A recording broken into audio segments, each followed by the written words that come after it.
Welcome to Billionaire Romance Audiobooks. Please subscribe to this YouTube channel. It helps more than you know and is the best way to stay up to date on our latest releases. When you subscribe, you'll also get notified when we release new videos.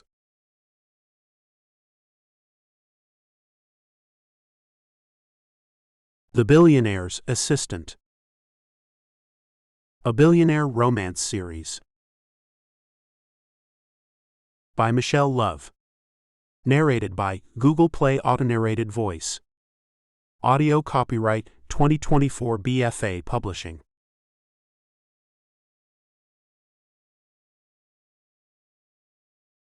Blurb. Max Lane is about to turn 30, and to settle down is in the forefront of his mind. His taste in women doesn't make his choices in finding a wife and future mother of his children easy. Wealthy, gorgeous women with long legs and luscious bodies are great until you have to deal with their entitled attitudes, which is something the young billionaire neither has nor finds attractive. Alexis Matthews is a freelance accountant who comes into Max's life just as he's ready to make some changes to it. Initially, he takes her on as a project, but soon realizes he'd like to keep her for himself. Alexis's long-time insecurities make it hard for her to believe she's the right girl for a man of Max's wealth.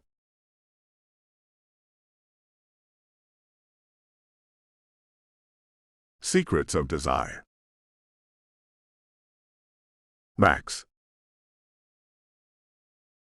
The darkness is interrupted by a light as I sit in a dimly lit room, waiting for the always late Lauren. She's my latest attempt to find a woman that I can get along with for the rest of my life. It's going on a month since we started dating, so I'm about to test the matrimonial waters with her this evening. I want to see if she has the same ideas I have for the future. I'm turning 30 in a few days and decided it's time to move out of the fast lane and slow things down a bit. Abandoned when I was 10 years old by my drug-addicted mother, I grew up in a children's home in the middle of nowhere, South Texas. Divorce is not an option for me. Nothing will tear my family apart once I marry and start a family, which I'd like to do right away. So my choice for a wife has to be someone I can stand, at the very least. My cell phone lit up, meaning I had a text message. It's from the freelance accountant I contacted, and he's agreed to work on some accounting issues for me. My least favorite time of the year is coming up, tax season, and I need all the help I can get to hold on to as much of my fortune as I can. A pair of long legs topped by a short red skirt stride into the room. I scan them and move up over a lithe body until her face comes into focus. I wonder what she really looks like. You appear good enough to eat, Lauren. She laughs and the sound makes my face pinch. It is loud and slightly off-key. Don't I know it, Max? She says with a southern drawl. Where are you taking me this evening? I hold my arm out and she takes it. My chef, Hilda, is making us one of her specialties for dinner. I imagined it might be nice to stay in tonight. The sound of a heavy sigh meets my ears, and I notice her red-stained collagen-injected lips form a pout. And what will we do after we eat this stuff your maid is making, Mr. Billionaire? I thought we could eat by the fireplace in the small dining room. Afterwards, we can cuddle on the couch and watch a movie. I'll even make you popcorn if you'd like me to. And by the way, Hilda is not the maid. If she ever heard you call her that she might have to kick your ass, I'd have to intervene and most likely get mine kicked too. I pull the door open and lead her out to my Jaguar, where she folds her long legs into the passenger side as she says, "That sounds dull, and I don't do dull, Max." After taking a gander at those long, tight tanned legs, I begin to salivate. My weakness is long legs, and it overrules my brain way too many times. I close the door and walk around to the driver's side. So what would you like to do? She looks into the mirror and applies more red lipstick. I want to go to a nice club and be drunk by 9 o'clock.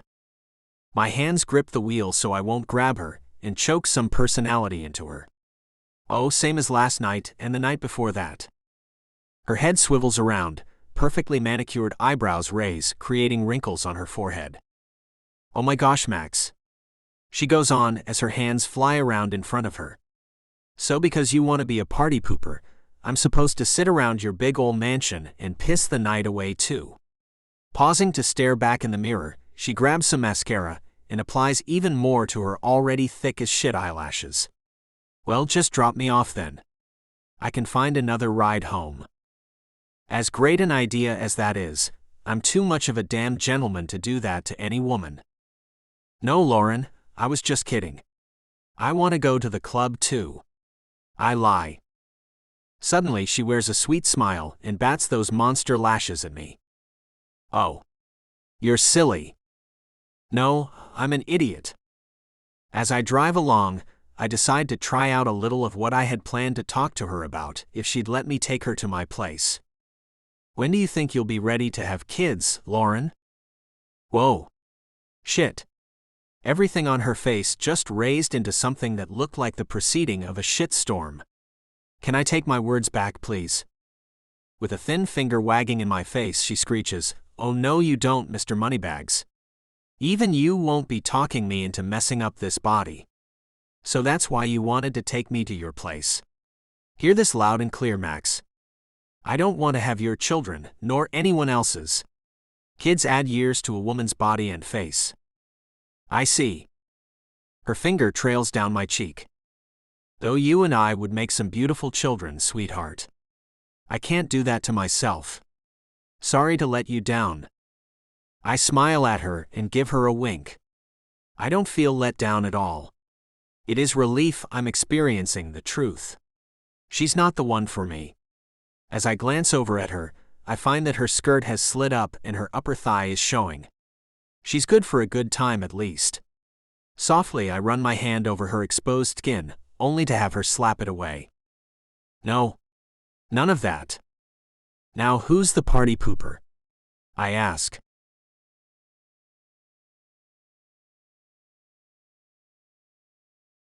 Alexis.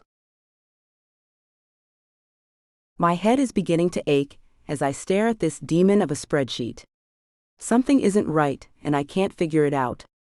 I grab my cell and text the old guy I'm doing this freelance work for. And it's time for more coffee. As I walk across the room, I catch my reflection in the sliding glass doors. My bun has come loose and I can't have that. I pull my hair down and mentally note that I need to go get it cut. It's just too long. I pull it into a tight bun and notice a slight wrinkle in my khaki-colored dickies. Smoothing it out, I take the time to make sure my starched white button-down is looking snappy too, and push my glasses further up on my nose. My dad always told me to dress for the job I want. To rid the world of financial mistakes is my goal, a lot like a superhero. All I need is a khaki cape with a big white letter A on it, and I can get to work on saving the planet, one spreadsheet at a time. My cell dings and the old dude has responded. He wants to have lunch and show me what he needs done. I'm not a real social butterfly, hence the work-at-home gig. But he's paying me an excessive amount of money. At least he knows he has hired an accountant who looks the part.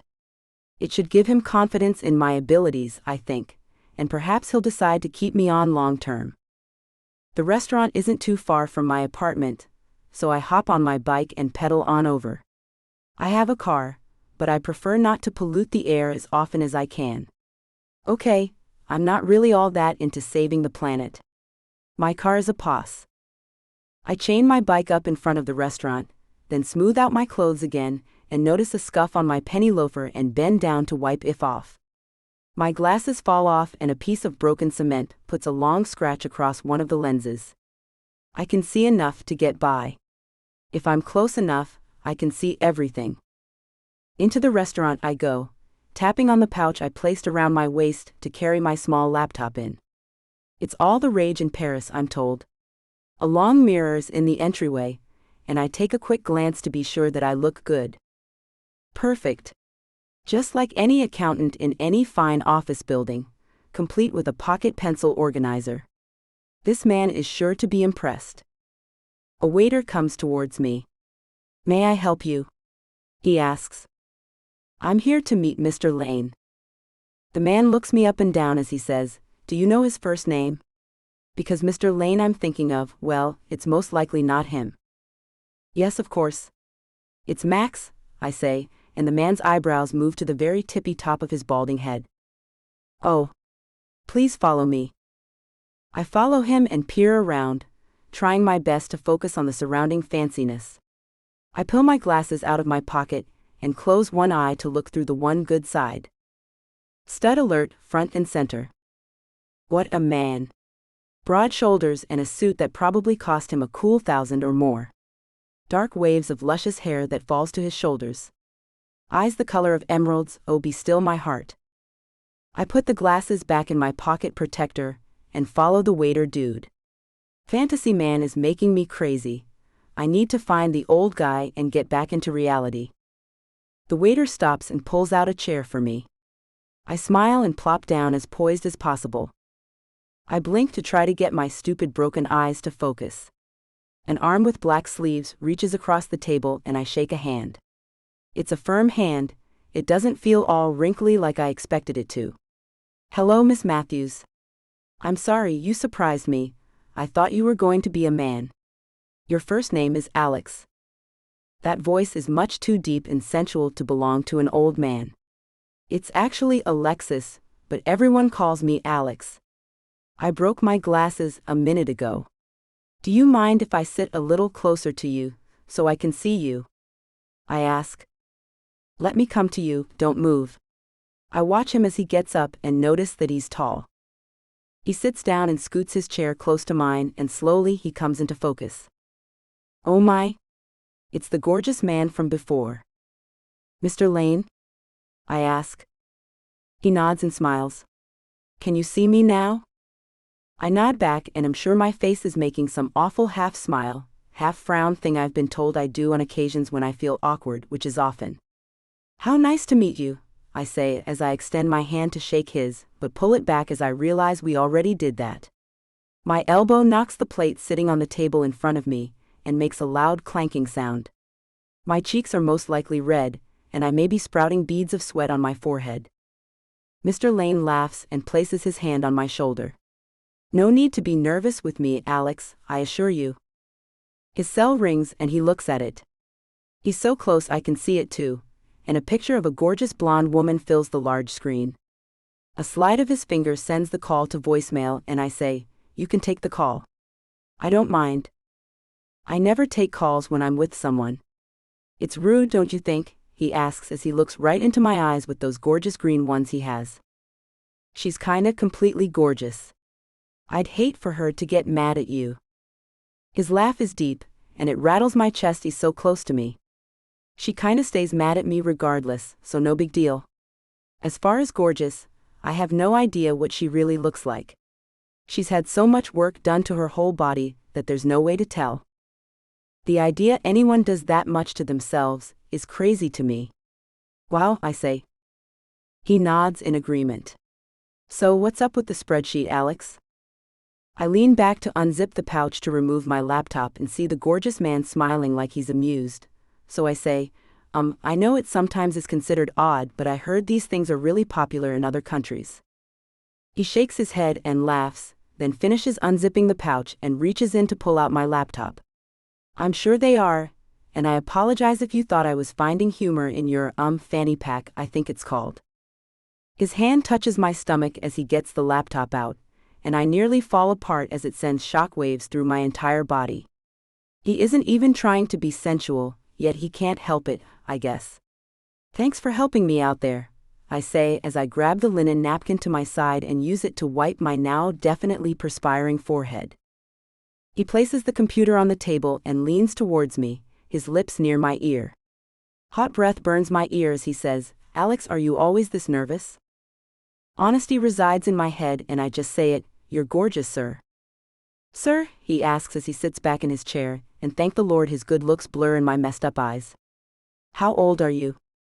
Not that it matters, but I'm 25, sir, I say as I straighten my shirt and find my pocket protector fascinating.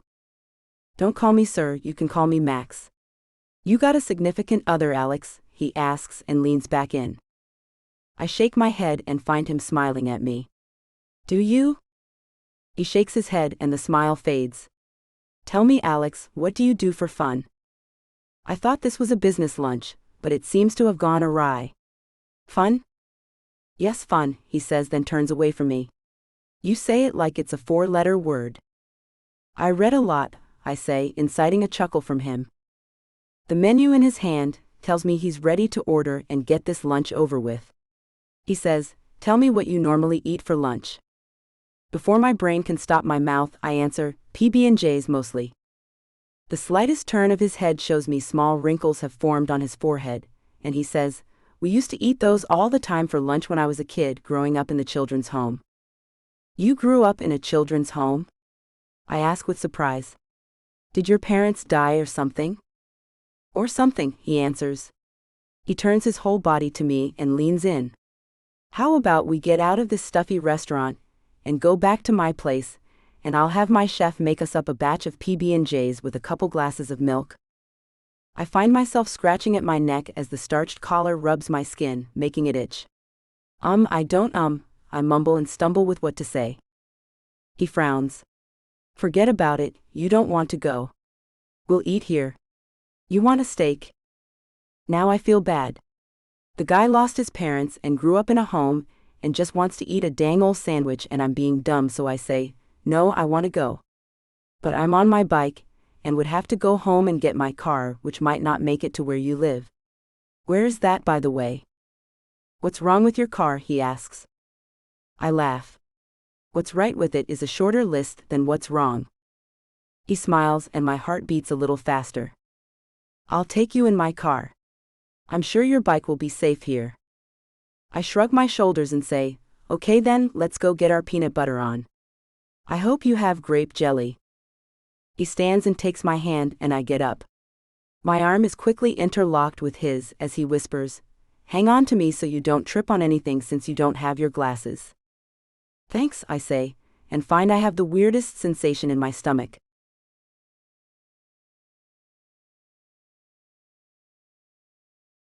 Max.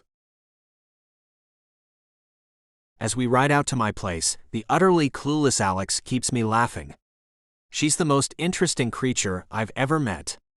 Tall, with perfect skin and exceptionally shiny blonde hair, with eyes like blue diamonds that sparkle when she smiles, which is often, but she has no fashion sense at all.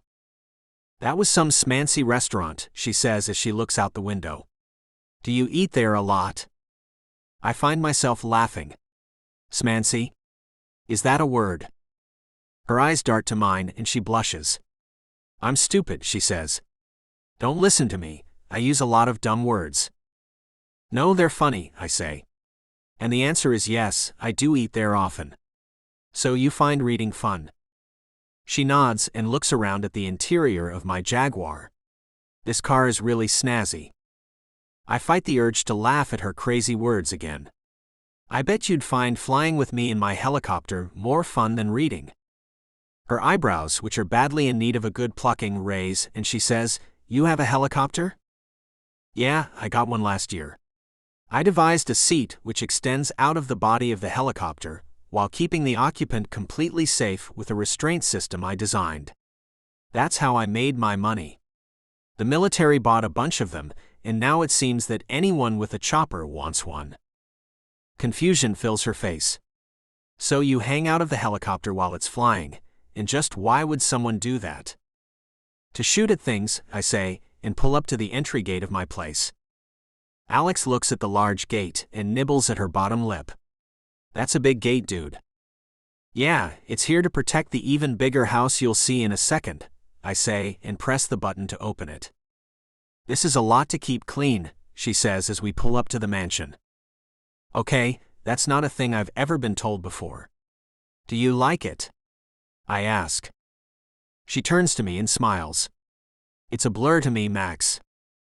As I park the car and get out, I go to open her door, but she's beat me to it and waits for me outside the car. I take her hand and lead her into the house. Follow me, Alex. I need to find Hilda and get her to make us lunch. We can talk about the spreadsheet while she does that. As I pull her along behind me, I feel giddy for some unknown reason. I find Hilda in the kitchen chopping vegetables. She looks up at me, and her face breaks into a huge smile. Mijo, who is this? I pull Alex up to stand next to me. Hilda, this is Alex. Do you suppose you could make us both some peanut butter and grape jelly sandwiches and some glasses of milk and bring them to the pool? Peanut butter, mijo? Hilda asks with furrowed brows. I have a couple of lobsters, I can get them ready in a few minutes. Let me make you that. I'd really like what I asked for, Hilda. I used to eat one for lunch almost every day when I was a kid. Hilda gestures towards Alex with the long knife she holds. Are you an old friend of his from the children's home? I'm not his friend. I work for him. Hilda's eyes move down to our clasped hands. She wags the knife at them. You hold your employee's hands now? She asks with a concerned look. I laugh and hold our hands up. She broke her glasses just before our meeting and I didn't want her to trip, so I grabbed her hand. Hilda frowns and goes back to chopping. I'll get the food ready and get James to serve it to you by the pool within a few minutes, mijo. As I lead Alex outside, I find myself bursting with energy. It's unexplainable to me. Am I so excited to start figuring out the problems on the damn spreadsheet? Here we are, my smancy swimming pool, complete with a waterfall. Wish you could see it. You stole my word, she says as I help her sit at the table. I pull up a chair close to her so she can see me. I prefer to say I'm borrowing it, if you don't mind. She smiles and her eyes twinkle. It's okay, you can borrow it. I like the way it sounds coming out of your lips. My lips. She's thinking about my lips just as I was thinking about her perfect smile, and how her lips are perfectly proportioned all on their own with no collagen. We should take a dip in the pool after we have our lunch, I say, and I can't believe I just asked her to do that. Her eyes grow wide and she begins to stammer, I don't have a. I hold up my hand, stopping the stammering that she seems to be so good at. There are lots of bathing suits to choose from in the pool house. No worries, come on, it'll be fun. She squints at the pool. Is there a diving board? Nah, I didn't want one. I like to jump off the boulders I had brought in. Her eyes light up and she smiles again. When I was a kid, we'd go to this river every summer. There was a giant rock we'd jump off of. I loved it. So your answer is yes? No. This is embarrassing to admit, but I haven't shaved in a while. Though I don't really want to know, I ask out of morbid curiosity, how long has it been? Her narrow shoulders shrug. Don't remember. So you see, it'd be better if I didn't. The bathroom in the pool house is stocked with everything. You can defer yourself before if you'd like. Her hand flies up and slaps my arm. It's not that bad, you need to use the term defer for the love of Pete. So that's a yes then? I'd like to jump off that rock. She squints out at it. So yeah, it does sound fun. Alex, do you have another pair of glasses or contacts maybe? I have some contacts but they're at home. How about I take you to get them after lunch? While in town, I'll pick up some beer and I'll get Hilda to make us a pizza later, and you can hang out for the evening. I'll take you back home tonight. You don't have to spend the whole day with me, Max. She leans back. I mean, you have to have better things to do. I'd like to be honest with you, Alex. You're fun and easy to get along with, and I'm really enjoying your company. It's not often I find someone who's so easy to be around. She makes this half smile, half frown thing with her face, and I find it adorable. That's nice to hear. To be honest with you, I've never been told that before. So the answer is yeah, I'll hang out with you this evening, Max. It sounds like a lot of fun.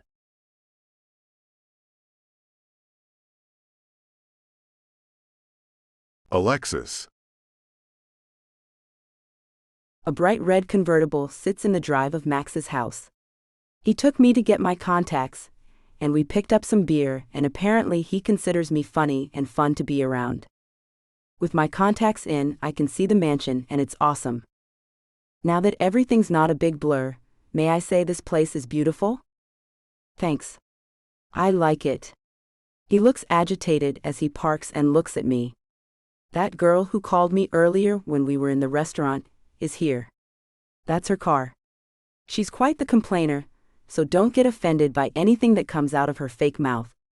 I'll get rid of her as soon as I can. I'm going to tell her we have to get to work right away, so don't mention swimming, okay? So she's your girlfriend then? He shakes his head. No, but she isn't aware of that yet. She doesn't want the same things I do. I'm going to break it off with her, but I just decided that last night. Today's not the day to do it. I'll most likely do it tomorrow. 'Kay, I say and hop out of the car. Max walks around the car and grabs my hand, pulling me along with him. As we enter the house, a shrill noise hurts my ears. Where's my Maxie baby? Max rolls his eyes and whispers, I'm so sorry for what's about to happen.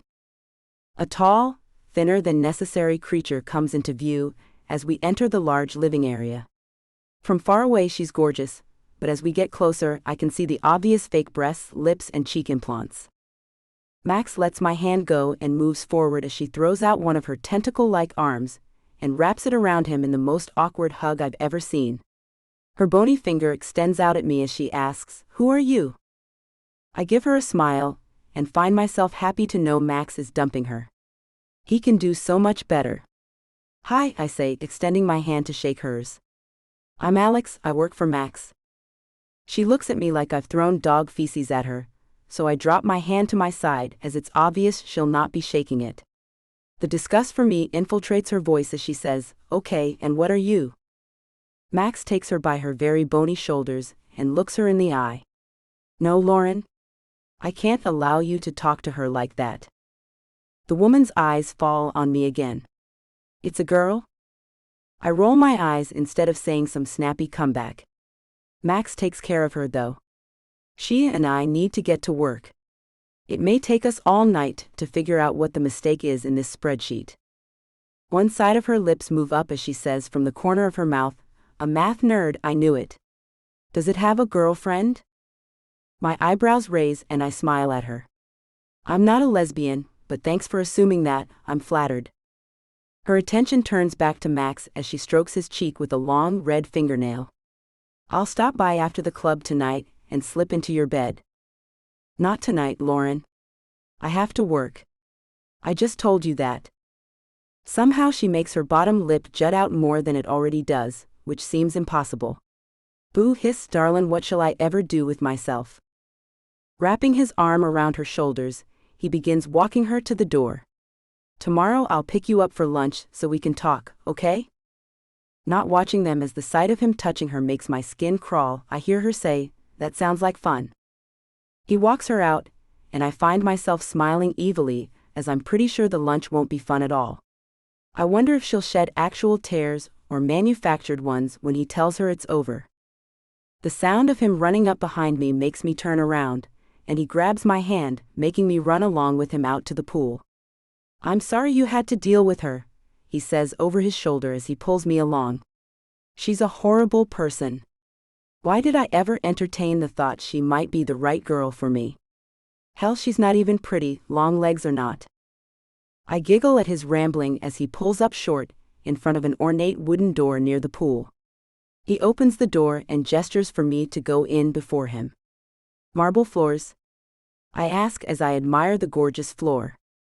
"Of course," he says, then points to a door off the large room which has a pool table in the middle of it.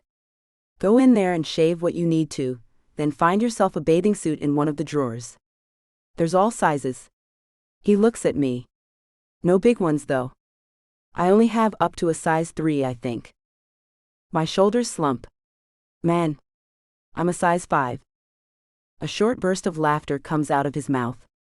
"You may be wearing a size 5, but I assure you, you're not that size. Those clothes you have on are swallowing you. Put on a 3, and see if all your stuff doesn't fit in it just fine." "My stuff?" He pats my butt and pushes me towards the door. "You know what I mean, Scoot." I rummage through the drawers, and all he has in them are bikinis. I never wear them because my body is so abnormally long and drawn out. My legs are long, my arms are long, and even my torso is long. I'm built like a scarecrow. But he's so excited, almost like a little kid. So I shave and moisturize and place my breast in a tiny top and my butt in skimpy bottoms, and checked to make sure that I had got rid of all the hair I needed to. I'm horrified by what I observe in the mirror, so I grab a towel and wrap it around me. As I walk out, I find him changed out of his suit and into a pair of board shorts and lounging in the sun already. "Hey," I call out as I make my way to him, and try not to stare at his completely gorgeous body. He has to have chiseled abs, doesn't he? He's out of my league in every single way possible. "Really?" he asks as he peers over his Ray-Bans at me. "What? You still have your hair in a bun, Alex.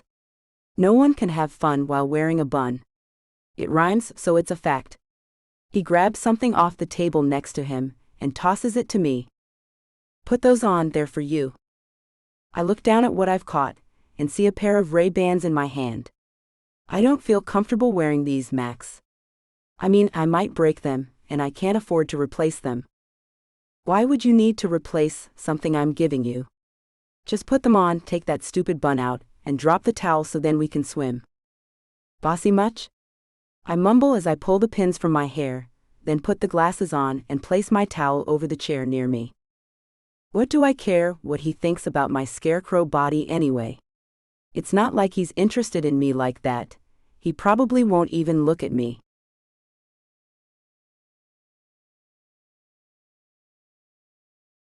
Max.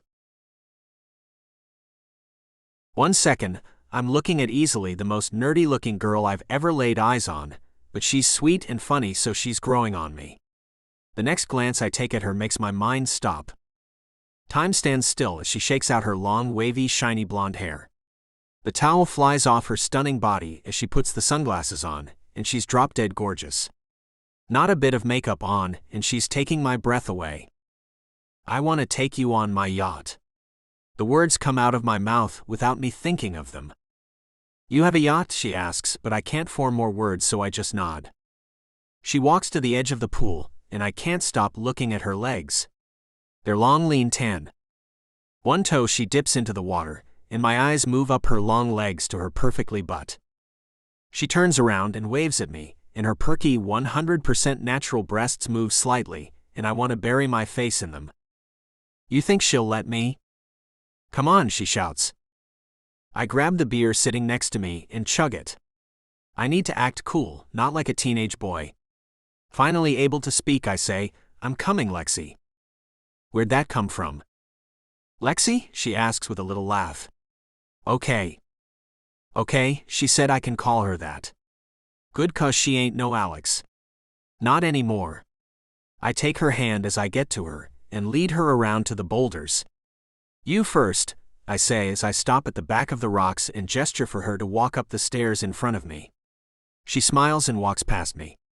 Her body is a sight to behold, and now I completely understand why men started this gentlemanly practice so long ago.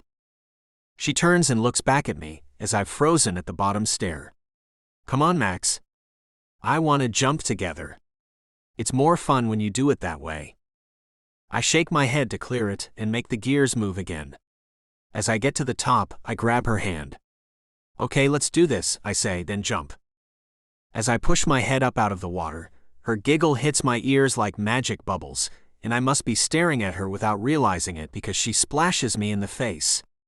"You didn't even count to 3. Everyone knows you have to count to 3 before you jump. Come on, baby. Let's go again, and this time I'll count to 3, I say as I pull her along with me and swim to the side of the pool. Pulling myself up on the edge of the pool, I reach down to help her out. She takes my hand and I pull her up, finding her light as a feather. "Thanks," she says as she shivers a little.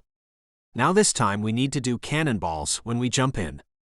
She's unlike any woman I've ever known. Not one of my previous girlfriends would have ever done this. I watch her climb the stairs in front of me, and she looks back, catching me checking out her bodacious bottom. She shakes her head and laughs. As I get to the top, I turn to her, about to make my move since she's caught me looking anyway. Her arms come out to wrap around me. She pushes her palms against my chest, and I'm falling backwards into the water. As I come up for air, I catch her coming into the water, holding her knees to her chest, and a wave of water washes over me, knocking me back under. I swim to the side and pull myself up on the ladder and look around to find her lounging on the Baja bench area of the pool. I swim over and smile. What was that for? I saw you, Max. She pulls the sunglasses down and her eyes are wide.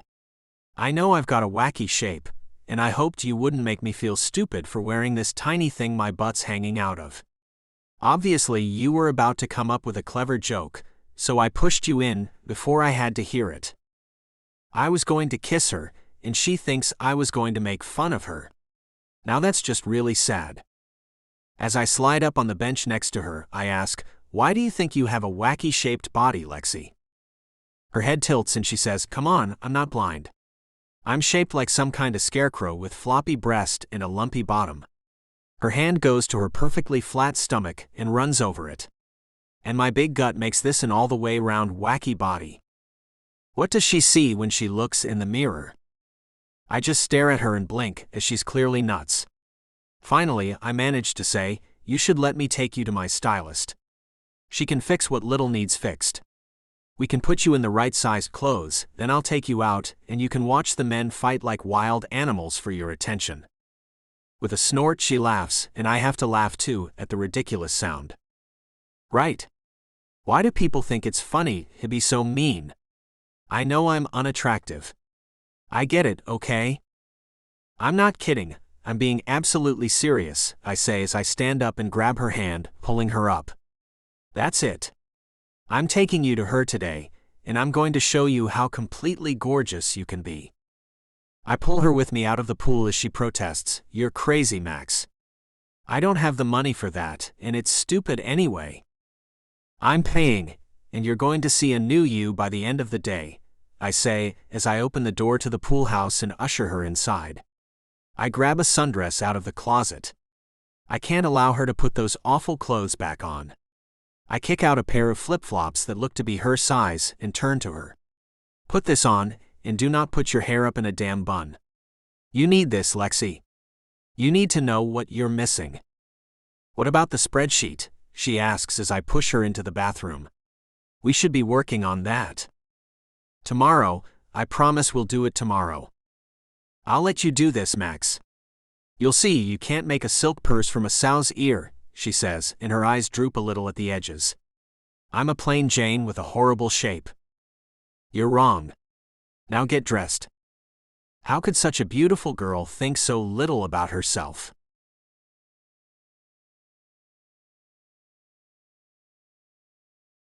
Alexis. My eyebrows sting. My feet are in a tub of burning water, and a certain amount of heat is building in my cheeks as my new BFF, Max, argues with his stylist about adding some highlights to my hair. He's against it and she's for it. I've apparently become his project. He thinks he's magic and can make me into a beautiful woman. The stylist looks at me in the long mirror. I'll just let her decide. Max makes a sound like a buzzer and shakes his head. She can't. She has the most terrible taste known to man. Thanks. The stylist, whose name is Cake, I know, striper name, but she said it's the real name her parents gave her, says, "Max, you've embarrassed her." No, he's right. Do whatever he says. I want him to do all the deciding, so he can't make me do this again when I'm still plain, and clothes don't fit me right. Cake's long, elegant hands flow over my face as she says, "Plain? My dear, your bone structure is exquisite. Your hair is naturally gorgeous." Max interrupts, "Ha, I told you." She glares at him, then turns her sweet eyes back to me. "As I was saying before I was so rudely interrupted, your skin seems to have never seen a blemish. I've never worn makeup, and I wash my face twice a day with ivory soap." Cake's eyes go wide. "No makeup ever? Surely when you went to your high school prom you wore some." I laugh. "I didn't go to the prom or any dance. I never got asked." Cake looks over her shoulder at Max and then back at me. She leans in to whisper, "You have had a boyfriend, haven't you?" I shake my head and she leans in closer. "Do you still hold your V card?" I squint at her because I have no idea what she's talking about. "A what card?" She asks so quietly I barely hear her. "Are you a maiden?" My face turns beet red and I stammer, well, yeah. A frown covers her face. How old are you? 25. That's the second time today I've been asked that. There's no age limit on being a maiden. Max sputters and coughs as he walks to my side. What did you say? Averting my eyes, I say, I'm a maiden. Okay, there it is, the topping on the looser sundae, which is me. Max takes me by the shoulders and looks into my eyes as if he's looking for something. Have you ever been kissed? I roll my eyes and shake my head. I don't know how much more humiliation I can take. He drops his hands, turns around, and mutters something to himself that sounds a lot like, that's why. He turns back to me. Anyone ever tried to kiss you? I shake my head and he laughs. That's mean, I said. I would have walked out of there if I had any idea of where I was and how I could get back home, but that would have done me no good, as I'd left my fanny pack back at his house and it had my house key in it. Cake swats at Max, sending him out of her way. Go sit and let me help this poor girl out. Lord, if anyone has ever needed my services, this child does. For what seems like an eternity, Cake plucks, tweezes, cuts, curls, then spoons some stuff on my face and pulls it back off. She gets out some type of monster case full of makeup, but she does not allow me to see my reflection in the mirror. Finally, Cake smiles at me. Okay, I hope you're ready to see a brand new you, Lexi. Max jumps up and comes to me. I don't want to miss her reaction to this. He takes my shoulder and slowly spins me around. The face I see in the mirror is not mine. That's not me, I say as I reach up to touch my perfectly curled hair. My hair doesn't do this. I run my hand over my cheek, which is perfectly pink. This isn't my face. Gorgeous, Max says as he looks at me in the mirror. His cheek is near mine. He smiles and gives me a wink. We look good together. Cake takes off the plastic cape covering me, and Max takes my hand. Okay, so my head's done, but here comes the hard part, my wacky body. Cake rolls her eyes. Oh, my precious girl. What do you think is wrong with your body? How about I tell you what's right about it? That list is much shorter, I say as Max takes my hand and pulls me from the salon. He looks back at Cake and smiles. You add on a few $1,000s as a bonus, girl. I look at him like he's crazy and Cake laughs. Thank you, baby. You bring her back to me in a month and I'll make sure she's kept up. Good luck getting laid, Lexi. What? I say as Max pulls me out the door.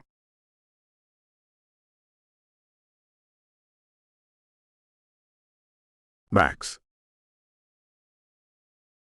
I can't quit looking at her. She's more beautiful than I ever imagined. We're on our way to get her some clothes, and she's eerily quiet. So what are you thinking, Lexi? Her eyes sparkle as she looks at me. Her pink lips open a bit, but she closes them, hesitating before she opens them again. This isn't me, Max. You spent a ton of money already, and I realize I can't talk you out of spending more, but it'll all be for nothing because I can't keep this up. I can't fix my hair like this or put on makeup at all. Lexi, it's not the exact hairstyle, I say as I take her hand and hold it in mine. The haircut will still be great if you just wash it and let it dry. The makeup doesn't matter because you have a natural beauty. The makeup only enhances what's already there. You'll still be beautiful without it. Her head drops and she looks away. My goofy body will still be just that. I don't want to find someone and get laid, like Cake said. Before today, no one has seen that much of my body. When I swim, I wear a one-piece and shorts and a t-shirt. No one wants to look at this mess. I do. I rub my thumb over her knuckles and lift her hand to my lips, placing a kiss on it. Your body is no mess, and I'm not prone to lying. She smiles at me, and a little part of my heart melts. You're too nice, Max. I want her to see her true self-worth, how gorgeous she is, and how in demand she will be, before I let her know I want her to be with me. Tonight, I'm taking you out to a club, and I'll leave you at the table alone for a bit. You'll see men flock to you as soon as I walk away. But you're coming home with me, understand? Her eyes dart to mine as she squeezes my hand. Oh, Joseph and Mary, please don't leave me with a bunch of strange men, Max. I'll freak out. I mean, when my mouth opens, they'll most likely run away anyway if any do come up to me, but in case one of them gets too fresh with me, please interrupt us. I don't want my first kiss to be with a stranger. It won't be.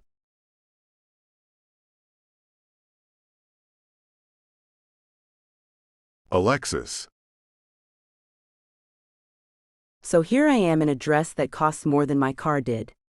It fits surprisingly well, and I have more confidence in my appearance.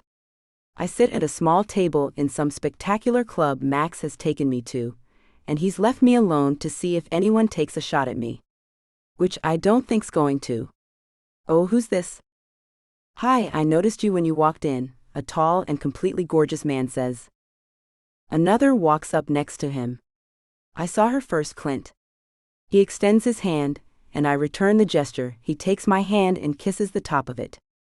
I saw you when you got out of your car, the valet. My name is... A tall man who I recognize as a basketball player from the Rockets steps up, and both men look up at him and groan. They step back as he leans down and takes my hand.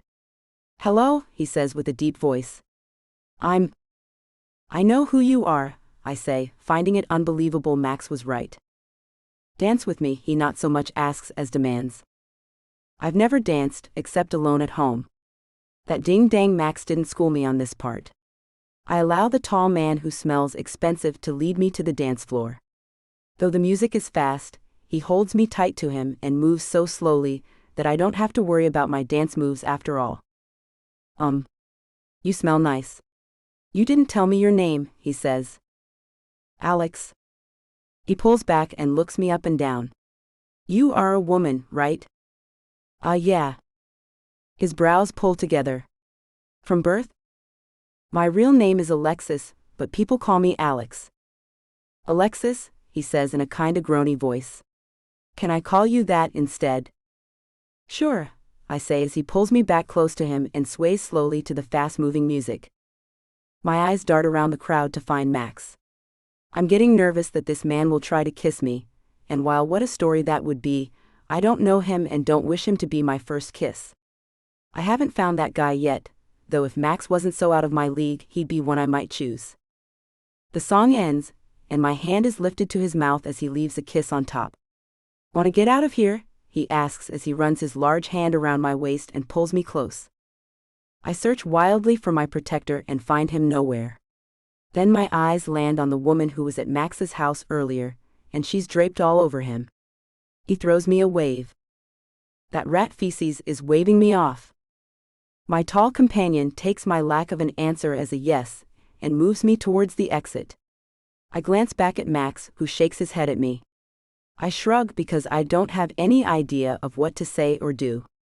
Suddenly, he breaks away from the horrible creature and sprints across the room to us. He catches my hand, and makes some fancy move to get me out of the grip of the giant man. Whoa there, he says, looking up at the guy. Sorry man, she's taken. I smile and wrap my arms around Max's neck and whisper in his ear, You waited long enough, didn't you? I ran into a bit of trouble. We got to go. I think I've proved you're gorgeous to the opposite sex anyway. Plus, a few females I overheard were wondering if you might be into chicks, so there, he says and takes me out to his car. I pull on my seatbelt and smile at Max as he gets behind the wheel. What do you think of that, Max? A real celebrity was about to take me home with him. Not too bad, I'd say. Max runs his fingers along my cheek. Not good either, for the guy you end up with. You're so gorgeous he'll be fighting them off all the time. I lean back into the soft seat and sigh as I think about the guy I first end up with, and wish I was in Max's league. He's so down to earth for a rich dude. Not that I've ever known any, but I imagine most are some other way, not cool like he is. Thanks, Max. Want to have a sleepover? He asks with a smile. We can watch a movie, and I'll even make you popcorn if you want. You know what I really want? I ask as I sit up, suddenly excited about hanging out more with Max. Ice cream. The kind with chocolate and caramel, maybe some pecans or something. I love ice cream, let's get some and go home. What kind of movie do you want to see? I'd like to watch the first Transformers movie. His face lights up and he holds his fist up, which I bump with mine. Hell yeah, I love that one. Most girls hate that kind of movie. I'm not most girls. But I have to get out of this dress, and honestly, the makeup has to come off. That's cool, baby. I'll lend you a t-shirt. It'll cover all the necessary parts. I look out the window and smile at how excited he seems. What a dork I am. I could have gone home with a sports star, but instead I'm going to hang out with a man completely out of my league and eat ice cream while we watch a cartoon come to life.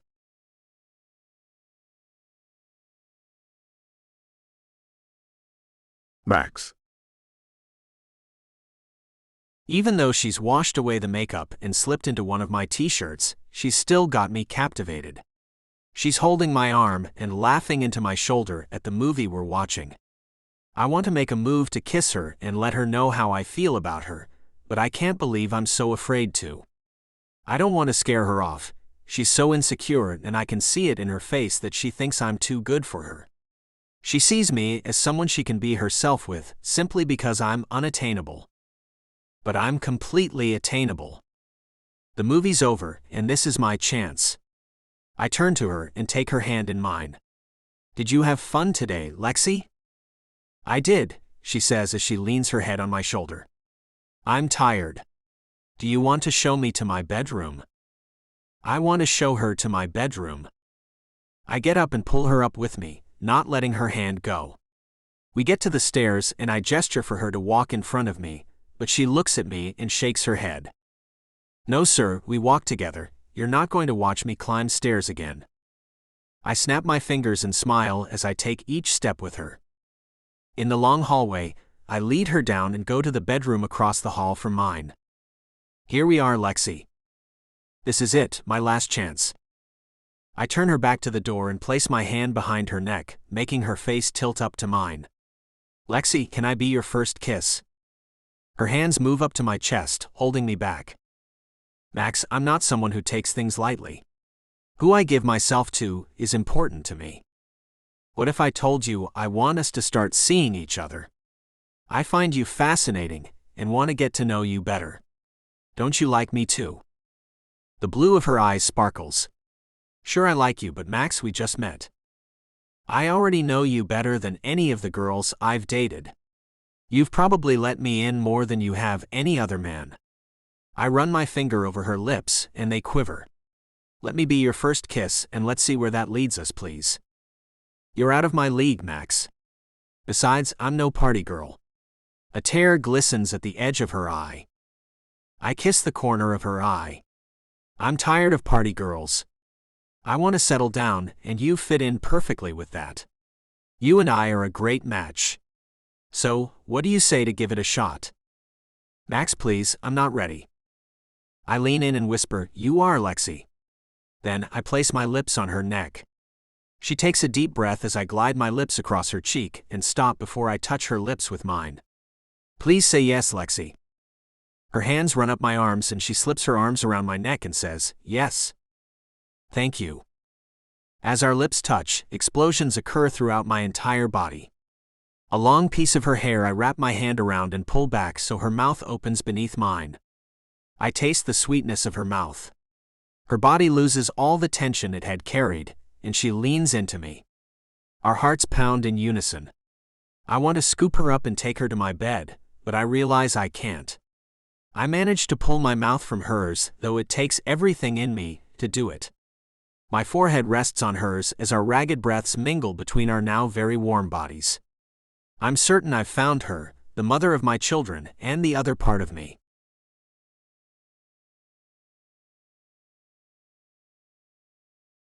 Alexis.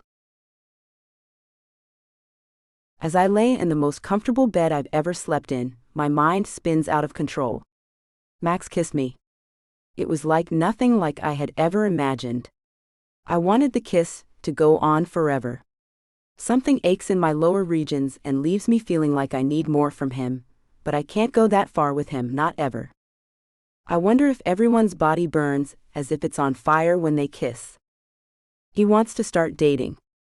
I know I'm not what he deserves though, and I have to disappear before I really fall for him.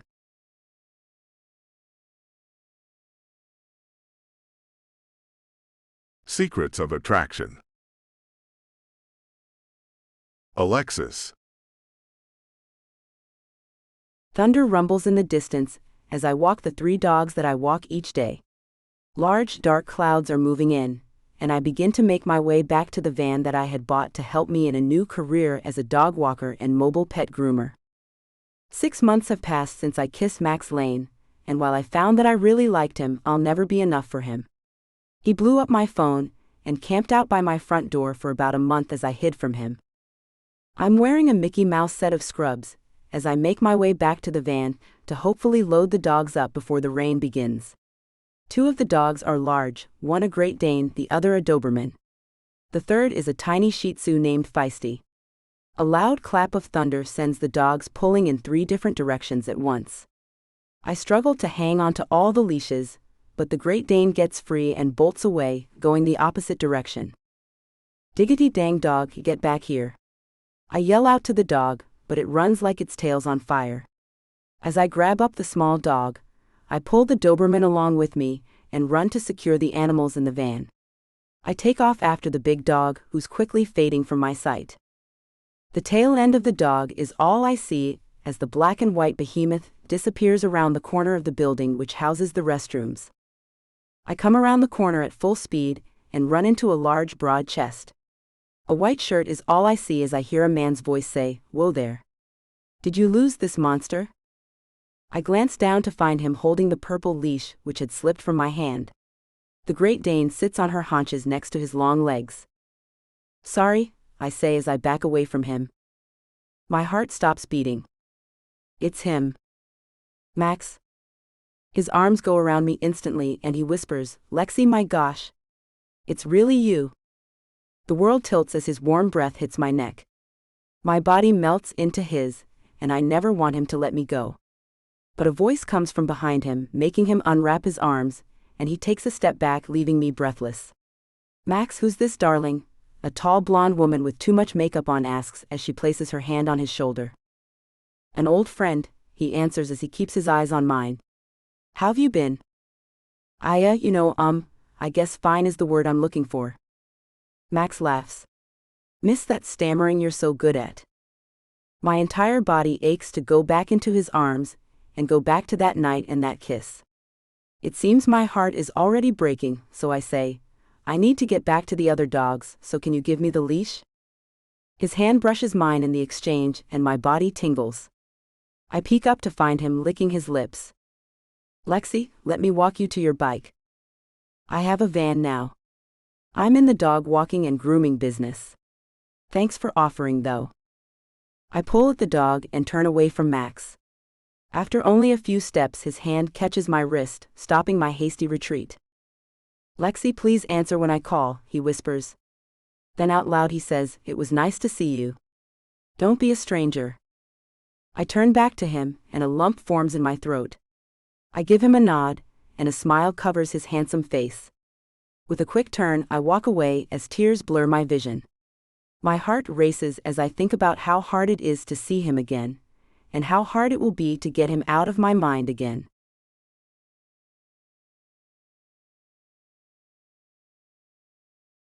Max. Lightning crisscrosses the dark sky as I drive Ashley to her hotel. "Are you taking me back to the room? I have to get to work very early in the morning, and need to get to sleep early tonight." She looks disappointed and says, "Why can't I stay the night at your place?" A deep breath I take. "You'll distract me too much." "Oh, I see." Ashley is great on paper, as the dating website matched us up, but the truth is, I don't have a connection with her like I do with Lexi. Now that Lexi said she'll answer my calls, I won't let her get away again. I pull up to the front of the massive hotel and glance at Ashley. "See you tomorrow." "You aren't even walking me up." "Do you need me to?" I ask as the doorman comes and opens the door, reaching in to help her out. "He'll be sure you get to your room safely." "Fine, Max," she huffs as she gets out of the car, then turns back. I hope you have this business taken care of by tomorrow afternoon, so you can pay some attention to me for a change. She slams the car door and walks away. For a change? Really? I've been with her nonstop for 3 days, and she has the audacity to say that. Why do I keep picking entitled, needy skanks? I glance at the clock on the dashboard and find it to be only 8 o'clock. I type Lexi's address into the GPS and start for her house. Tomorrow will not be soon enough. She said she'd answer the phone for me, so hopefully she'll answer her door.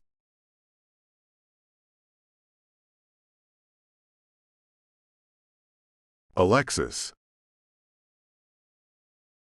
The shower is warm as water runs over my tired body. I'm unsure if I'm so wiped out from chasing the Great Dane or running into Max. His touch took a lot out of me. The woman he was with looked like she had a hold on him she'd not soon let go of. He's moved on, and it bothers me more than I ever thought it would. I get out of the shower and dry off, then put on Max's t-shirt. I ran off in when I ran away from his mansion that morning. In the beginning, I wore it often to sleep in. It gave me such nice dreams, but after a while it hurt too much. I put it away in the back of my nightgown drawer. Yeah, I get it, I'm a weirdo. Hasn't that been established? The spark he'd incited in me with his kiss has been renewed, and I want to revel in the memory if only for a little while. I make my way down the short hallway to the living room, humming. The television, I turn to the music channel and dance to the kitchen, where I pour myself a glass of wine. I take both the glass and the bottle back with me to the living room. I flop down on the sofa, then grab the book I've been reading off the coffee table, taking a long sip before I begin to read. A knock comes on my door and I sit up, nearly spilling the drink. Now who could that be at this time of night? I glance at the clock on the wall. Oh. It's only a little after 8. I bet it's old Mrs. Bouchard, needing sugar, trash bags, or laundry soap. The woman never has anything, and does her housework at night. Crazy old bat. Without asking who it is, I open the door to find Max standing there with a 6-pack of beer and a gallon of my favorite ice cream. Didn't know which one you were up for, so I brought both, he says as he walks into my apartment. Max puts the ice cream in the freezer and the beer in the fridge as I close and lock the door in stunned silence. I see wine on the table, he says, grabs a wine glass out of the cabinet and goes over to the sofa. He fills the glass with wine and pats the place next to him.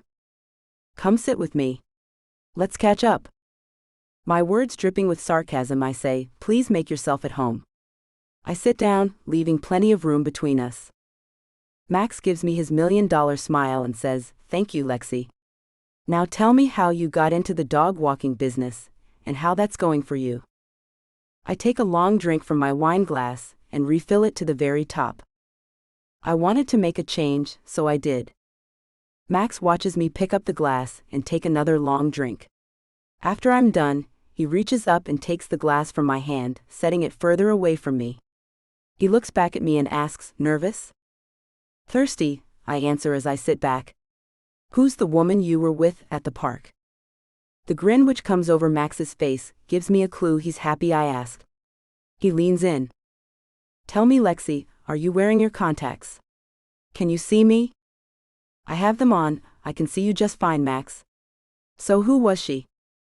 That's my shirt you have on, he says as he plays with the hem, his hand brushes my thigh. Do you wear it often? I pull at the bottom, trying to cover more of my exposed legs. No, it's been months.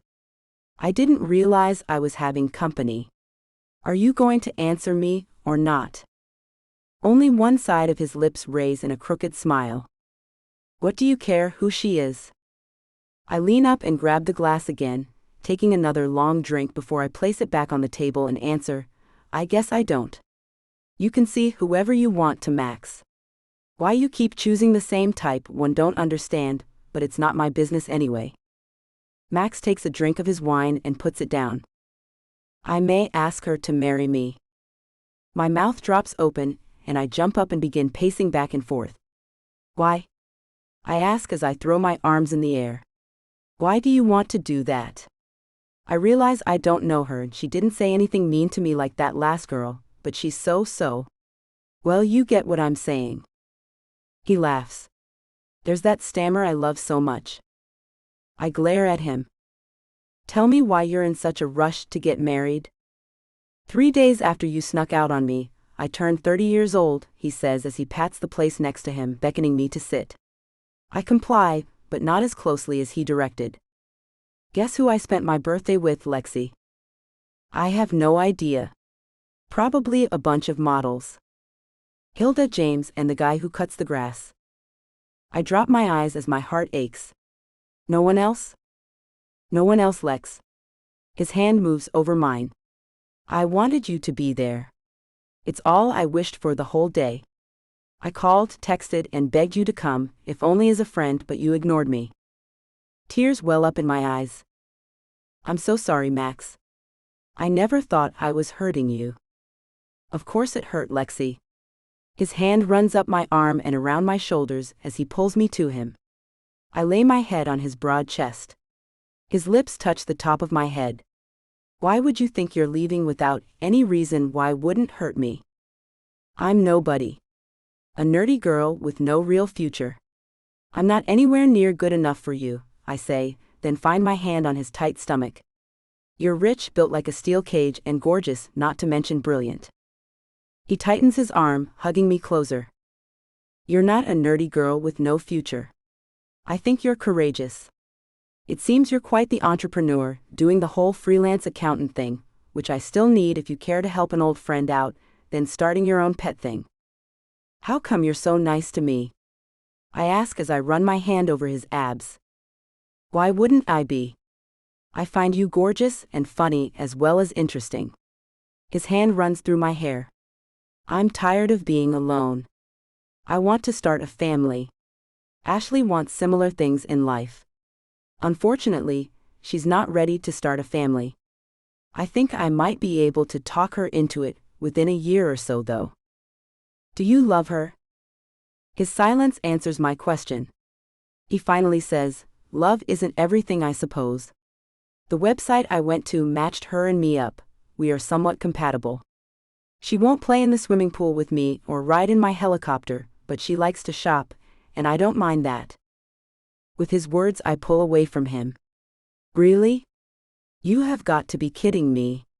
I take him by his shoulders, shaking him. Wake up, dude. She's not the one for you. You can't ask her to marry you. Gee whiz, she might say yes and make the rest of your life miserable. Slowly, he moves closer until his face is inches from mine. Give me a reason not to, Lexi. What are you saying, Max? It's you I want. With the snap of your fingers, she'll be gone. You don't really want that, do you? He nods and takes a strand of my hair in his hand, twisting it around until my face tilts up to his. I want you, Lexi. I only want you. The warmth of his breath so close to my lips makes mine part and breathe him in. Max? Say it, Lexi, his tone stern. Tell me what you want. He pulls my hair hard and brings his lips even closer.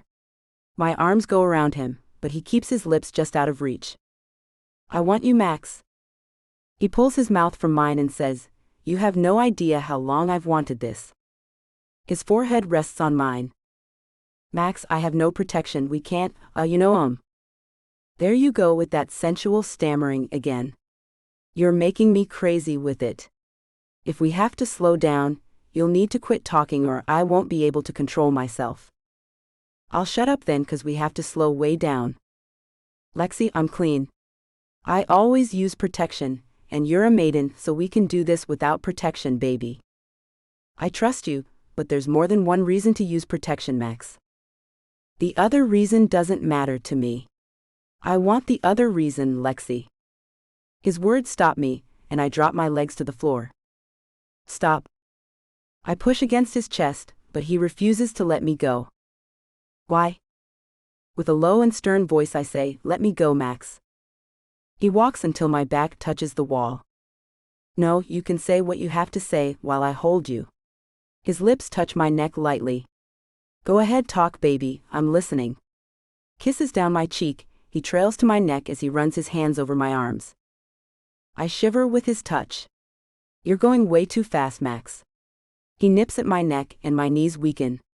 Like I was saying, you need to slow. What's that you're doing? Gosh, it feels so good. Anyway, like I was. Moving his mouth to the other side of my neck, his face passes in front of mine, where he stops for a second and looks at me. You're really beautiful, Lexi, he says, then leans down to kiss the other side of my neck. Keep talking, baby, I can hear you. I understand what you're saying. You want me to go slower, right? What? I say as my hands flow over his tightly muscled back. Dang it, you have a lot of muscles. His lips move over my skin as he says, yeah, I doubled up on my workouts after you left. It helped me when I thought about you too much. I never really stopped thinking about you, but it took my attention for a little while. His hand takes mine and he pushes it under his shirt, which somehow has come untucked. Handle that six-pack. You made that happen with your stubborn ways. I run my hand over the muscles and sigh. Sorry I did that to you, but it's fantastic if that helps. You want to really help? He asks as his lips travel up my neck across my cheek and hover near mine. I nod as I bite my lower lip and stare at his plump yet chiseled lips, which are the color of caramel and every bit as sweet. I giggle. You are smooth. I'll give you that, Max. Pulling myself from his grip, I move back to the sofa, pick up the glass of wine and finish it off. You do realize we have known each other not much over 24 hours, right? It's been 6 months, Lexi. His fingers move to unbutton his shirt, and he takes it off, then unbuckles his belt and pops the button on his slacks. I'm not letting you get away with that crap of barely knowing each other. I know you better than anyone I've ever met. What's my favorite color? He hesitates for a moment, then moves towards me. I bet it's blue. Mine's an odd one, it's a light tan color. Do you want to know why? I peek down at the shirt I have on, and back up at him. 'Cause you're inflamed, and it's the color I'm currently wearing. By the way, blue is my favorite color, so that's a lucky guess. His slacks drop to the floor, leaving him in a tight pair of boxer briefs, and I find that he's more endowed than I imagined when he was pressed against me moments earlier. He slips his socks and shoes off as he takes a seat next to me, then leans back and lays his arms over the back of the sofa. What else do you think is important to know about each other? With raised eyebrows I ask, comfortable? Because I'd hate it if you weren't. You're in something comfortable and a little revealing, so why can't I be? He asks, then leans over me to get his glass of wine, making sure that his naked chest brushes against mine. With an eye roll, I gesture to the lump in his underwear. I do believe yours are revealing more than mine are. He points to my chest as he pulls his eyebrows together. Those perky, plump, bouncy things you're trying to hide under there are stretching that shirt to the limit, and when you walk, the bottom of your lacy panties peek out from underneath. Anyway, back to getting to know each other, so then we can move on to other things. My birthday is May 9th, and I googled you, so I found yours is September 23rd. You're a Virgo, and I'm a Taurus. I found out our signs go well together, romantically. You did what to me? Did you seriously see if our zodiac signs went well together? A deep chuckle he makes as he leans in close and strokes my cheek.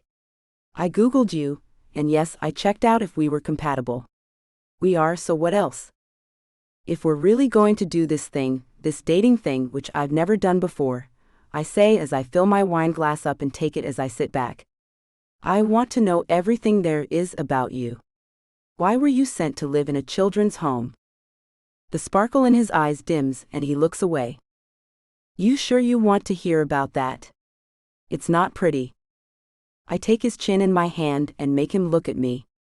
Isn't that what relationships are all about? Knowing the bad along with the good? Pretty or not, it made you who you are, and I'm interested in how you came to be this man who came from nothing and made so much of himself. He takes my hand from his chin and places it on his chest. No one has ever asked me that before. Not one of the women I've dated wanted to know anything real about me.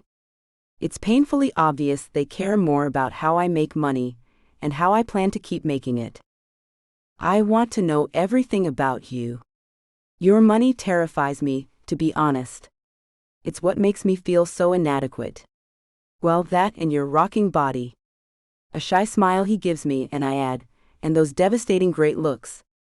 I never want you to feel inadequate, he says as he takes me by my shoulders and pulls me close to him. Okay then, let me tell you my life story so you can see how I'm no different than you are, except for the mountains of money. To say you don't have a rocking body is untrue, and you're gorgeous, my dear.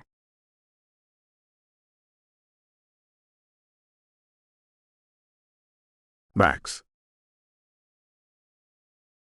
Bright sunshine fills my eyes as I open them. Lexi sleeps nestled in my arms. We must have fallen asleep as we talked last night. She's the best thing to ever come into my life, even better than the money. If I had to choose her or money, it would be her without hesitation. I expected her to find my childhood disgusting, but she looked at me with compassion. My mother was a drug addict who must have pissed her whole family off so bad that they wanted nothing to do with her. I lived a horrible life with her until I was 10 years old. No grandparents did I ever meet or hear much about. Every once in a while, my mother would be on the phone with someone who refused to send her money, and she would slam the phone down and rant about how nobody loved her and how her parents were pieces of shit. No father was never talked about. My last name was the same as hers. I changed my name when I turned 18, so hopefully I never have to deal with her again in my life. To call my life before the children's home a nightmare is a bit of an understatement. The angel that I hold in my arms is all I care about now. The months without her have been awful. I pray she thinks herself worthy of me, though it's really me who is unworthy of her. She's as innocent as they come, and I love her already. I'll wait to tell her because I've rushed this thing from the very beginning. She's as skittish as a cat in a room full of rocking chairs. One wrong word and boom, she'll be gone. A firm hold I'll have to keep on her. Now I understand how she can be. Her insecurities run deep. While I told her all about my life, she hasn't opened herself up to me yet, but I'm changing that tonight. I'm taking her back to my place and making her tell me all about herself.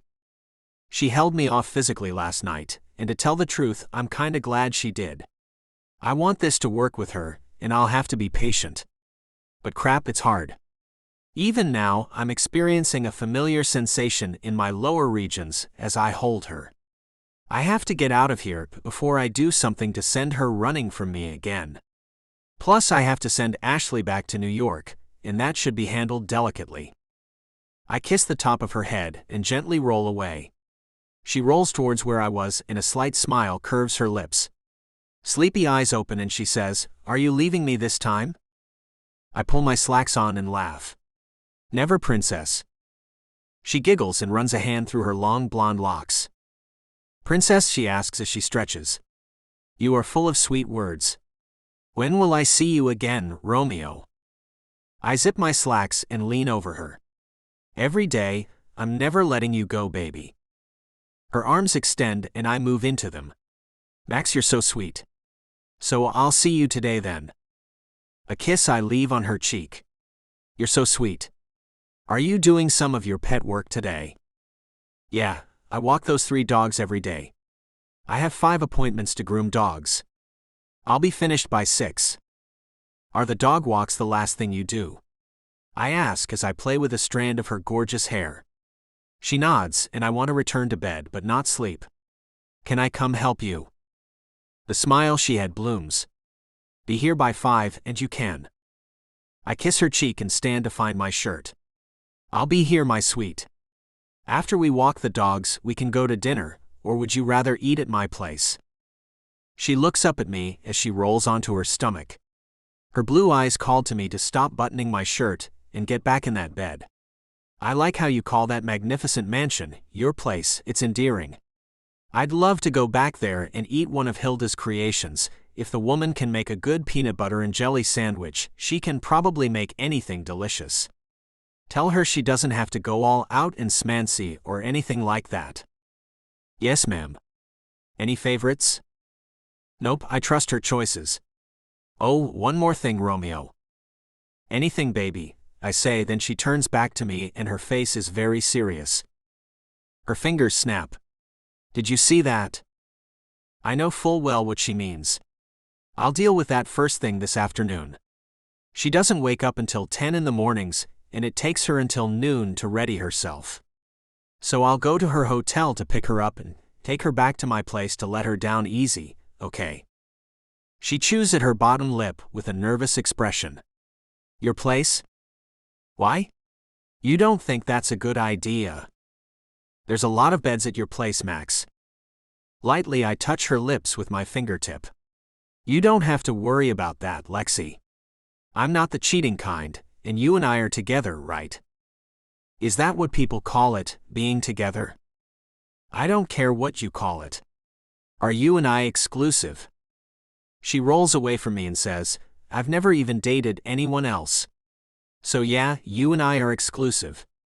If that's how you really want it. I roll her back over. That's how I want it.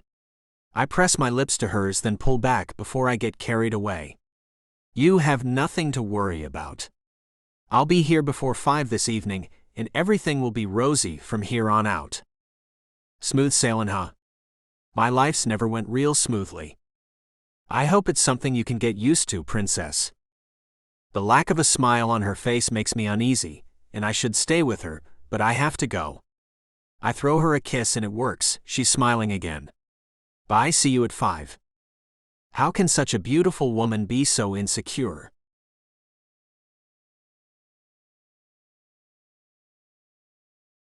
Alexis.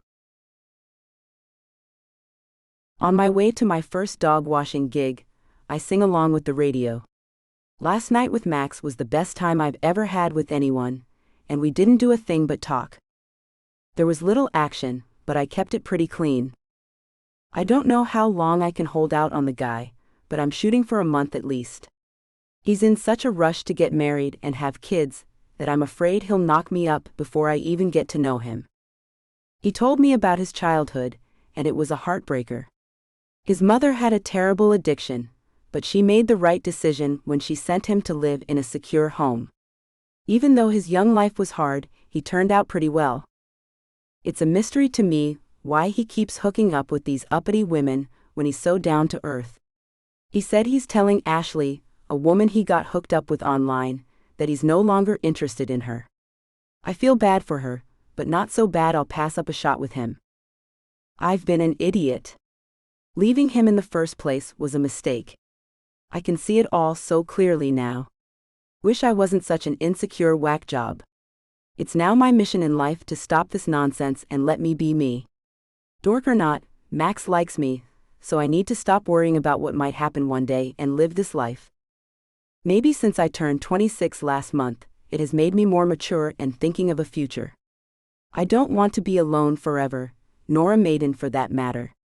Max has awakened something in me that I didn't realize was asleep. I wonder if he's telling her now, and if he is, I wonder if she's crying or throwing things at him. She's from New York, so I hope she just gets on a plane and leaves so things don't have to be awkward. He said he was going to ask her to marry him. He's such a dope. It makes me think he's too lonely and grasping at anyone to fill the most important spot in his life. I need to have no doubt in my mind that I love him and he loves me, not put up with me, not kinda care for me. He has to love me, want to give up his life for me, not that he'll ever have to, but it has to be in him. The lust he has for me is evident, but I need more than that.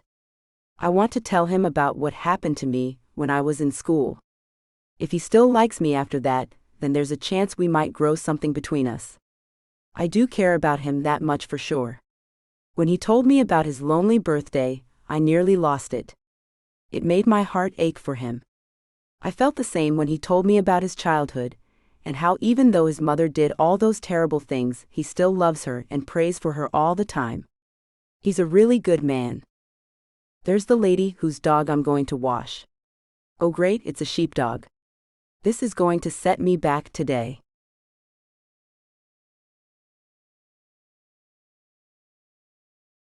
Max. Ashley took the breakup rather well. She shed not a tear. I dropped her back off at her hotel, and we said goodbye. A weight is off my shoulders, and I will see Lexi and help her with the dog walking thing. As I told Ashley, the only thing I noticed was that it wouldn't work out between us was a little twitch that her eyebrow made a few times. Other than that, not a thing. She just said she understood and that she was sorry. I'm pulling up to Lexi's, and her van isn't here. It's 5 o'clock now. I hope she didn't go without me. It would be just like her to do that. I send her a quick text telling her I'm here and hope she answers. A taxi is pulling up behind me and stopping. Shit. I thought that went too easy. It's Ashley. She's banging on my window, and I notice the taxi pulling away. I roll the window down. Tell him to wait for you, Ashley. No, let me in the car. I'm not letting you go, Max. Damn. Get in, I'll take you back to your hotel. I let her get in the car and take off as fast as I can back across town to her hotel. Ashley, I get this isn't easy, but I'm in love with someone else. Is that where she lives? Don't worry about where she lives. She's innocent in all of this. Innocent my ass, she says as she reaches for my hand. Grabbing it, she pulls it to her breast, and I yank it back. You'll miss these if you leave me. You need to stop that. This is how you act when someone breaks up with you. It's a little crazy, I say, and glance at my phone as it lights up. Ashley sees it too as it lies in the center console. She grabs it and reads what Lexi sent me. Oh my Max. You've set up a date with the tramp before I've even left town. She says she's sorry, she's running late. She left the key under the mat, so you should go in and wait for her. She starts to type something back, and I yank the phone from her. Stop. I won't let you mess this up for me. I love that girl, and I'm truly sorry I led you on like I did. I was confused, okay? No. It's anything but okay. You and I are the perfect match. The dating site said so. If you were supposed to be with that girl, you would have been already, so why now? I mean, when did you meet her? 6 months ago, before you. She's insecure about my money and ran away from me. What makes you think she won't do that again? She asks as her hand runs over my shoulder. Would you throw away what we have for such a risky thing with her? I brush her hand off my shoulder. What do you think we have? You shop, I follow you around and pay for your desired things. I have no idea who you really are. I know nothing about you, and you know nothing about me. Her eyebrows raise and she smirks. I know you like it when I put my mouth on your. I hold up a hand and interrupt her. It's just intercourse, Ashley. Everyone likes that. It's not what makes a relationship, though. It's not what makes a marriage. The hotel comes into view, and my heart is racing. I can't get this chick out of my car fast enough. Don't act like that's all we have, Max. I'm not letting you throw this away on some tramp from the hood. She's no tramp, and whatever it was you and I had, it's over. I pull up, and the doorman walks to her door. Goodbye. I'm sorry it has to end like this, but it's over, and I don't want to talk to or see you ever again. Do you understand me, Ashley? Good evening, ma'am, the doorman says as he opens the door and extends his hand to her. Welcome back. Her eyes glare into mine. I understand you. Now understand me, this isn't over until I say it is, and I'm not about to do that. So let your little tramp know that she's in for a fight, because that's what you do for someone you love. You fight for them. How can you claim to love me? I don't love you. Doesn't that matter to you at all? It's on, Max, she says, getting out of the car and walking away. I grab my cell and call Lexi. Are you home yet? Just about. Why are you tired of waiting on me? You can leave if you want, I'll understand. No. I shout, and find myself a bit overexcited by what's just happened. No, I'm running late, please wait for me. I want to go with you. Don't go without me, promise. Okay then, see you soon. She hangs up, and I press the gas pedal harder. Something tells me that Ashley is more than capable of starting up something which will send Lexi running from me again. I have to keep her safely tucked away until Ashley calms down and gets over this.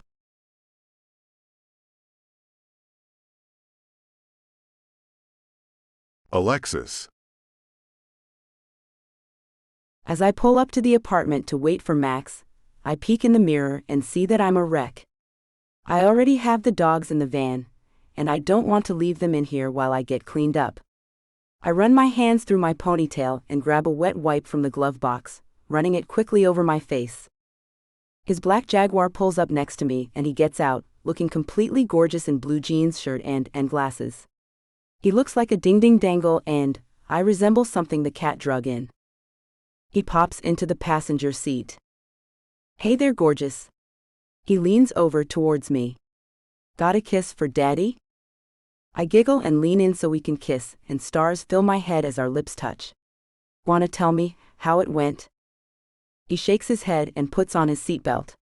He sniffs the air and makes a face. "Do I smell dog crap?" "I think some got on me during that last dog bath I gave, but I can't find it and don't have time to change before I walk these dogs, so you're stuck with smelling it for a little while. You don't have to go with me unless you want me to leave you here. I'll totally understand. I'll adjust. I want to go with you." His eyes aren't sparkly like they have been, and I sense that things didn't go well with that woman. "Tell me how it went, Max." I put the van in drive and take off, making the wheels spin a little on the loose gravel. "Whoa," he shouts as he grabs a handful of dashboards. I turn to him and smile. "Really? That scared you? You hang out of moving helicopters and that scared you?" "I usually drive," he says, relaxing his kung fu grip on the dash. "Take it easy, Evel Knievel." I slow down some so Mr. Scaredy's pants can get some blood back to his face. "I'm dying, Max. Please." "It went well, she'll be fine. How about you take a little vacation, and let me take you somewhere for a week or so?" "I can't. I have these dogs to walk and appointments all this week and next for grooming gigs." With a turn of his head, he stares out the window. "Oh." He sounded disappointed, so I added, "How about after that, like in 2 weeks? I can get someone else to walk the dogs, but I won't schedule any appointments until we return." With a frown on his gorgeous face, he says, "Yeah, we can go somewhere then if you want. I've never made plans with someone before, it's kinda nice." I pull into a parking space and jump out of the van. Max meets me at the back, taking the big dogs out of their kennels. "I'm taking these too," he says. "I'm too much of a man to walk that little bitty thing, whatever it is." I place the Shih Tzu on the ground. Too much of a man. A real man doesn't worry about such things. I think dainty dogs are too cute. You'd look great walking any animal. With your looks, you could easily get away with walking a skunk, and the women would still flock to you. A deep chuckle comes from him as he puts both dogs' leashes in one hand, and the other arm he wraps around my waist. What we must look like walking side by side like this. I'm wearing faded blue scrubs that have dog poopy on them somewhere I can't see, and my hair is a mess from wrestling all the dogs I have today. Max looks like he walked out of a fashion shoot, as he always does. His lips touch my cheek and it ignites something in me. This commitment I've made to myself about waiting a couple of weeks before I give in to my deep, dark desires for him is going to be hard to keep. We should make some ground rules about this physical stuff. "Ah," he says and kisses my cheek again. "No ground rules, control freak." I don't consider myself a control freak by any means, Buster. The Great Dane sees somewhere she'd like to pee, so we change directions. Max looks at me and smiles. "Buster? Wow. Harsh words there, little lady." I giggle and slap at his chest. "You goof." Something freezing cold splashes all over my back, and all the dogs begin barking at once as we turn to see the woman Max was with, holding an empty bottle of water. "So this is the tramp." Her words spew from her mouth. The dogs lunge at her, barking like crazy, and Max holds them back as he shouts, "Ashley, damn it, what are you doing?" The woman's face breaks into a melting mess as she points at me and says, "So this is what you left me for?" "It's not right, Max. I'm better, so much better. Look at her, for the love of God." Max holds me tight to his side and glares at the woman. Ashley, you better get the hell away from us right now before I let these dogs do what they want to you. The woman falls to her knees, crying. Max, please don't do this to me, I love you. You're making a fool of yourself. Stand up and stop this. We're leaving, and you had better not follow us or I'm going to call the police. Max turns and we walk away as she screams. I love you, Max. I know you still love me too. Don't let that woman do this to us. Her words confused me and I asked him, did you tell her you loved her? He shakes his head. Something's wrong with her. She never told me she loved me, and I never told her those words either. We've made it far from her, but I still hear her yelling. Most of it is incoherent, but the last words I hear resonate with me. I'll get you, skank. I'm not letting you take my man without a fight. You won't know when or where, but I'll get you. My body begins to shake and Max whispers, don't listen to her. She can't do a thing to you. As we get to the van, I find I'm shaking so hard the keys rattle in my hand as I push the button to unlock the doors. Max, can you drive? Sure, he says as he loads the dogs into their kennels. You go sit down, I can do this. As I walk to the passenger side, I see the woman coming across the field towards us again and shout, hurry Max, she's coming over here. The back doors slam, and he jumps into the driver's seat, starting the engine and pulling away just as she gets close enough to throw something at my window. A brown bunch of goo, which I think is dog poop, smashes against the window, leaving a yucky mess on it. I thought you said it all went well, Max. The van moves down the road as fast as he can make it go. The first time it did, the second time it didn't, he says without looking at me. The second time? Well, yeah. I thought it was over and done with, and I dropped her back off at the hotel. I guess she followed me to your house because right after I pulled into the parking lot, she got out of a cab, and that's when I got to meet the crazy Ashley she's been hiding. He glances at me. I'm giving her a bad review on that dating site. Okay, she knows where I live? I say to myself, trying to decide what I need to do. With a shake of his head he says, not the actual apartment number, no. It doesn't matter anyway. I'm taking you to my place. You'll stay with me. Max, that's not dating, that's called living together, and that's going way too fast. I begin shaking again as I realize it's too soon to do that, but I also don't want her to do anything horrible to me. I know all too well what terrible things people can do to each other. You can stay in the bedroom you stayed in before. I promise to respect you, Lexi. We drop off the dogs and stop by my apartment so I can pack some things. I throw some clothes into an old bag, and Max takes me by the wrists. What? Leave all this stuff here. Let me get you some new things. We'll go shopping tomorrow. He pulls me into his arms. Let me spoil you, baby. To be spoiled is a thing I've never been. I've worked since I was 16. I search his deep green eyes, and for the first time I let my stubborn pride go out the window. Okay. Good. Now let's get you home. I should probably take my van. Moving me to his car, he says, I'll send someone to get it later. I want you with me for now anyway, okay? I nod in agreement. I don't really want to be left alone either. After helping me get in the car, he gets in the driver's seat, and I bust out and say, when I was 15, a group of girls from school asked me to join them at a park. They never seemed to like me before. They usually said mean things to me. I hesitate at how hard this is to say. His hand touches mine. Please tell me. I wanted to have friends like anyone does. So I went. There was a river, and we all went down to it. They were being nice to me, and I ran along with them as we moved down a steep bank, away from the other people in the park. I swallow hard to get the lump out of my throat. One hit me in the face as I turned back to see if everyone was following, and then another one hit me in the stomach. All of them began hitting and punching me, pulling my hair and screaming bad words at me. One of them picked up a log and hit me across the back of the head. When I woke up, I was face down in the mud.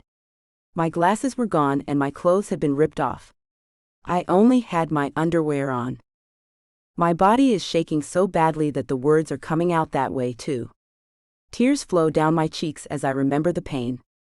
Geez, Lexi, Max's words bring me back and I wipe my eyes with my hand. He hands me a handkerchief and runs his hand over my leg. I hope those little skanks got what they deserved. A few of those girls came from families with connections. One's dad was a cop, one's a judge, and one's the mayor. They all told everyone they saw me at the park that day, and I had gone with some boys they'd never seen before down to the river. They said it had to have been those boys who did that to me, because I was such a tramp. I'm very sorry that happened to you. I'll never let anything happen to you again. Tomorrow I'll get a lawyer to deal with this crazy skank. We'll run her out of Texas and back to New York, I swear it to you, baby.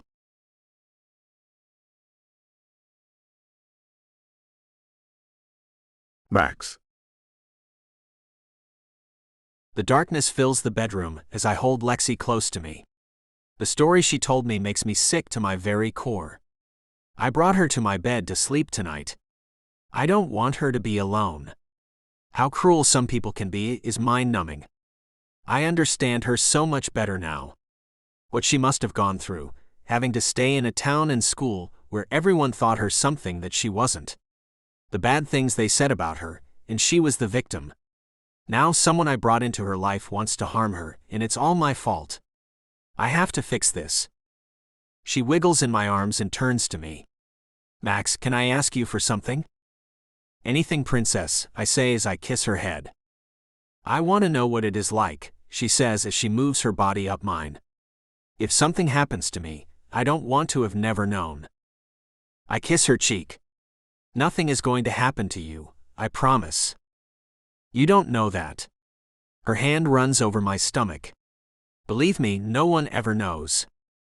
She straddles me in one quick movement and pulls the t-shirt she's wearing off. Lexi, don't do this. You're upset and afraid. I promise you no one can get through me to hurt you. I've waited for 26 long years and I don't want to wait a day more. I trust you, Max. I trust you not to hurt me. Please. She chews her bottom lip. A sadness fills her eyes. All I want to do is take that sadness away. I can't take you like this, Lexi. It's not right. Her eyes dart back and forth as she says, I want you and I already love you. Do you feel anything for me? Are you crazy? Do I feel anything for you? I've wanted to tell you I loved you since the first day I met you, but I was afraid I'd scare you off. Okay, I love you and you love me. Isn't this what people who love each other do? She asks. What are we waiting for? A magic number of days? I know now without a doubt, Max. You'd take a bullet for me, and I would do the same for you. You really love me. I do, but to get pregnant my first time would be a bummer, so use protection. You really want to do this? She shakes her head. She looks so innocent and beautiful. As I gaze down at her, she wraps her arms around my neck and pulls me to her. Kiss me, Max. Pressing my lips to hers, I find the pulse which has ached for her for 6 long months resonates in my body. My heart pounds like it never has before, and I know we were meant to be together. This is it for me, she's mine and always will be. I pull my mouth away from hers. Tell me that you belong to me. Max? Her eyes search mine. I have to know without a doubt you're giving yourself to me, because I will die if you leave me after this. I've never felt this way with anyone else. Never. Never, Lexi. So I am begging you not to toy with me. Tell me you're mine. You're so intense. This is intense, baby. I want you so bad, but I'm so afraid of you. Your insecurities have to be pushed back, and you need to be more afraid of losing me than anything else. So I need you to know where and who you belong to. You'll be screaming that you're mine in just a minute, Lexi. Her eyes go wide as I smile and press my lips to the sweet little bud that has gone untouched for 26 years. Her hands tangle up in my hair as her body arches up to my mouth. Oh, holy Lincoln Logs, that feels so good. Her crazy words I'll have to learn to ignore. I belong to you, Max. I'm yours, and no one else can ever have me. My gosh, please take me.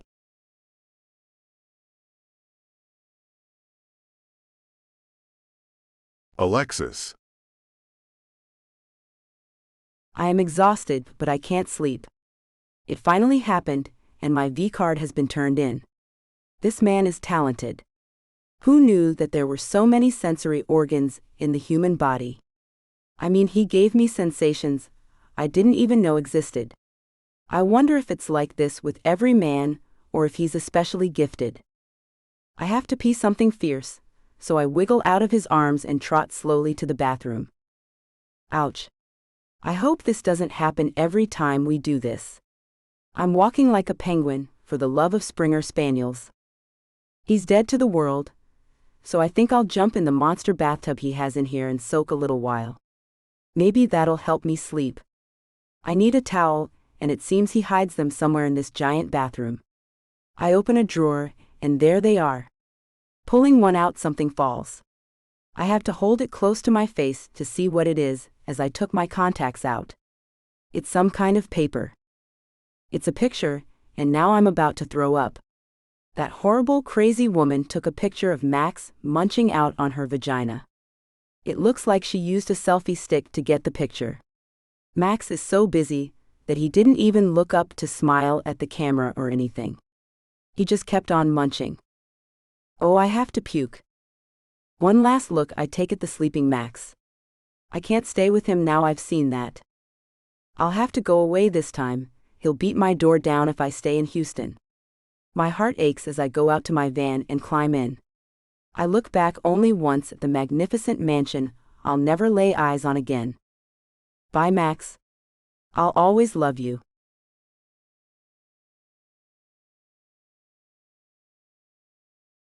Secrets of Joy. Max. A bird chirps at my window, waking me from the best sleep I've ever had. As I rub at my sleep-filled eyes, I roll over to wrap my arms around the woman I will spend the rest of my life with. Where the hell is she? Panic runs through me as I jump out of bed, praying Lexi's in the bathroom. I throw open the door and hear nothing. She's not in here, and something is lying on the floor. Oh my no. That damn Ashley took a horrible selfie of me doing some bad stuff to her. Lexi must have seen this and freaked out. I can't believe that crazy skank Ashley. I swear I could strangle her right now. I need to get dressed and go find Lexi before she does something stupid. She was aware I was dating Ashley, for the love of God. Why does she have to be so damn flighty?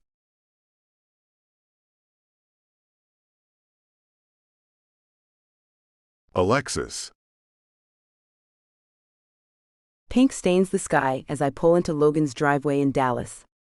It's a very nice brick home in a suburban neighborhood. I hadn't seen him since I was 18 when Logan came to my graduation with Josh, my brother, who he was best friends with. He's the only sort of friend I have ever had. Not that he was my friend, but he was nice to me. It seemed smarter to go stay with someone I'm not related to, since Max knows how to Google me and find out everything that there is to know about me. I called my mother and told her the deal, and for her not to worry, but I couldn't tell her where I was or Max might get it out of her. Logan had to leave for work already, so he left a key under the mat and told me to make myself at home and to take the second bedroom on the left. The house is a large red brick with pretty shrubs in front. As I enter his house, I can smell coffee he must have made before he left. In the rush, I didn't ask him if anyone else lived here with him. The place is really nice, and he has some smancy things in here. I round the corner to the kitchen and find a note that he left for me, along with some donuts next to the pot of coffee. Alex.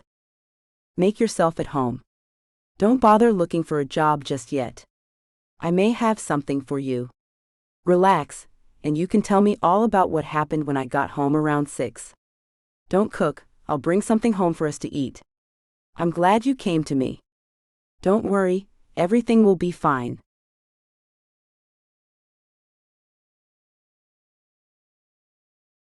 Logan. just like a big brother, always there when I need him. I drift through the large house, gazing at his things. Nowhere are there any pictures of a significant other. There's one of a yellow lab, but no girls. Logan is 35, and the last time I saw him, he was cute in a tall, skinny, nerdy way. It's been 8 years.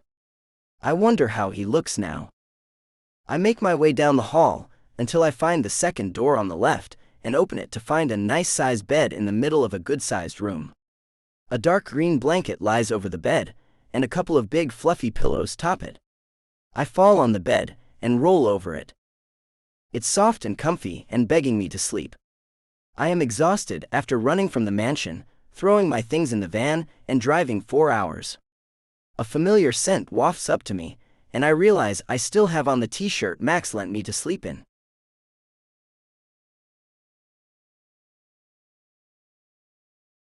Max. She's gone. Her things are gone and she's vanished. Her cell's been turned off, and I have no idea of how to find her. My only hope is she'll calm down and realize she made too much out of the damn picture. I tore that thing to pieces and flushed it. After that, I scoured my whole place to be sure the psycho, Ashley, didn't hide anything else that might ruin my life further. My bedroom was too lonely, so I was lying on another bed in another room, drinking Jack Daniels straight from the bottle and watching the Weather Channel for some strange reason. Wherever she is, I hope the weather's nice. The sun should always shine on her. With the story she told me about getting beat up by a bunch of mean girls when she was a teenager, it's no wonder she doesn't trust my feelings for her. It's no wonder she saw that picture and thought that I was just using her and would drop her right after I had her. I wasn't, though. I was going to keep her with me forever. The whiskey burns as it hits my empty stomach, but I don't care. In a little while, I won't feel anything. I won't feel the crack in my heart she's left, or the continuous urge to bawl like a freaking baby. The cruelty of not at the very least letting me know she's okay is not a thing I thought she was capable of. Sweet and sincere though she is, her insecurities make her do things she doesn't understand or hurtful and mean. Just one phone call from her is all I need. I need to know she's all right.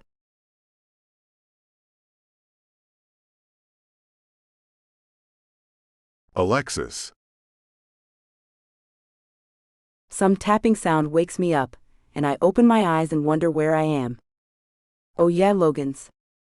I stretch and realize the sound is coming from the bedroom door.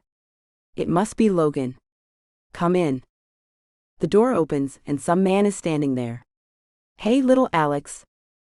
I blink and rub my burning eyes, which are caused by falling asleep with my contacts on. The blurry man comes into focus, and I see tiny resemblances to the Logan I used to know. He's no longer thin and tall, he's buff and tall. His usually unkempt, wavy hair is cut in a neat, short style that enhances the sandy blonde color. You filled out. I had pulled my hair out of the ponytail before I fell asleep, and he ran his hand through it. So have you, little Alex. You've turned into quite a woman. I blush and glance away. Thanks for letting me crash here. Yeah, no problem. Well, get up and meet me in the kitchen. We can eat, and you can tell me what's going on with you. As he walks away, he turns back and smiles, shaking his head and chuckling. Then he leaves me alone, and I pull the t-shirt up to my nose and take the last sniff of Max I'll ever smell. It's time to move on. I'm not in his league, and that's that. He's a playboy, and I'm a good girl who doesn't do those things he wants. No matter how great they felt. He does it to all the girls. I was no one special to him. He'll have me replaced by tonight, I have no doubts about that. Changed into shorts and one of my t-shirts, I follow the sound of music playing softly. I find Logan sitting on a stool at his bar, and sipping some kind of drink. There she is, he says, holding his arms open. Come, let me hug the misery from you, poor child. I fall into his arms and let him hug me as I hug him back. It's been such a long time since I had a platonic hug, and I've missed them. You're already making me feel better, Logan. Finally, he let me go, and motioned me to take the stool beside his. A takeout box sits in front of me, and a tall glass with some dark liquid sits next to it. I hope that's Mr. Pibb. He nods. I picked it up just for you, Alex. I remembered. I bet you did. I bugged you enough to always bring me one when you came to visit Josh when I was a kid. I was quite the pain. His eyes light up. You were no pain, you were a sweetie pie. I giggle and blush, remembering having a crush on him when I was really small. Before he got all gangly and turned into a pimple-faced teenager. I see your acne cleared up. He gives me a jab in the ribs. I see your whole body cleared up. What happened? Did you find some magic pills to take while you were in Houston? Some hot mama pills? You're hilarious, I jab him back. What about you? Is that your real body or a body by steroids? Hey, he says as he pulls me under his arm and puts me in a fake chokehold. This body has no drugs in it, thank you very much. I giggle and wiggle out of his arms. Okay, I say as I pull my hands through my now messed up hair. No roids, I get it, touchy subject. As he opens the box of takeout in front of me, he looks at me and asks, do you still like Chinese? I sure do, thank you very much. I take the plastic fork and stick a piece of sweet and sour chicken with it and pop it into my mouth. With a pat on my back, he says, good, you still have an appetite. Whatever sent you flying out of Houston must not be that bad. To most, it probably would be a dream come true, but I'm not most people. His fork is loaded with noodles and he waves it as he says, you are not most people, Alex. So let me have it and tell me whose butt I have to kick. There will be no booty kicking necessary. Max is who he is. I was aware of his past romances, and I made the mistake of getting caught up with him when his latest one was too fresh. I paused to place another chunk of chicken in my mouth and drink. My V-card, as Cake put it, has been cashed in, and it seems I gave it to the wrong man. A choking sound comes from beside me, and I turn to see Logan spewing his drink from his lips. Did you just say you barely stopped being a maiden? A dirty skanky hoe since last night, I say as I shake my head. I kept it all intact, waiting for Mr. Right, then threw it all away on a playboy who does the same thing with all the girls. Logan's eyes roll and he slaps his knee. Damn girl, you held on to that a lot longer than most. Don't go calling yourself such names just yet, darlin'. I mean, you have to do a little more than trust the wrong guy to go that far. Well, what if I told you I only really knew him for 2 days before I gave it all away to him? I'd say he must have been something special for you to do that, Alex. Logan draped his arm around my shoulders. As far as him doing the same things to everyone else, you may not be aware of this, but there's only just so many ways you can do with that act. He was bound to have done the same things with other women. The pain I felt when I found that picture was something I've never felt before and never want to feel again, I say as I lean my head on his shoulder. It was like something got jerked out from under me, and I was falling forever into something I didn't know existed. It's just too hard, I can't do the love thing. So you love this guy? You think you really loved him, Alex? I mean, you just said you only knew him for 2 days. 2 really full days. They seemed like a lifetime of them.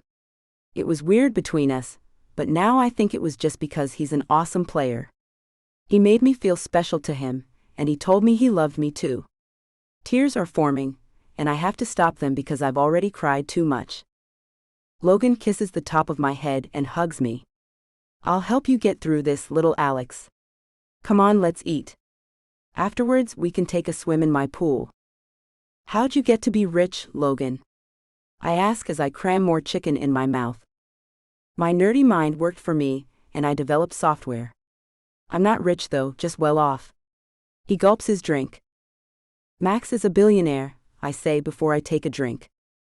Logan chokes again and looks at me as if I'm insane. You blew off a billionaire? I nod and place an egg roll in my mouth. Logan laughs so hard that he nearly falls off his stool. I bet I've heard of him then, who is it? Max Lane. Oh shit, he says as he stands up.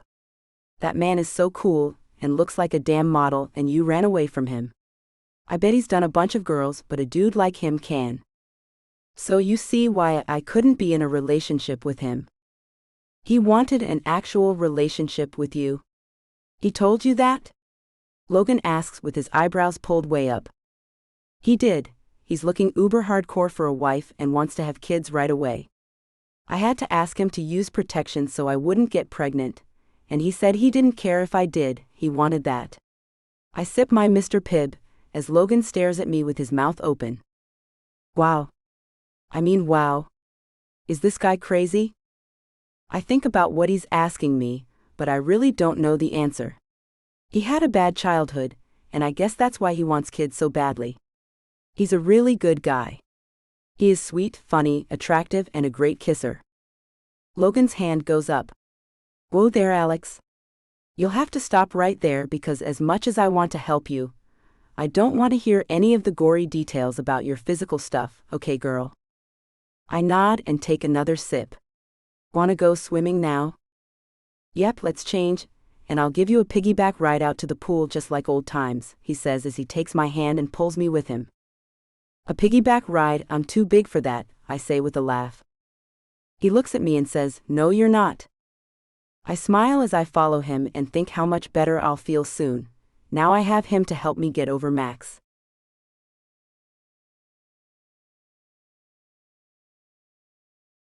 Max. A month has passed and still she is not called. I suppose she's alive and not missing, as the news hasn't said anything about a missing woman or finding a body. She doesn't want me, it's obvious. If she can walk away again after what we shared, her feelings for me are not as strong as mine are for her. I should move on, but I can't seem to. No one interests me. I want no one else but her. I told her it would kill me if she left, and she left anyway.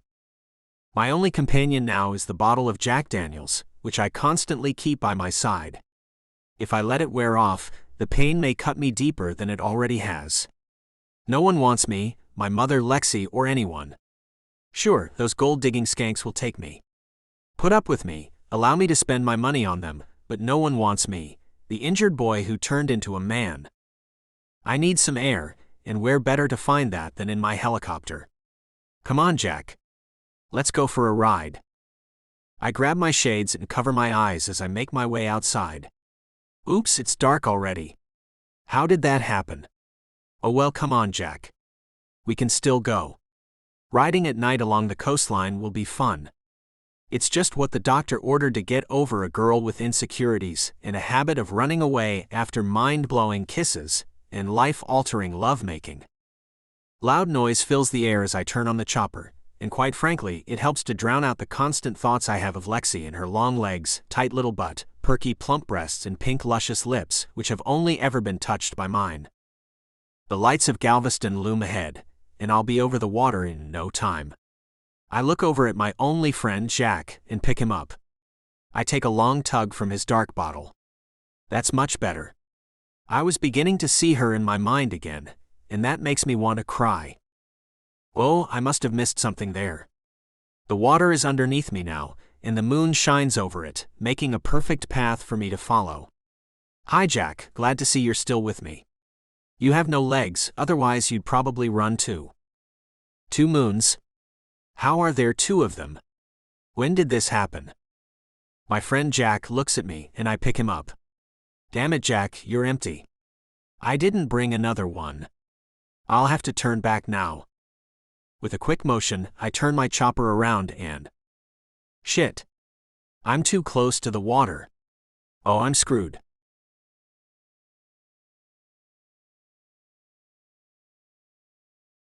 Alexis. The aroma of basil fills the house as I simmer a sauce for the spaghetti I'm making for us tonight.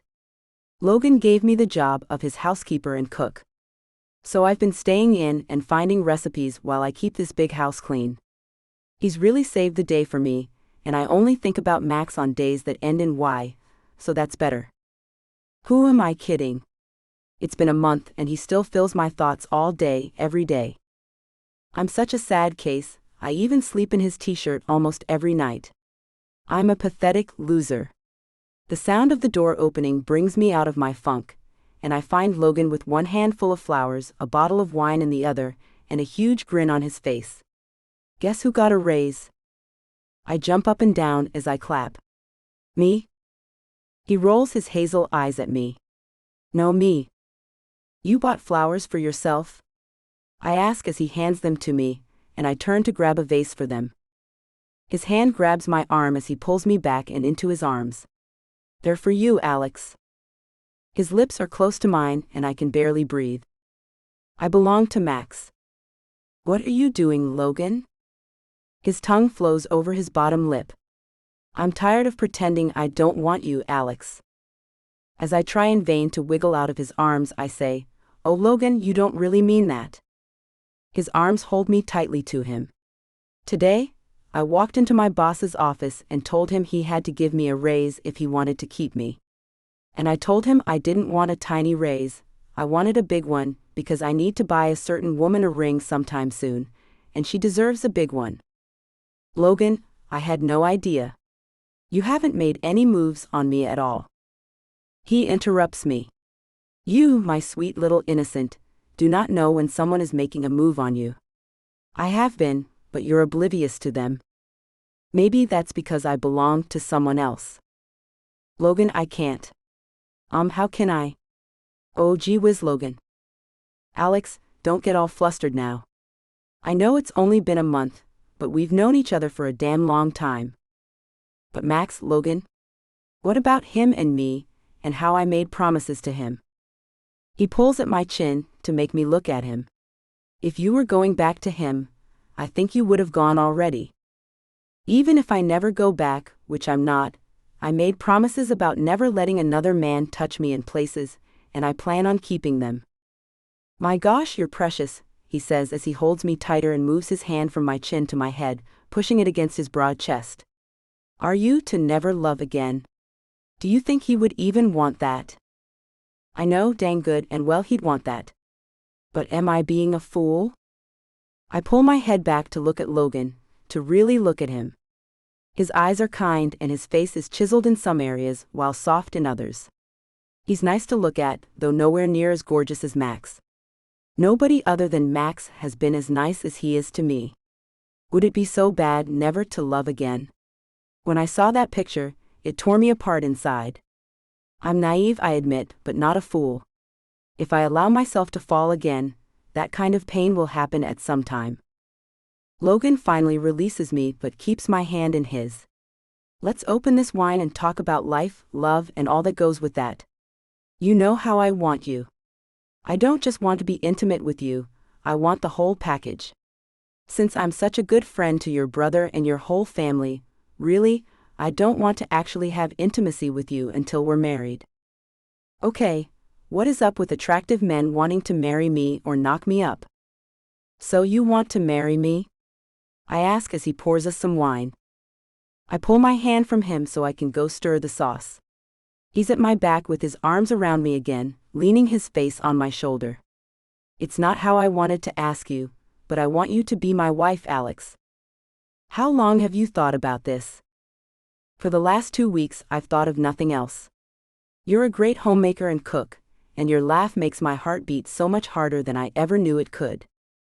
My mind flows like a river with what to do. I still love Max. I know I can never truly have him though. But why do I know that? He wanted me to. He probably would have asked me to marry him. But he's too good for me. So what am I supposed to do, be alone forever? Is it wrong to keep a promise if it hurts you to do it? Is it really hurting me to keep the promise? It's hard to tell, because so much hurts right now anyway. I turn in Logan's arms to face him. I need more time, Logan. I'll take that. It's not a no anyway. It's also not a yes, so keep that in mind. A lot of things have happened very fast for me. After so many years of being ignored, this is all a little crazy. Truth be told, because I want you to know the truth, I love Max. Then why don't you go back to him? I don't know why. I just feel like he can do better, and he deserves better. I stop and realize I'm telling a lie. No, those things aren't why. The real reason why is because I feel so much for him, it petrifies me. He has the ability to break my soul apart with one picture. No one should have that much power over anybody. Logan loosens his arms and moves back. That's exactly what love is, Alex. Maybe you should go back to him. I can't do that. I can't live like that, waiting for my world to fall apart if something ever happened to him. Tears fall down my cheeks as I turn back to stir the sauce. The epiphany that I'm afraid to live a life full of love only because it can be taken from me has me numb inside. As I wipe my eyes with the back of my hand, Logan kisses the top of my head. Call the guy, sweetie. He places his cell phone on the counter beside me and leaves me alone. I stare at the phone. His number is burned into my brain. After I grab a paper towel and blow my nose, I push the buttons that will bring Max back into my life.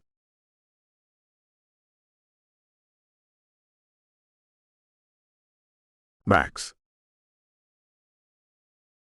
Black water is all I see around me. My chopper is gone. Luckily, I managed to get out before it sank with me in it. The moon's light is all I have to look at, and it's moving through the sky way too fast for me. I know there will be at least 2 hours without light. Somehow, I'm sober as a judge after a month of being inebriated. I thought I wanted to let it all go.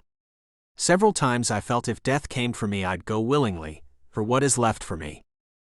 I tread water, as I have no idea of which way I will find land.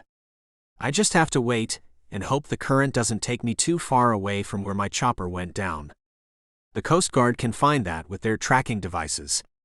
Surely, once Hilda sees the chopper gone, she'll try to call me and see I've left my phone in that bedroom. Shit. She didn't know I was in there. I've been hiding from the staff so they wouldn't realize I turned into a drunk. She may not even look in there. What in the hell have I done to my life? I was given a chance out of hell once before, and I managed to go right back there on my very own. How did I allow that to happen? Lexi is beautiful and funny. We connect like no one else, but I can't let her crazy ways stop me from being who I am, who I'm supposed to be. Hell, if she had come back and found me like that, she'd have run off again. If I get out of this, I will be happy alone. If she comes back into my life, we'll have a great marriage and some good-looking kids to share our lives with. If she doesn't, that's okay too. I'm going to stop looking for a wife. If there is someone other than Lexi out there for me, then she can find my ass. I wish I would have made a will and left everything to her. Now I don't know who will get all my money and things if I... Damn it. I have to stop thinking like that. Okay, when I make it back, I'm going to make a will and put Lexi down as my heir. No matter what. I want her to have things. She's so easy to please, I could leave her a box of handkerchiefs and she'd be happy. Such a sweet, innocent young woman. Such a good mother she'll make. I bet she'll still look attractive when she's pregnant or holding a baby on her hip. Man, I'd sure like to see that. It would be even better if it was my baby's. Something just moved between my legs, and it was not at all appreciated. Shit. Something is coming right at me. Shit. Shit.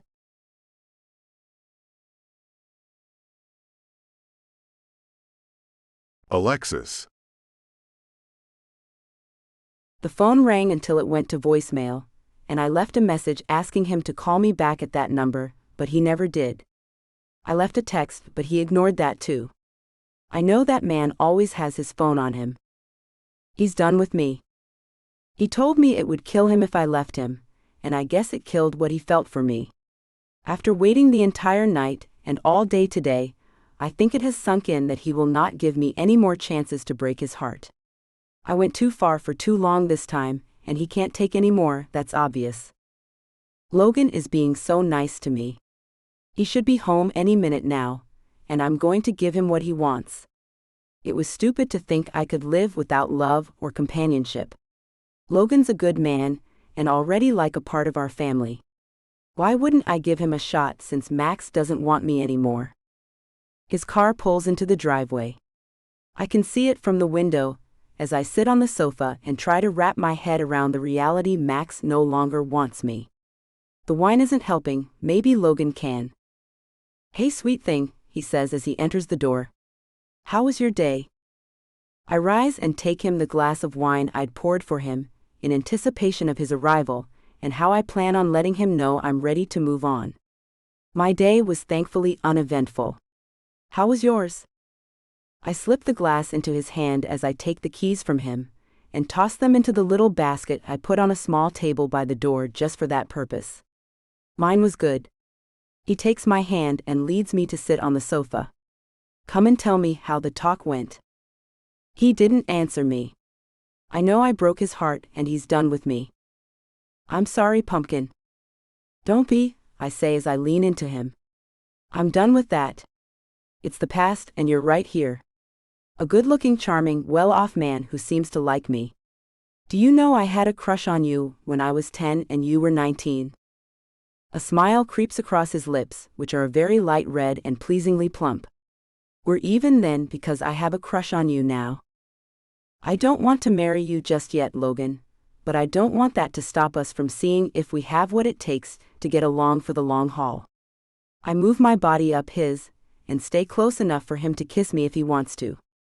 His hand tightens around mine. "So your past is out of the way, and you're ready to move forward with me?" "I am."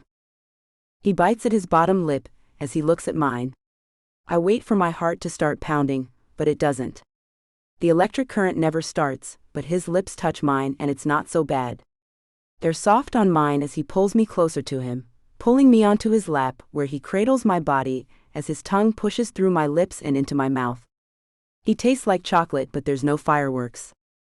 Will it ever be like that again?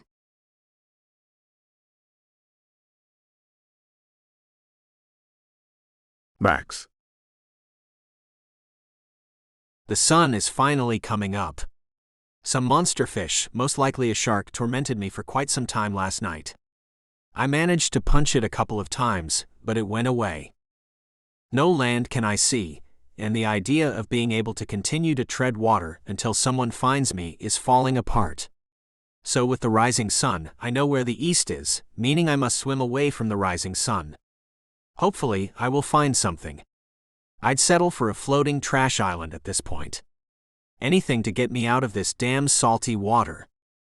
I've come up with my motivation for making it out of this mess alive and intact. I'm going to go to all the big networks and all the social media to get help to find Lexi.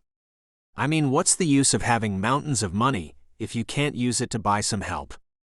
No more thinking she doesn't love me because I know she does. She's just a little crazy, but time will fix that. I should think I might have to keep her locked away in a bedroom with me. Something is floating on top of the water in front of me. I have to swim pretty fast as it keeps moving away. Finally, I have it, a small piece of some kid's broken kneeboard. I hope this means I'm closer to shore than it looks like I am.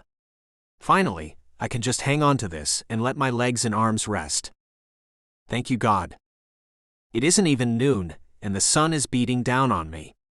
I'm naturally tan, but I can feel my back burning. Maybe I should just give up, maybe the next life will be better. I have to get out of this funk, so I yell, "Lexi, I'm coming for you." There, now my head is right again, and I can keep on swimming. There we go, now that's stuck in my brain, I'll get somewhere. And it seems like God is smiling on me because a cloud covered the sun, and I am relieved of that, if only for a moment. I have to be happy with the little things. A drop of cool water hits my hot shoulder, and I am thankful even more until I look up. That's one of the biggest thunderheads I've ever seen. Maybe it only looks so huge because I'm in the middle of the ocean, maybe that's why. Lightning strikes and it begins to pour. Oh joy. Now the waves are getting bigger, which should be some real fun, I bet. God, please don't kill me. I promise I will rectify whatever I've done to offend you. I look behind me and wish I hadn't. A giant wave is about to barrel down on me. At least I have my little broken kneeboard.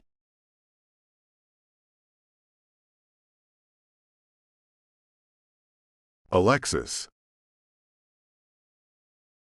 Take me to your bed, Logan, I say as he holds me on his lap.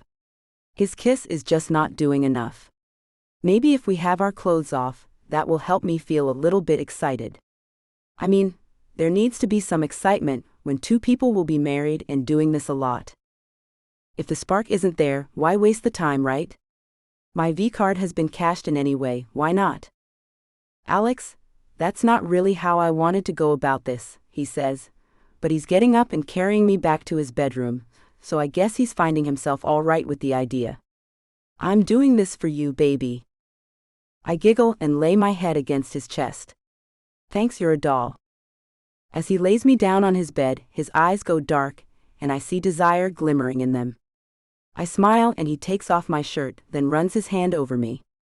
Take your shirt off, I say, and he does. His chest is wide, and a small amount of hair grows over it, going all the way down to the top of his slacks. You work out? He has a small six-pack and some very nice lines. I run my hands through his hair, trying to spur myself on. The smell is nice, a clean, musky scent which I find appealing. Still no electricity, though. His lips run up my neck in little kisses, and it tickles a little. I find myself giggling, and he raises up and smiles at me before he crashes down on me, kissing me hard, and I find my breath taken away a little. But no fireworks, no electric currents, no needing him to stay with me forever. Why? Why does one man do so much for me, and another doesn't? Why can't I feel that spark with Logan? I turn in his arms and look him in the eyes. I will make the spark happen if it kills me. This man is perfect for me, and by the ding-dang holy man above us, I will get a fire going in my body for him. Logan, do you really want to marry me? He smiles and nods as his hands gently push my head back to rinse the shampoo from my hair. I love you, Alex.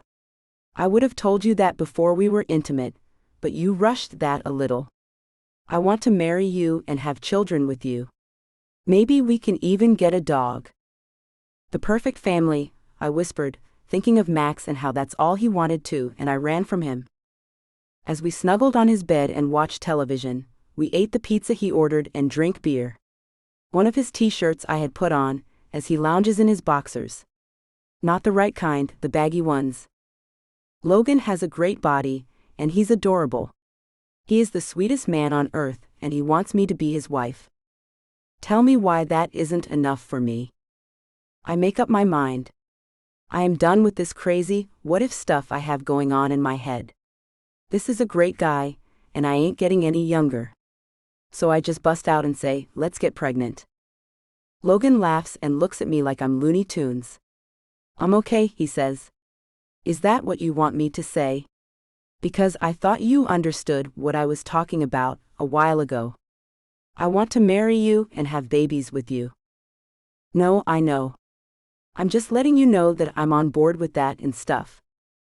His eyebrows raise and he says, I thought you being in here in my bed meant you were on board with that already, Alex.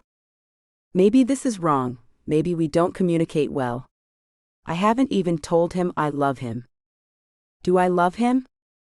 Logan, I think I might love you, I say, laying my head on his leg as he sits on the bed. Sweetie, I'm sure you do, he says, shaking his head. Those wretched women who did that to you really messed up your head, baby girl. My heart clenches with the reminder. Am I really messed up? Is that why I have such a hard time with feeling more for Logan than I do? Is that why I ran from Max? Logan's arm runs around me, and he gently kisses my cheek. Don't worry, Alex, I'll never let anything happen to you. You're safe with me, forever, baby girl. I turn my face up to his, and push all that stuff to the very back of my mind. Max, the girls who beat the hell out of me, and the way I've kept myself at a distance from everyone. I love you, Logan. His hazel eyes shimmer as he says, I love you too, and we will be happy. No worries. I lick my lips and take the beer bottle he holds out of his hand, and place it on the nightstand. Take me, please. With a flick of his finger, the television goes off, and he scoots down into the bed with me. I want to have your babies, Logan, I say as I feel warmth welling up in me. I want to take care of you and be your wife. Get ready to get pregnant, baby girl. How can I get him to stop saying that? It's so inappropriate.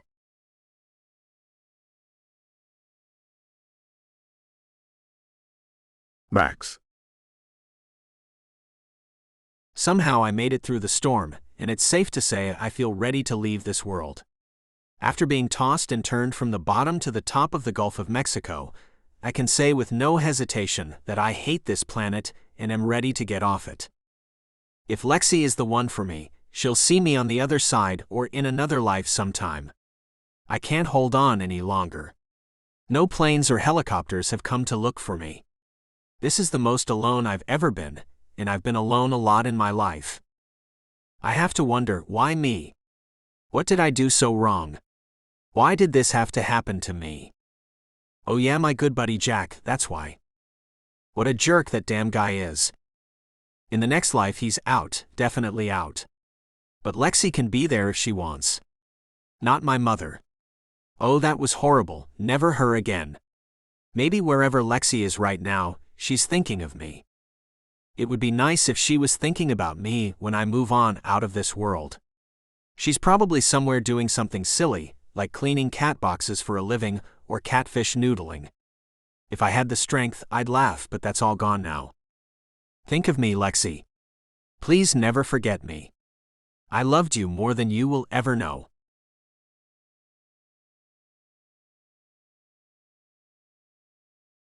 Alexis.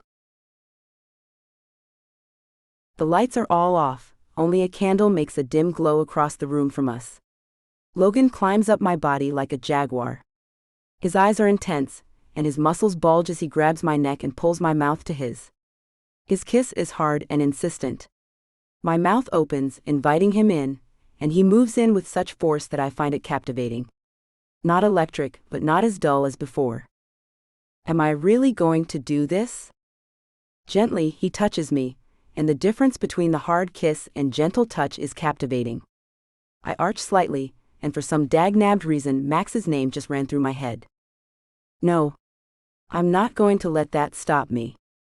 This all started out really exciting, and it's taken a derailment somewhere along the way. I guess I'll get used to the way that he does this, and will come to find it exciting. It's not bad or anything, there's just no fire. I may get pregnant from this one encounter, and it was so forgettable that I just might cry. Why do I have to be so afraid of loving Max? Logan rolls off me and lies on his back. That was great, baby. I roll away from him and wipe the tear that's gotten away. Yeah, sure was. He takes the remote and turns on the television. I haven't watched TV in a week. The news is on and I close my eyes because I hate to watch the news. It's mostly about bad stuff, and I hate hearing about it. I'm going to sleep. Good night, Logan. Night, Alex, I love you. I blink a few times, then decide to add, I love you too. I kinda love him. It's not a complete lie. He is a great guy. You can't discount how good he is to me. So there's no spark, so what? The sound of the anchorman's deep voice is soothing me to sleep. In other news tonight, the search for billionaire Max Lane has ended. 3 days ago, his helicopter crashed in the Gulf of Mexico. I sit up and stare at the television. The anchorman continues, search efforts have been called off and Max Lane is presumed dead. I turn to Logan. Did I hear that right? His eyes are huge and he nods. I turn back to the television to see a picture of my gorgeous Max as the anchorman says, he was just 30 years old, unmarried, and left behind no children. Tossing the blanket off me, I run to the bathroom where I promptly throw my guts up. Then the sobs hit me and rack my body. Logan has picked me up and carried me to the bed. He holds me on his lap and rocks me back and forth as I cry hysterically. I loved him, Logan. I know you did, sweetie, he says as he runs his hand over my head. He loved you too. I'll never see him again. He's gone forever and I hate myself. Shish, he says as he hugs me tight to him. Don't do that now. I'm sure he'd hate it if you got down on yourself. I wrap my arms around Logan's neck and bury my face in his chest as I cry and see Max's beautiful face in my mind. That's the only place I'll ever see him again, which is in my memories. The crying eases, and I feel so lucky to have a man as sensitive as Logan. Thank you for understanding, Logan. You're a good man. He pulls a tissue from a box on the nightstand and pats my cheeks with it. Believe me, it fills me with jealousy to see how much that man affects you. You love him though, and I can't help feeling empathy for you. I'm sorry this happened, Alex. It's not fair. I shake my head. No, it's not. I hope he's in a better place, and finally really happy like he was when we were together. We could have had so many more of those days, if I hadn't been so stupid. I know this much, I'll never do that to you. I won't run away from you, because I'm too afraid to love you. Finally we lay down, and I rest my head on Logan's chest. His heartbeats fill my ear, and it makes me realize Max's heart no longer beats, air no longer flows from his lungs, and he can no longer think of me. I will miss him forever.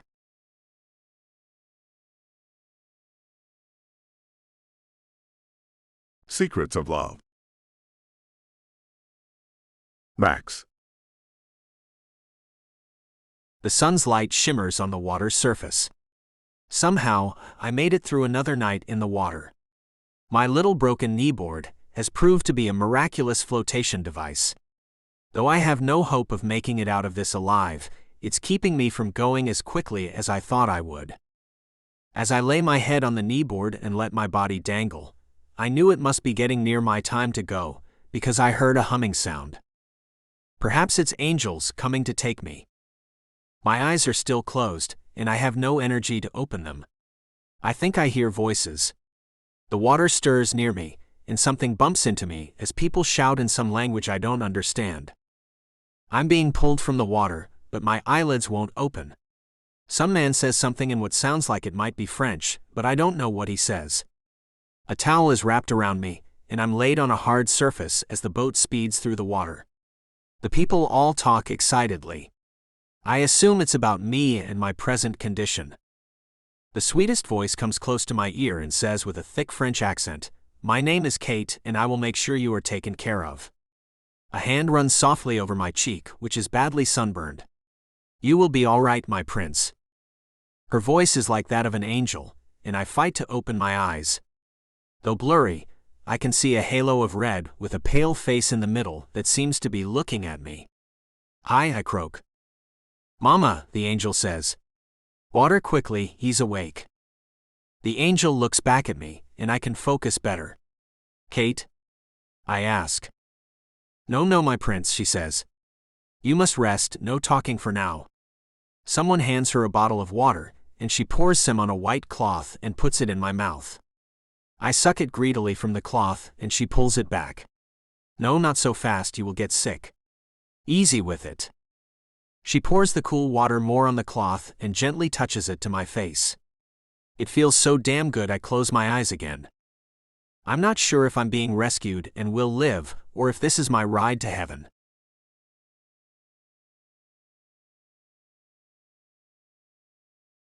Alexis. Heat hits me like a brick wall as I walk back into my old apartment in Houston. I've run again, this time from Logan. He should be home any minute, and he'll find I'm gone. I've not bought myself another cell phone, so he can't call me and try to talk me into going back. My only fear is that I might be pregnant, but if that occurs, I'll deal with that. The knowledge that Max is dead is messing my head up more than I ever imagined it could be messed up. I can't eat or sleep or think. I screwed up, and wonder if his death had anything to do with me. The obvious thing to do is go and see Hilda and see if she knew what was going on with him, but I can't face the mansion again without him in it. I'll just have to never know, never understand why this happened. Whether it was over me or not, Max is gone, and I'll never see him again. The thought of that has me going insane. To never lay my eyes on his beautiful face again is way too much for me to bear. I flip on the air conditioner and curl up in a ball on my bed. Though unable to sleep, I'm also unable to sit up, and the ride here was unbearable. I pass the park where I ran into Max the last time and cried all the rest of the way home. I never imagined I had so many tears in me.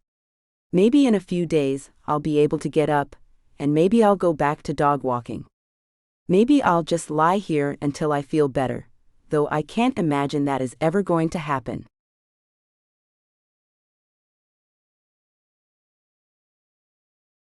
Max.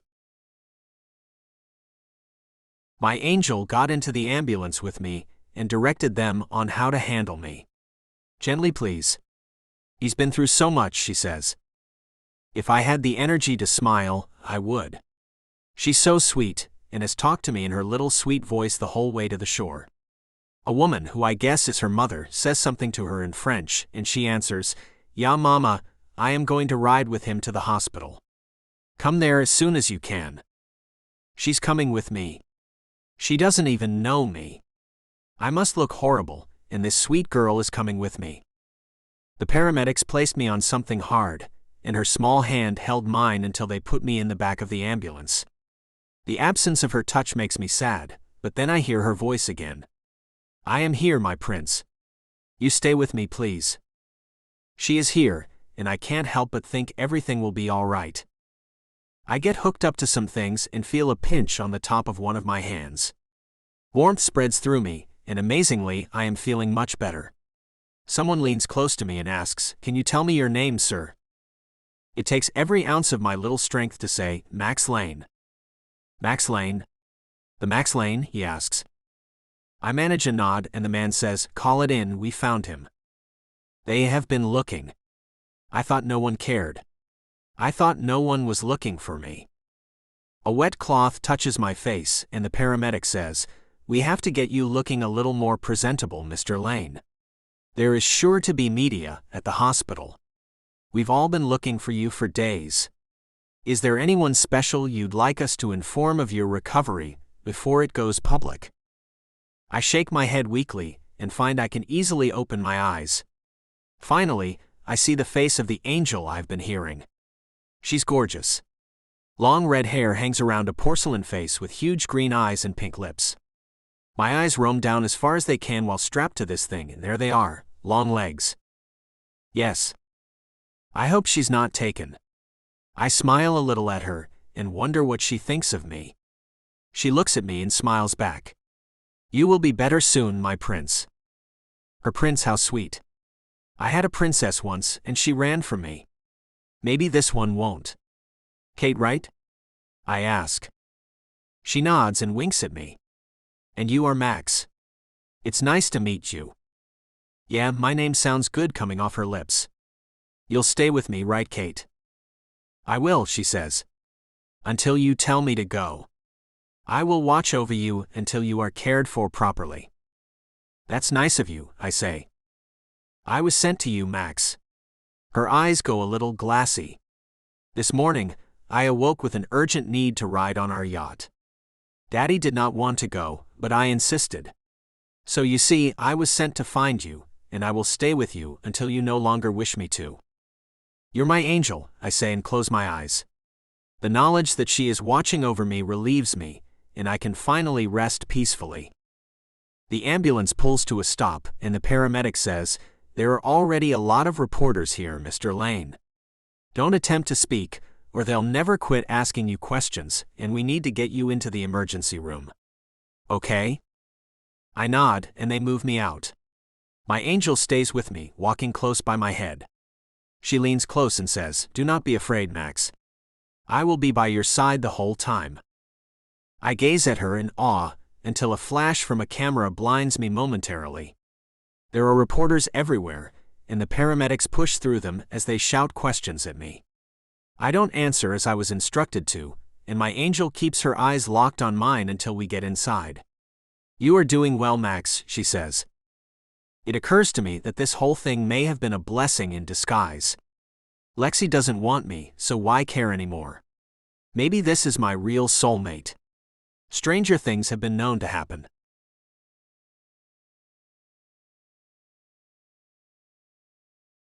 Alexis. My eyes open, I must have fallen asleep. The room is pitch black, and I grab the television remote off the nightstand and turn the television on for some light. I blink and grab my glasses off the table as well. Putting them on, I see the news is on, and I take the remote to change the channel. News broke earlier this evening on the rescue of Max Lane, the anchorman says, and I sit up, not believing what I'm hearing. A picture of Max gazing at some red-headed woman fills the screen.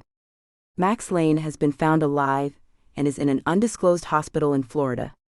Doctors have issued a statement telling us he's in stable condition, and no permanent damage was done. He should be home by next week, Houston.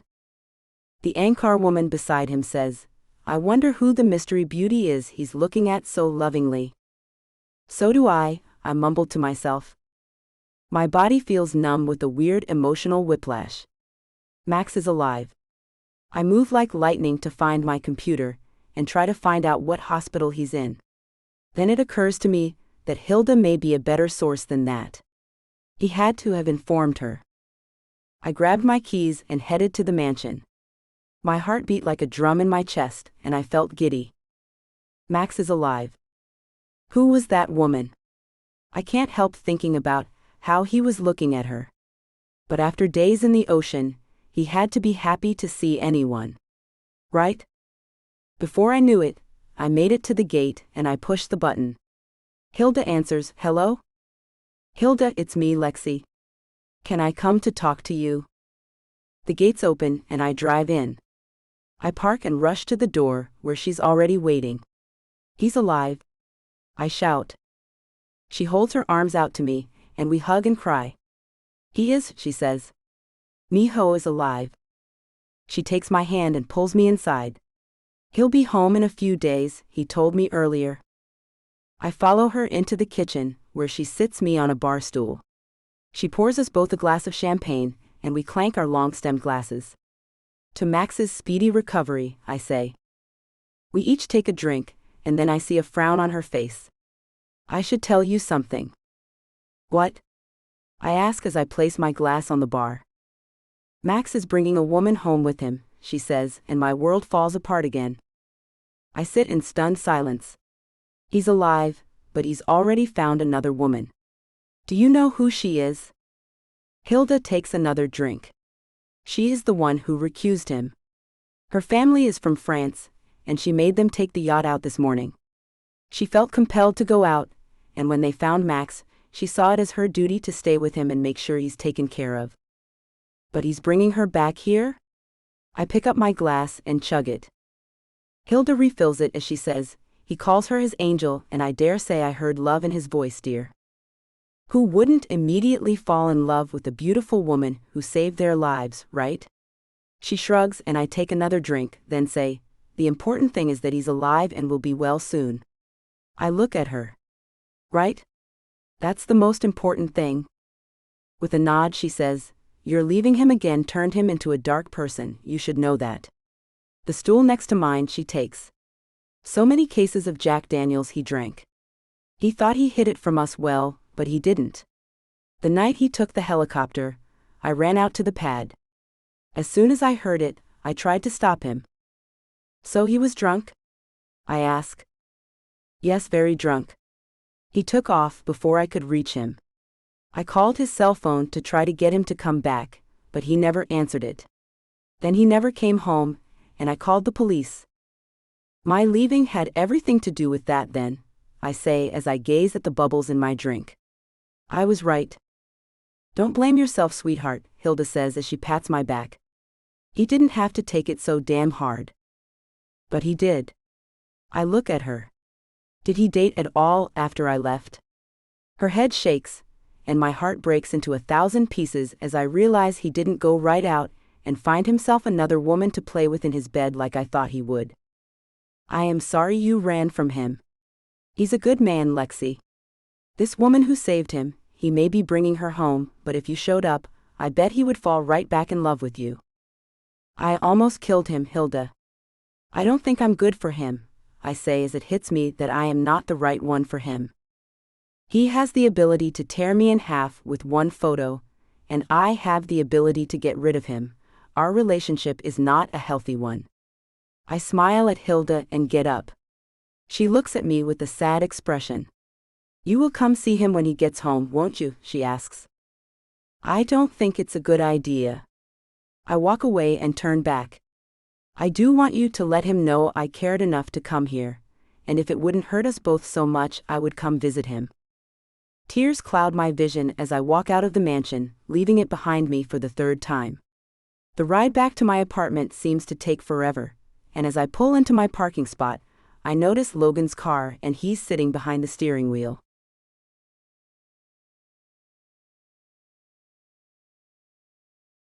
Max.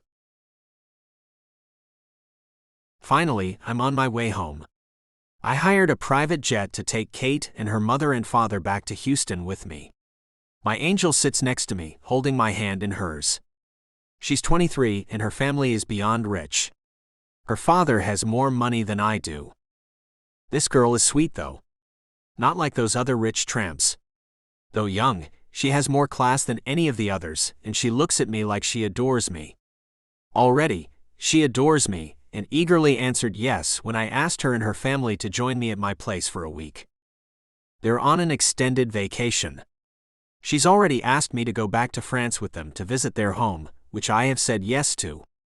That seems to be all we say to each other is yes.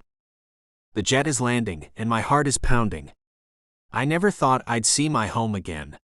I'll be back in about an hour, and I may kiss the front door I long to see again. A car waits for us on the tarmac, so I don't have to see any reporters.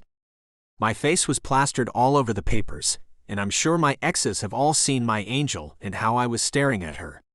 The last thing I need is for any of them to know I'm home and make life miserable for us. Except Lexi, she'd never do that. I wonder how she took the news about me. As we drive home, Kate's family takes pictures out the window and seems excited about seeing Texas. I will take them to check out all that is cool about this state. I had Hilda get us tickets to a Dallas Mavericks game in 2 days. I bet they'll flip over the tall players. My gate comes into view and I am home.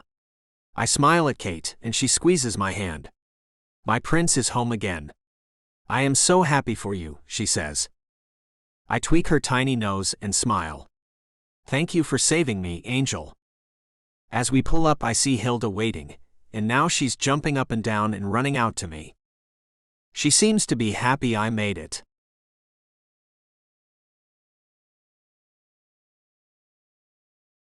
Alexis. Logan talked me into coming back to Dallas with him. He made me give up my apartment, so I have nowhere to run to anymore. He said if I have an escape, I'll use it, and it's self-destructive. Now that I realize how bad Max and I are for each other, I can move on and make things work with Logan. He's a great guy, and any girl would be lucky to have him. To be sure I wasn't pregnant, I took one of those early pregnancy tests and it came back negative.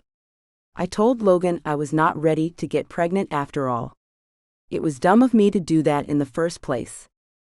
I feel fragile with all the Max stuff, and think I need to give myself a lot more time to make decisions about anything. Logan just got home, and I met him at the door with a glass of iced tea.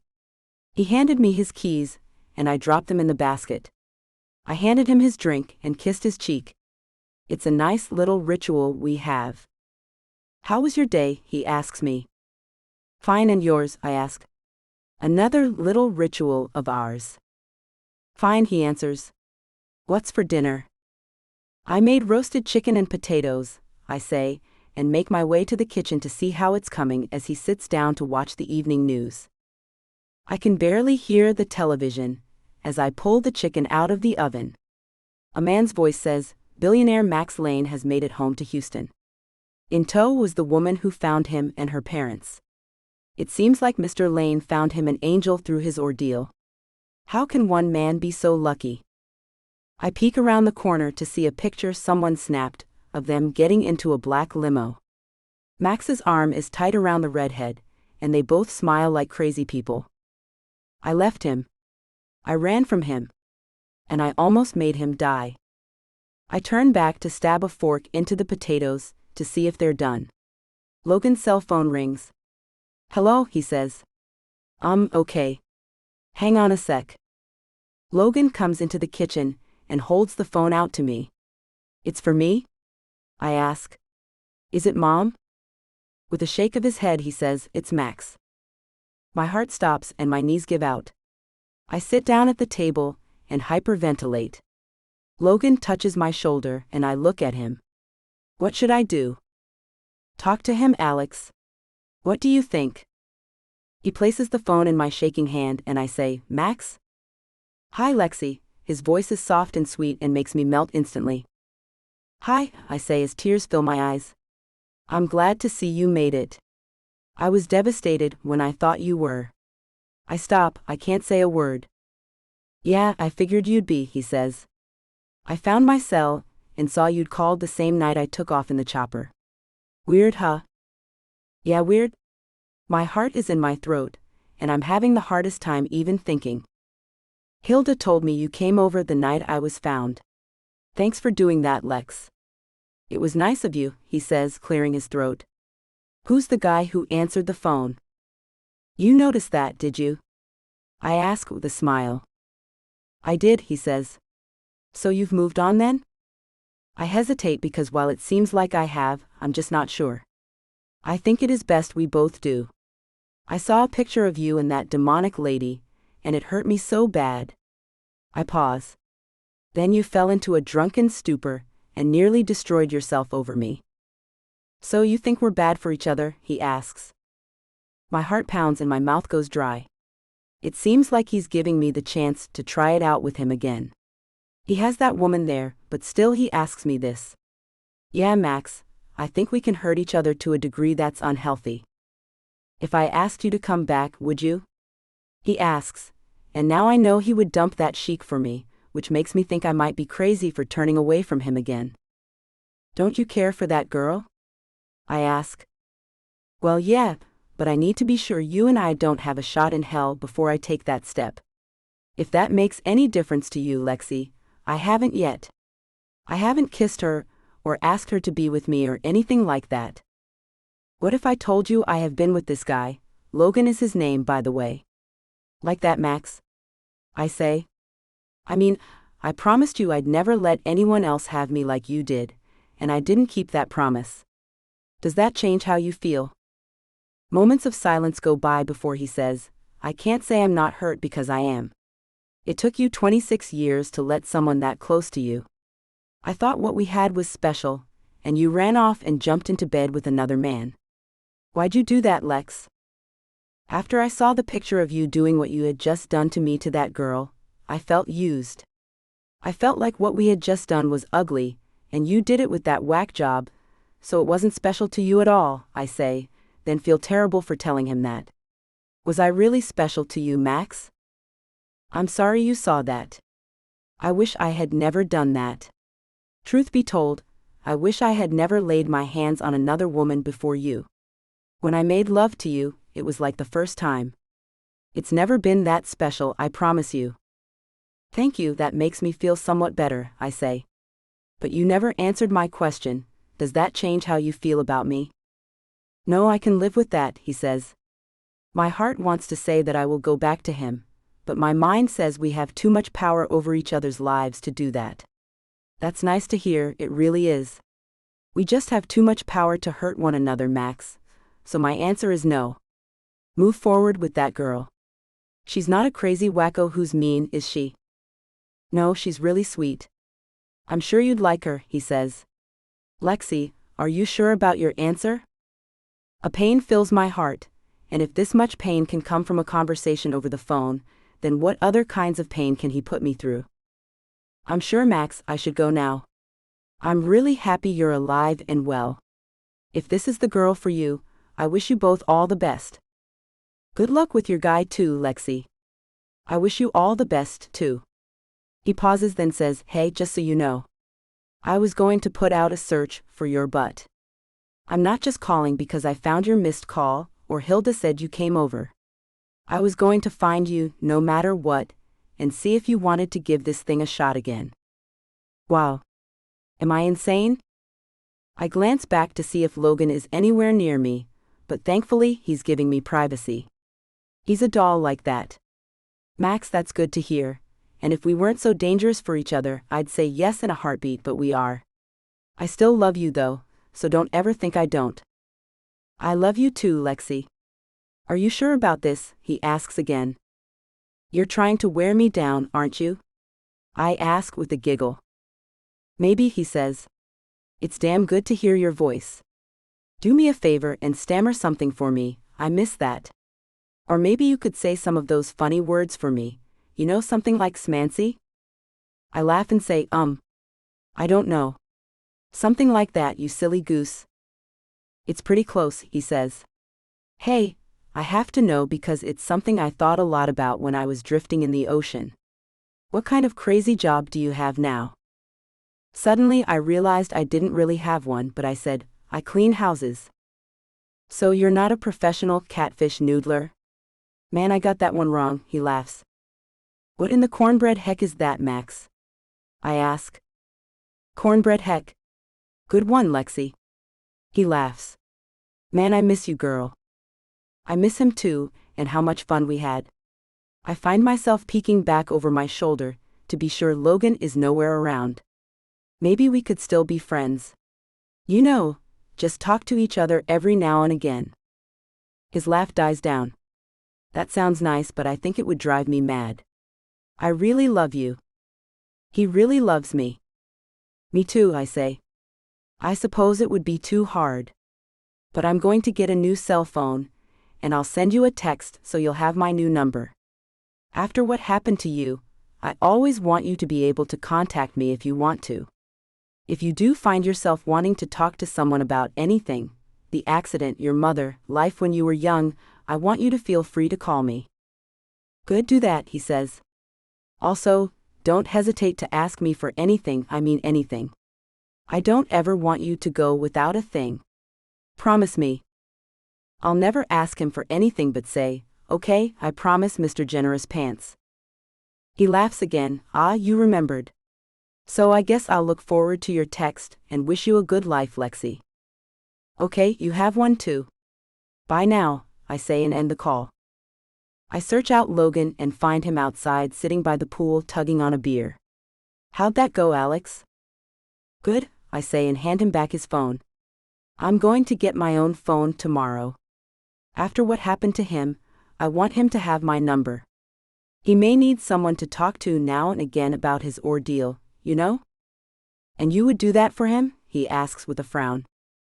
Yeah, it's my fault it happened. So yeah, I would talk to him if he needed to, I say, sitting on Logan's lap and wrapping my arms around his neck. He doesn't have anyone else he talks to. Did he ask you to get back together with him? He asks, and I sense jealousy in him. I nod. Yeah, but I told him no. We're just too dangerous for each other. It is better this way. Just friends? Did you tell him about me? He takes a long drink of his beer. I did, and he wished us the best of luck. I kiss his cheek. I see, he says. So is dinner ready, 'cause I'm starving? I smile and jump off his lap. Come on, I'll get you fed, and then we can watch a movie in bed. Suddenly, I feel very frisky for some odd reason. What else can we do while we're in bed? He asks. Picks me up and carries me inside. Hey, tomorrow, don't make dinner. My boss gave me tickets to the Mavericks game tomorrow night. So I'm taking you out, Miss Alex. Wow. I say. A real date, finally. We laugh, and I find I feel lighthearted for the first time in a long time. I wonder why just hearing Max's voice has done that for me. Am I stupid for not going back to Max?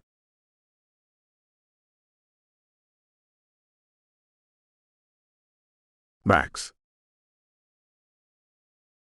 The room is dark, and I am totally relaxed for the first time in what seems like an eternity. I talk to Lexi, and we have closure. Man, it feels good. I asked her to come back to me, and she turned me down, but I kinda thought she would, so I'm not devastated by her answer. The point she made was that we're dangerous for one another, and maybe she's right. I did go on a month-long drunk that landed me in the Gulf of Mexico for days on end after all, and I nearly died. Perhaps I overreacted, but it found me, the little angel who sleeps down the hall. Though no spark happens when we touch, I find her adorable, and she is the sweetest thing. Maybe the spark thing is too much, just like Lexi said. The ability to hurt each other like that is a lot to handle, after all.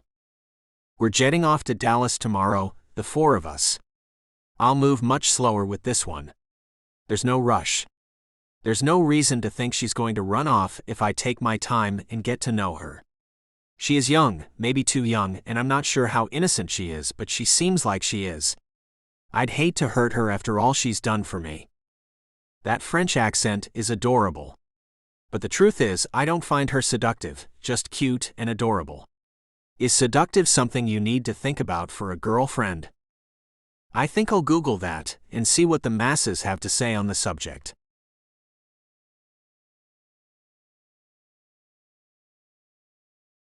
Alexis. The noise the fans make at this basketball game is nuts. I lean close to Logan and scream in his ear, "I gotta pee." He gives me a nod and grabs a $20 bill from his pocket and yells back at me, "Get us a couple more beers, will ya?" I nod, take the money, and make my way out of the bleachers and to the restroom, shoveling the money in my pocket as I weave through the way too loud crowd. 3 beers we've drunk and I'm about to burst. I get into the restroom and glory to the highest, there is one stall unoccupied.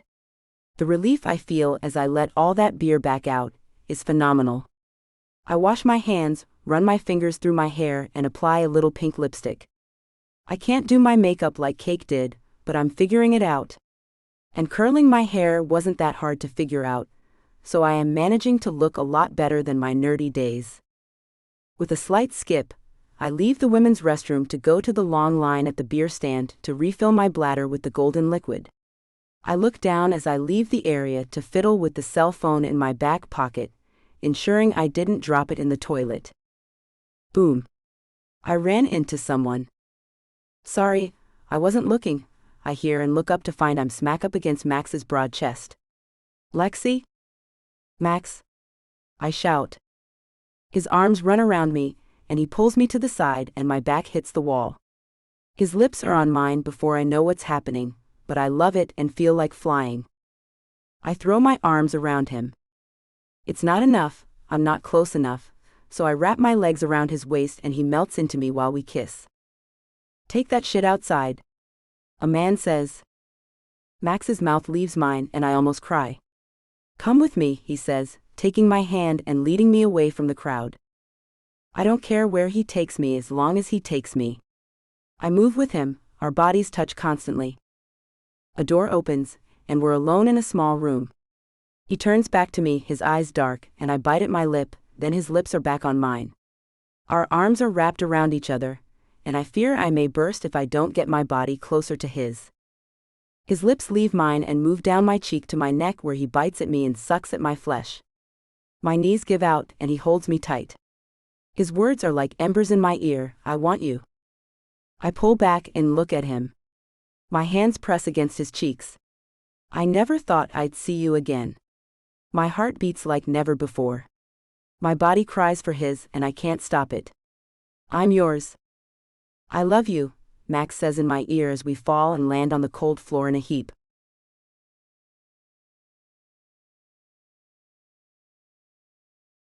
Max.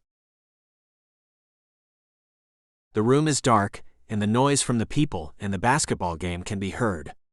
I hold the one I know I'm supposed to be within my arms as she cries like a baby. "What if I get pregnant?" Lexi says as she sniffles. I kiss her cheek. "I'll marry you tomorrow if you agree to." "That was insane, Max." "That's how I know it's too dangerous," she says. "Please don't tell me she's about to run from me again." Pulling her closer to me if possible, I say, "Stop this nonsense. We belong together, Lex. I almost died. I'll not spend my life with anyone but you, love." "The pretty redhead, Max," she says as she bawls like a baby. "It's her you should be with. She saved you. She's your angel. It's in all the papers and on the news stations." A kiss I leave on her cheek as I say against her ear, "She saved me for you, princess." She makes a heavy sigh and she is finally quiet, and her crying stops. We are together in a small room in a public place. You've made words come from my mouth I never thought would. I have a lot to think about. She pulls her body from mine, and I almost want to cry myself. I watch as she grabs her clothes and pulls them on. I rise and put my clothes on. It's as if she's closed down on me, she won't look at me. I try to touch her, but she steps away from me. Stop it! I shout. Her eyes finally meet mine, and I can see it in them. She's made up her damn mind, and I'm going to be without her. Max, you know as well as I do this is explosive, and that can't be good. Don't, Lexi, please. I'm begging you to stop. As she buttons her shirt, she says, "What do you suppose we can do about this? I mean, how bad it will hurt if we try to keep this up, and something happens." Like what? I ask as I grab her and pull her into my arms. This isn't helping, she says. I'm not trying to let you go, Lex. Stop being afraid of what might happen. Let's have all the great days we can. Hopefully, they'll last for many years. Her head shakes, and I may have to hog-tie her to get her to stay with me. Then I remember who I have with me, and wonder how I can go about taking her home with me. Her boyfriend probably won't be too eager to let me take her either. I know you have this boyfriend thing to deal with, so I'll let you do that, but as soon as you do it, come to me, I say. Max, no I can't, she says, then looks up at me. Logan is too sweet to do that too. Does Logan make you feel like I do? She pauses, and I know he doesn't. She shakes her head. No, but it's a much calmer way to live. No dramatic ups and downs. My heart doesn't race when I'm with him. I mean, come on, how long do you think I'll live with my heart always pounding so hard just with the touch of your hand? We have something special, you and I stroke her long blonde hair and make her lay her head on my chest. Don't let this go because of fear. What if you let me think about it for a while? She asks, and it's better than what she was saying. That's all I ask, just think about it. And I have one more thing to ask you to do for me, I say, taking her chin in my hand to make her look at me. Promise me if you sleep with that guy or anyone, you will make him use protection. If this little session here did get you pregnant, I don't wish to end up on Maury to see if I'm the father, okay?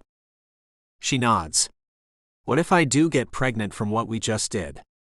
Then you'll have to put this nonsense of us being dangerous for each other out of your head for good, because you will marry me, and we will be a family for our child, okay? She nods again, and finally I feel a bit safer about her, and secretly hope I did knock her up. I take her hand and lead her out of the little room, and back into the lobby where I see Kate and her parents looking for me. Seems the game's over. Hey, I want you to meet the people who saved me, I say as I pull her with me to meet them. How do I look? She asks as she runs her hand over her hair. Like you just got your brain screwed, you're glowing, I say with a laugh. Her cheeks turn red and she slaps my arm. See, you're a bad influence. I wave a hand and Kate spots me. Max, where were you? We meet Kate and her parents, and I gesture to Lexi. This is the love of my life, Lexi. I ran into her, and we were just catching up with each other. Lexi, this is Kate, my angel. Lexi extends her hand and Kate shakes it. Thanks for saving him, Lexi says. Life would be boring if he weren't around to ruffle my feathers every now and then. You are his love. Is he yours? Kate asks her with a frown. Lexi looks back at me and says, yes, he is. Then why are you two not together? Kate asks. If you love each other, you should be together. It's complicated, Lexi says, and I feel her trying to tug her hand out of mine. Speaking of complicated, here comes Logan. I hold tight to her hand. She turns her eyes to mine and they are pleading for me to let her go, and I know I should, but I can't seem to make myself do that, so I hold on. Hey Alex, where did you disappear to? And you are Max Lane, he says as he extends his hand. I let Lexi's go to shake it, and feel a tiny bit bad about what I just did to his girlfriend. You must be Logan, Lexi's told me so much about you, I say, and can't help being a whole hell of a lot jealous she'll live with him and not me. Logan looks Lexi up and down. It's not completely obvious what we did, but her eyes are bright and her skin glows and she's lost all that nervousness she normally has. You ready to go, babe? he asks her and reaches out for her to take his hand. She does, and my heart stops. She takes 2 steps away from me, and I feel like grabbing her. "Bye, Max," she says over her shoulder. "Lexi, wait," I say, and they stop. I step forward and grab her free hand and pull her into my arms for one last hug. "I love you." Her body tenses in my arms, and she pulls her head back. Tears glisten in her eyes. She mouths the words back to me, and I have to let that be enough, for now anyway. "You keep in touch," I say. Then I let her go and watch her walk away with some other guy, and now I know what she's talking about when she says what we have is too painful, because everything in me hurts. Please let her decide to come to me.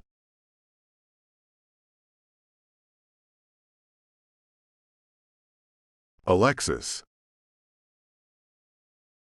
Bright lights skip over the car windows as Logan drives us home. He hasn't said a word, and I know why. He's going to pretend nothing happened so we can continue to stay together. But this life is a lie, and I can't let either of us live a lie. "Logan, I have to confess." He interrupts, "Please don't tell me, Alex." With his eyes looking straight ahead, I can see unshed tears. "Logan, this thing we have isn't fair to you. I know you love him, but you said it yourself, you're dangerous for each other." He turns and looks at me. I saw it, the raw passion, the all-consuming emotions you both had. It's intense, and I think you're right not to want that in your life. "I'm not 100% sure I don't want it in my life anymore," I say, watching as the first tear breaks free and rolls down his cheek. I reach out and wipe it away. "Not sure anymore, huh?" he asks. "Where does that leave me, Alex?" I look out the window. "I'm not real sure, Logan. I never meant to hurt him. I may not go back to Max, but I know I can't continue to let Logan think we have a future." Lightning crackles through the sky, and rain begins to fall as we go home. I cry and feel shame for my actions. Why does life have to be so hard?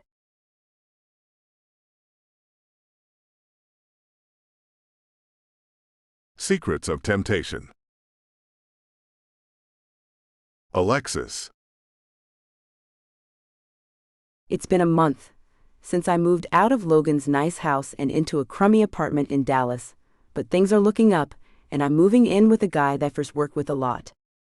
Just as roommates. Marcos is so strange. I don't think he likes women and is just too wrapped up in himself to realize it.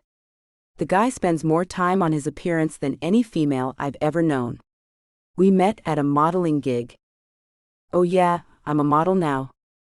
When I was looking for a job to move out of Logan's house, I saw an ad for a modeling job at the mall and joked about checking that one out. Logan said I should and took me, so I couldn't back out of it.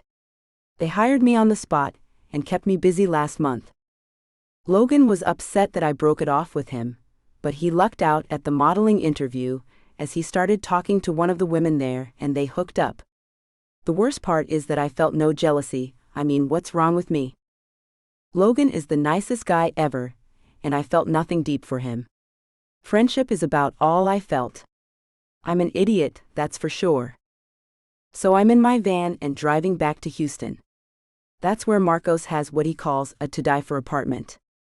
The company I work for has plenty of modeling jobs in Houston too. I love the town, but I do fear running into Max. He's been nice about giving me time and space, but I know he wants me with him, and I'm just too afraid of that soul-shattering effect he has on me. I take his calls because I promised him I would always do that. He's down to 1 or 2 a week now. I think he's trying to come to terms with the fact we're dangerous for each other. No one should have that dang much power over your happiness. No one should be able to make your whole day with just the touch of their hand, or ruin your day by getting themselves sick or hurt. If he and I were to really be together, I would always be worried about him. I'd try my best to wrap him up in bubble wrap and make sure nothing happened to him, because it would devastate me if it did. In our last conversation, he told me the young French girl, Kate, who found him floundering in the ocean, wants him to visit her in France. He said she asked if he would bring me along. She wants what's best for him and she thinks it's me. Silly girl. How can I be what's best for Mr. Billionaire? I'm pulling up to the gates of one very nice place, which doesn't even begin to resemble apartments. I pushed in the code Marcos gave me, and the gates opened, so I was definitely in the right place. Oh man, this place is nice, and my van looks like I'm here to clean someone's home, not live here.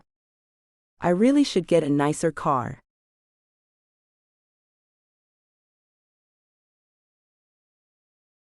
Max. Pink and orange hues fill the sky as I sit by the pool and semi-patiently wait for Lexi to call me and tell me she made it safely to her new apartment. She's moving in with a man she tells me is probably gay, and he's completely gorgeous. She's so naive. I don't trust her judgment, and she won't let me meet him or see her. Our last encounter made her afraid of what we had. I tried to push her hard at first, but she told me she'd stop talking to me altogether if I didn't, and these are her words, not mine.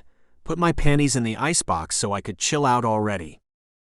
That girl always makes me laugh. I wish she'd let me talk to her every day, but she won't. There are times she'll answer the phone and ask if I'm okay, and when I say yes, she tells me that she is too and hangs up. She's crazy, and I'm crazy about her. Kate has asked me to come to visit her and her family in France and to bring Lexi. When I told her she refused to go with me, she tut-tuts in her tiny voice with a French accent and tells me to try much harder. My little angel thinks Lexi and I are meant to be together, and we must make sure we are, or our lives here are in vain. Yeah, she's over the top. The French and their idea of all-encompassing love are sweet, but when your soulmate is afraid of her own shadow, it may be impossible to ever have what we're apparently meant to have. My phone rings and I see it's my love. Hello, love. What did I tell you about that, Max? Lexi asks. Not to say it, but I was worried about you on the road, and I do love you. Every so often, I want you to remember that, Lexi. Anyway, Prince Charming, I made it. I'm safe, and Marcos is making us celebrate caipirinhas. He says they're the latest cocktail and to die for. He uses that phrase a lot. So many things are so great you would actually give your life up for them. I laugh. You are to die for, Lexi. You should let me come see you. Should I? She asks coyly. My heart skips a beat. Yes, I'll bring you Chinese food. I wait and cross my fingers. Marcos, you want Chinese food? She shouts right into the phone. Please, please, please, want some, Marcos. Carbs, baby, no way. I hear his very effeminate voice say. Steaks, I blurt out. I'll bring steaks and salad. How about steaks and salad? She asks. Now we're talking, I hear him say. Tell Mr. Too Handsome to bring some of the low-carb beer we like so much, and he can visit. I think I love this man already. Give me the address and I'll be there, I say, jumping up and down with excitement. You sure? She asks. It's like clear across town. I'd hate for you to go out of your way. Lexi, you damn well know I'd go across the world for you, I say, and silence is all I hear. I brought up the dreaded fact I'd do anything for her, and stirred the fear pot she always has boiling inside her. Max, just so you know, I will not be having any type of intimacy with you, and your visit will not be an overnight one. You can come and don't forget the ice cream. I'll text you the address. See you soon, bye, she says and hangs up. Dancing all the way into the house, I see Hilda and grab her up in a big hug. Mijo, what is this about? She asks. Lexi is back in town and has asked me to come see her, I say, and twirl Hilda around. She laughs. Oh, how fantastic. Do you think she's finally coming around and letting her crazy fears go? I let her go and walk towards the front door. I look over my shoulder and say, I hope so. Me too, mijo, me too, Hilda says. Have fun. After a month, I'm finally going to see Lexi again.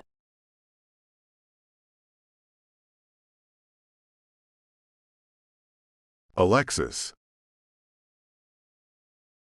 My freaking stomach is already swarming with butterflies. I should have never said Max could come over. I showed Marcos a picture of Max, and he took my phone and sent the picture to our boss. Immediately, she called me and asked who the gorgeous creature was and if I could get him to work for her. When I told her I doubted it because he's already quite wealthy, she said there would be a fat raise for me if I could. Then Marcos grabbed my phone and told her that he was the one who sent the picture, so he should get the raise. She said if we could pull it off, we'd both get one. So here I wait, and try my best to stay calm as the man who makes my heart beat out of my chest comes to see me. It's been a month, and I'm about to burst as it is.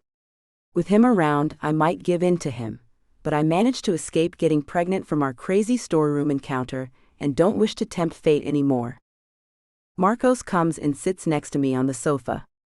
The man is immaculate, with a black suit some insanely expensive designer gave him. These designers just give us clothes and asks us to wear them around. It's crazy.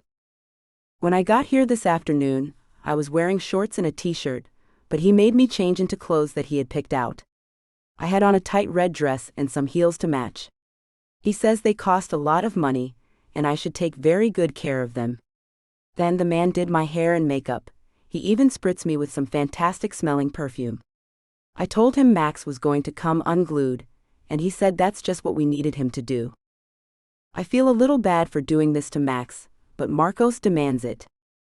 What Marcos demands, Marcos gets. The doorbell rings, and my heart goes into overdrive. I find I'm sweating and start to drag my hand across my forehead. Marcos grabs my wrist. No, ma'am. He hands me a tissue, then changes his mind and takes it from me, dabbing at my forehead. Why are you such a mess, woman? Max makes me so, what's the word, I say, and Marcos nods. I see he makes you stupid, he says with a laugh. I roll my eyes. Don't do that anymore, you look like you're crazy. Wait, you are. I move away from him, and make my way to the door as I fan myself with my hand. Be cool. Be calm. Don't be taken to where you went before. After a deep breath, I open the door and find the most handsome man on the planet standing there with an armful of bags, a 12-pack of Marcos and my favorite beer. Max opens his mouth but nothing comes out. His eyes roam over me and I blush. I know it's too much, Marcos, fix me up. No, it's not too much, he manages to say. Lexi, you're beyond gorgeous. I take the beer from his hand and turn away. My heart is pounding and my knees are weak. I look over my shoulder and say, follow me. Marcos looks at me and smiles. So this is the Max lane. Max sets the bags on the table and turns to Marcos. And this is the Marcos. Max extends his hand. Marcos takes it and gives it a shake. You are so much better looking than the picture. His eyes move up and down as he takes in the gorgeous specimen of a man. Max looks at me and laughs. Okay, I believe you know. I nod. I told you, completely metrosexual. Marcos laughs his silly laugh and slaps his leg. You thought I was after your girl? Stranger things have happened between roommates, Marcos. Max pulls a beer from the box and hands it to him. Anyway, I got us some steaks and I'd assume in this place there must be a pit of some kind where I can cook them. Marcos rolls his head to look at me. You are an idiot. He cooks and is easy on the eyes. I know, I say, grabbing 2 beers from the box and placing one in Max's hand. Follow me out to the patio. There's a little pit out there I saw, and since it's something Marcos bought, it must be to die for and probably has never been used. You just happen to be right, Lexi, Marcos says, and Max turns back. Not Alex, he asks. You call her Lexi too. Obviously, he says as his hands go up in the air. She is no Alex, after all. Max looks at me and smiles. Him I like, princess. I'm trying so diggity dog hard to stay cool with him around, but it's taking everything in me to keep my hands off him. How long will I be able to hold out?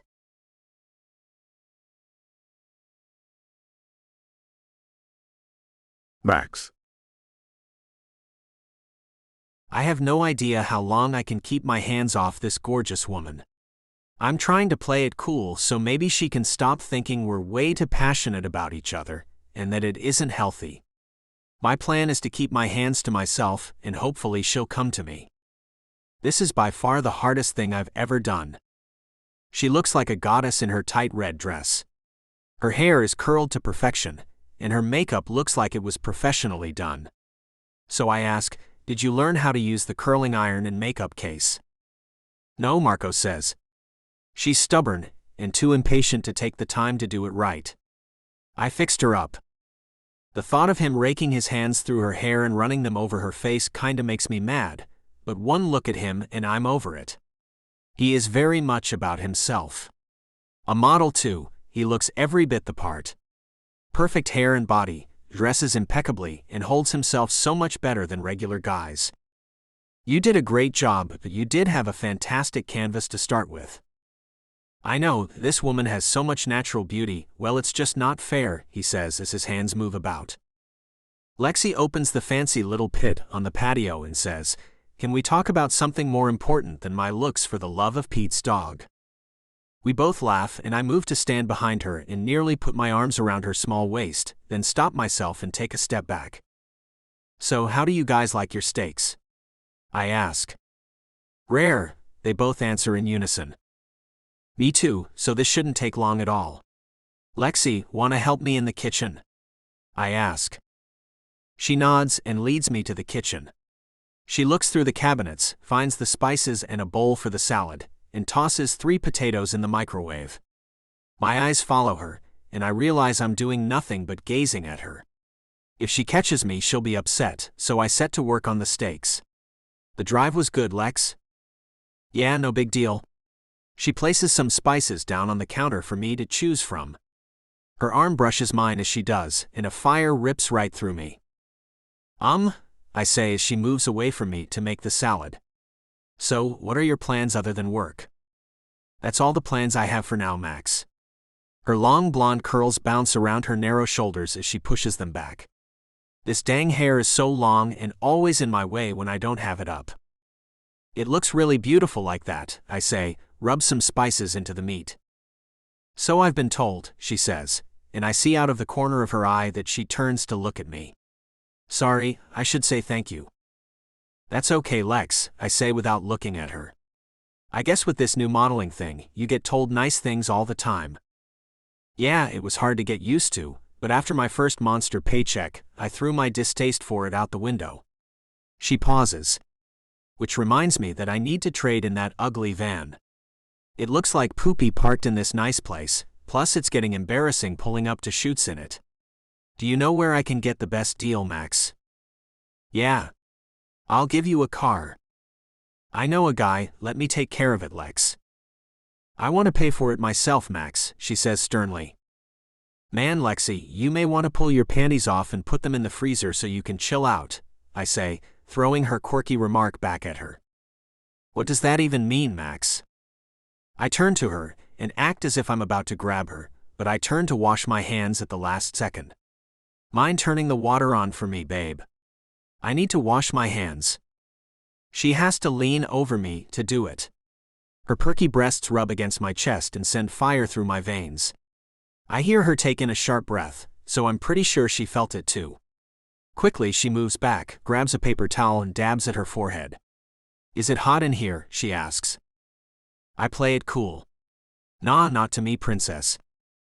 Well, anyway," she says, stumbling over her words. "What were we talking about?" "Me helping you find a great deal on a car, and getting that old van traded in." The paper towels are behind her, and I smile as I reach past her to grab one. Her face pales. I pull it off and take a step back as I dry my hands. Women get ripped off by car dealers all the time. Let me help you to be sure you don't, that's all.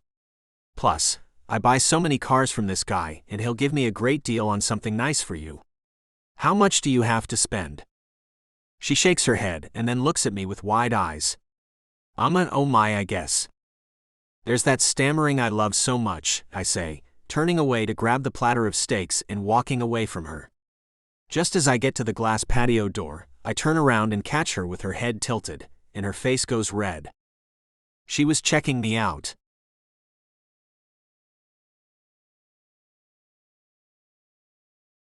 Alexis. I pace back and forth in the kitchen and try my best to calm down. Max has me excited and flustered. He hasn't touched me once since he got here. Not a hello, hug, or anything. It's driving me crazy. I see Max and Marcos talking. I grab us 3 more beers from the fridge and head out. I take a long drink of mine to steady myself. I set their drinks down and Max smiles.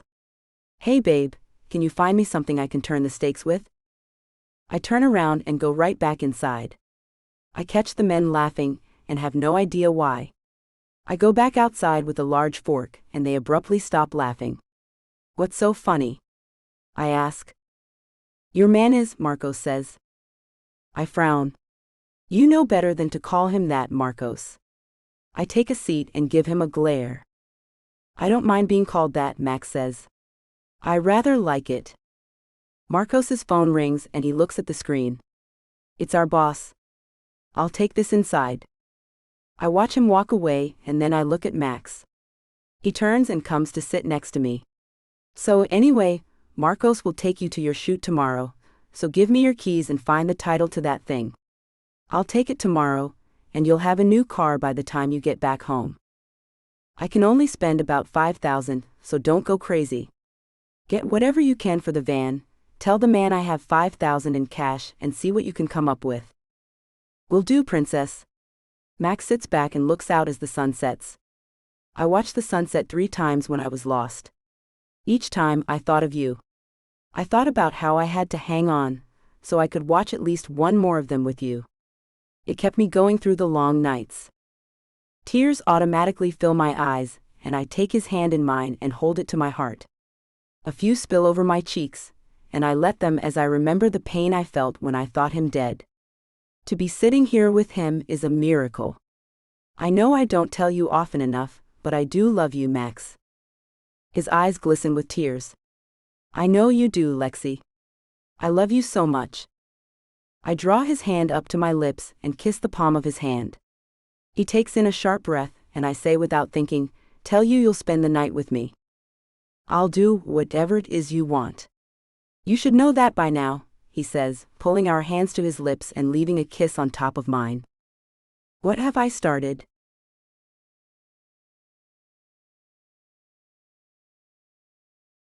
Max.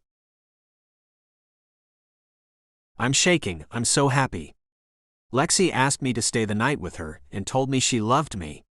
She keeps those words to herself more often than not. I have no idea if she'll let me take her, but I don't care if all I get to do is hold her through the night. To maintain my composure, I excused myself and went to the bathroom so she wouldn't see just how affected I am by her. She gets so freaked out with emotion and passion. A few deep breaths and I go back out to find Marcos back out on the patio with her. His eyes light up as I walk out. So, Lexi tells me we're having you as an overnight guest, Max. I smile. You cool with that? He nods. She's paying half the rent, she can have guests if she wants. Lexi smiles shyly at me. Our boss saw a picture of you and would like to talk to you about doing some modeling. She'd like to do a spread with all 3 of us in it, for some yacht company. The shoot will be in 3 days. No shirts required. I sit and pick up my beer and take a long drink. A model? The 3 of us? I ask, trying to wrap my head around this. Marcos nods. It's easy money, man. I'm not in need of money, I say and look at Lexi. I'll do it if you want me to, though. No, don't do it for me, she says as she shakes her head. Do it because you want to, or don't do it at all. You know what? I will do it, and the money I make from it, I'll donate to the children's home. Plus I'll get to be around you all day. Win-win, right? A smile lights up her face. Okay, go call her back and tell her the good news. Marcos jumps up and squeals. This is going to be so much fun and more money. I sit next to her and put my hand on her thigh. So I get to take pictures with you all scantily clad, huh? I'm afraid so, she frowns. I need a tan too, so I'll have to lay out some before then. My pool is always available, so we can get our tans on there if you like. I run my hand down her leg and sparks shoot through me. Max, this doesn't mean we're together, okay? Sure, I mean whatever, babe. I enjoy being around you. Who says we have to make a big deal about it? She nods. Okay, so are the steaks done? Can we eat now? I nod and find myself jumping for joy on the inside, and it's hard to maintain a calm exterior, but I know I have to or she'll run again.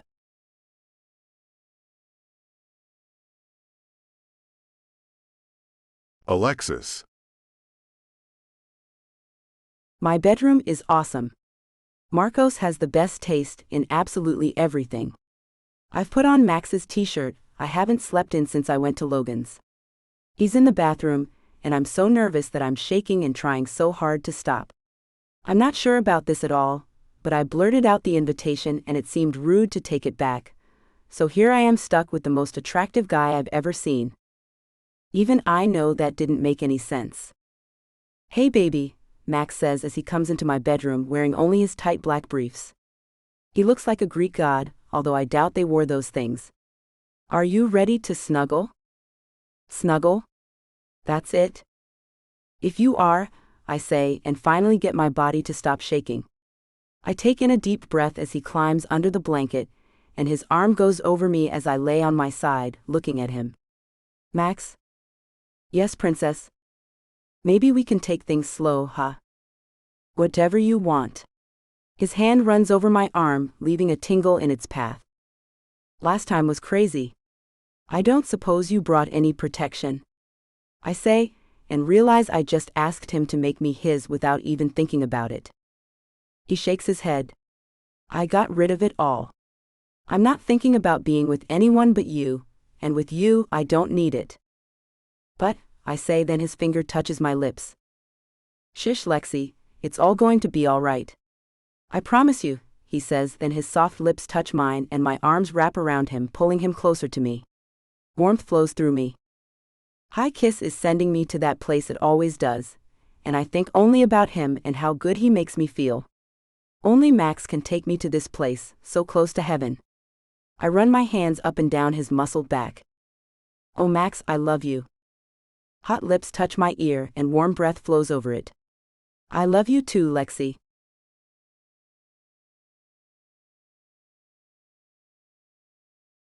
Max.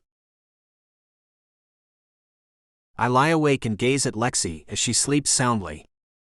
She's completely out and makes these tiny snores every so often.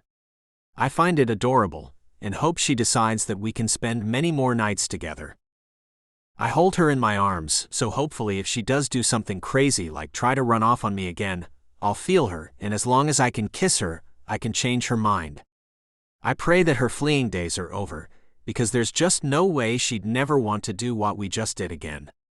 That was even more mind-blowing than at the basketball game. It just keeps getting better with this girl. My head is spinning with how long I've waited to hold her all night long. Tomorrow, I'm going to buy her the best car I can find. I don't care what she says, I'm doing it, and she can get used to getting spoiled. With her roommate on my side, maybe between the two of us, she'll stop her nonsense of how dangerous we are for each other.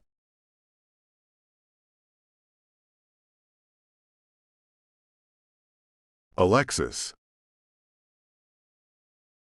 The photo shoot went well, and Marcos went cuckoo over how much money he made. Max and I have spent every night together, either at his mansion or my apartment. He bought me an amazing Mercedes, even though I protested highly.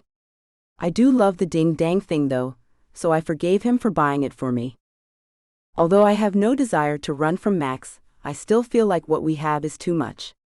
It's all too good to be true, and something has to go wrong. Life just isn't this good. There's no way we get a happy ending when no one else does. We're on our way to give Max's modeling money to the children's home where he grew up in South Texas. It's desolate out here. He holds my hand as we drive along for miles into the country. I turn my head and look at him with his expensive sunglasses on, and looking so damn attractive it's almost inhuman. How much farther? Really, Lexi? He asks as he looks at me and frowns. Just like a little kid. Well, I have to pee, and I haven't seen a town in hours, I whine. We just went through one, he says. But if you were blinking, then you may have missed it. I do tend to blink, I say, looking out the window at more nothingness. What a horrible place to grow up. It wasn't so bad. It could have been much worse if my mother had kept me with her. Pain stabs my heart at Max's poor childhood. I run my thumb over his knuckles. You're right. I'll shut up and quit complaining. Anyway, you can pee soon, princess. We're here, he says, as we pull into a well-hidden community in the middle of nowhere. He pulls up to a large home and gets out and comes to open my door. I have been instructed never, and I mean never, to open my own door. So I wait like a good little girl for him. As he opens it, I say, "So this is it, the boyhood home of Max Lane?" "No, this is the boyhood home of Randy Lawton." He takes my hand and leads me up a walk towards a green-painted front door. This was the house I grew up in. He's never told me his real name. I put my arm around his waist and hug him. "You had a cute name." It was okay, but she could have found me, and I didn't want that. A change was necessary. An older woman opens the door and has a baby in her arms. "Oh, Randy, how nice it is to see you again." Max gestures to me. "This is Lexi, the love of my life, and Lexi, this is my mom, Lois." "It's nice to meet you, Lois," I say. "You too, darlin'. Hey, how about you hold this little girl for me so that I can hug my son?" she asks as she places the baby in my arms and wraps her arms around Max's neck. A bit flabbergasted, as I've never held a baby before that I can remember, I hold the small thing tightly and she looks up at me and grabs my chin. "Well, hello," I say, and she coos at me, and it's the most adorable sound I've ever heard. "Coo to you too, you precious thing." Her tiny eyes are bright blue, and her thin hair is blonde, and I wonder who would give this beautiful baby up. I look up at Max's foster mom and see that she has tears in her eyes as Max has handed her the check for a massive amount of money. "Oh, I can't believe this. You do so much for this place already, Randy. And I'll keep doing it until all the money runs out, which, if my investments are as good as I think they are, will be never," Max says with a laugh. He looks at me and holds out his hands. "May I, Lex?" Awkwardly, I hold the baby out to him, and he frowns at me as he takes her the right way. "Sorry, I've never handled a baby before." Max and Lois stare at me like I've said something completely crazy. "Well, that's just nuts," Lois says. "Come on in here, and let's visit a spell, and you can learn how to handle a baby, dear girl." Max looks at the baby and holds her up, making her giggle like crazy at him. "Who's the pretty girl?" he says, and she laughs. "You're the pretty girl." He pulls her into a sweet hug and kisses the top of her tiny head, and I get all melty inside. Lois laughs and takes a seat in a large rocker. We sit next to each other on a long sofa, much longer than any I've ever seen before. "So when are you gonna show up here with one of your own to show us, Randy?" "As soon as I possibly can." "We're working on it," he says, and I go scarlet. "We are?" I ask, as this is news to me. He looks at Lois and then back at me with a weird squint in his eyes. "What do you think we've been doing every night for the last 3 weeks, Lexi?" "Oh my," I say and stand up. "Excuse me, Lois. I really need to borrow a bathroom." I hear him say as I walk away, "I'm going to marry her, don't give me that look, Mom." "Well, you seem to be putting the horse before the cart, Randy, and that's not like you." "I'd marry her today if she'd let me," he says, and I close the door. How could I be so naive?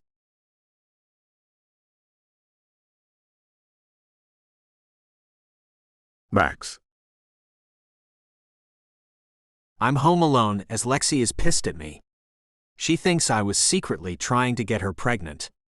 Yet another thing no one ever did for the poor girl was tell her how the birds and the bees work. She thought when I told her everything would be all right, I meant that she wouldn't get pregnant. How dumb is that? Of course I told her that it meant I would marry her and we would be a happy family. She went to her apartment and told me she's done with me. My little angel Kate was so unhappy when I told her the news. She said she was coming to fix it all. I don't know how she plans on making Lexi understand I wasn't duping her into having my baby, but hey, at least Lexi will talk to her. I've been removed from the circle. Even Marcos laughed and told her how silly she was being, but she told him something about sucking on some rotten eggs or turtle eggs or some crazy thing like that. I told Kate the address of Lexi's apartment, and she's stopping there first. Hopefully she will come here with my love, and everything will be fine again.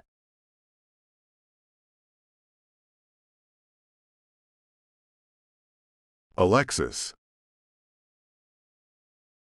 I lie on my bed and count. It's what I do when I'm trying not to think about things. I can't remember ever feeling so dumb. It's been a week since I broke things off with Max. I took a pregnancy test, and thank God it came back negative. That man acts as if I'm insane for thinking he was taking care of the birth control thing. Okay, now I know. I'm an idiot. Hasn't that been established yet? A knock comes on my bedroom door and Marco says, "Lexi, there's a sweet little French girl to see you, dear." A French girl? What the? I open the door and see Kate, Max's angel. Did he send you? I ask and turn to go back and lie on my bed. No, she says as she comes into my room and sits on the bed. I am here all on my own. It's so nice to see you again, Lexi. I sit up and realize I'm being rude. I'm sorry, Kate. I really am. It's just that I realize I'm too dumb for Max. I'm so clueless, I didn't even realize he wanted to get me pregnant. Oh. That's a happy thing, isn't it? She asks. You are the love of his life, and he is yours after all. I nod. But I'm not sure about us yet, and I know Max, and if we ever have a kid, well, he'll never let me go. He will never let you go anyway. Can't you see that? She asks as she pats my shoulder.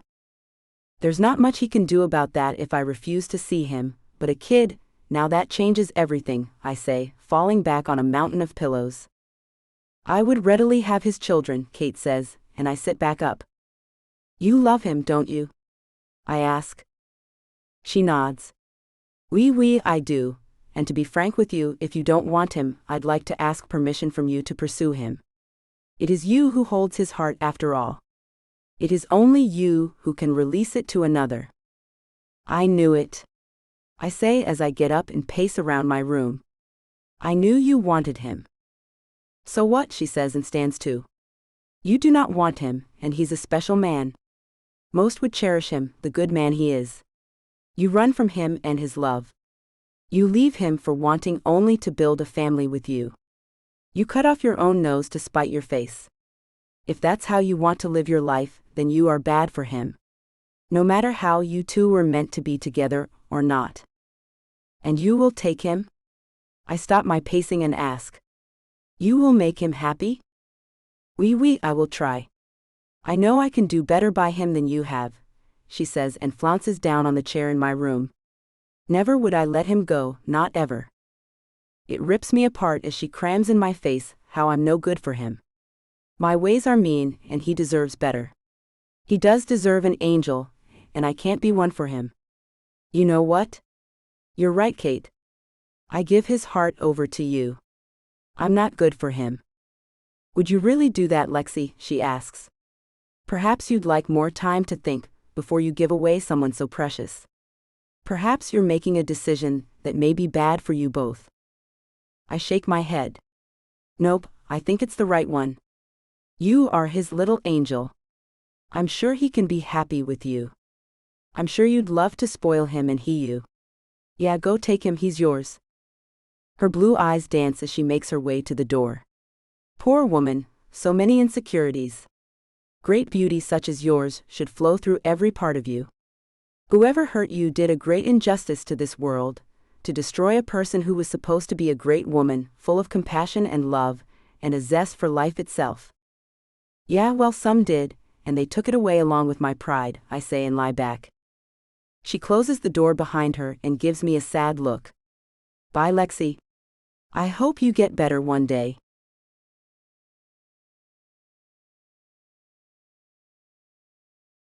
Max.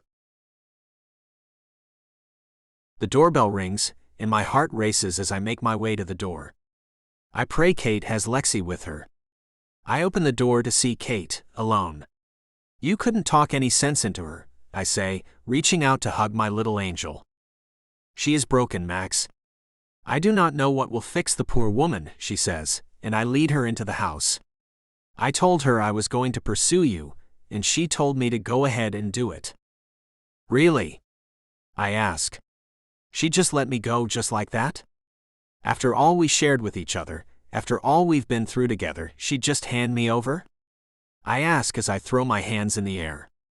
What am I to do with that? Tell me, Kate. You are to do what I tell you to, if you want her to see her mistake in giving you up once and for all, Max. Kate's eyes go narrow, and she says, place an announcement on the paper and a picture of us in the wedding announcements section. I brought my mother's enormous and gorgeous engagement ring, just in case we had to resort to this. Maybe this isn't worth trying so hard for anymore, Kate. Maybe I should move on, I say. Her tiny hand grabs my arm and she shouts in a tiny voice, it's adorable. I will not take this attitude from you too, Max. She is why I found you, and you know it. Now we have to make her know it as well, and she's stubborn so it won't be easy, but I never plan on letting you give up the fight for a love as glorious as one day yours will be. With tiny stomps she moves away, muttering things in French, and I can see that my little angel will never allow me to give up. Oh.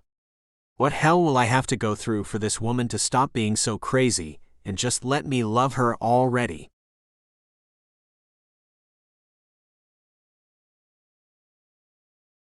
Secrets of Seduction. Alexis. Light streams through the window, and I rub my tired eyes. I slept like puppy poop last night after my encounter with Kate. She wants Max, and I told her to go for it. But I tossed and turned, as I dreamt of a life without him in it. It was awful, and I know I need him in my life. The words Kate said about me being someone who was supposed to be something else kept running through my head. Maybe those girls who beat me nearly to death when I was a teenager did break something in me. I never got any therapy after the incident.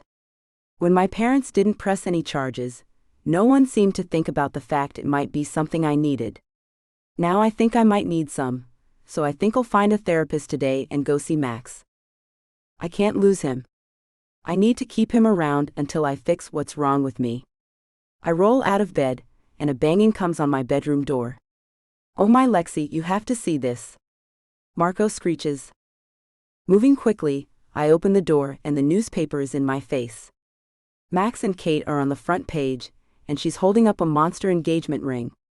I turn and run back to my bathroom as I start crying. Marcos comes in and wraps his arms around me. Lexi, sweetie, don't cry. If he is marrying her so soon, he wasn't the one for you.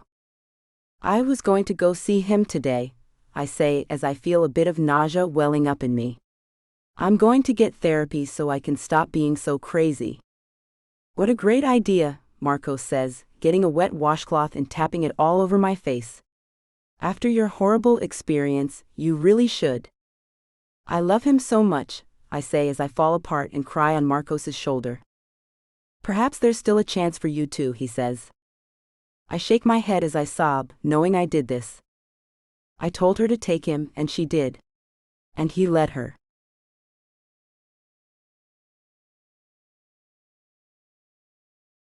Max.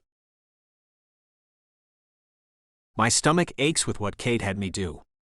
I know it'll break Lexi's heart no matter what she said. Kate assures me Lexi will be running to me by the end of the day. She said that sometimes great love comes with great pain. It's the pain that lets us know what we have is real. If that's true, then what we have is very real, as this is killing me to do to her. Kate took my cell phone so I couldn't get weak, and call Lexi to tell her the engagement wasn't true. That little chic is hard as nails. I think I should take a run to put this out of my mind and see what happens. If she doesn't contact me by tonight, I'll call her first thing in the morning and tell her it isn't true. It's not in me to torture someone. Apparently the French are ruthless.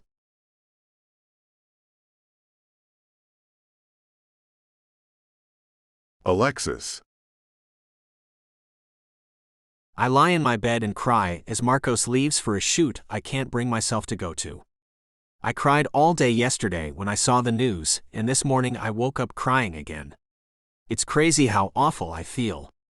I want to call him so bad, but I feel so dumb for telling her to take him. And I'm pissed at him for saying he'd marry her so quickly. I'm sure he still loves me. Why'd he do that? Something slams outside my room and I sit up. Marcos is gone and I'm alone. I jump up and run to open the bedroom door. It might be Max. As I throw the door open, a fuzzy flash comes at me. I don't have my contacts on yet, and someone is grabbing me by my throat. I choke as I'm pushed back onto the bed. The blur sits on top of me, holding my flailing arms down. A woman's voice says, "You skank, you messed it all up for me, and now Max is marrying someone else. You should have stayed out of his life. You've made my life hell, and now I'll make sure to repay the favor." I blink as I try hard to see who's doing this.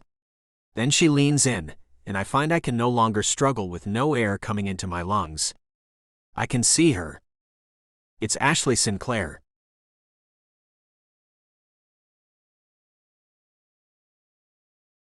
Max. The time has come to stop this charade, which is surely causing my love so much pain.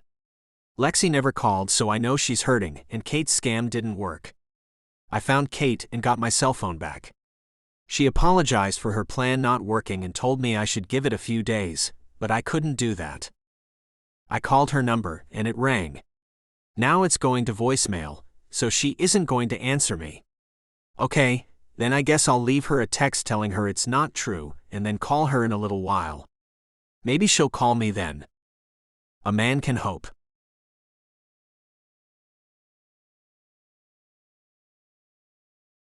Alexis. I open my eyes and find I'm handcuffed to a small bed. The room is dark, but I can make out the red light of a cigarette. It smells awful, and a gray swirl of smoke encircles the head of someone with blonde hair as the small amount of light reflects on the platinum shade of it. I try to speak but find it hard as my throat hurts so much. I swallow hard and manage to whisper, "Why are you doing this to me?"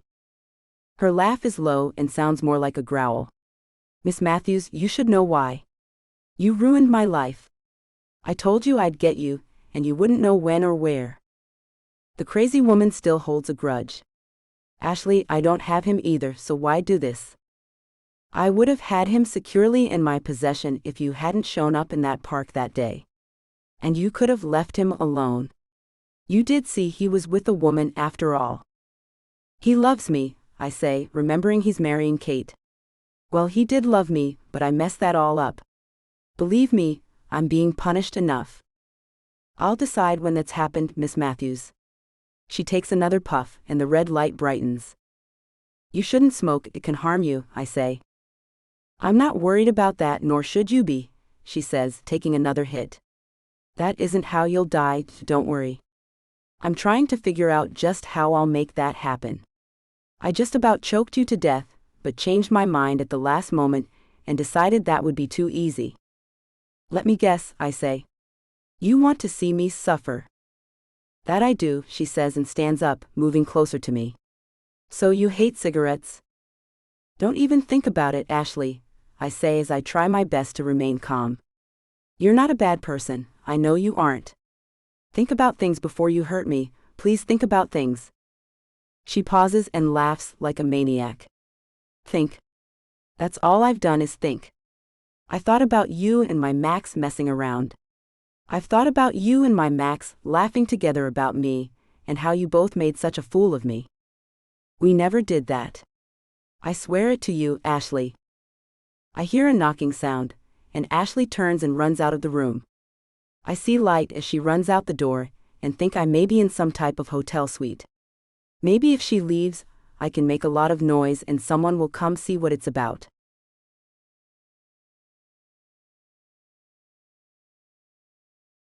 Max. I cannot believe Lexi has not even bothered to text me back. I'm sure she's pissed at what we did, but come on. At least a text telling me to go screw myself or something is in order. It's nearly 9 at night, and Kate and I are going over to the apartment to tell her how sorry we are and let her know we only did it so she'd see how much I really mean to her. At least I know Marcos will let us in. I punch in the gate code and we park. Kate looks up at me as we walk up to the door. I'm so sorry, Max. This woman is much more stubborn than any I've ever known. Kate, maybe you need to know a little about Lexi's past to understand her better. You see, when she was a young teenager, a bunch of girls got her to go with them to a park. She was hoping they wanted to be friends with her, as she had none. Instead, they led her down by a river and beat her, leaving her for dead. Kate's hands fly over her mouth and she pales. Oh my. I nod. To make things worse, they pulled all her clothes off except her underwear, and when she made it out of there alive, they said she went down the riverbank with some boys they'd never seen around before, and they must have done that to her. They accused her of being a tramp, which she was nothing of the sort. Nothing was ever done to the girls, and Lexi has a nasty reputation. Kate's eyes shine with tears. I should have never handled this the way I have. I pull her into a hug. It's my fault. You didn't know. How horrible I feel, Max, she says as she cries. I hope she can forgive the foolish girl I am. I let her go and ring the doorbell. Both cars are here, hers and Marcos's, so I know they're home. I ring it again and Marcos answers the door. He's a little inebriated as he stumbles back and gestures for us to come in. Well, if it isn't the happy new couple. Kate bursts into sobs. I'm so sorry, this was all my idea. Max only went along because I told him it would get Lexi to come to her senses. Well, guess what? He asks, then plops onto the sofa. She's run off. Imagine that, Max. You've run her off again. Her car's here, so tell me how she's run off, Marcos. I say as I make my way back to her bedroom, sure the two of them came up with a plan to hurt me right back. I throw open the door and she isn't there. I make my way to Marcos's bedroom and throw that door open too. She's not in either room, so I check both bathrooms and make sure she isn't hiding in the dark on the patio. It did take him a while to open the door after all. I stride back into the living room where Kate still cries, and Marcos looks quite odd as he's wearing a t-shirt and blue jeans and running shoes. His hair is windblown and his cheeks are pink. You need to tell me where she is, Marcos. He looks up at me. Believe me, if I knew I would. I've walked all over this complex to see where she might be. I mean, she ran off with nothing. Not a damn thing. Her contacts and glasses are even here. How can she leave without those? I shake my head. Then go back into her bedroom and look over the whole thing. Her purse, her keys, everything is still here. My eyes scan the floor and I find something is missing. I run back into the living room. Do either of you remember the rug that was on the wood floor in her bedroom? They both nod. It's gone. Marcos blinks. Why in the hell would she only take the damn rug? This doesn't make any sense at all. Marcos, I think we should call the police, I say. Kate runs to me and I hug her. We'll find her, Angel. I'm so sorry, she says. Her tiny body shakes as I hold her and she cries. We will find her, won't we, Max? I nod, but fear fills me. Who would want to take her?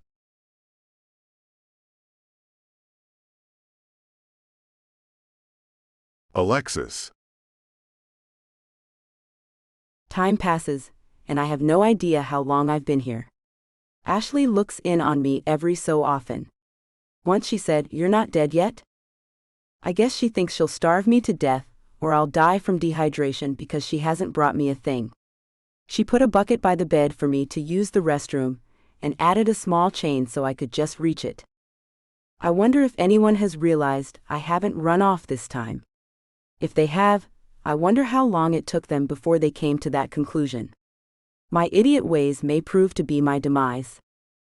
Max is probably married by now. He probably went to Vegas and has Kate knocked up already.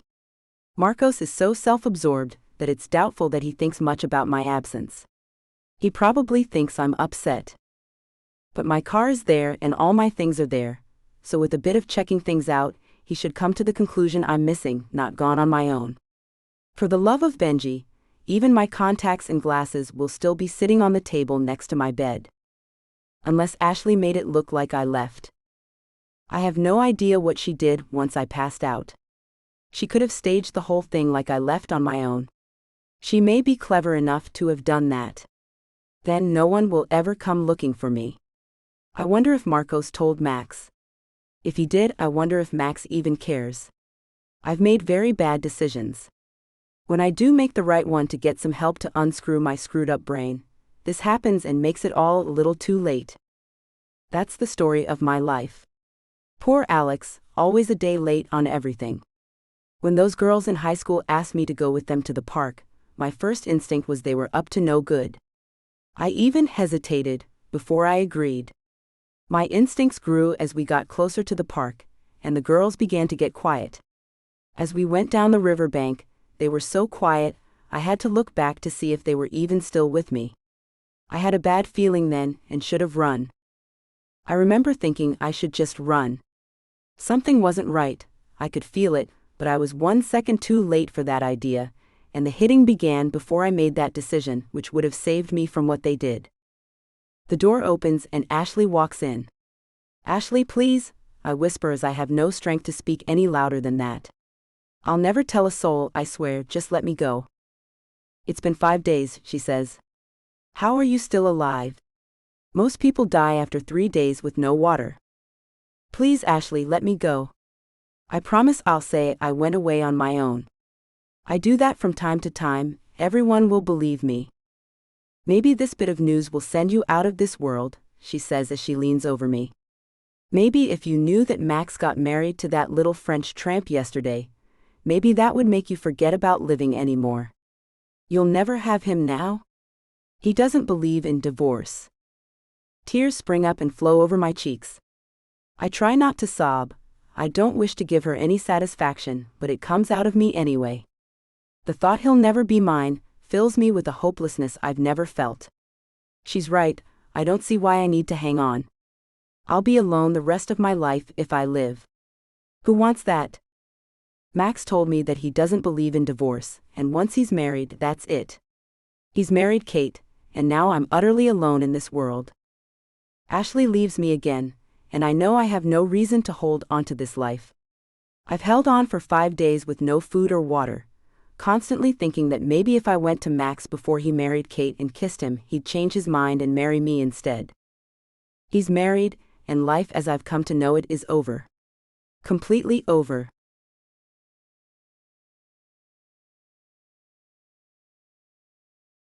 Max. The waiting is killing me. The police found surveillance footage from the parking lot cameras, showing Ashley pulling a rolled-up carpet out to a car.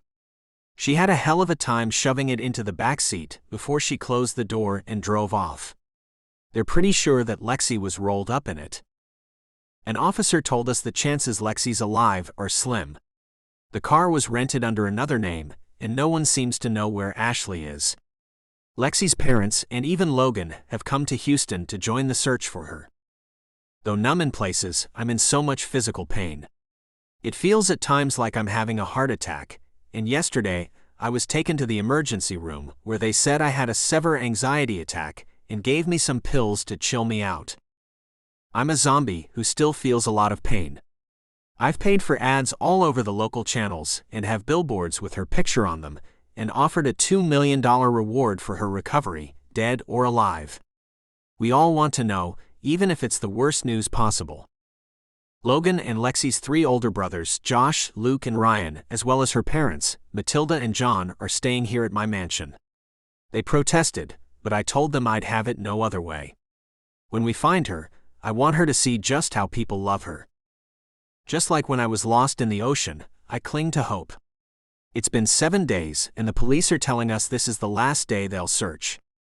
It'll be up to us after that if we wish to continue, which we damn sure will. I'll never stop looking for her and that skank Ashley. That's the other woman whose face is plastered on billboards right next to Lexi's. Another $2 million reward I've set up for her, dead or alive. I'd prefer the first, to be perfectly honest. I'm afraid I'll destroy her myself if she's found otherwise. My angel Kate has her parents here as well. They're also worried sick. I got Hilda to hire however much extra help she needed to take care of the cooking and cleaning for this bunch. Something has to happen. Ashley can't hide forever. The police think it could be a suicide, and we may never find either one of them. I hope like hell they're wrong. A knock comes at my bedroom door. It's late and I wonder who it is. Everyone went to bed hours ago. Who is it? Kate, can I come in? Yeah, I say, pulling the blanket up to cover my bare chest. Max, she says as she comes in and stands by my bed. I had a dream and Lexi was in it. I think she's still alive, but I don't know how much longer she can hang on. I saw things, but the scene was too dark to see much. There was a door with light coming through it, and a silver chain holds her to a small bed. That's nice to hear, but I don't think it's enough to find her, Angel. No, Max, there's more which I think may help, she says as she sits on the bed. Is there a place where 2 lion statues sit on a patio made of stone on either side of a large glass door? My brain isn't working to full capacity with the anti-anxiety meds, and I find myself struggling to think of such a place. I do not remember any place like that. I think it's in this town, this Houston, she says. Try to think hard, Max. Perhaps I should sleep off this pill I took earlier so I could stop being so anxious. Maybe then I can think better. I give her a smile. Okay, Max, she gets up and walks to the door. Time is limited, so try to clear your brain before it's too late. I watch her leave and already her words haunt me. I let weakness get in my way of thinking clearly. I'll take no more pills to stop myself from being anxious. I will be strong and in control. If she's found after, it's too late, and I could have found her but didn't because I took pills to handle the pressure instead of manning up and handling what I should have. Well, I don't know what I'll do.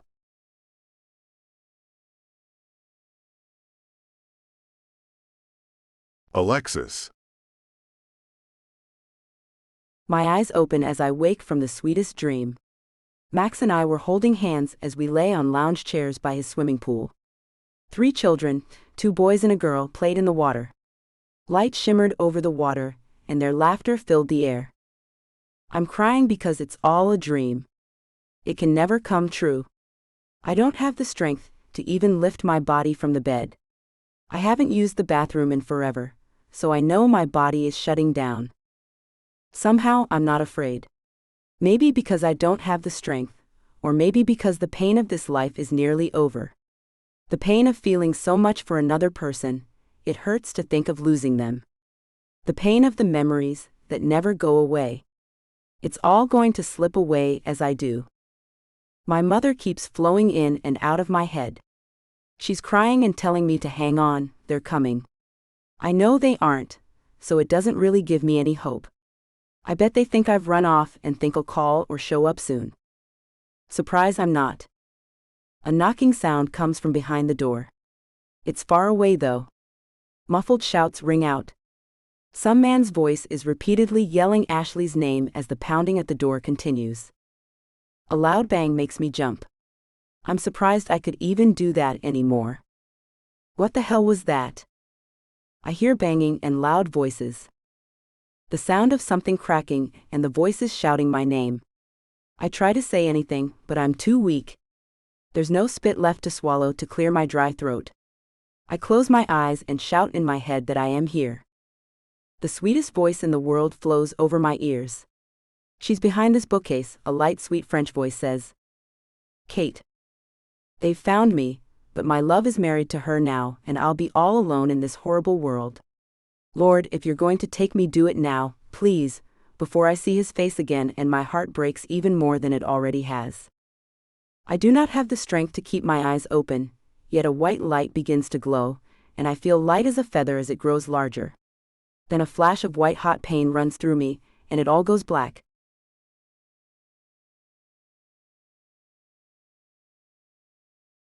Max. The sun shines in my window, waking me from one of the best dreams I've ever had. Lexi and I were by the swimming pool, watching our 3 kids swim. I will find her and make that come true. I jump from the bed, completely clear-headed and with a place in mind where she might be. I take the fastest shower in history, and then I send a text to everyone here to get ready. We're going to leave ASAP to find Lexi. The police won't be searching anymore, so we're on our own. An older hotel downtown has 2 lion statues by the door, and I bet we'll find Ashley there. My hunch is she has Lexi with her. My phone dings, and I see Kate has sent me a message. 221 is all it says, and I shrug and pull my t-shirt on. It's the last article of clothing I need, so I head out the door. Marcos, I text last and tell him to meet us at the hotel. I stop by the room I keep the guns in and grab one for each man. I doubt one woman like Ashley needs that many to take her down, but I'll be damned if there's a man left holding nothing if she aims one at him. With a black bag full of handguns and ammo, I head to the kitchen to find Hilda. She's busy making breakfast. You may as well stop that, Hilda, I say. I need you to come with us. I want you to stay in the car with Lexi's mother and Kate and her mom, while I take the men into a hotel to look for Lexi. What's in the bag, mijo? Hilda asks. I'm not going to tell you because if we have to use what's in here, we'll be called vigilantes, and I want all the woman completely ignorant of what's in this bag. She winks and smiles, K-boss. She pulls her apron off and follows me. Lexi's father and brothers, along with Logan, meet me at the door. What's this about, Max? Her father John asks. Kate came to me last night. She had a dream about where Lexi may be. The young thing has a gift, as I told you all before when I told you the story of how she found me in the middle of the Gulf of Mexico. I trust her, and so should all of you. Lexi's mother and Kate and her parents come in, and her mother Matilda asks, Do you really think this is it? I nod and open the door. Load up and follow me.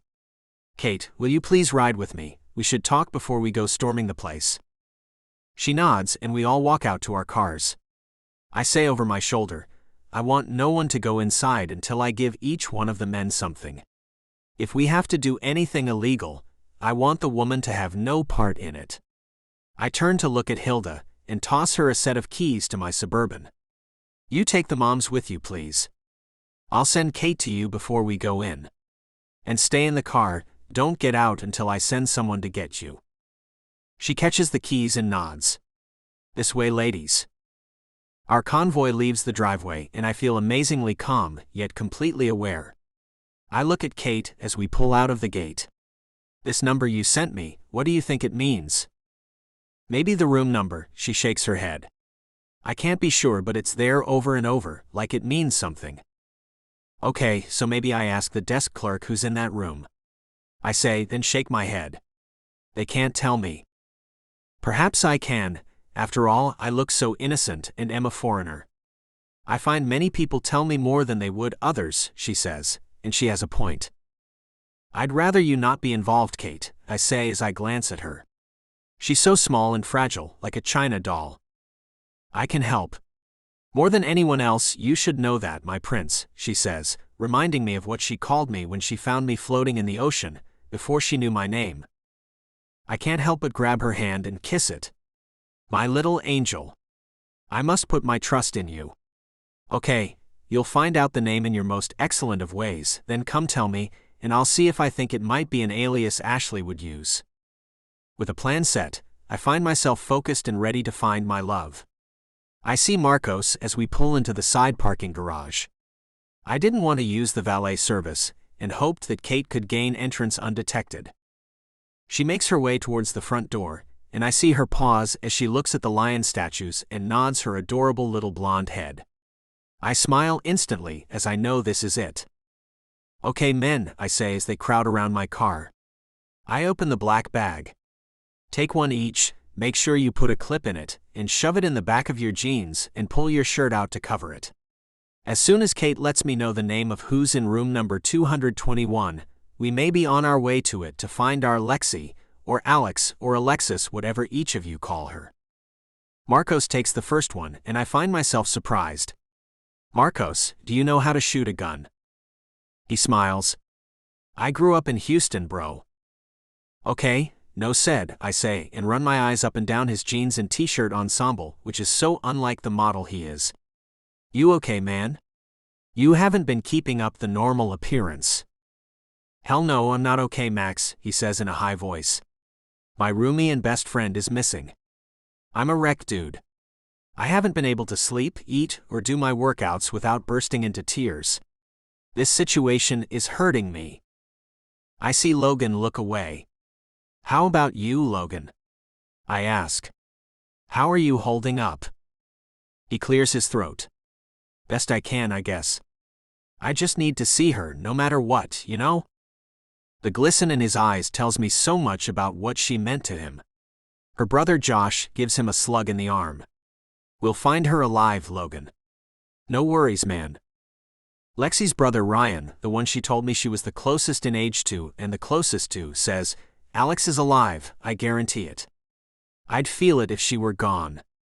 When we were young, after her incident with those horrible tramps, we realized we had a special connection. About the same time they beat her, chills ran through me, and I stopped playing the basketball game I was playing at school. He stops and laughs. I got hit in the head with the ball, and the coach took me out. I walked away, even though he was yelling at me to sit back down. I ended up running from the school, straight home. Josh takes over the story. I remember that. You came in screaming for Alex, and Mom told you she hadn't come home. You yelled for Luke and me to come with you. Luke steps forward. Yeah, and we did, and you ran straight for that park. My gosh. When we saw her. He pauses as tears fill his eyes.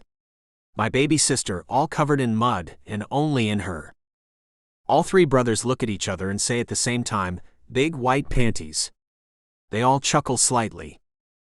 Josh says, we tried so hard to make her feel better, to laugh. I took my shirt off and put it on her, and Luke grabbed her up, Mr. Muscles he is.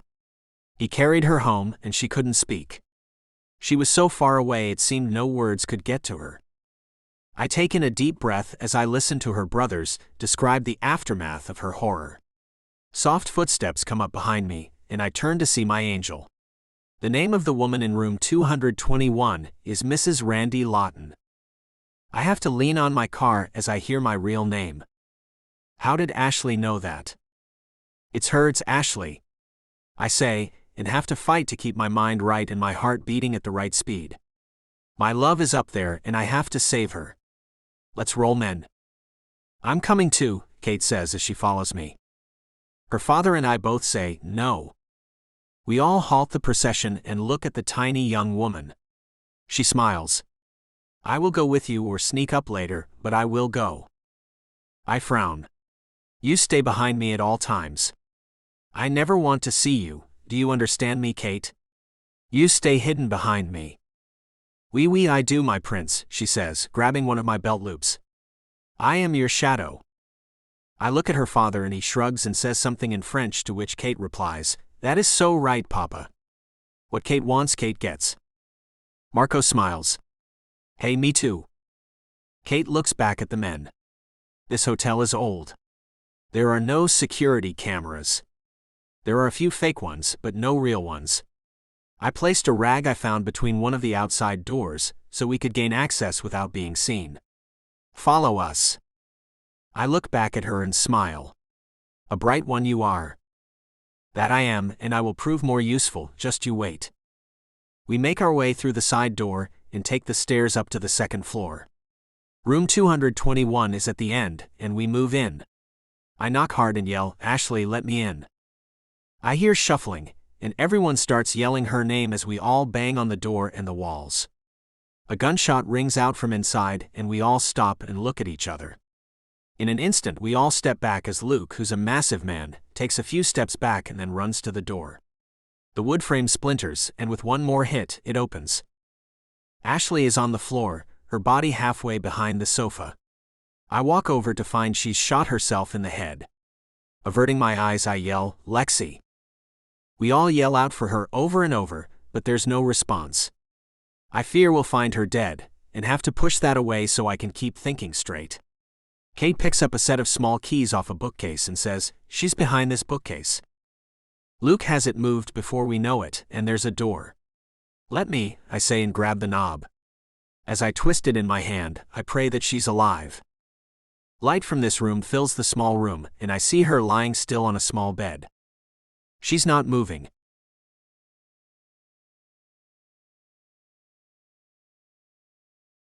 Alexis.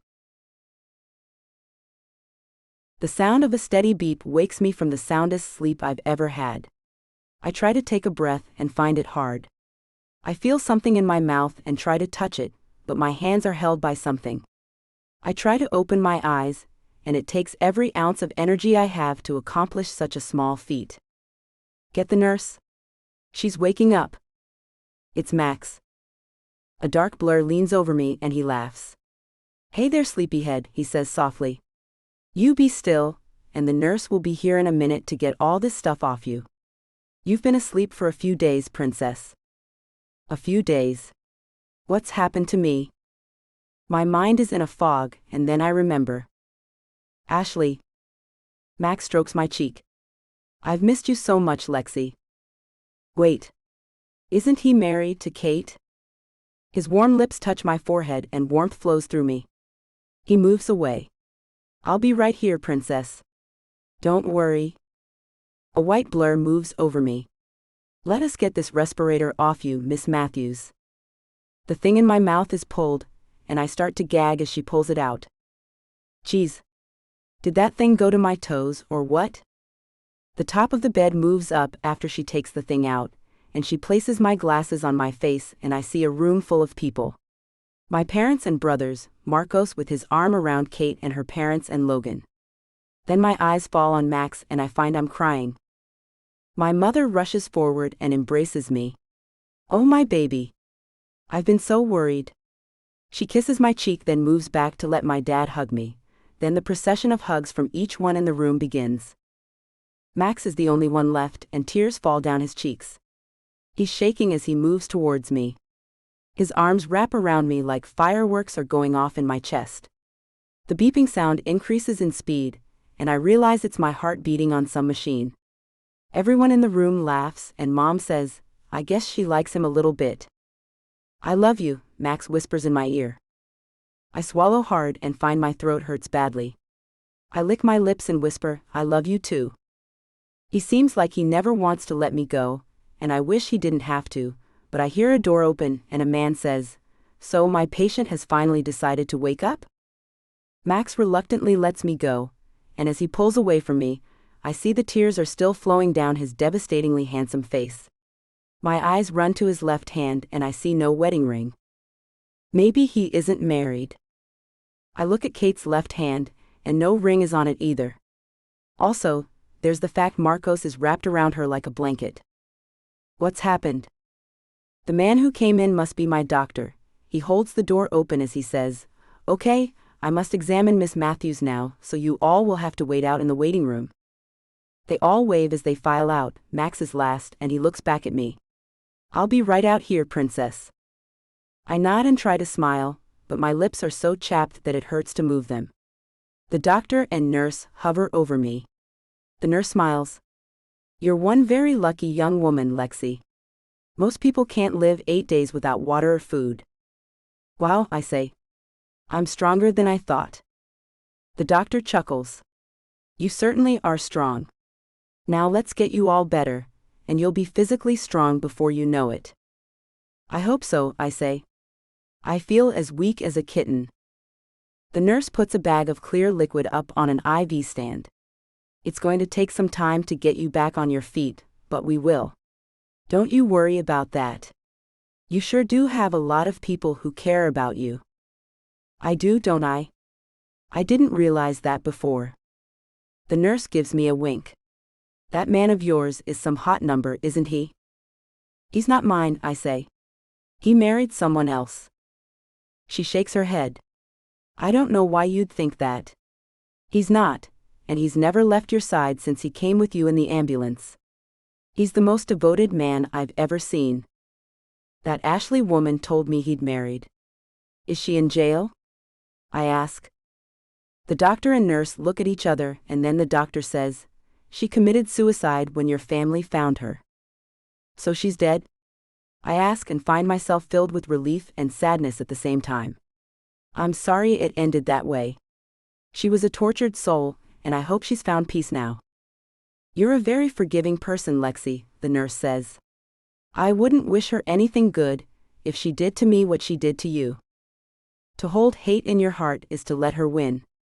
I'm winning this battle, not her, I say. They both smile at me, and I feel better knowing I'm a fighter, not a quitter.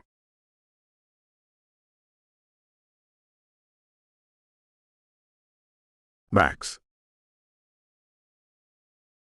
Birds chirp merrily as I make my way down the hallway to our bedroom. Lexi's been home for 2 weeks after her 2-week stay in the hospital. She's getting a little stronger each day. Today I'm taking her for a swim to help strengthen her arms and legs. The nurse should have her up and dressed by now. I knock on the bedroom door. "Are you decent yet?" I ask. "As decent as I get," Lexi answers. I open the door and find her wearing shorts and a t-shirt. "No bathing suit?" I ask. She shakes her head, and her long ponytail whips through the air. I'm far too skinny to be seen in that just yet. Her body had withered away to almost nothing. She weighed a daunting 75 pounds when we found her. Her cheeks and almost every part of her body are sunken in. Hilda is taking great pride in finding the best foods to feed her to regain her weight. She's put on 15 pounds so far, and I can see the difference. I help her off the bed and into the wheelchair. We took a bedroom on the bottom floor until she can make it up the stairs, which will be a while. I kiss the top of her head and push her out to the pool. "It's gorgeous outside today, my love." She reaches up and rubs the back of my hand. "Every day is gorgeous when I'm with you, babe." I stop at the edge of the pool and pick her up. Her body is light in my arms as I walk into the pool with her. Her sparkling blue eyes look into mine, and I see what was always missing in hers. She's allowed herself to stop being afraid of what we have. She cherishes me as I do her, and she's finally living in the moment. I guess that's what nearly dying does to some people. "How long will it take before I'm back to my normal self?" she asks. "Not much longer, love. Now let those long legs of yours float out in front of you, and I'll hold you while you kick them and make them as shapely as they used to be." She does, and although they move slowly, they do move, and she sighs. "This is so much easier than the physical therapist's exercises. That man is a demon straight from Hades. He's great at what he does, Lexi." She turns around in my arms and presses her breasts to my chest. Then she pulls her body against mine. We've not made love since she left me. I've kissed her only a few times as I don't want her to overexert herself. Her eyes look hungrily at my lips, and I know how she's feeling. "I feel so much stronger in the water, Max," she says as she wraps her legs around me and arms around my neck. I smile and place my lips on hers gently. Her hands tangle up in my hair as the tip of her tongue touches my lips, wanting to come in and play. I open my mouth and she swirls her tongue with mine. It's been so long since I've held her this way or kissed her like this, and I grow hot and swell against her. I pull my lips away and say, "Princess, you're making me crazy." "I want you," she says. "Please, Max, I can do this in the water. I feel strong enough." "I don't know, Lexi," I say. She pulls my mouth to hers again, and I know that I have to give her what she wants.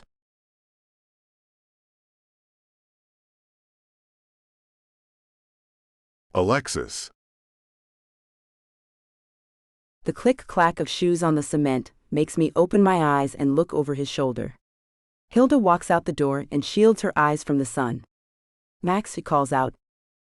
"Oh my gosh," I say, and Max moves us to the side of the pool, so hopefully she won't realize we're naked.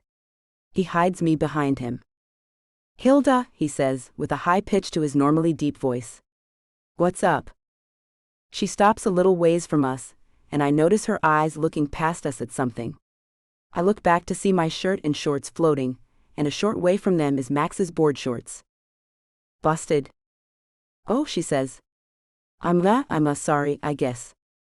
Max asks, "What, Hilda?" "Oh, you have a visitor. It's a woman, and she said she has to see you. I haven't let her in the gate yet, as I've never heard you mention her. She said when I told you her name, you'd know her."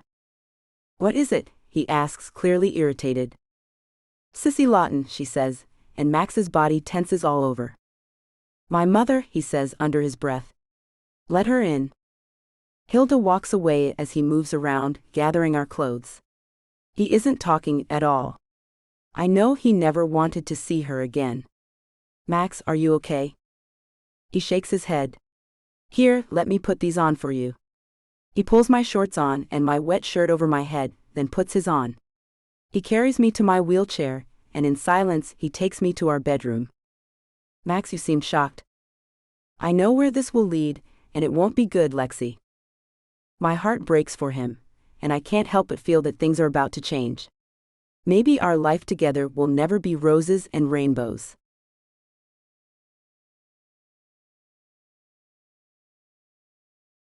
Secrets of Romance. Max. Shadows fall around my mother's face as she's brought into my office. I sit behind my large mahogany desk, hoping to start things off with her, with me having the upper hand. She looks nothing like I remember and is thin, much too thin. Her face is deeply wrinkled, and her pores are large. She must have had acne at some point, as pits are all over it. Her hair is thin and white, her hands are shaking, and she twitches. Randy, is that you? I flinch as she says my real name. My name is Max now, but you know that. How did you find me? There are 2 high-backed leather chairs in front of my desk, and she sits in the one on the left. I was contacted by a woman named Ashley Sinclair. She said I should come and see you. That tramp. I hope she rots in hell. She's dead, I say and lean back in my chair. And she was wrong to tell you to come and see me. Oh, she asks, wringing her hands in her lap. So you're mad at me for sending you away? That was the best decision you ever made, I say and lean up, placing my chin on my clasped hands. Thank you for doing that. Randy, I didn't mean to give you up. They were going to send you to foster care if I didn't do something else with you. It wasn't my choice to give you away. I nod. Okay, I see. It was better for me anyway, no matter how it happened. She twists oddly in the chair, and I see that the veins on the inside of her arms are swollen and large. She pulls a pack of cigarettes from inside her shirt and waves her hand like she's trying to swat a fly. Got a light, son? I shake my head. No, and there's no smoking in my home, ever, and not anywhere on my property. You'll have to leave if you want to smoke. She smashes the thing back into the pack and shoves it back into her shirt. You went and got all high and mighty, I see. Too good for me, huh? I nod. You hit the nail on the head, sissy. Sissy? She asks as she twists her head sideways. I'm no longer mom to you. You haven't ever really been a mother. I admit I have my problems, son, but I am your mother and always will be, no matter if you accept it or not. In a quick motion, she stands and paces like a lion in a cage. I'll just spit this out and let you deal with it. I need a place to live. I've been homeless for a year and was living out of my car. The blasted thing caught on fire several days ago, and now I have nowhere to live and nothing to my name. That's not my problem, I say and nearly shudder as I realize how cold I'm being. This isn't me, yet she's making me feel like someone I'm not. Stay where you've been staying since it burnt. I was at a homeless shelter and someone hurt me. She sits and runs her hands over her skinny legs. Really? I ask because I can't believe she can say such a thing with no emotion behind it. Yep, it's the truth, and I'm not going through that again. I've been hurt about 20 times in my life, and I'd say if I had a safe place to live, that wouldn't happen anymore. You must have at least one spare bedroom in this big place. I don't even want her to sleep in a tent on the lawn. I'll have to think about this, and I have a girlfriend to discuss it with as well. She's been through a lot, and I'm not sure she'd be able to handle you here. You ain't married? She asks and stands up again. This time she goes and looks out the window, which overlooks the pool's waterfall. You're filthy rich but haven't found someone to marry yet?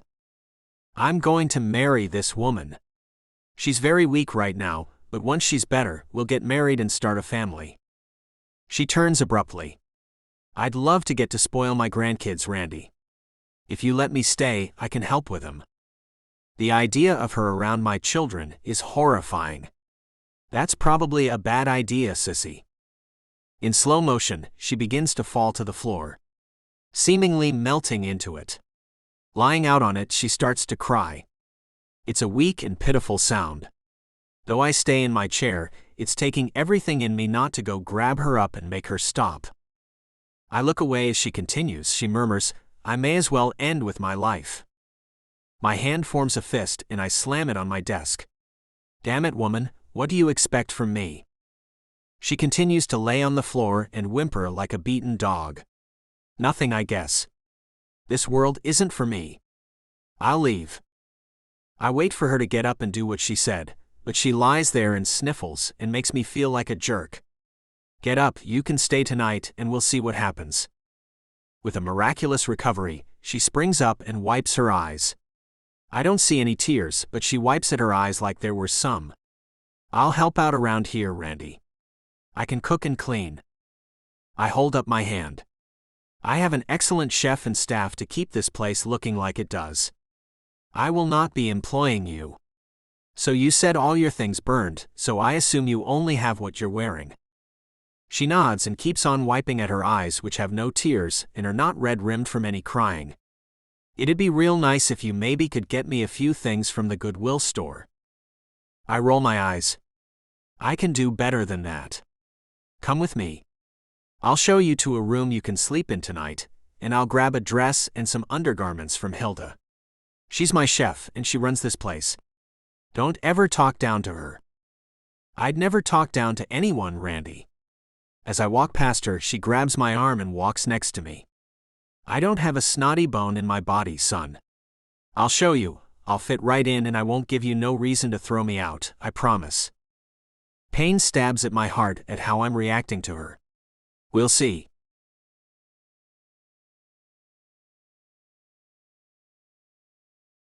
Alexis. I wait for Max to come to the bedroom and get me. He told me to wait here. He'd decide if he would let me meet his mother or not. He's acting so odd. His face is almost void of expression and he's distant. Not at all like himself. The door opens and in he comes. Straight to me, he almost runs and wraps his arms around me, burying his face in my neck. I told her she could stay the night, but I didn't want to. I push him back to look at him. "Is it that horrible, Max?" He nods, and his face goes back to being buried in my neck. She brings out this awful person in me. I laugh. "You have nothing bad in you. You're practically a saint." He kisses my neck and trails more of them up until his lips land on mine. Finally he stops and leans his forehead on mine. "Promise me you'll help me not to lose who I've become." "Max, you're being silly," I say as I run my hands over his dark waves. "Please take me to meet her." "She's shocking to look at," he says as he picks me up and carries me to my wheelchair. A total drug addict look to her. She fidgets oddly, and I don't remember this woman.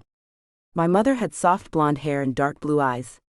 Her hair and eye color have faded to almost nothing. "I'm sure she isn't that bad," I say as he pushes me in my wheelchair to the door. "You were a little boy. Your memory of her is probably more than a little off." "You'll see, Lexi," he says, and out of the room we go and into a small sitting room. I'm going to get Hilda to bring in something to eat and drink. I need a stiff drink, but I can't do that in front of Sissy. "Nonsense," I say. "Max, be yourself, baby. Do as you would whether she's here or not." "Lexi, I don't even feel like myself. It's crazy. How bad can she be?"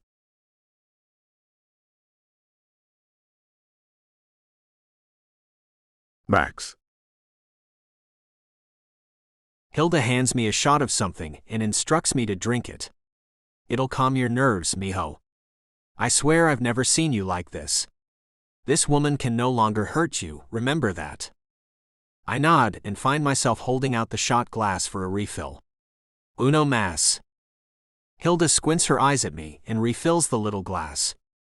"Okay, that's it. Now go get your mother and take her to meet Lexi. I'll bring in a tray of snacks." Making my way to where I left my mother with a change of clothes, I try to think about how I would treat anyone else with the same problems she has. I think I'd be a lot more compassionate. People have all kinds of demons, and for most of them, I'd think I'd have some understanding, but where Sissy Lawton is concerned, I have no compassion. Why is that? I knock on the bedroom door, and she opens it right up. It was as if she was standing right by it, waiting for me to get her. Just like I used to wait for her to come home when I was little, she'd leave me home alone for hours, even overnight at times, with no food in the house, and sometimes not even light, as the electricity was shut off quite regularly. "Oh, I knew you'd come get me, son," she says with a giggle. She grabs my arm and walks with me to the small living area I left Lexi in. My girlfriend's in a wheelchair and is quite skinny from an ordeal she was in. "I'd thank you not to say anything about it." "Oh, then I won't," she says as she squeezes my arm. "This girl's going to be my daughter-in-law someday. I'd never want to hurt her feelings." "What happened to her?" "That Ashley woman who told you to come see me kidnapped her and nearly starved her to death. We found her in the nick of time, but she's suffered from what the damn woman did to her." She stops and looks up at me. "You told me she was dead. Did you do something to her for what she did to your girlfriend?" "I probably would have, but no, she killed herself once she knew she was caught," I say and start walking again. As we enter the room, Lexi smiles and stands up. I move quickly to her. "You shouldn't get up until I'm close enough to catch you, if you fall." She waves her hand at me. "Oh, poopy smoopy, I'm fine." This beautiful lady must be Sissy. "Me beautiful?" My mother says. "Look at you, well, you're gorgeous, dear." Lexi grabs my mother up and hugs her. "It's so nice to meet you," Lexi says, then lets her go and sits back down. I can tell from the sweat that sprung up on Lexi's forehead that it was hard for her to stand up on her own, but she's stubborn and does things too quickly. I gesture for my mother to sit, and I pick Lexi up and carry her to sit next to me on the small sofa. "How gallant you are, Randy." Lexi smiles. "He is, isn't he?" She runs her hand over my cheek, and I smile back at her. I take her hand and leave a kiss on it, then hold our clasped hands on my leg. "So here we are," I say, then ask my mother what I've wanted to for ages. "Tell me, do I have any brothers or sisters?" Sissy looks away and blinks rapidly. "I became pregnant twice due to traumatic events, and I ended both pregnancies." "How awful," Lexi gasps. I, on the other hand, noticed that Sissy didn't look at all upset the way someone who just said what she did should. "So no then." "Well, that's all I really wanted to know." Lexi leans up against me, making me look at her. Her eyes tell me to be nice. "So Sissy, where have you been living?" she asks. "California," she says, and I find I'm skeptical again. "How'd you make it all the way to Texas?" I ask. "The bus," she says, and I see her fiddling with her shirt, and the package of cigarettes comes out. She pulls one from the pack and puts it in her mouth. "Don't you remember what I said about no smoking?" I ask. I'm just putting it in my mouth," she says, then stands up and walks around, looking at every little thing in the room. "Where'd you get all this stuff?" "I have never seen so much stuff." "Your son has done very well for himself," Lexi says as she pats my hand. "He's been all over the world and bought things from everywhere. Aren't you proud of how well he turned out?" I smile at Lexi, and she gives me a crooked grin and a little kiss on the cheek. Man, I love this girl. Well, of course, I'm proud of him. Who wouldn't be? Sissy keeps walking around, and I see her chewing on the butt of the cigarette, and it makes me sick. Hilda comes in and diverts my attention, thankfully. "Hilda, this is Sissy Lawton," I say. Hilda smiles. "I know, mijo. I'm the one who let her in and took her to your office." "Oh yeah," I say. She sets the tray of meats and cheeses on the table in front of us. A carafe of red wine she puts down and 3 glasses. I think alcohol is a terrible idea, and once I see my mother's expression, I know it is. "Oh. Wine." She sits down quickly and rubs her palms together as Hilda pours the red liquid into the glasses. Hilda smiles at me, and I frown with her. Wine is good for the blood, and I think Lexi needs it, so that's why I brought it, Mio. She hands a glass to my mother, then leaves the room, shooting me a glare telling me to be nice. I almost want to stick my tongue out at her, but I manage to stop myself. Instead, I pick up a cracker, place some meat and cheese on it, and hold it to Lexi's lips. She opens her mouth and allows me to pop it in. I smile, as I love to see her eating and getting healthier. I hand her a glass and she sips the wine from it. My mother, on the other hand, has downed hers and is pouring another. It's been so long since I've had wine, and this is delicious. Tell me, sissy, what type of work do you do? Lexi asked, and I popped another beef-topped cracker into her mouth. Sissy shakes her head. I'm on disability on account of my back. What state pays you that? I ask. Texas, silly, she says and takes a long drink. My head spins back to the fact that she just told us she was living in California. I'm not sure if her mind is addicted to the illicit substances, or if she's just a big fat liar. So you're unable to work, that's too bad, Lexi says and taps my hand as if I'm supposed to offer something. I shake my head at her slightly. Her hand squeezes mine. What's your plan then, sissy? My mother looks away and wipes at her eyes again as if they have tears in them, which they don't. I tell you, child, I just don't know. It'd be really nice if Randy could see fit to allow me to stay with him. I've missed him all these years, you know. I never wanted to give him away, but the state threatened to put him in foster care, and I didn't want that. Lexi leans her head on my shoulder, and I know she's falling for this sad little tale my mother is weaving. Well, it is important not to leave a child alone when they're little. I wouldn't blame the state exactly, I say, stroking Lexi's cheek. Her dark blue eyes look up at me. I know what she thinks I should do, but I don't want to do it. She gives me a nod, and I shake my head. She pulls her head up and looks at Sissy. What will you do if Max refuses to let you stay? And here we go with the melting thing again, only this time it's the chair she melts into as she whimpers. I'll probably give up on life. With no family to care for me, why live? Lexi's eyes go wide, and she looks at me. Perhaps you and I should talk alone, Max, she says. I take in a deep breath. Lexi, there's nothing to talk about. I told her she could stay one night, and that's it. This isn't like you, she whispers to me. I know it isn't, but something is telling me I can't fall for this. What would you have me do? Lexi tries to stand up, and I pick her up and take her to the wheelchair. She looks at my mother. We'll be back in a little while, sissy. Just relax and feel free to turn on the television if you'd like to. I wheel her out and off to another room, where I'm pretty sure she'll try to talk me into letting my mother stay.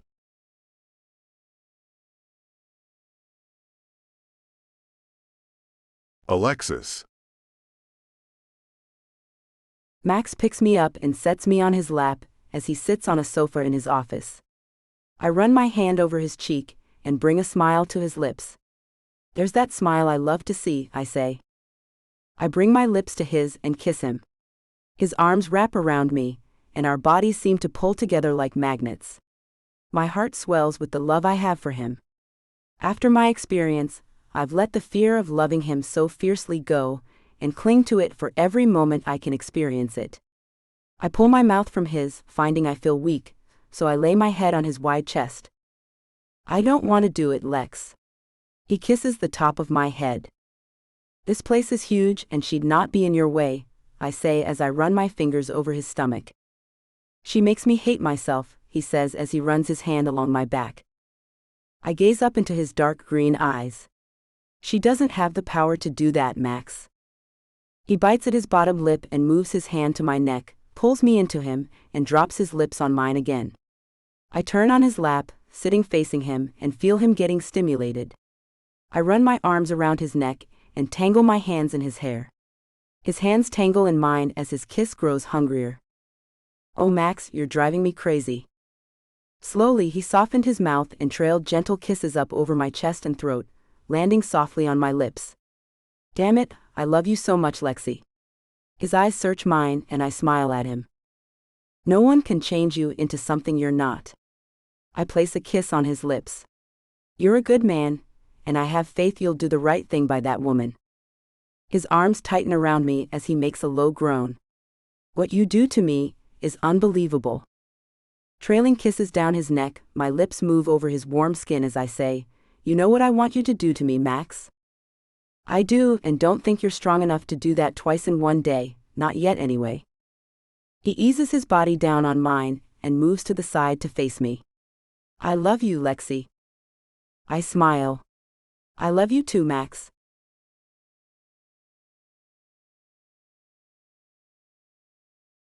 Max.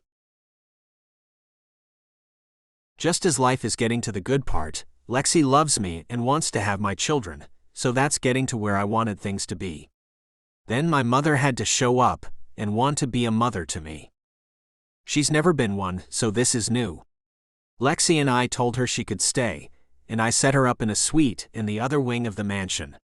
We took her shopping, and at Lexi's coaxing, I bought her a car. Nothing fancy or expensive, but a nice one, and she loves it. Somehow, me doing this for my mother has Lexi looking at me with more stars in her eyes than she had before, and there were already a lot of them. A month has passed since my mother came, and Lexi and I have begun working together on having a baby. I bought a pregnancy test and am about to see if Lexi wants to check it out. To say I'm impatient is an understatement. Lexi comes out of the bedroom just as I get to the door. "Hey baby," she says with a smile. Her eyes go to the bag I'm holding. "What you got there?" I hold up the bag and lift my eyebrows. "Want to see if I knocked you up yet?" "Already?" she asks with a smile and grabs the bag out of my hand. She turns back to go into the bedroom, and I pick her up and carry her in. "I can walk now, Max." "I know," I say, dropping a kiss on her cheek. "But I kind of like carrying you around." Her giggle fills my heart, and I hope she feels as excited as I do about having a baby. I put her down, and she goes into the bathroom. I sit and wait for what seems like forever. The door opens, and she's frowning. "What's wrong with me?" she asks with a pout on her pink lips. "Let me see it. I want to be sure you're reading it right." I take the stick out of her hand and look at it. My mouth drops open, and I look up at her.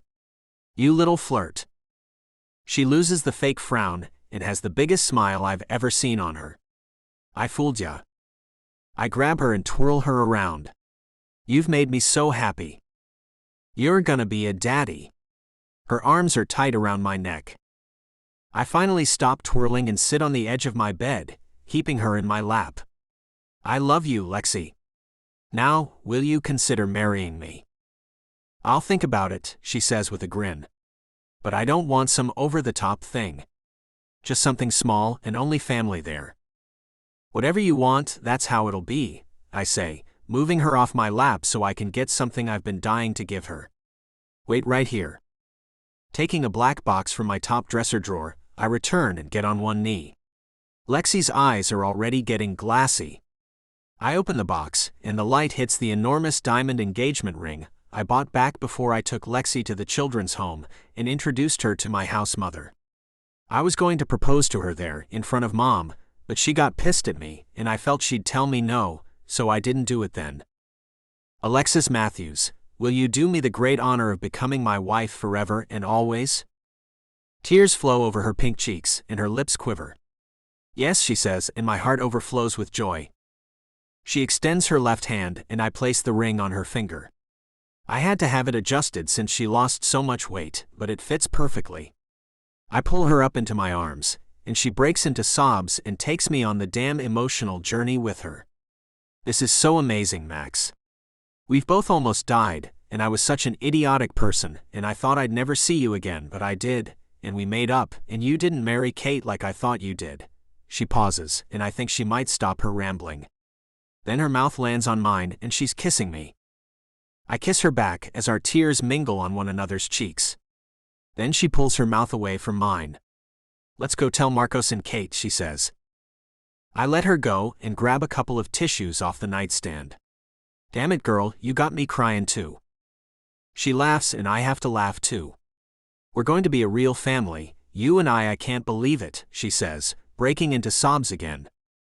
"Is this how it'll be for a while?" a cry fest?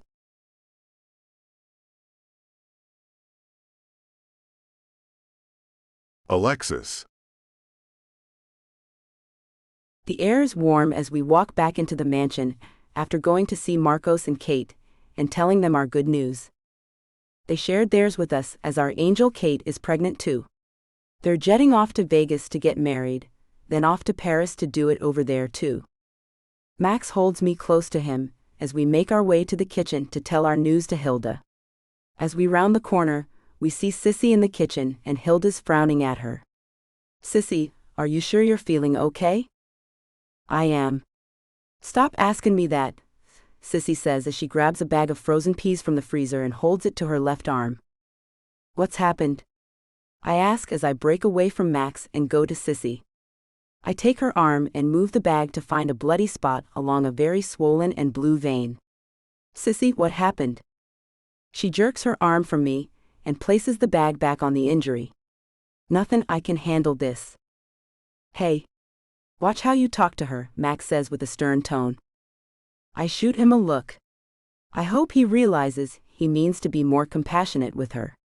I'm not saying you can't handle it, Sissy. Maybe we should take you to the doctor, that's all. I don't need anyone's help. I've been taking care of myself a long time and made it just fine, she says, then stomps out of the room. We all stand in stunned silence and then Max starts to pursue her. No. I say, and he stops. We aren't letting that stop what we came to tell Hilda. Hilda wipes her forehead with a dishcloth. You came to tell me something? Max smiles and takes me by the waist, then grabs my left hand and holds it up. She spots the ring and her hands go to her mouth. Oh. Finally. She hugs us both and steps back and smiles. You'll be so happy together. Max kisses my cheek. I know, and I have some bad news for you. Oh. If you're talking about me making a fabulous engagement party, or a wonderful wedding reception, don't worry. I already have the whole plan figured out. I made it when Lexi came home from the hospital. You will both love it. Well, it won't be enough, Max says. I beg your pardon? She asks and her hands go up in the air. I beg you to remember, I worked for the President of Mexico for a time, and I know how to throw a party. Did you ever throw a baby shower? He asks. She stops throwing her hands around and stares at me. No. I nod, and she runs and grabs me up in her little arms. We're having a baby, I say. She lets me go and she's beaming. Finally, I have a family to feed. You have no idea how long I've wanted this. Max laughs. Glad we could help you out with your dream, Hilda. Hilda moves back to the counter and pulls out a notebook. Oh my, I have so much work to do. I have to make up a diet for you, Lexi, and of course I have to start on healthy foods for the baby. I will make all the baby food, no preservatives will ever go into the child. So much work, so little time. A baby shower menu. My. With a tug on my arm, Max says, come, we must give her space to make recipes for the future baby lanes we have. I look at him as he pulls me to him and holds me at my waist. Tell me, Max. Now that your mother knows who you are, will you change your name back to Randy? No way, he says. That dude is gone and has been for a long time. As we walk to the main living area, we pass in front of the staircase leading up to the other wing where his mother has her room. A loud crash comes from up there, and we look at each other and then move quickly to see what happened.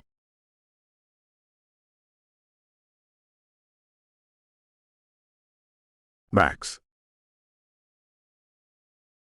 A crashing sound led Lexi and I up to my mother's room, and we found her passed out on the floor. Her arm is bleeding, and as I look around, I see a needle half full of some black stuff. I pick her up and lay her on the bed. She's like a rag doll, so Lexi grabs her cell and calls 911. After she hears the ambulance coming, we comb the room, looking for what else she has. See? I shout. This is why I didn't want her here. This is one of the best damn days of my life, and she's messed it up. Calm the bippity boppity down, Max. Lexi says. Our day isn't ruined. Nothing can ruin this day. My mother begins to flail about on the bed, and Lexi runs to grab her before she falls off the bed. Her eyes open as Lexi grabs her by the arms. "Who are you?" she screams.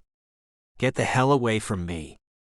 In slow motion, my mother's legs pull up and I break into a run, trying to move Lexi before she's hurt. Her legs jut out and Lexi flies back as she's kicked in the stomach. Lexi lands on the floor with a thud as her hands go to her stomach. "No." I scream as I fall to my knees beside her. I watch in horror as Lexi can't take a breath. The kick knocked the wind from her. Her eyes lock on mine and panic fills them. Then I feel something slam into my head.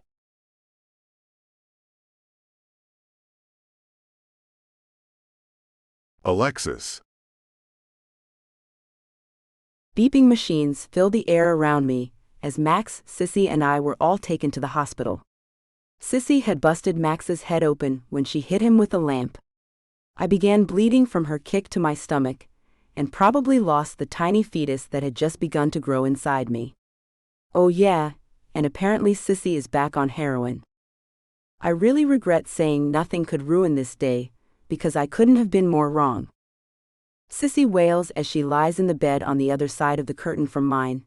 Just do what you need to do. As horrible as this sounds, it might be for the best. Max and I have treated her so well.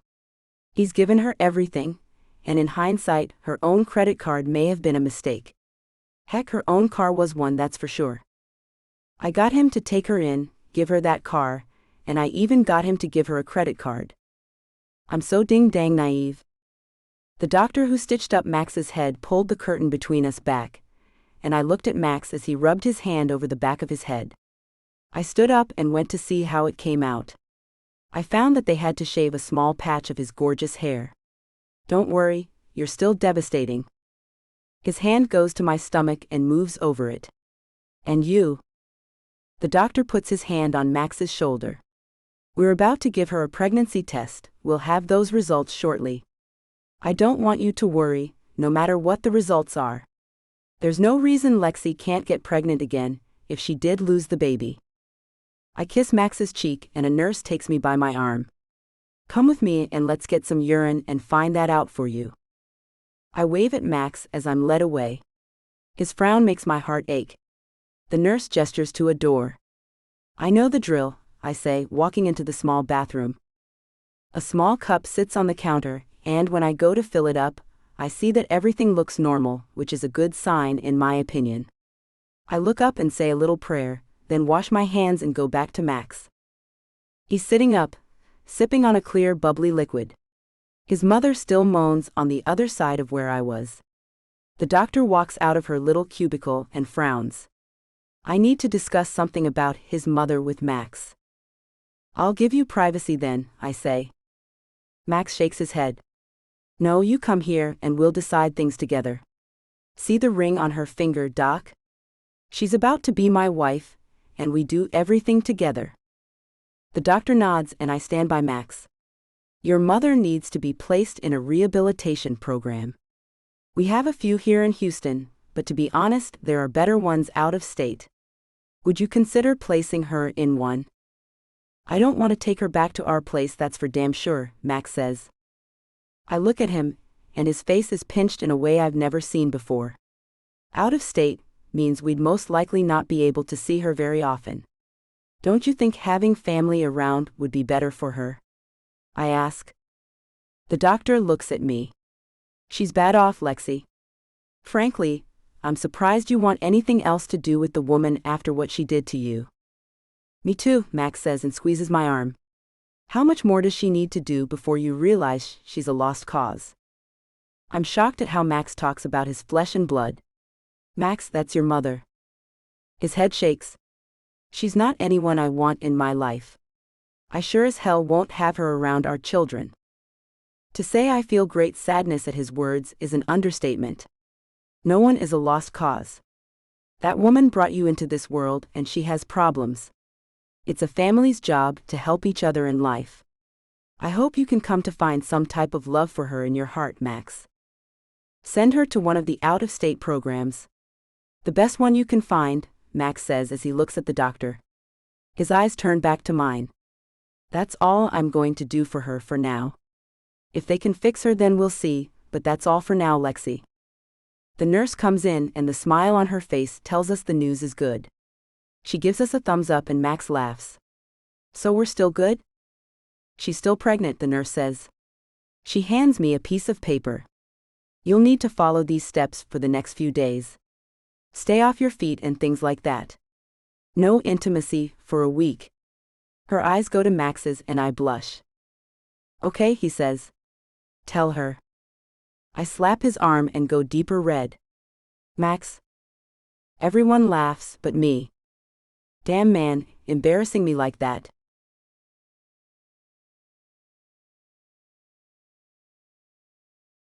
Max. In the dark room, I hold my love and run my hand over her flat stomach. Our child's heart still beats despite my mother's actions. A deep intolerance for her fills me. Lexi is adamant we must help her as she's family, but I'm afraid I have to disagree. The woman never helped me do a thing, so why should I help her now? Sissy had been quiet as a guest in our home until she went off the deep end. I can't find the love for her. Lexi says that I need to be a whole person. Lexi has become so different since nearly dying. Compassion flows through her like blood.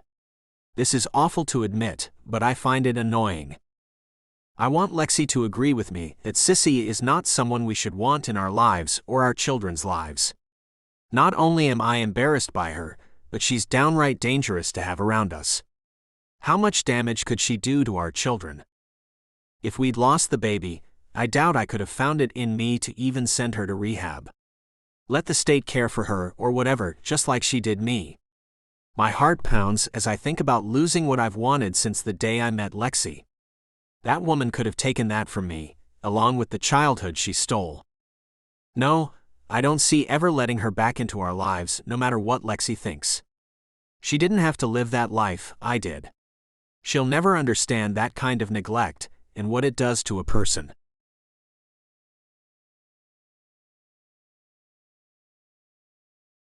Alexis. The room is dark and I feel Max's arms around me. His even breathing lets me know he's sleeping soundly for the first time in a while. With the arrival of his mother, he hasn't been the same man. I know she hurt him, but he just has to get over the past and deal with her in the present. The poor woman has such a bad problem.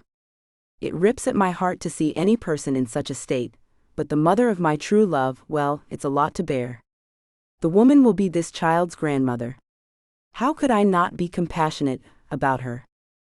To be honest, I'm not entirely happy with how Max is acting.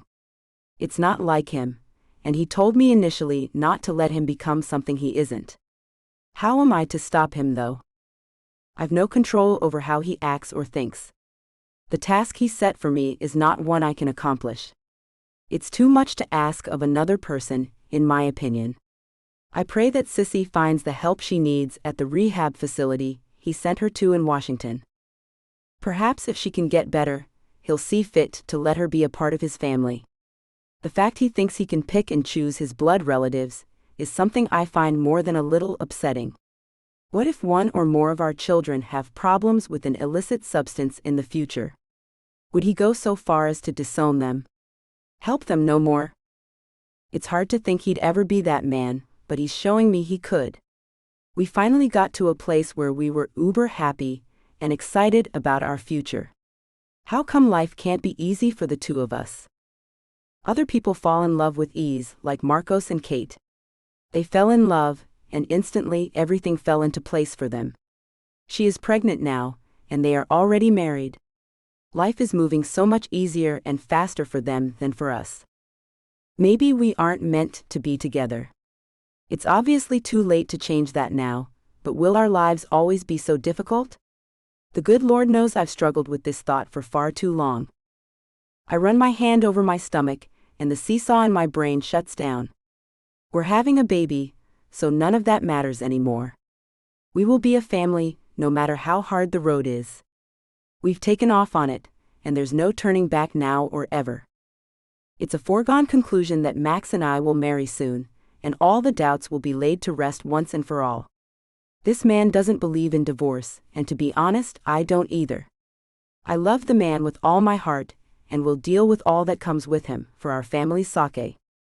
Rolling in his arms to look at him in the darkness, I run my fingertip lightly over his high cheekbone, which is highlighted by the dim light.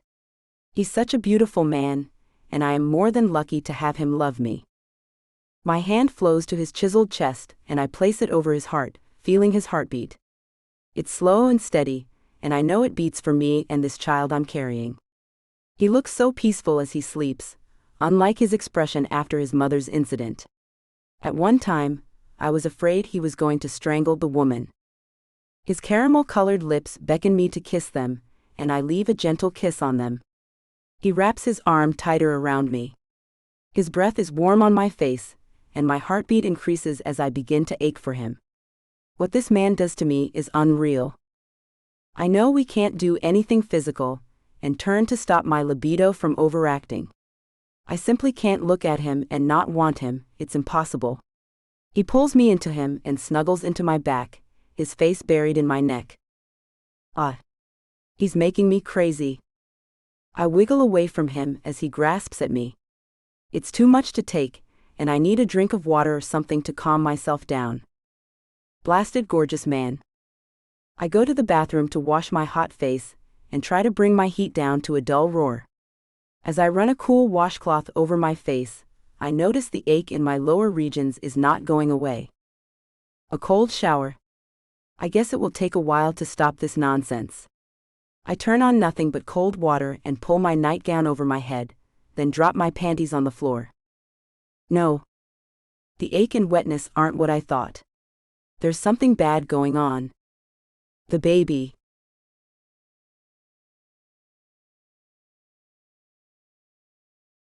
Secrets of Passion. Alexis. Cool water I splash with my feet as I sit at the edge of the swimming pool. It's been a month since I lost the baby. The doctor told us we can start trying again in 5 more months. Max has moved into a depression. There's a void in him where the happy-go-lucky guy has. The doctor told him to see a therapist about it, but he thinks he'll get over it on his own. I, on the other hand, have seen no improvements in him. I hear the door open and close, and footsteps come up behind me. Lexi, do you want to go shopping? Max asks me. I look back at him, and though he's still devastatingly handsome, there's a sadness in his emerald eyes. Shopping? What for? I don't know, for whatever we want. I'm bored and restless, and think going out and spending some money will help. He holds his hand out for me to take. Reaching up, I let him pull me up. If you want to spend money, I have a better idea than spending it on ourselves. Let's go shopping for the kids in your parents' home, at the children's home. Max pulls me along with him into the house. I don't want to go down there.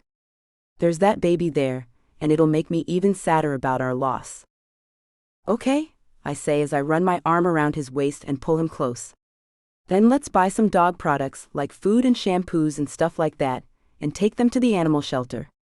Maybe we can pick up a dog while we're there. It might help lift your spirits. I don't want my spirits lifted. I'd like to be allowed to mourn the loss of my first child if you don't mind. I know you don't seem sad about it, but I am. I stop and look up at him sharply. Max, I am sad, but I also believe with everything in me, we'll have a child in the very near future. There's nothing wrong with me that suggests that we can't. We can't even start trying for 5 more months. It won't be any time soon that we'll get to see our baby if we manage to make that happen again. He frowns, as he's done so much of for the last month. Have patience and some faith, man. I start walking again and pull him along with me. Diddly dang, Max, you're letting this spoil things between us. I used to be enough for you, but now it seems that if you can't hurry and add a kid to this equation, it's no fun anymore.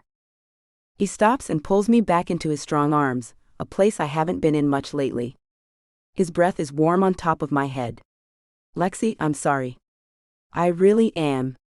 If I could stop feeling so damn sad, believe me, I would. You need help, Max. We can go see the therapist together. You just don't seem to understand, Lex. I had to talk to counselors when I was at home, and it didn't do any good. I blink a few times and look at him in disbelief. Max, it did too. Help you. For the love of Benjamin Franklin, look what you've become. So what? I made some money, no big deal, he says, letting me out of his embrace and turning away from me. It's not because of anything they did for me. I'm sure it is, I say and walk before him. Not everyone can do what you've done. Now let's stop talking, go make a donation to the animal shelter, then get some ice cream and take a walk in the park. He takes my hand in his and kisses the top of it. I'm sorry, princess. I'm just so damn impatient to start our family. Maybe we should get married already, maybe that would help? My heart stops, and the fear that I thought was long gone runs through me. If this man can get so down, do I have what it takes to live an entire lifetime with him? It's not a thing we should rush into. Rush? He asks as he pulls me into his arms again. There's been no rush, baby. Are you second-guessing your decision about marrying me? Because I can see it on your face, you're unsure of us. My heart pounds in my chest as I look everywhere but at him, and he takes my chin in his hand and makes me look into his eyes. I love you. I know I do, but this deep depression is scary. You're unsure you can live like this, aren't you? I nod and see the glimmer of unshed tears fill his eyes, and it breaks my heart. I know I love you, and we can get through this, I say. But you aren't ready to sign on the dotted line yet. You need more proof from me that I can get over this. I'll let you know right now, I'll never completely get over my mother costing us our first child. The woman has stolen so much from me already. I'll hate her until the day I die. Hate is not a thing one should cling to, I say as I run my hand through his shoulder-length dark waves. Max, you have to let it go. She's a very sick woman, and it was an accident. Taking drugs is no accident, Lexi. His hand runs through my hair, and then he drags his knuckles across my cheek. She didn't fall into a pit of needles. She did that to herself on purpose. It was my money that bought her the illicit substances, and my car she drove to get them. She'll never see another cent from me, and if they ever release her from rehab, she'll have nowhere to stay in my home. Sadness fills me at the level of hate he has for his own flesh and blood. I am again reminded that if he can cut his own mother out, he's more than capable of cutting out any children we have with drug or alcohol problems. You should be aware that someday, one or more of our children could have similar issues. It's considered a genetic problem by many doctors to become addicted to illicit substances and alcohol, you know. We'll raise them right, love. Don't worry about that. Our kids won't have the same problems my mother does.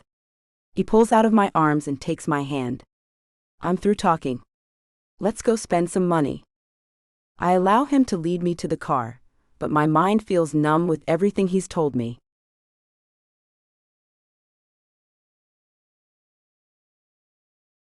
Max. The darkness envelops me as I lie in our bed and stare at the ceiling. Lexi sleeps next to me as soundly as a woman with no regrets or sadness for our loss. How can she not feel bad about losing the baby? She has this faith, and frankly, I don't understand it. She says things like, "It was meant to be, and who are we to question what happened?" It's annoying, and I simply don't understand. Maybe she's secretly happy she lost it, as she's in no hurry to marry me. Maybe she's fallen out of love with me. She still says the words, but she looks at me differently. Disappointment fills her blue eyes at times. I never imagined her looking at me with that in her eyes. Am I overreacting to what's happened? I can't help but think about what the child would have been like. Was it going to be a boy or a girl? What color would its hair have been?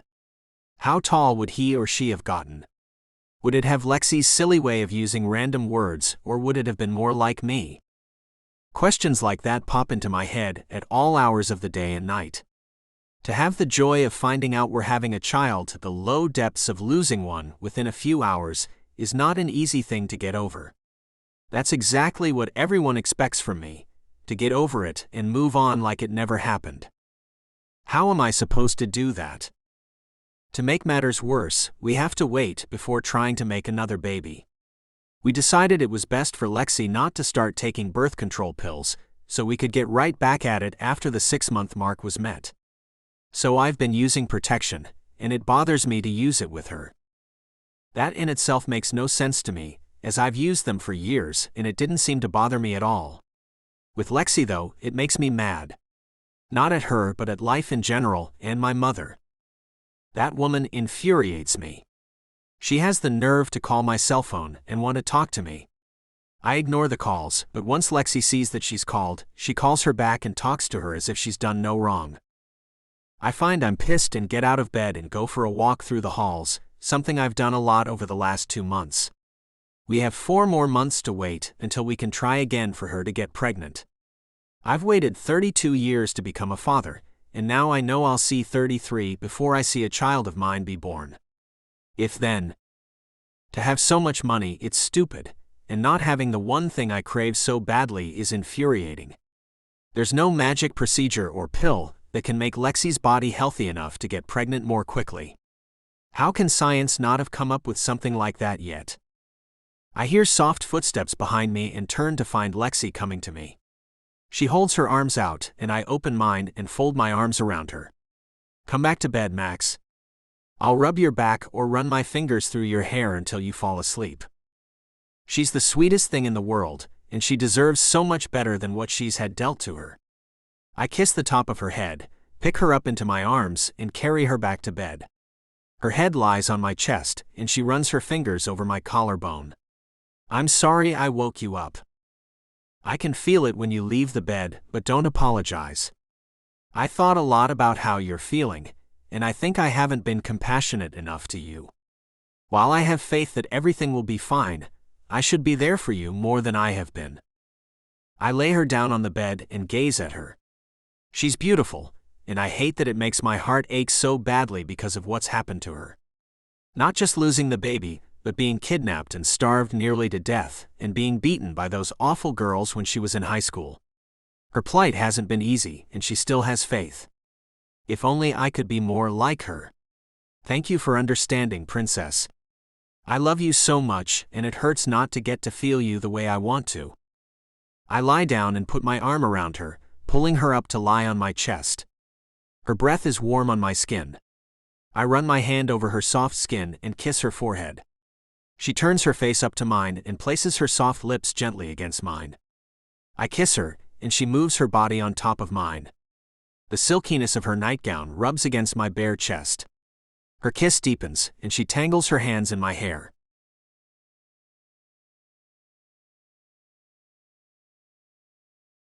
Alexis. The 4th month is finally over, and we're in the home stretch. I find myself more than a little worried about how we can get through this. Max has stopped touching me. He felt terrible for some odd reason about the mess he made on my back the other day, and thinks it's just better to stop being intimate until we can do it the right way. I'm more than a little frustrated, and I know he is too, though he won't admit it. He said wearing protection frustrates him. Frankly, I can't see how. So I'm taking a walk around the grounds. It's what I do to stop thinking about being intimate. It wasn't that long ago intimacy wasn't a thing I missed having. Hell, I waited 26 years for it to happen, but once it did, watch out, I became addicted. Well, addicted to having it with Max, so that's not too bad on my part. I've put all my weight back on from my ordeal with the Ashley woman. That was a nightmare and so much worse than what I'm going through now. It's so weird how my perception of my body has changed. Once I saw myself in that horrible skinny state, I knew what a real skeleton looks like with just skin covering it. No longer do I look at myself in the mirror and think I look like a scarecrow. So the ordeal fixed me in at least that way, so I'm thankful it gave me something positive. Max hates how I look on the bright side of things. He thinks I'm crazy for thinking everything that happens to a person is meant to be, and teaches them something about themselves. Losing the baby taught me things can happen in an instant, and there isn't a doggone thing anyone can do about it. Being sad and upset isn't bringing that child back. If that kid was meant to be ours, it will be.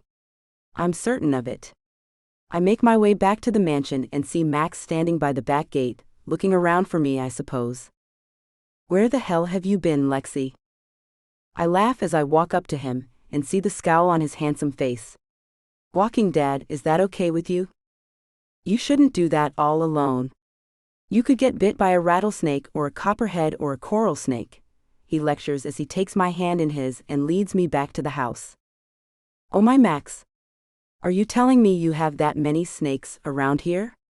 I giggle, as I'm finding him a bit overprotective.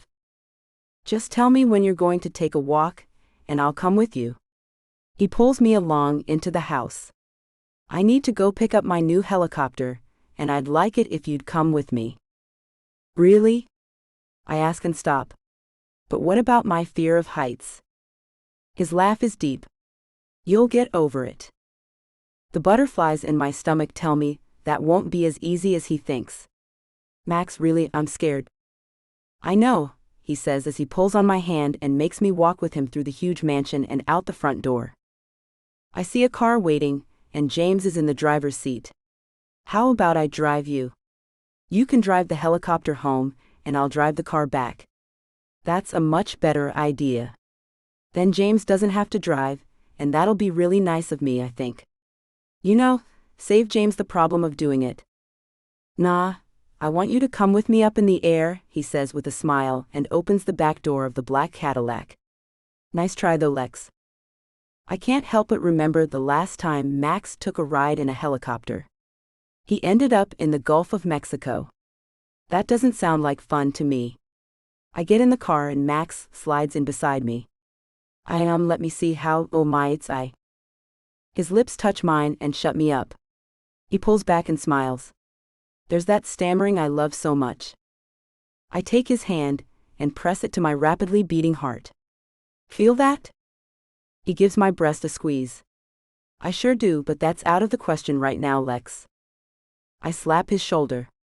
Not that, ding dang it, Max. My heart, it's all reeved up at how nervous I am. You know I hate to bring it up, but the last time you drove one of those things, you about died. That's exactly why I need to get back up in the air.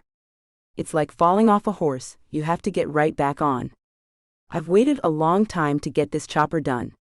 You're going to feel so much exhilaration as you move that chair out the door and experience what I designed and made so much money from. My head shakes violently. Hell no. James laughs, and Max's eyebrows clean up to the top of his face. Cursing. Well, flippin' piano strings, Max. I'm scared enough just to ride in the thing, but you want me to ride outside it. No freaking way, man. His forehead rests on mine. Okay, princess. On this ride you can stay inside the chopper, but next time you have to try out my invention. Well, at least not this time? Thanks. As we pull up at the airport where the helicopter was brought to, I see a very shiny and pretty jet black helicopter. There she is. Do you like it, Lexi? I nod. It's very nice, Max. The car stops and Max gets out, then reaches in for me. I take his hand and go with him to check out his new small toy. A tall man wearing overalls has a rag in his hand and smiles at us as we walk up to the helicopter.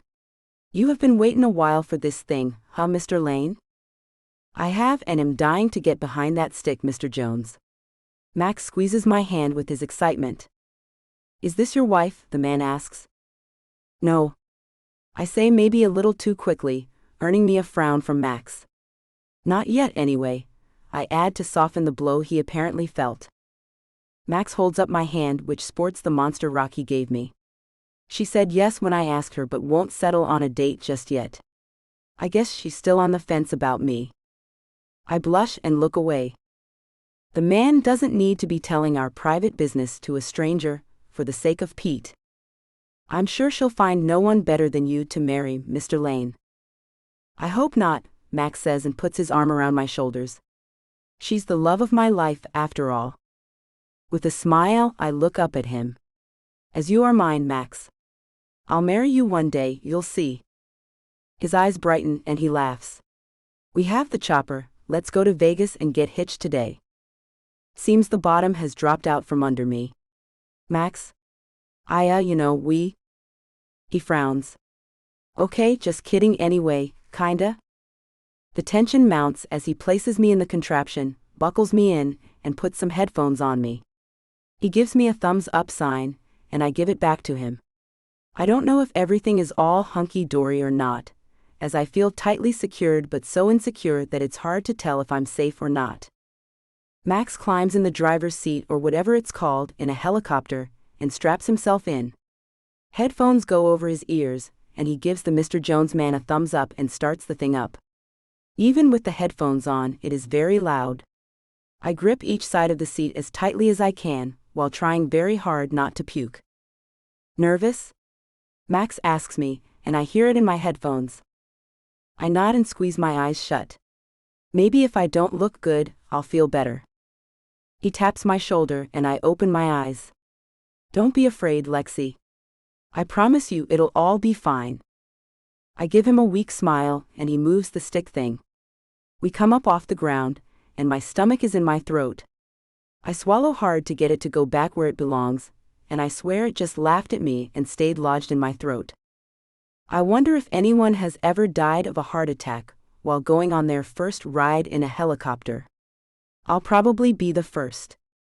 We go a bit higher, and my whole body tenses like it never has before. So many bad words are fighting to come out of my mouth, but fear has me frozen and my lips won't move to let them out. I glance at Max, who is beaming as he flies through the air. How can he like this? How can anyone like this? He moves the stick a little and we lean over to the left, and I want to scream, but again the frozen in fear thing has nothing leaving my mouth. I clutch at the sides of my seat, and am pretty sure I haven't taken a breath since we left the ground. Want to take the stick, Lex?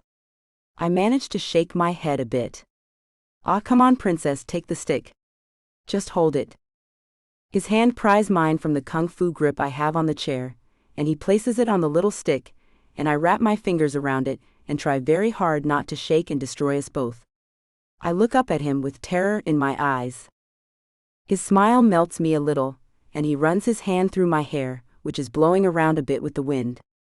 He seems so dang happy, and I find myself breathing again. This makes him happy. Me up in this thing with him makes him happy, and I find tears welling up in my eyes at how simple this is. It's making him smile like he hasn't since I lost the baby. I love you, Max. I love you, Lexi. The words in my ears break something in me, and I relax. Max has me, I'm safe with him. I always will be. Even in this little thing moving through the air so fast, I'm safe with him. How do I make it turn? I ask.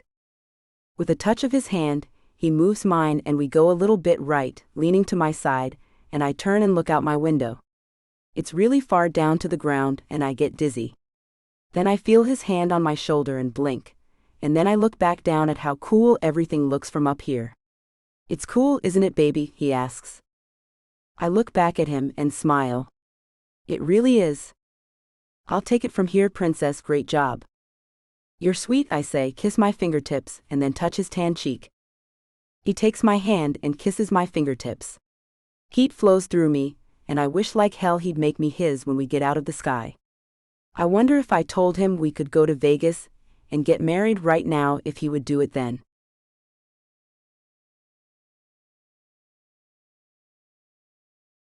Max.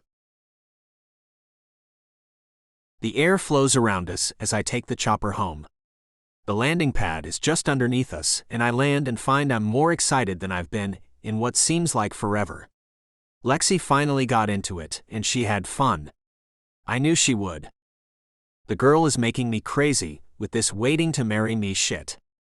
I unbuckle myself and see her looking at all the belts holding her down and laugh, as she has no clue how to get herself out. Wait, I'll get you, princess. She smiles and makes my heart skip a couple of beats. Thank you. I'm more than confused. I get out and go around. I can see that. I set her free, and she slides into my arms and places a kiss on my lips. Thank you for making me do that, it was completely cool, she says, running her hand along my cheek. I'm glad you came with me, Lex. I knew you'd love it. There's nothing to be afraid of. I take her by the waist and walk towards the house. Will you teach our kids how to fly that thing? She asks. The thought that someday we will actually have kids seems like a dream that may never come true. If we ever have any, yeah, I probably would. If, she asks with a laugh. We will, don't worry. I do worry though. It seems like life is against me more often than it is with me. My money wasn't even a thing I ever asked for. It just came to me with the idea I had. Maybe that's all I get, which is great wealth. Maybe a family isn't in the cards for me. Lexi sure as hell isn't chomping at the bit to marry me. There's always a chance she'll take off again. Stranger things have happened to me. If she leaves me again, I don't know what I'll do. Her arm goes around my waist as we walk inside, and she looks up at me. Max, let's go to the bedroom. Why, it's like 4 o'clock in the afternoon, Lex. Her smile is mischievous. I know that I'm not tired. Oh crap. The thrill of the ride stimulated her. Lex, that's like such a bad idea. Let's go out and get something to eat, or go bowling, or shoot some darts or anything to get your mind off that. I let her go, and move a couple of steps away from her. No, she tries to close the distance between us, but I keep just out of her reach. Max, come on. Stopping, I take her by her narrow shoulders and hold her away from me as she reaches out and tries to get her hands on me. I don't want to use a rubber, and I don't want to come all over you like I did before. It was no big deal, Logan did that to me too, she says, and I find I'm pissed. Don't do that. I let her go and walk away from her.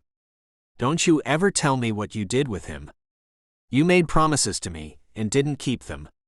I kept mine to you. Don't ever remind me of what you did to me.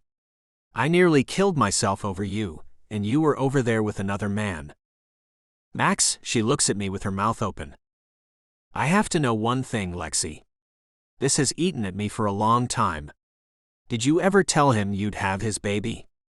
Because when your family and he were here while we looked for you, I overheard him tell your brother that you and he were going to get married, and you had agreed to start working on getting pregnant. Her stunned silence answers my question, and I feel sick to my stomach.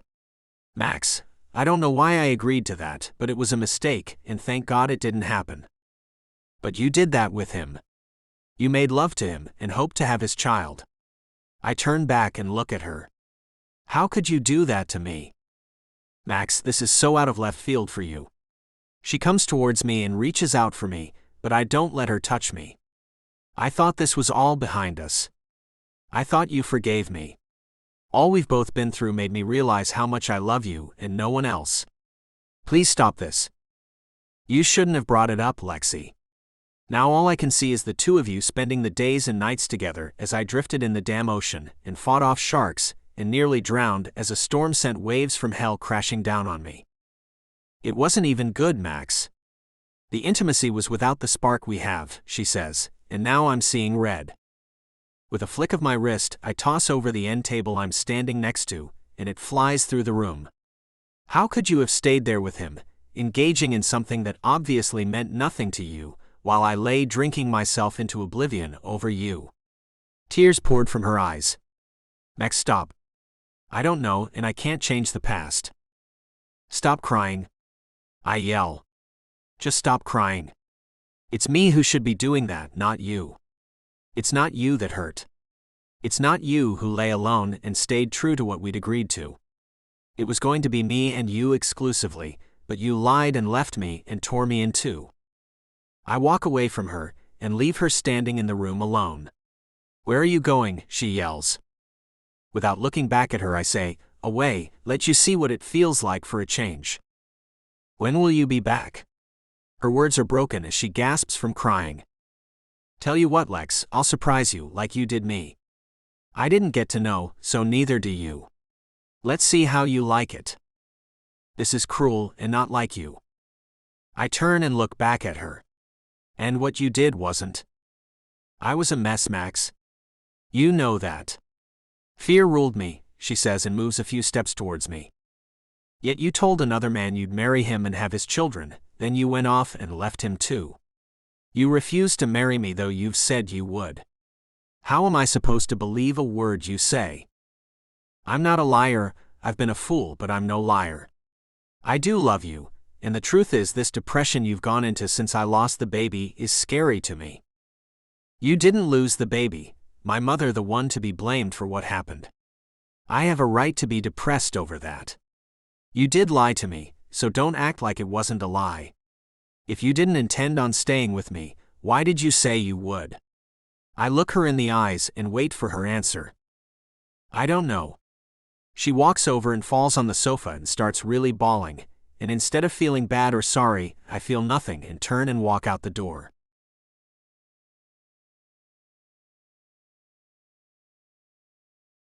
Alexis. My eyes burn as the tears flow from them. Max left, and I have no idea where he went or when he'll be back, and what type of condition he'll be in if he comes back. My past caught up to me, and now I realize how badly I hurt him when I moved in with Logan. That was the biggest mistake I ever made, and it may screw up my future with Max. So much pent-up resentment he has. It should have been dealt with when it happened, as it has fermented inside him all this time and exploded out at me with no warning. I hear someone coming and sit up and wipe my eyes, praying it's him. But it's Hilda who walks into the room.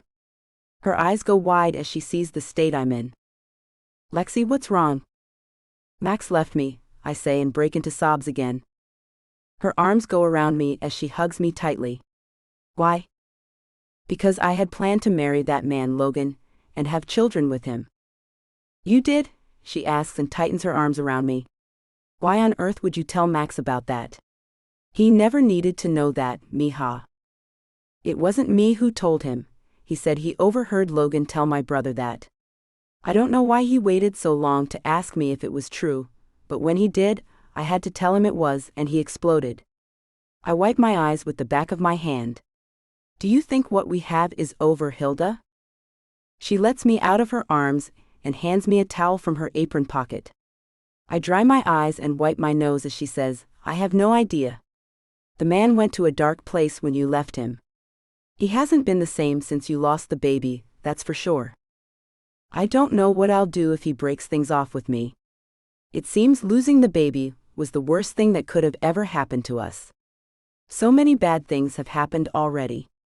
Maybe our being together isn't meant to be. I look at her and see if she agrees. Sometimes people have it harder than others. I don't think it means you weren't meant to be together.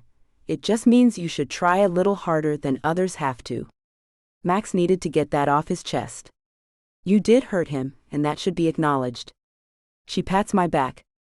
When he comes back, I'm sure he'll be calmer, and then you can apologize and things can go back to normal. Or as normal as they can be, as he mourns the loss of the baby. I kinda think he'll stay depressed until I get pregnant again. And I'm not really happy with how he's hating his mother. The thing is, I'm afraid if our children get into a bad part of their lives, he'll turn his back on them too, just like he has his mother. Have you told him this? I have talked to him a little about it. Communication is essential in a good relationship. I think any concerns you both have should be expressed. I know I'm no longer married, but before my husband passed away 10 years ago, we had a very good marriage and we talked about everything. No matter how hard it was to bring it up, we did, and it helped us stay together till death did us part. You're right. I stand up and smile. I'm going to get myself cleaned up so when he comes home, we can have a calm talk about our future together. I'll apologize for what I've done wrong, and tell him what I feel about our future kids and see where that leaves us. Great. Good luck, Hilda says as I leave the room.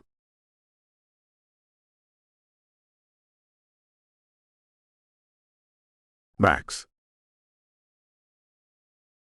Oranges and yellows fill the sky as the sun sets, and I drive along the road along the beach in Galveston. The last time I saw this place was just before I wrecked my chopper into the ocean. I was in such a bad place then, both physically and emotionally.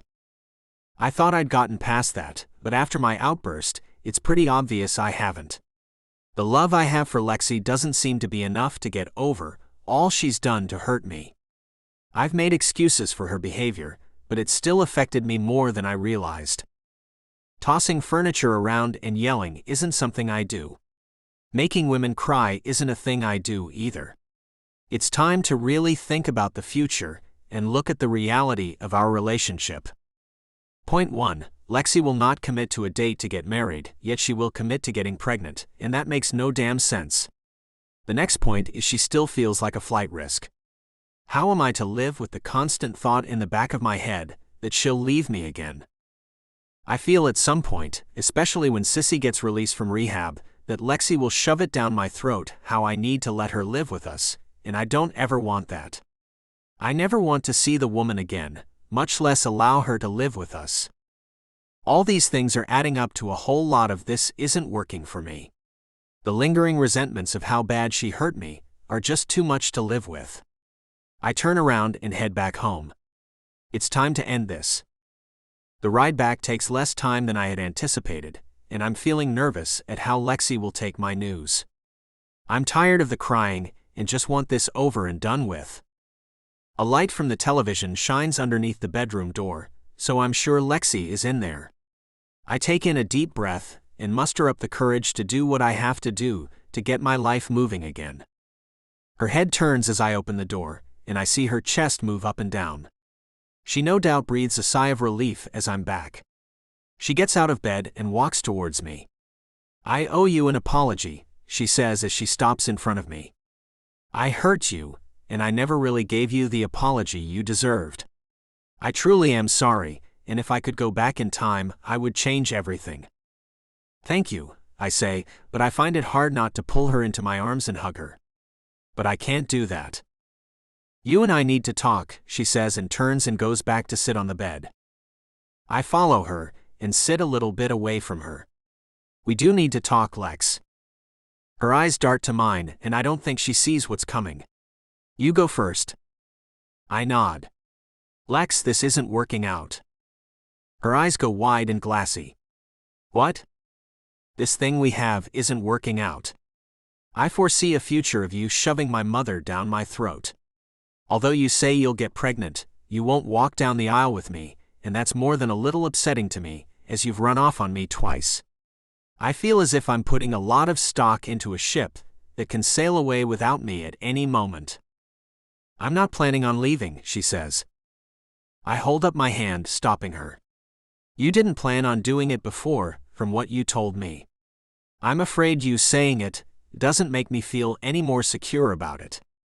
I want a woman who loves me, and I can count on to be there for me and our children. I don't have that confidence in you anymore. Max, I really think you should think about this some more. You've been so depressed these last few months. This isn't like you at all."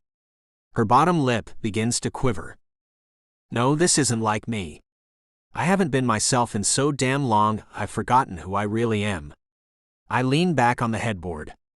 "Lexi, I've never thrown furniture. I've never yelled at a woman like I yelled at you. I've never had the depression I have before you came into my life.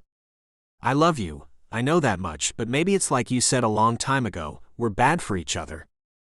She stares at me as if I've gone crazy, but I think I am crazy and am just now regaining my sanity. Finally, she looks away and stands up. "I'll go sleep in another room then. I can't believe after all we've been through that you're giving up. I'm sorry I did what I did with Logan, and I'm sorry I left you the first time too. There are no excuses for what I did to you. I hurt you, and I guess it was too deep for you to get over. We can still be friends, I guess." I mess with the pillow to avoid looking at her as she walks towards the door because I'm fighting the urge to jump up and run and grab her, but I know this is for the best. "That's okay. Maybe we should just leave each other alone and go on about our lives like this never happened. It would hurt me very much to see you with another woman, or hear of it even. I love you with my whole heart, and it was my intention to get through this rough patch and make a life with you. So this is hitting me harder than maybe you meant it to. I'm not blaming you, so please don't take it that way. Lexi, I'm sorry it has to be this way. My heart is beating like a bass drum in my chest as she gets closer to the door. I'm fighting myself not to tell her to forget about what I just said. She looks back at me, as tears finally are set free from her eyes. I'll leave tomorrow. I'll call a cab to come get me. I have my modeling money still, and will buy myself a car. You take the Mercedes. I gave it to you, I say, trying to gulp down the lump in my throat. You keep everything I gave you, the clothes, the perfumes, and the shoes, all of it. I don't want it back. She looks down at her engagement ring and takes it off and comes back towards me. I can't keep this. Just before she gets to me, she turns and places it on the chest of drawers. Which I'm grateful for, because if she comes near me, I know I'll take her in my arms and with one kiss, she'll change my mind. I hear her choke back a sob, and she runs like lightning out the door. Sitting in stunned silence at what I've just done, I finally allow the tears to come out. I turn and lay face first on the pillow I'm holding onto for dear life, as my heart finishes breaking. I know it has to hurt worse before I can begin to heal. Is it really over?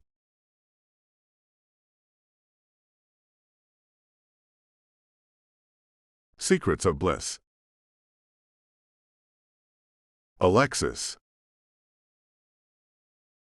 Gray, thick fog makes it hard to see as I drive to work.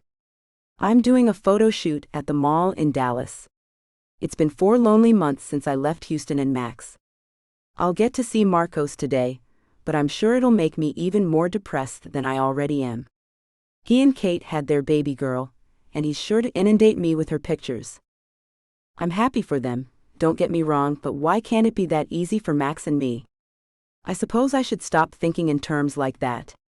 He and I are no longer together at his request. I haven't heard a word from him since I left his mansion. One day we're all happy, and then in an instant it all changed just because I had to say something very stupid. My stupid mouth gets me in trouble more times than it gets me out of it. Why would I ever think it was okay to tell Max anything about what Logan and I did in the bedroom? That was the stupidest thing I've ever done, and I've done some dumb stuff. Now I'm looking at a life so lonely it's almost not worth living. Not that I'm about to kill myself or anything like that, but just living day to day with no real hope is what I've been doing. My new best friend is Ben & Jerry's ice cream. I switch up flavors every day, but me and a pint end each night together. As I pull into the parking lot, I see Marcos's car, and lo and behold, he's brought Kate and the baby. Great. I get out of the car with a frown, knowing full well how this will affect me, but I manage to put on a smile for who used to be my best friend. Hi guys, I say as I wave at them. Marcos runs up to me and takes me in his arms and spins around with me as he squeals, "Oh my, look at you." He puts me down, and I find I'm a little dizzy. "Whoa there, Marcos," I say as I hold onto his arm until I can see straight again. "How have you been?" "Great, except for getting up at all hours of the night with the little princess. She's already a month old, and this is the first time you've seen her." Kate walks up to us, holding the tiny pink bundle in her small arms. "Hello, Lexi." I give her a hug, and look down at the sleeping baby girl in her arms. "She's adorable, Kate. She looks like a perfect mix of you and Mr. Too Handsome here." Marcos giggles. "She does, right?" I run my finger over her light brow. "Celeste fits her perfectly. You two did good." Marcos smiles and Kate gazes at him like he hung the moon. "We did. I'm so sorry things are going poorly with Max, Lexi." I look away as tears spring up with just the mention of his name. Yeah, well, that's what happens when you do stupid things, good things end. Marcos's arm goes around my shoulders, and he leads me into the mall as Kate follows us. I know it's only been a few months, but don't you think it's time to move on? There's going to be another male model working with us today. Maybe you should see if you find him interesting. "No way," I say. "I'm through with romance. A life of solitude is what I want." "No one wants that." "Don't lie to me or yourself, Lexi," Marcos says as we walk through the glass doors and find the shoot all set up. A gorgeous dark-haired man with deep blue eyes smiles at us, and then he says, with a velvety southern drawl, "You must be the infamous Lexi Matthews." I extend my hand and he shakes his head and pulls me from Marcos's arms and into his. We'll be working together a lot, and we're about to make some pretty steamy pictures, so a handshake is out, my darling. My nose is in his neck, and I can't help but to inhale his wonderful scent, a musky citrus, and I'm reminded of Max. I pull back and take a lock of his long hair.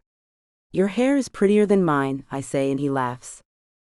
Your golden hair is much more beautiful than mine, Lexi.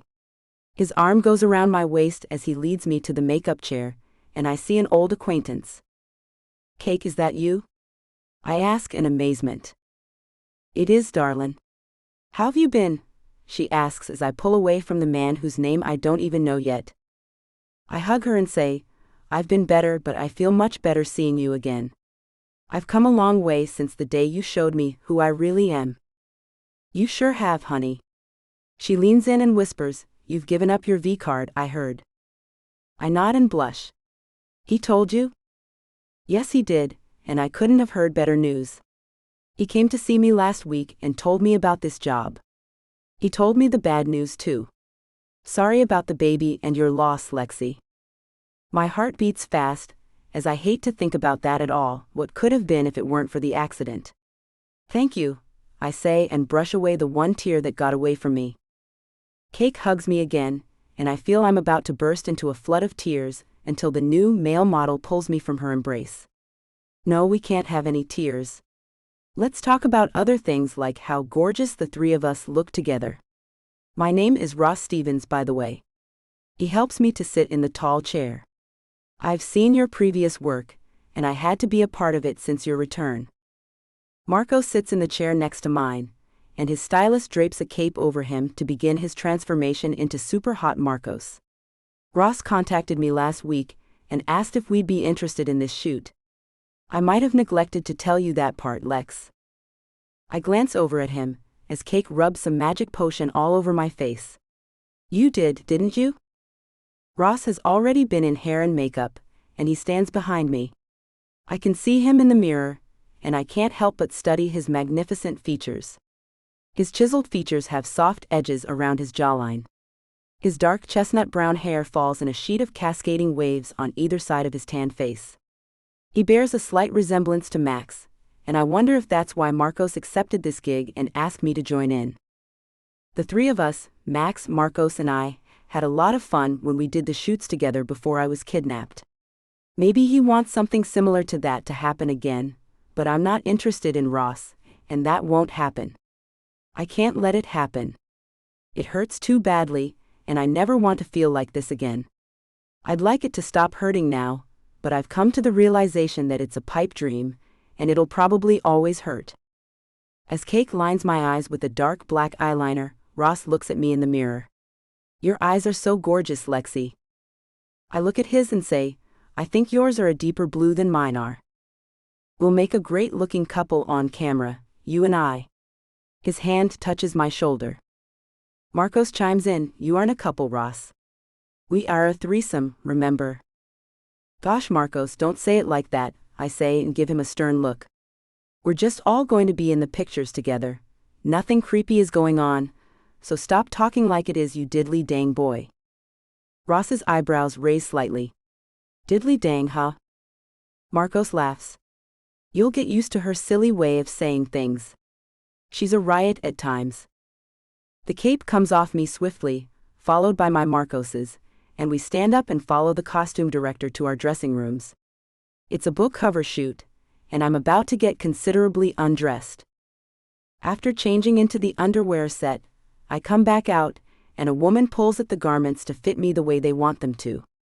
My eyes go wide as Ross comes out of his dressing room wearing tight black boxer briefs.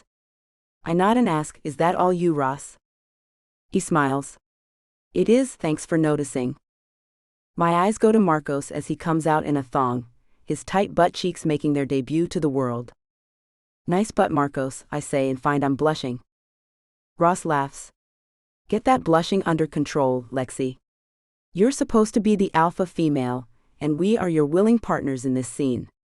The first picture is for the cover of a racy adult book where you are the center of a love triangle. I roll my eyes. As if that would ever be a thing I could do.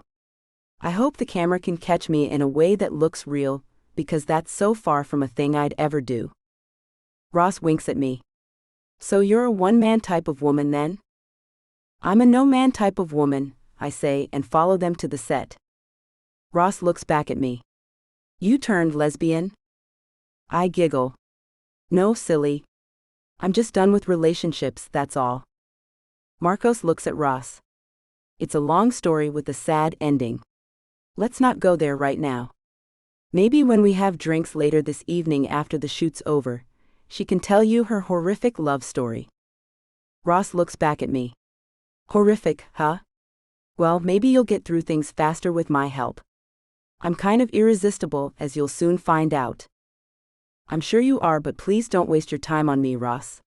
I'm a lost cause, and I'd like to keep taking pictures with you, so let's just be friends and leave the rest out of it. A whip is placed in my hand, and Marcos is moved up close behind me, as Ross is placed on his hands and knees in front of me. I look at the producer. Really, Madge? She nods. Sorry, I didn't write the book, I just took the job of producing the cover, and your character is a real masterful tramp. So remember that, and get the look of a woman who gets what she wants, and she wants to dominate these two beautiful men. It's so far from what I want, but I need money to live here, so here I go.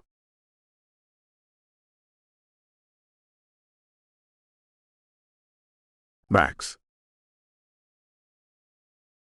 It's been 4 months since I told Lexi it was over. I'd like to say I've dealt with it and it's over, but I'd be lying. Though I've made no attempt to contact her or her me, I think of her some each day. I've dived into a new invention.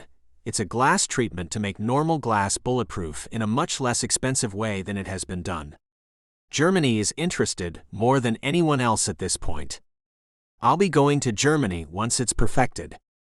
The days have been fine, but I get lonely at night. I find myself reaching out to take Lexi in my arms some nights. I wake up and realize she isn't there and never will be. It's for the best though. Darkness no longer surrounds me, no more than usual anyway. I pull up to my place and see a black car in the drive, and wonder why Hilda didn't call me and tell me that I had a visitor. I go into the mansion and find a small man sitting in the main living room. Hello, I say. I'm Max Lane. Are you here for me? He nods and stands up, coming to shake my hand. Hello, Mr. Lane. My name is Mike Lowenstein. I take his hand and shake it. Let's sit down. I've some news for you about your mother. Damn. There really is nothing I want to know about her, Mr. Lowenstein. I sit on the edge of the sofa. He takes the place across from me. Well, I'm afraid as her only relative we have no choice but to contact you about this situation. I sigh and sit back, preparing to hear what my drug-addicted mother has done now. Give it to me. The man leans up and clasps his hands together as a nervous look comes over his face. Your mother is being let out of the rehabilitation center. She's being placed on hospice as it's been found she has stage 4 lung cancer, which has spread to her brain. The man's words numb me. I blink a few times, then finally find my voice. So what does that have to do with me? Surprise fills the man's face. Everything. You need to make a place for her, so she can end her days peacefully. I rise and pace back and forth. She never made a peaceful place for me, so why should I let her leave this world in a way she never saw fit to make for me? Mr. Lane, the woman has maybe a month left. He stands and places his hand on my shoulder. Can't you put your problems in the past for that amount of time? I'm sure you can find it in your heart to give your own mother comfort for a few weeks. I don't know if you're familiar with all she's done. Her most recent act of horror in my life was hurting my baby. I don't wish to ever lay eyes on her again. I'm sorry I can't help you out. Send her somewhere else. There has to be a place they send indigents. The man pulls a paper from his jacket pocket. He opens it up, and my name is signed on the bottom of the page. Do you remember signing this, Mr. Lane? I take the paper and recognize it as one of the many papers I had to sign to get her into the rehab center. I nod and hand the paper back to him. I signed a lot of things to get her in there, she's your problem now. No, she's still yours to care for, Mr. Lane. This piece of paper states that you are her son, and take responsibility for paying for her care, and in the case of extenuating circumstances, you will take the financial responsibility and physical responsibility of her. Well, send her somewhere else and send me the damn bill then. I walk away from the man. I don't want to see her again, ever. Mr. Lane, I'm afraid I have no choice but to have her brought here. What you do after that is up to you, but we have to be let free of our responsibility of her, for insurance reasons. Another piece of paper he produces as I turn back to look at him. This is the paper which states she will be brought here tomorrow. The rest is up to you. With quick steps, I walk up to the man over whom I tower. The hell you will. I don't want her here. He places the paper on the coffee table and walks away from me. She'll be here tomorrow. The number for the local hospice is on that paper. I advise you to call them, and they'll come and get things set up for her. She's in a great deal of pain. We'll be sure that she gets here with enough painkillers to keep her comfortable. After she gets here, that will be left up to you, Mr. Lane. Believe me, you don't want to hear the wails of a person in that much pain when the painkillers wear off. The man walks out, and I find myself sitting on the sofa with my face in my hands. The clip-clop of high heels fills my ears, and I look up to see Hilda has come into the room. Miho, I heard everything. She sits next to me, and her small arms go around me. I don't want to see her, Hilda. What am I supposed to do? I ask as I hug her. Miho, you know the answer. Don't make me tell you what the right thing is to do. You're a good man, you know what you have to do. Her arms loosen, and she pulls away from me. The only thought that goes through my mind is calling Lexi and getting her to help me, but I can't do that to her. I'm sure that's the last thing she wants to do, is come spend the last month of the woman's life with her so I don't have to. Hilda, why can't my life be simple? I mean, I have all this damn money, yet it helps me with none of my problems. What good is it? Maybe this is meant to be something that will help you, Miho. She says as she takes my hand in hers. You've had so much dealt to you in this last year or so. To be honest, you've dealt very poorly with it all. Perhaps this will help put things in perspective for you. I know you think I've judged Lexi too harshly. That's not for me to say, it wasn't me she hurt. I do have to say people make mistakes, and she is human after all. Her hand squeezes mine. Her past made her who she is, that included the frightened woman she was. She got over that though. Your past made you who you are, a thing you've yet to deal with. If you knew the things my mother did to me, you'd hate her, Hilda. My eyes search hers for some tiny bit of understanding. There once was a man who lived a life without having committed so much as one sin. The man died at the hands of people who didn't care about that. You know what that man said about the people who heard him? I nod. I did have to attend church every single Sunday when I was in the children's home after all. I get what you're saying. I guess I'll have to deal with what's mine to deal with then. I'll do my best to put the things she's done to me out of my head and do what I know is right. Maybe you should not put them out of your head, Miho. Come to terms with them. It's in you to do it, I promise you. She hugs me, and I feel as if I might cry. Why does so much have to fall on my shoulders?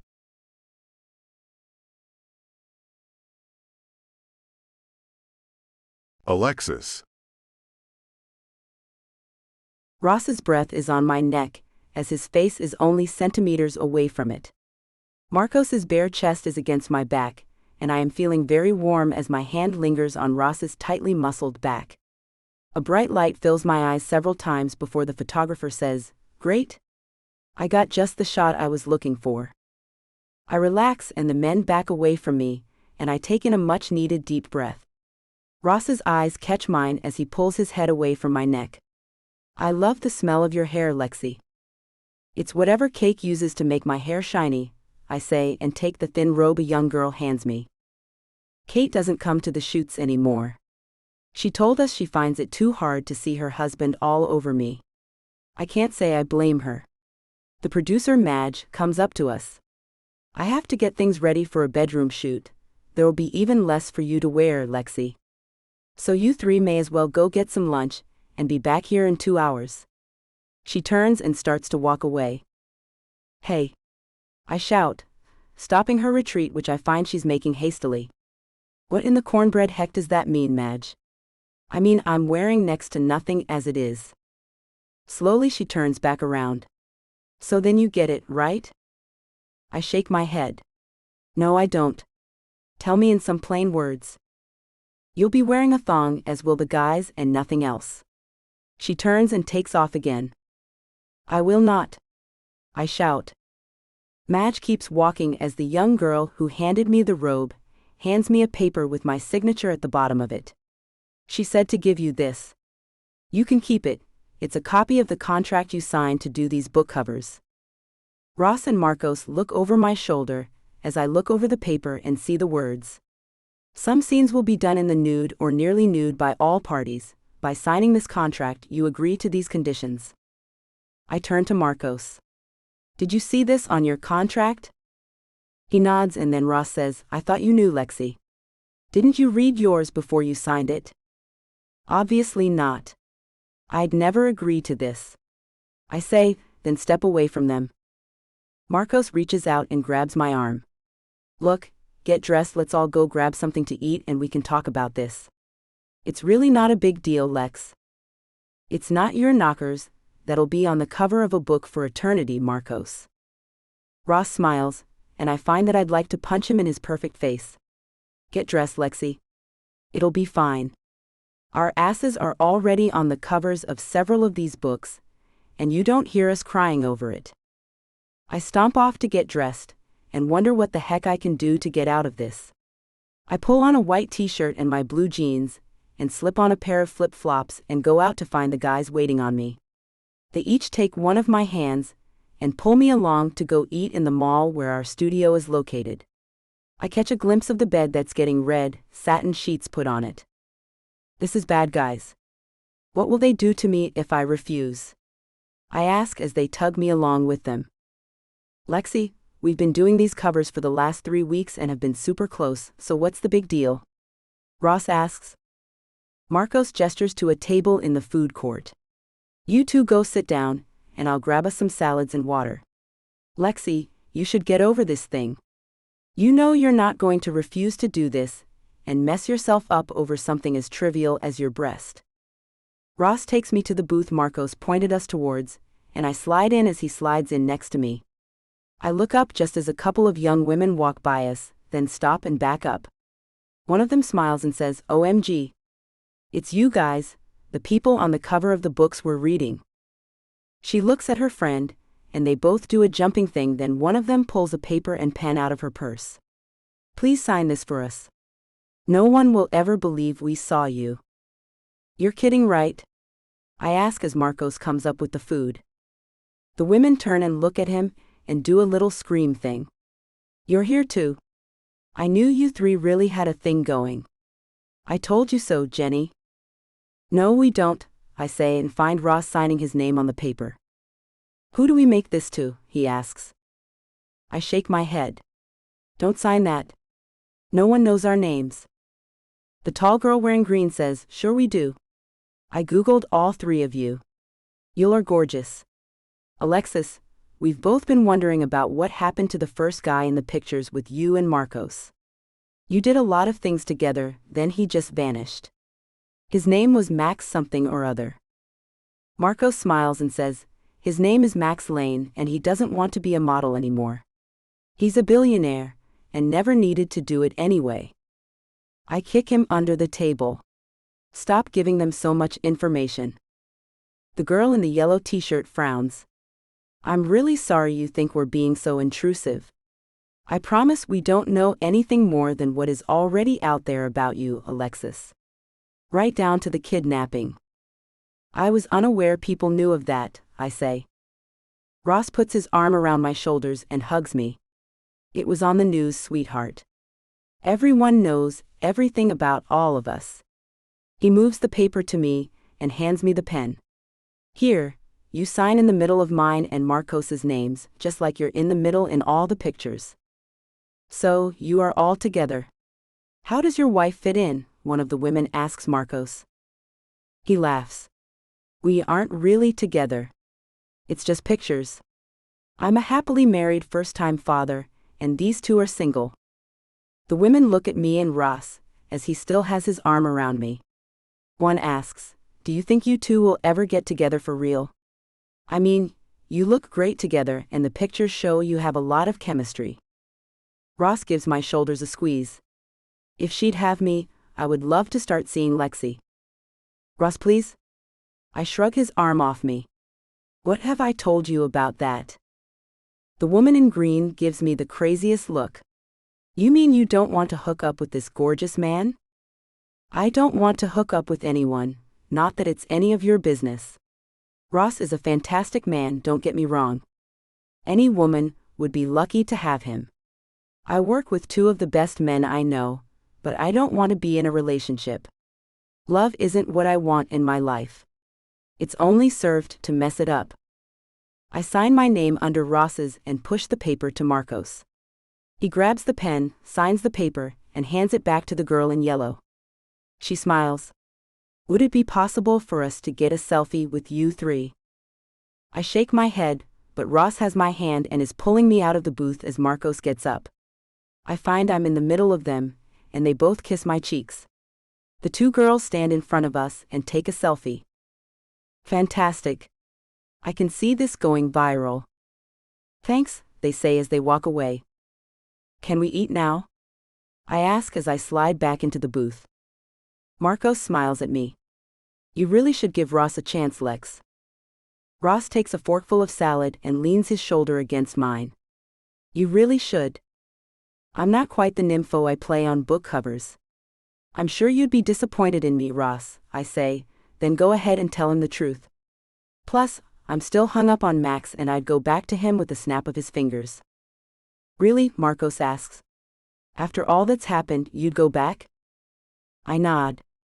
I think about him every day, and especially at night. If he ever gets out of the funk he's got in and looks me up, I'd marry him in an instant if he asked me again. You should think more of yourself than that, Lexi, Ross says with a bit of a snip to his tone. The man dumped you pretty harshly, from what you've told us about the whole thing. He had his reasons, I suppose.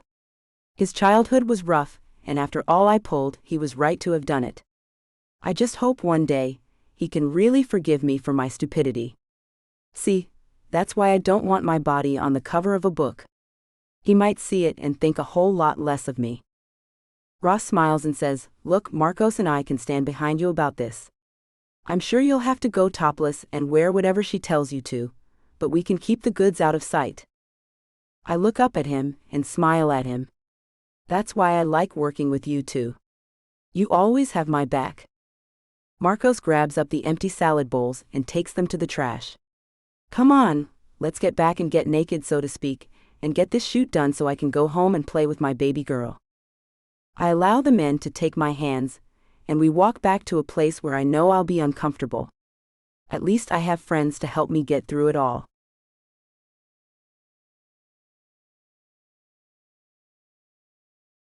Max. Sissy lies in the hospital bed, and I sit in a chair in the room I made for her on the first floor. A nurse with long black hair wipes at her thin skin with a wet cloth. Don't you have someone you'd like to be with you when the time comes, Mr. Lane? I shake my head. I need to do this alone, anyway. This isn't a thing people should go through alone. If you have someone who has been special to you, you should give them a call and let them know what's happening. The nurse's hands run over my mother's nearly gone hair. I'm sure in her prime, your mother was a real beauty. The woman I remember from when I was 10 years old was pretty. I can't say I recognize who she became. I sit up and look at my mother, who looks peaceful, but not like the woman I remembered as a kid. The nurse places the cloth in a bag and looks at me before she leaves the room. Mr. Lane, I've been a hospice nurse for 24 years, and believe me when I say you need to come to terms with your life with your mother. You need to come to terms with your life and where you're going with it. She walks out the door but turns around. You need more in your life than what you have now. Put the past where it belongs, Mr. Lane. As the door closes, something in me breaks, and I start crying. Why did this have to happen, Mama? I fall on my knees beside her bed, and take her nearly lifeless hand in mine. Why did you choose illicit substances over me? Was I bad? Was taking care of me so hard? My lips touch her cool hand, and I take a deep breath. Mama, should I forgive you? My head falls on the side of the bed, as I lose all the strength in my body. I've hated you for so damn long. It seems like forever. You took that away from me, and in the process I turned into a hard man who threw away a love I never knew I could find. My mother's fingers move against my hand, and I look up to see her eyes are open. It's the first time since they brought her here. Randy, she asks. I lean over her so she can see me. I'm here, Mama. Why are you crying, son? Her pale blue eyes glisten. Because I'm sorry. I'm so sorry I judged you so harshly. I'm so sorry I wasn't more understanding. I should have tried to find you when I made my billions. Instead, I changed my name, hoping you'd never find me. My sobs choke me. Her grip on my hand tightens. Randy, I don't blame you, son.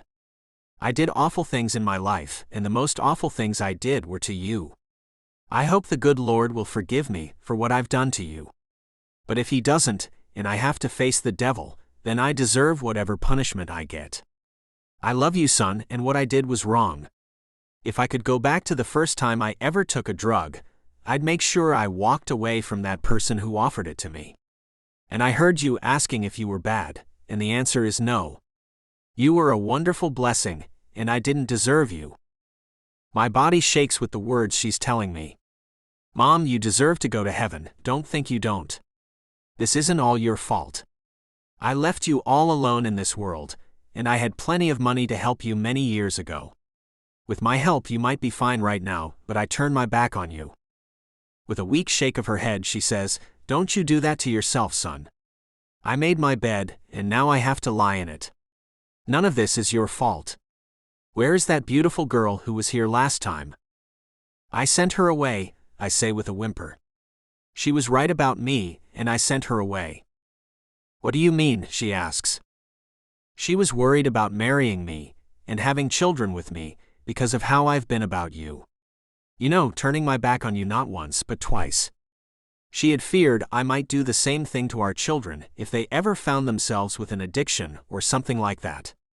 I told her we would raise them so that never happens, but it wasn't enough for her, and I'm beginning to understand why now. You sent her away, her words weak. Fix it, son. I should, shouldn't I? Her hand tightens on mine, then her eyes close as she mumbles, fix it if you can before it's too late and she finds another man. I hold my mother's hand until her grip relaxes and I know she's fallen asleep. With a heavy sigh, I leave her room and make my way to find Hilda and see what she thinks about things. I wipe my eyes with the back of my hand as I walk into the kitchen. Hilda has the television on as she chops vegetables. I look up at the television screen and I see Lexi, and a man has her wrapped in his arms. I stare at the television as the picture turns to one of her, me, and Marcos. It's one we did when we all modeled together. The reporter for the crap celebrity news show says, Alexis Matthews may have moved on from hunky billionaire Max Lane to gorgeous fellow model Ross Stevens. It seems Ross has taken the place in the threesome that was Marcos Rios, Alexis Matthews, and Max Lane, who started making racy ads earlier this year. The reporter pauses while the picture changes to one of Marcos, the other man, and Lexi, as she looks to be naked between them on a bed on some book cover. The racy threesome has reportedly been hanging out together, and a couple of lucky women managed to get a selfie with the three hotties in a food court in Dallas as they all dined together in a cozy little booth where Ross kept his arm around the gorgeous Alexis. Good luck, you three. Hilda looks at me and says, You can't believe that tabloid television, Max. If you want to know the truth, all you have to do is call her, and you know that. Funny thing is, I was just about to talk to you about calling her, but that just answered my question. She's moved on, and I'll not be dragging her back to my nightmare. She's better off without me.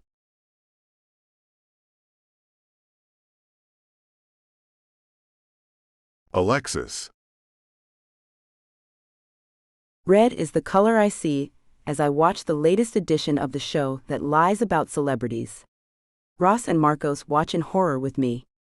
Once it's over, Marcos grabs his cell to call Kate to make sure she knows those are all lies. I throw my arms up. See, I told you not to talk to those women. Everyone is so nosy these days, and they don't care if their stories are straight or not. Now people will look at me like I'm a piece of trash, sleeping with 2 men when I'm not even sleeping with one. Now Lexi, don't get upset. Everyone who matters knows the truth. Ross's arm goes around my waist, and he pulls me to his chest in a tight hug. Come on, let's go get something to drink and go back to my place. We can watch something funny and get your mind off all this. It's nothing anyway. You like it. I can tell. I pull away, but he won't let me go. Well, I have to admit, there are worse people to be linked with. His genuine smile makes me want to slap him in the face. You don't seem to understand me, Ross. While it might not hurt your reputation as a man, it hurts mine as a woman. And if Max sees this, which he might, it'll tell him I've moved on, which I haven't. But you should, he says as he pulls me out the door and toward his car. That's not your call, I say, wishing he'd let me go. I love him, and I don't want you to think anything is going to happen between you and me. His deep blue eyes roll. I don't. I just think you should loosen up about this tabloid thing, that's all. Now come on, let's get drunk and cry on each other's shoulders about how hard our lives are. He laughs and opens his car door, and I slip into the luxurious leather seat and frown at how things are. Ross gets in the driver's seat just as my cell phone goes off, and I pull it out of my purse to find Max's name blinking at me. It's him. After almost 5 months, it's him. Ross takes my phone and rejects the call. Make him work for it, sweetie. Trust me, he'll call back, and after the 3rd time you reject it, he'll come find you. Do you really think so, Ross? I ask with high hopes. Do you know how happy that would make me? By the way your face lit up, I'd say you were really happy. He gives me his best smile. I know you're telling me the truth now, Lex. I can see it all over your body, how much you miss him. Trust me, send the next 2 calls straight to voicemail and he'll figure out how much you mean to him. Gosh, I hope he's right.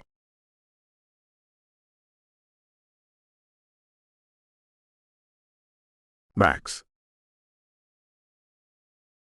I can't believe she sent my call to voicemail. I was so shocked I didn't even leave a message. It's all too clear now that she didn't answer. She and that model guy have something going on. I bet they're together right now, and he told her not to answer my call. Perhaps he'd be right to do that. It wasn't my intention to call her. My fingers seemed to do the thinking as I told myself it was for the best she moves on, but my hand took the cell phone from my back pocket and found her name and pushed the button. Now I know though, and that's all I needed, was some type of evidence she's moved on. I stand outside my mother's room, and suddenly, the slow but steady beeps her heart monitor has been making go into one long beep. I open the door and go to her side, placing my hand on her chest, finding nothing pounding under my hand. As tears fill my eyes, I place my head on her chest and give her the last hug I ever will. Mama, I love you. May you finally find the peace you desperately sought here on earth with our Lord in heaven. Please take good care of her, Lord. She deserves that. Hilda comes into the room and pats my back as I let myself cry like I never have before, letting the tears cleanse my soul and hopefully bringing me out of this into the man I know I can be.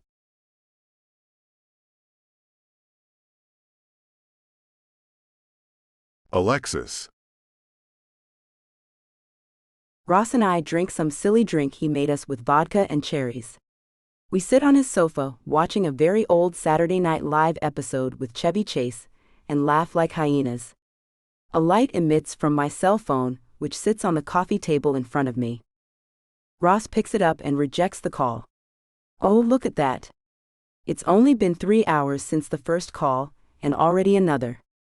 You should get ready to see him tomorrow. Oh my. Do you really think so, Ross? I ask as I pull my feet up underneath me, nearly ready to spring off the sofa and jump around. Another light shines from my phone and Ross picks it up. He sent you a text. He hands it to me and pulls it back real quick. No, I know you'll answer him right back and then it'll be ruined. Don't talk to him until he comes to you, make him sweat it out. Don't worry, he'll be here before you know it. He must be figuring out he really does love you. My head goes into the clouds and my heart feels light for the first time in months. I should go home, I say. Ah, Ross says as he puts his arm around my shoulders. You're staying right here. I know you, and you'll end up answering his call or calling him back. You're staying right here with me. I hope you're right, and this doesn't blow up in my face.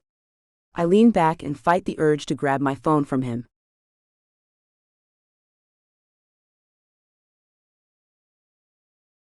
Max. After a phone call this morning to Lexi that went straight to voicemail for the third damn time, I called Kate and got her address in Dallas. I have to go see her to give her a piece of my mind about not answering one of the most important phone calls I've ever made. She could have at least answered my text about my mother's death. It's not like Lexi to be cold like this. If nothing else, she should want to know about Sissy's passing, whether she's moved on from me or not. It was noon when I pulled up to her apartment, and her car was parked in front of apartment 105. I march straight up to the door and ring the bell, then feel that isn't enough, so I pound on the door. Lexi, damn it. Open this door. I hear the sliding of the chain on the door, then it opens, and there she stands wearing shorts and a white t-shirt, and she looks so damn beautiful I'm at a loss for words. I pick her up into my arms and walk inside, kicking the door closed behind us. My mouth lands on hers as I place her back on the ground and she parts her lips, letting my tongue rush in and roll around with hers. My heart beats like a bass drum in my chest, and I run one hand to tangle in her hair. My other hand runs down and takes her legs, picking her up, never letting our lips part. I open my eyes to find the sofa and make my way to it, sitting down as I hold her on my lap. Finally, I pull my mouth from hers and our foreheads touch as we each catch our breath. Why didn't you answer my calls, especially after I sent you the text about Sissy? She pulls back and looks at me. What about your mother? You didn't even bother to read my text, Lexi. Her head shakes and I can't believe it. I pick her up and sit her next to me, then stand up and look down at her. How could you not read my text? How could you not answer my calls? After all we've been through, how answer me? Ross told me if I didn't, then you would show up, and he was right. Her eyes sparkle like she's done something brilliant. Ross? That jerk you're with now? I'm not with him. That stuff on TV isn't accurate. I model with him, and we're friends just like Marcos and I are, that's all. He was right though, you have to admit that. My mother died yesterday. A few hours after I called you the first time. Her face goes pale, and she stands up and wraps her arms around me. My gosh. I'm so sorry, Max. What happened to her? I nuzzle her cheek. She got sent home with stage 4 lung cancer and a brain tumor, and it took her only about 3 weeks to succumb to it. I had her at my place, and she was kept comfortable until the very end. I told her I loved her and was sorry for what I'd done to her, turning my back on her twice. Max, you should have called earlier. Baby, I would have been there for you. You should never have gone through that alone. Her soft lips touch my cheek. I know what you were talking about when you told me you were afraid of how I might treat our children, and you were absolutely right. I could have helped her instead of hiding from her. No matter what she'd done to me, she was a sick woman who needed help, and I turned my back like a coward. I swear to you, I'll never do that to our kids, Lex. I pull the engagement ring I gave her out of my pocket and let her go, and get down on one knee in front of her. With tear-filled eyes, I look up at her to find her hands over her mouth. Alexis Matthews, would you please forgive the stupid man I've been and marry the man I've become? My life won't be the same if you're not in it forever and always, baby.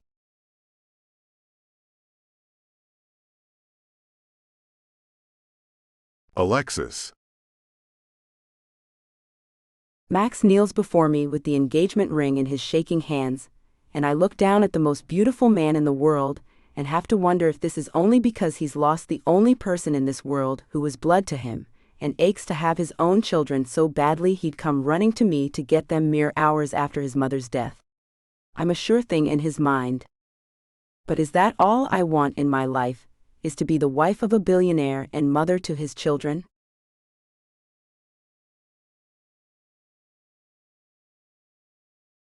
Secrets of Delight. Alexis. Golden rays fill my small apartment as Max kneels in front of me, my engagement ring in his hand, and a question hangs in the air: will I marry him? As unorthodox as it is, I kneel down in front of him so we're both in the same position. I want to marry you, Max. I stroke his cheek. So much has happened, and to tell you the truth, the last time we were together, I felt a terrible sense of pressure to get pregnant. I felt as though you couldn't be happy if it was just you and I want a husband who loves me, and if no children ever come along, it won't mean the end of us or that I have to live with a depressed man for the rest of my life. He blinks rapidly but still holds out the ring. You don't want children anymore, Lex? With a shake of my head, I say, I didn't say that. I do want them, Max.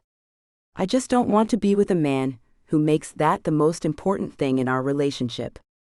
I want us to be the most important part of the relationship. You and I should be able to be perfectly happy together alone. If children come, great. If not, our lives can be great anyway. So what do you say to that? Can you be happy with me if we never have children? Not that I'll do anything to stop that, but just in case it never happens? Do you love me enough to be happy with just me? Max looks at me for what seems like an eternity. I find I'm happy to know he's actually thinking about what I said, rather than giving me the answer he thinks I want. His hand is still holding the ring out, so I'm taking that as a good sign. Finally, his lips part. Lexi, I want to be with you for the rest of my life. I want no other woman to sit next to me on the sofa as I watch television.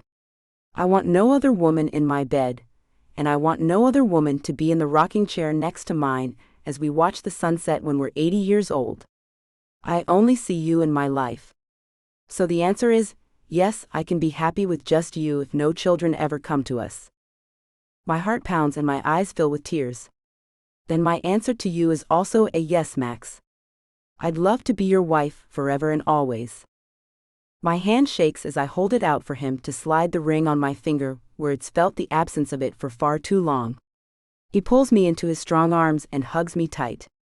Then he pulls back and kisses me, soft and gentle, as our tears mingle on our cheeks. Max pulls his lips from mine and takes his thumb and wipes my tears. Can we go do it before I explode?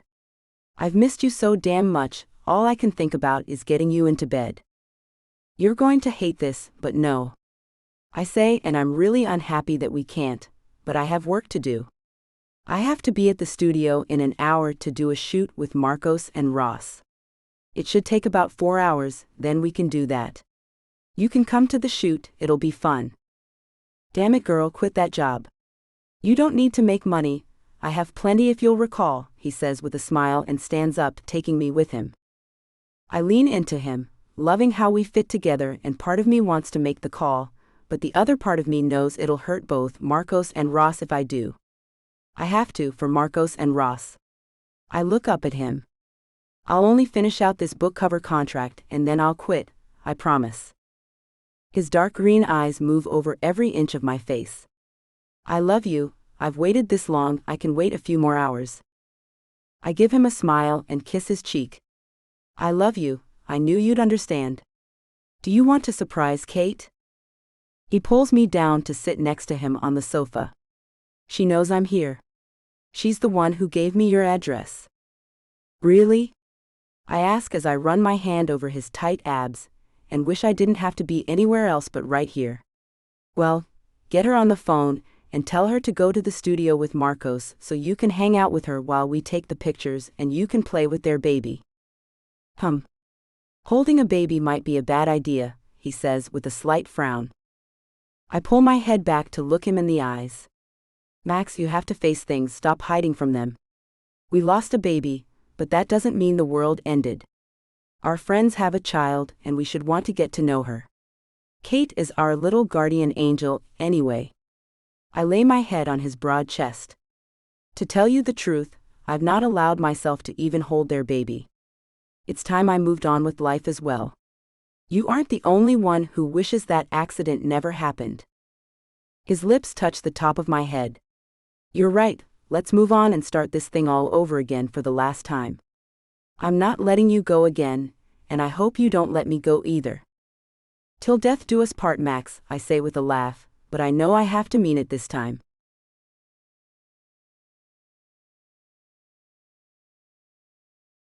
Max. Darkness fills the small studio where I sit with Kate and hold her baby in front of me to block the view of Lexi sandwiched between Marcos and the way too hot for my fiancé Ross. This doesn't bother you? I ask Kate. No, it does bother me. I never come up here anymore. I'm only here for you, my prince. Her sweet French accent makes me smile as I've missed hearing her small voice. Perhaps we should have hung out at your place until they finished. I had no idea of just how many damn pictures they had to take in all sorts of kinky positions to get just the right one. I look at Lexi's engagement ring on my pinky finger. I can't believe they wouldn't let her leave the ring on. This is a lot to take, you know. She wiggles the gold chain she wears around her neck with Marcos' wedding band on it. Tell me, I wear Marcos' ring around my neck while he does these pictures. The producer wants it to look like they are some sexed-up threesome. It's disgusting, and I'm from France, where they invented this stuff. With a quick glance, I see Lexi laid out on a red-covered bed, no top on, and a red satin sheet is thrown over her. She looks hot, but then the damn guy, Ross, is placed strategically in a straddling position across her chest. I fight the urge to get up and hurt everyone. I look at Kate. Okay, I've had all I can take. Let's go to the food court until this is done. I stand up, put baby Celeste on my shoulder, and grab her diaper bag. Kate gets up and follows me. It's awful for you too. I'm glad I finally have someone to commiserate with. Marcos tells me I'm overly sensitive.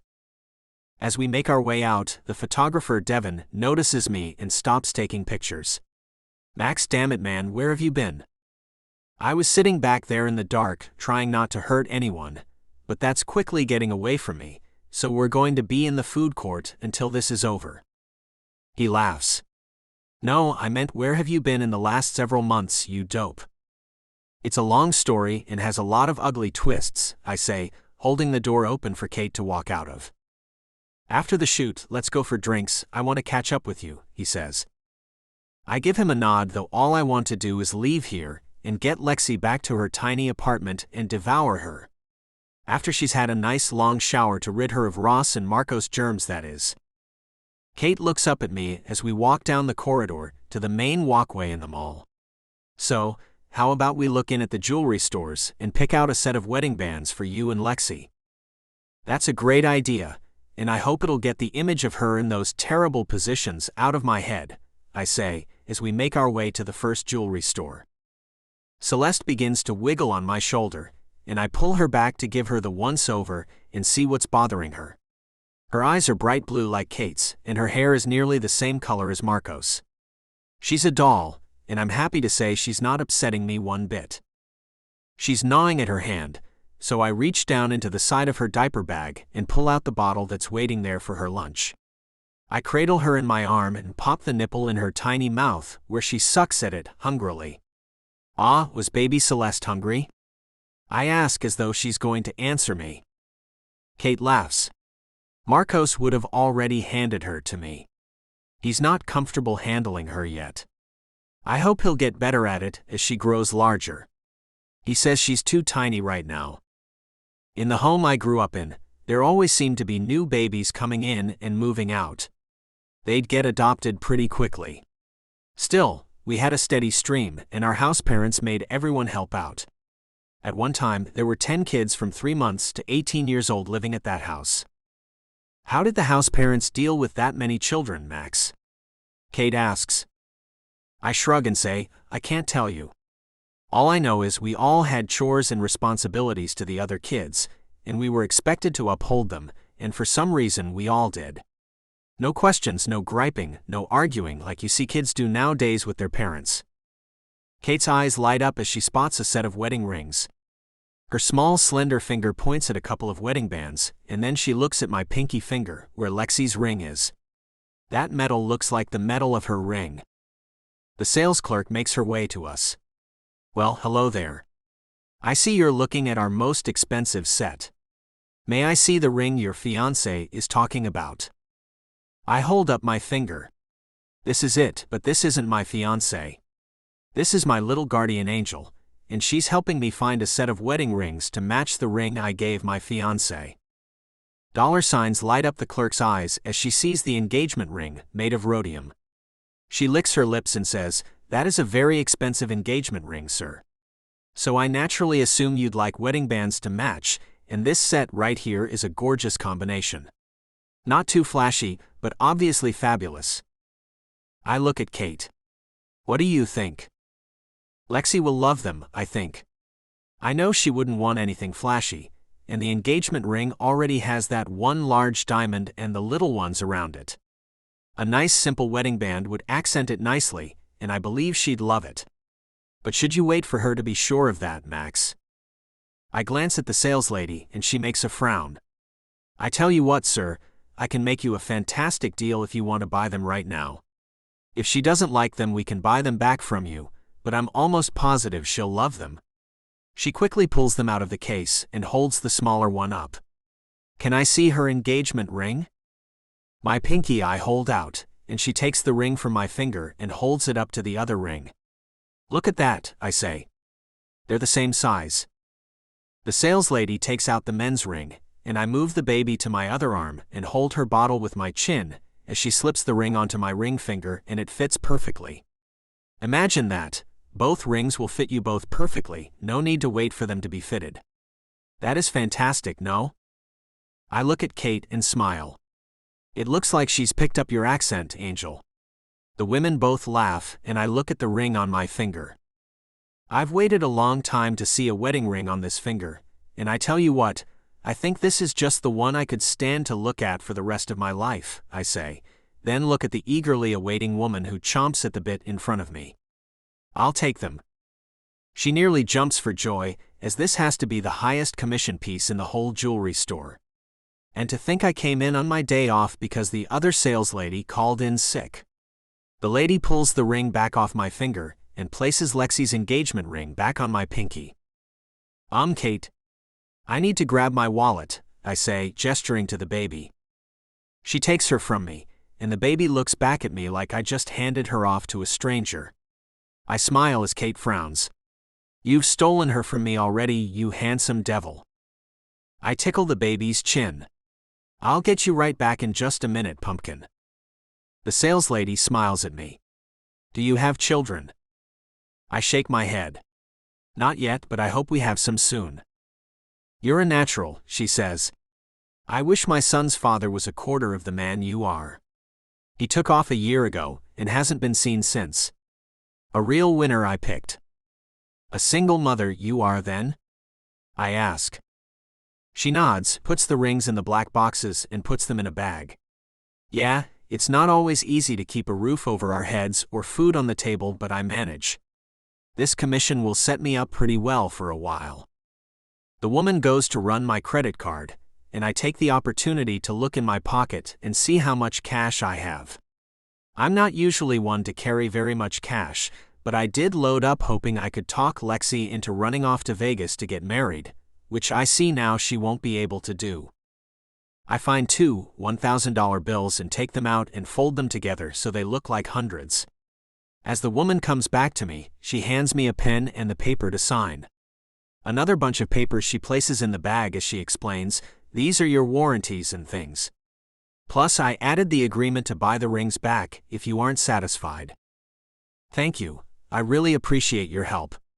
What did you say your name was? I ask as I hand her the paper back with the cash underneath it. My name is Pam Stevens, and it's been a pleasure doing business with you, Mr. Lane.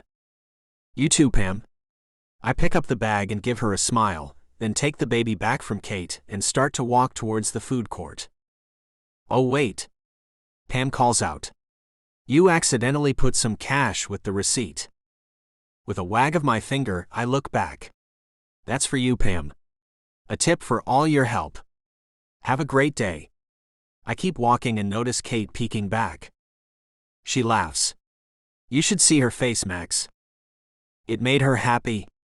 I ask. "She's jumping up and down, so yeah, it made her happy," Kate says, wrapping her small arms around me and giving me a hug. "You're such a good man, my prince. I'm so glad I found you that day." "Me too, my angel." "Me too."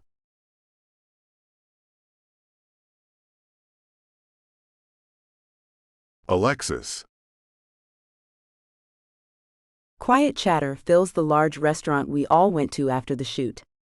Devin, the photographer, has Max in a captivating conversation. I suppose it's captivating, as he's monopolized Max's attention nearly the whole time we've been here. Ross sits on the other side of me, something that had Max giving me the stink eye. I look across the table at Marcos as he handles his baby very awkwardly, then hands her back to Kate, who is looking a bit put out. An arm runs around my shoulders, drawing my attention to Ross. For a man who hasn't seen you in quite some time, he certainly isn't paying enough attention to you, in my opinion anyway. I lean in to whisper, "Well, that's Devin's diddly dang fault. He won't quit bothering him about doing more modeling." Ross's eyebrows raise. "So our little threesome could become a foursome?" "You know I hate you to call us that," I say as I smack at his chest. He grabs my hand and holds it to his chest, running it down his abs and leaving it on his leg. "That's what we are, baby. And a really hot one. Please don't let this thing you have with this guy take that all away. There's so much money to be made, and we all look so good together. Plus, I've had an offer for some work using only you and me." "Only the two of us?" I ask. "Why's that, and what type of work is it?" He gives me a wink. "We'll talk about it at another time.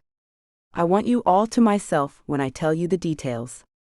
I think you'll be very happy with the amount of money I'm negotiating, but I don't wish to rub it in Marco's face, you know?"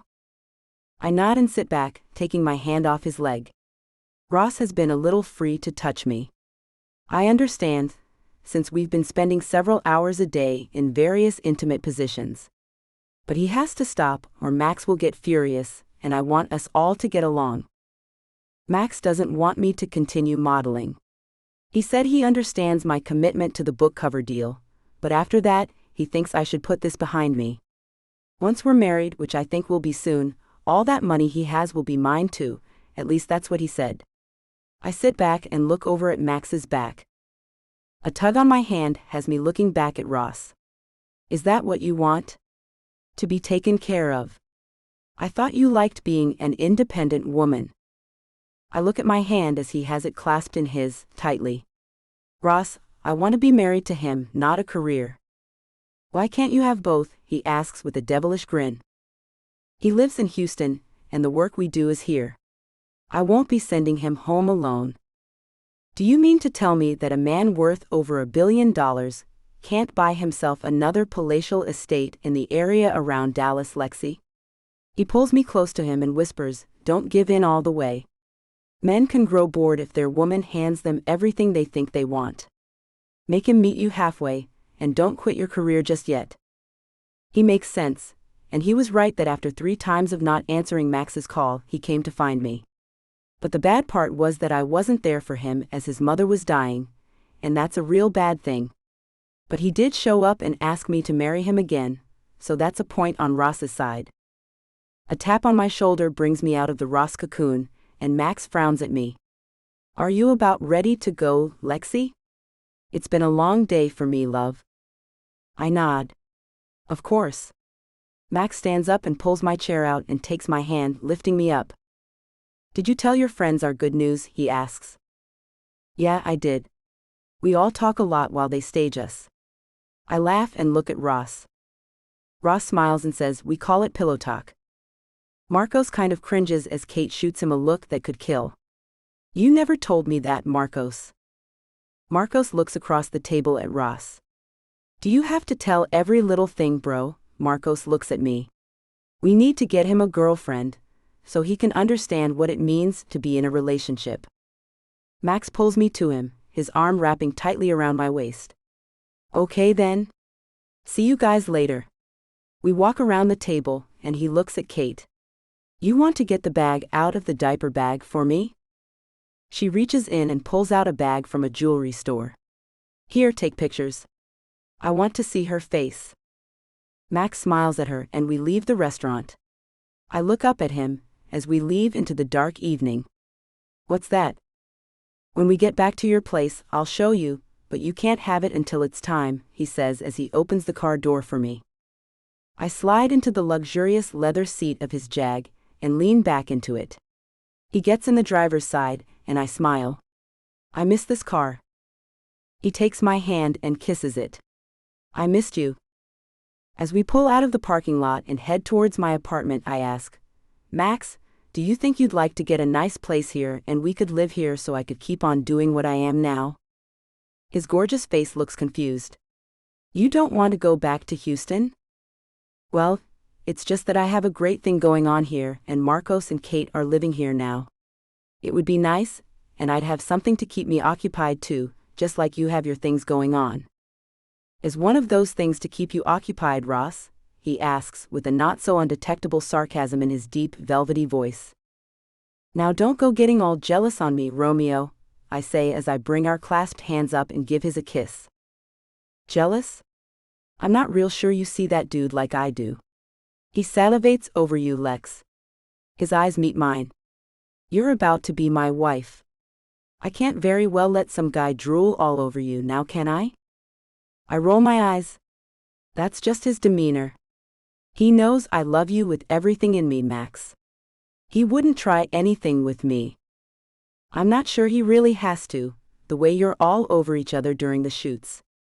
His face makes an awful frown. It's not a thing I want to see my wife doing, you know? The photo shoots were never this nasty when it was Marcos and us. I know. It started out really uncomfortable, but the guys have been so nice that I got over it quickly. I look out the window and try to picture how I'd feel if the shoe were on the other foot. Do you want to know what kind of offer Devin was making me, Lex? Max asks without looking at me. Sure, baby, what was it? With a quick glance, he says, he'd like me and this gorgeous Hispanic woman to make 27 book covers as the couple in the series. He said our bodies look like they'd match up perfectly, and our appearances match those of the characters portrayed in the book. The author even asked for me. Ouch. There's that ding-dang shoe and it's on the wrong foot.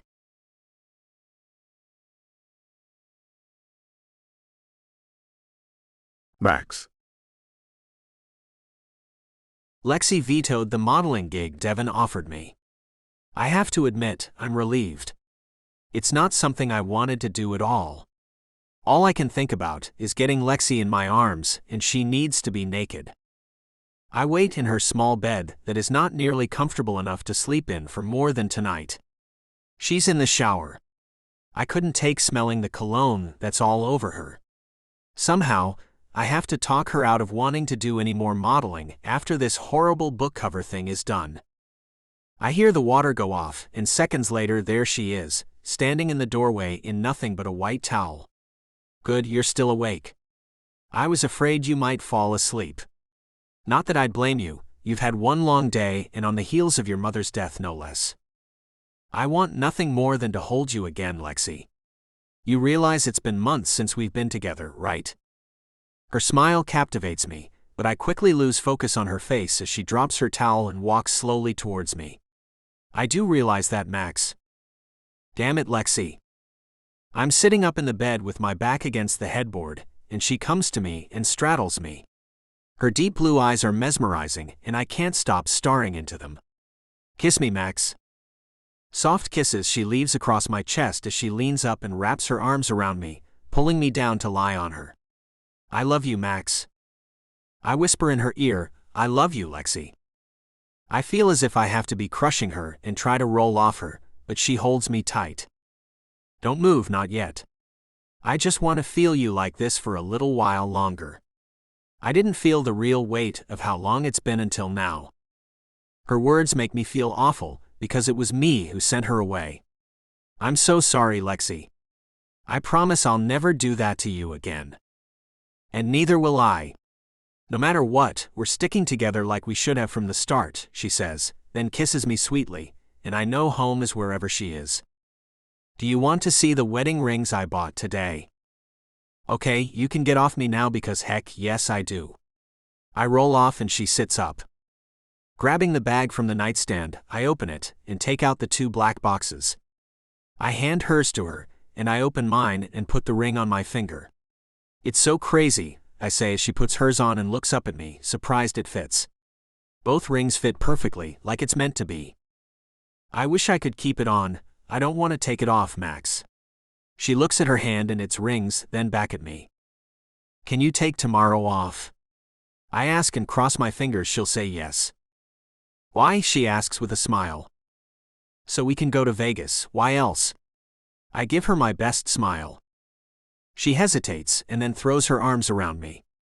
Yes, let's do it. Let's go tomorrow and get married. Finally. Pulling her into me, I hug her tight and kiss the top of her head. Snuggling down into the bed, I draw the blanket up to cover us both. She looks at her rings one more time and pulls off the wedding band and puts it back in the box, then I do the same. After tomorrow, they can stay on forever, Lex. She turns back and snuggles into my chest. I can't wait, Max. I'm going to have such a tough time sleeping. I'm not. I finally have you in my arms and peace has found me once again. I stroke her soft hair and hum a little as we both fall asleep.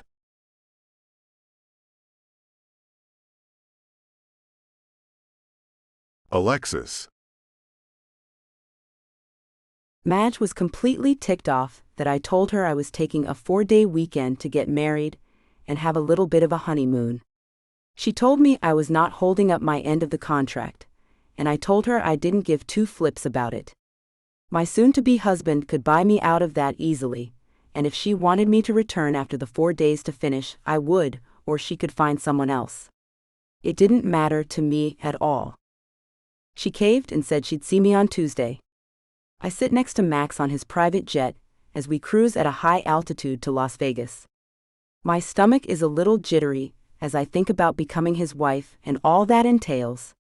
I look up at him, then lay my head on his broad shoulder. His hand runs through my hair. You ready for this, love? More than ready.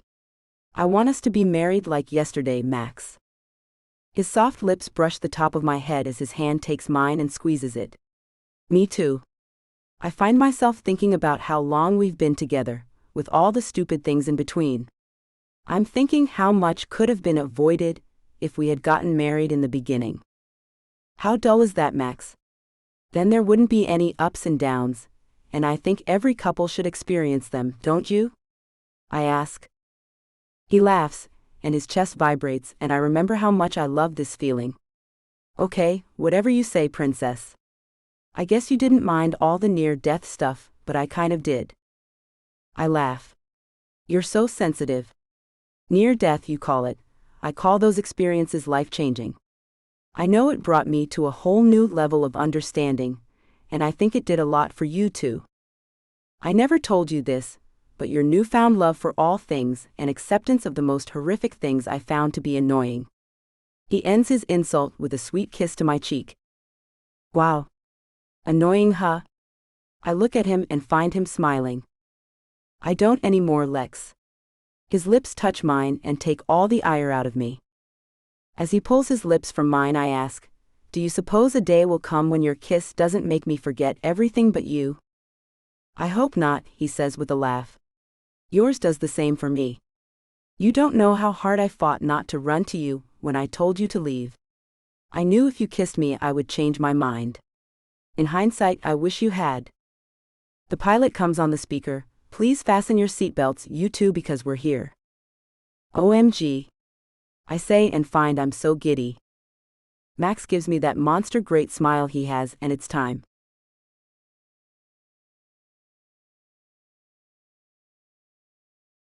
Max.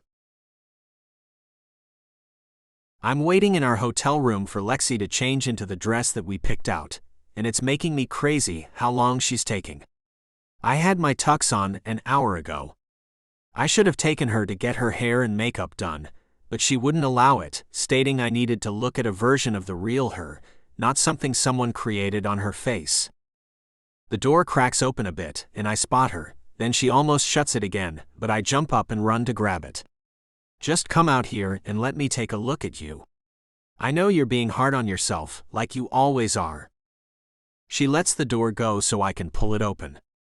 My eyes look up and down her gorgeous body, as the white dress clings in places it should and flows over the areas it needs to. I smile and she smiles back. So you like it, she asks. I shake my head and see her frown. Lexi, I love it, baby. You look gorgeous. I take her in my arms and quickly grab the boxes with the rings in them and hurry her out the door. Goodness, Max, she says as I hurry her down the long hallway. What's the rush? Seriously? I ask as I pause but then hurry along again. I have to get us hitched before something goes wrong and stops us again. I wish I had some power to teleport us to the little chapel thingy. What could happen? She asks as I pull her along. Don't even ask that. I say and pick up my pace. I have on heels, you silly nitwit. I slow down a bit. I'd pick her up and carry her if she let me, but I know she won't let me go that far. We chose a hotel only a short distance from the little white chapel, which we decided would be the best place to get married. It looks a lot like a tiny church. With only one street to cross, I pray one of us doesn't get hit by a bus or something worse. I stop at the street corner and see cars coming from both directions. Damn traffic. Max, really, the cars are far enough away, we can make it across. I look at her in astonishment. Lexi, this is you and me we're talking about here. Only the worst things happen to us, remember? No, we'll wait until there are no cars. But look, the signal says we can go.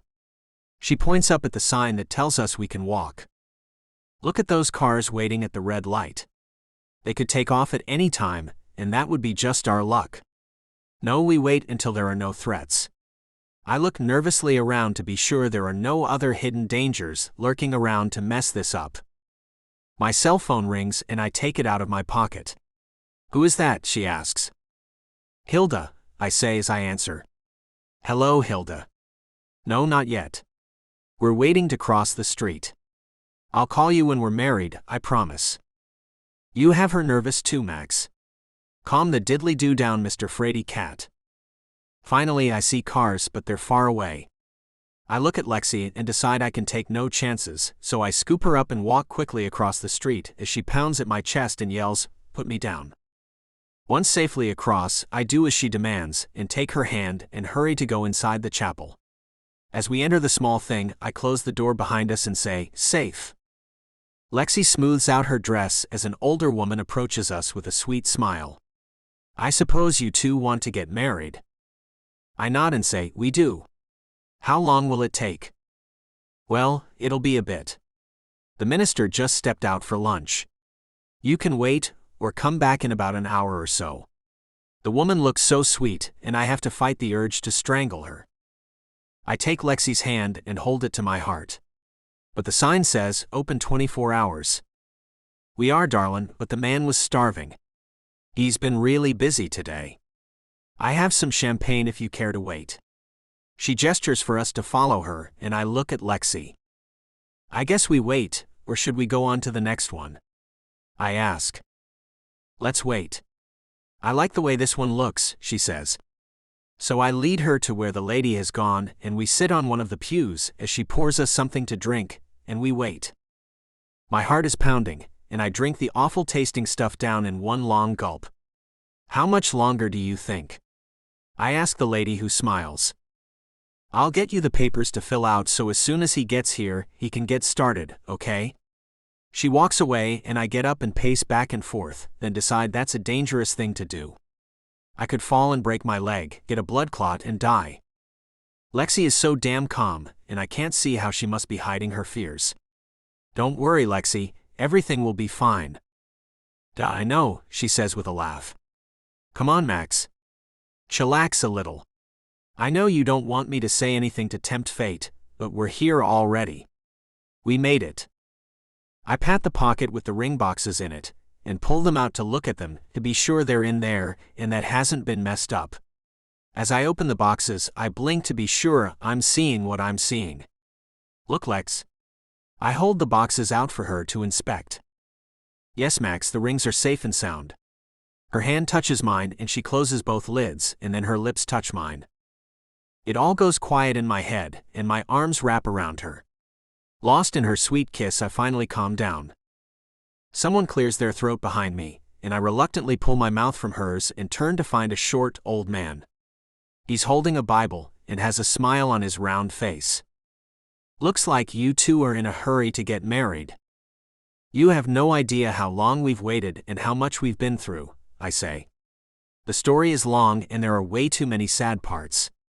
So if you could get us married already, it would be such a blessing. Lexi holds out her hand and the old man shakes it. Hi, I'm Alexis Matthews.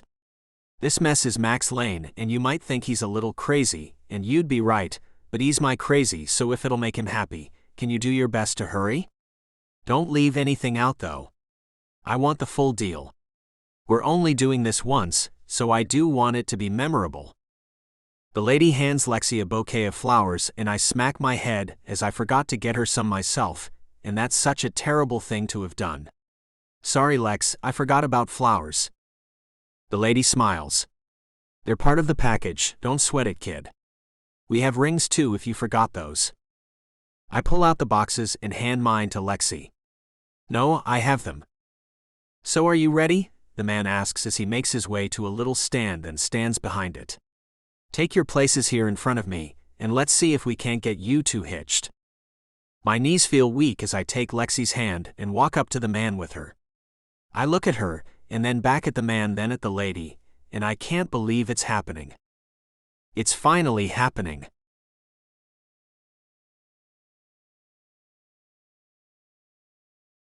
Alexis. Candles bring a dim golden glow to the hotel room. Max and I lie in bed and breathe rugged breaths. Wow, I say.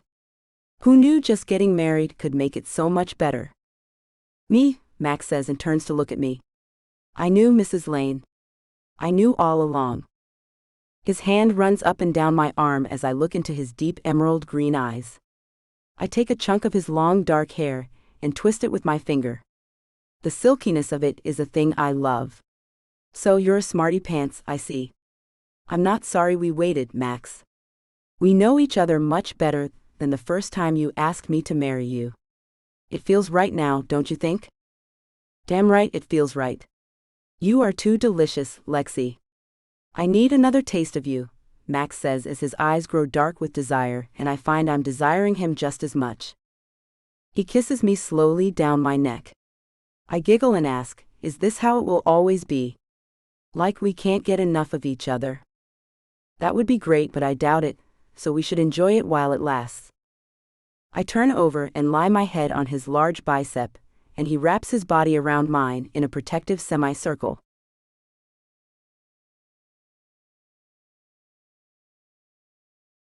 Max. Sun shines into the hotel room and I cover my eyes. Wake up, sleepyhead, Lexi's cheerful voice calls out. You open the curtain, I mumble. Are you trying to kill me? When did you become a vampire, my sweet husband? She laughs and plops down on the bed just as my cell phone rings. Reluctantly, I sit up and answer my phone. Max Lane here. Someone is speaking some very chopped up English, and then I realize it's the man I've been talking to in Germany. We need you here next week, please. Next week? Well? Oh man. Got. I stop and look at Lexi as she laughs.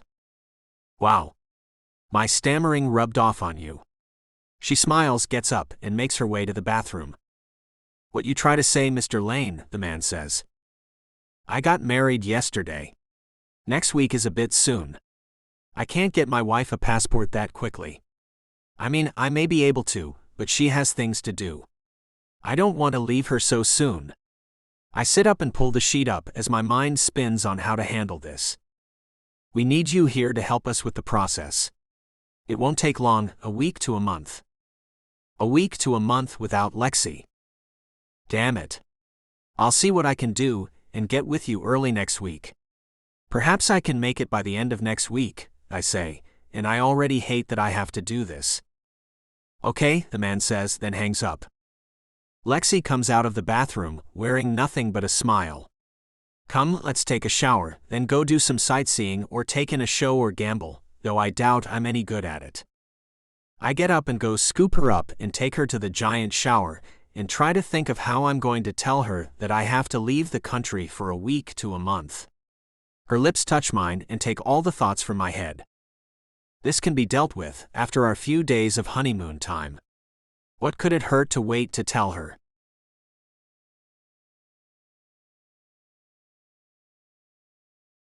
Secrets of Luxury. Alexis. Whoop, whoop, whoop. The helicopter's blades cut through the air as Max makes his way back to me after 2 very long months in Germany. I rush to the door and go out by the pool to wait for him to land. After a tiny honeymoon, my new husband had to leave me and go to Germany, where he helped some German engineers develop a bulletproof glass that was cheap enough to install on all their cars. I guess the Germans know something we don't. Lucky for us, Max has used our cars as the prototypes for the new glass. So in case of a zombie apocalypse, we'll be safe.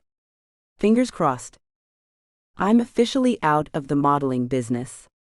I wrapped up the book cover job and quit. Instead of finding a home in Dallas, I decided I wanted to return to Max's Houston mansion. It feels like home to me. And with the news I have for Max, I'm all about making a home and sticking with it. The helicopter lands, and here comes my handsome husband. In his hand is a fancy gift bag. Yes, a present. I find myself running to meet him, as butterflies romp around in my stomach. His smile runs clean across his face. Happy to see me. He holds his arms wide open and I run into them. I hug him tight. I missed you so much. I'm lifted up in his arms. I missed you too, princess. Then his lips touch mine. Another place his kiss takes me to. A world with no pain or suffering. A place only he can take me, and I'd never leave it if I didn't have to. I run my hands into his shoulder-length waves and relish their silkiness. My tongue twirls with his. His kiss softens and he pulls his mouth from mine. I rest my forehead on his as he carries me towards the house. It is night already, and the lights outside are gorgeous, yet they pale as I look into his emerald eyes. I love you, Max. I'm so glad you're home. Don't leave me alone that long anymore, promise me. If I have to go anywhere again, you're coming with me, baby. I'll not go that long without you ever again. It was supposed to be a week to a month, and it went much longer. He stops at the door and puts me back on my feet. Hilda made you her famous enchilada dinner. She's been waiting for you to come home so she could cook more food. She complains I don't eat enough, I say with a laugh. That's sweet of her, but I'm afraid food is the last thing I have on my mind. He looks at me hungrily, and a shiver runs through me. His arm wraps around my waist, and I lean my head on his shoulder and wrap mine around his. Well, that will have to wait until you eat, or she'll bang on the bedroom door until you do. So it's best to get dinner out of the way. He hands me the bag as we make our way to the kitchen. I smile and look in it, then reach in and pull out a t-shirt that has something written on it. My husband went to Germany and all I got was this lousy t-shirt. With a look that says you're a jerk, I say, nice babe. Keep digging in the bag, princess. Stopping so I can really dig, I find a black velvet case.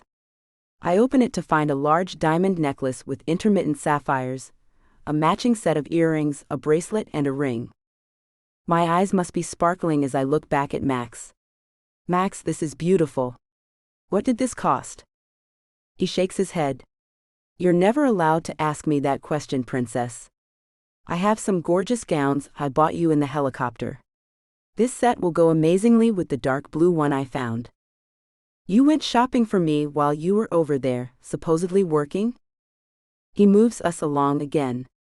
I had to do something with my free time, and as I was always thinking of you, I was looking at things for you, my love. My heart fills with the wonderfulness of this man. He makes me feel as if I'm the most special thing in his life.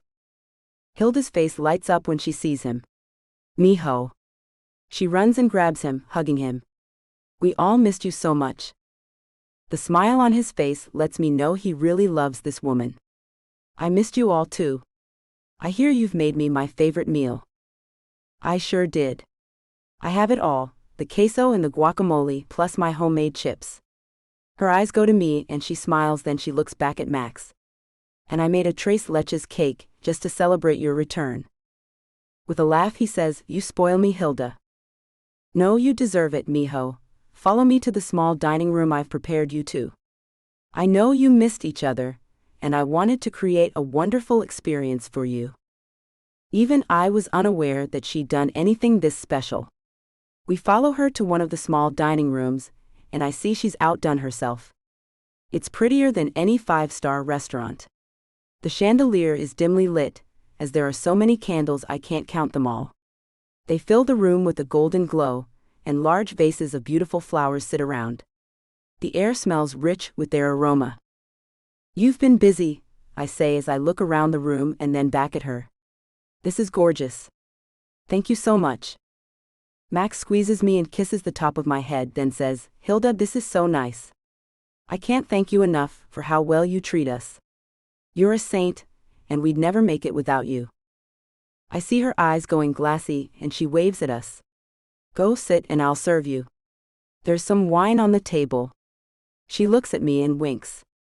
It's a new wine, fortified with nutrients, and there's no alcohol in it.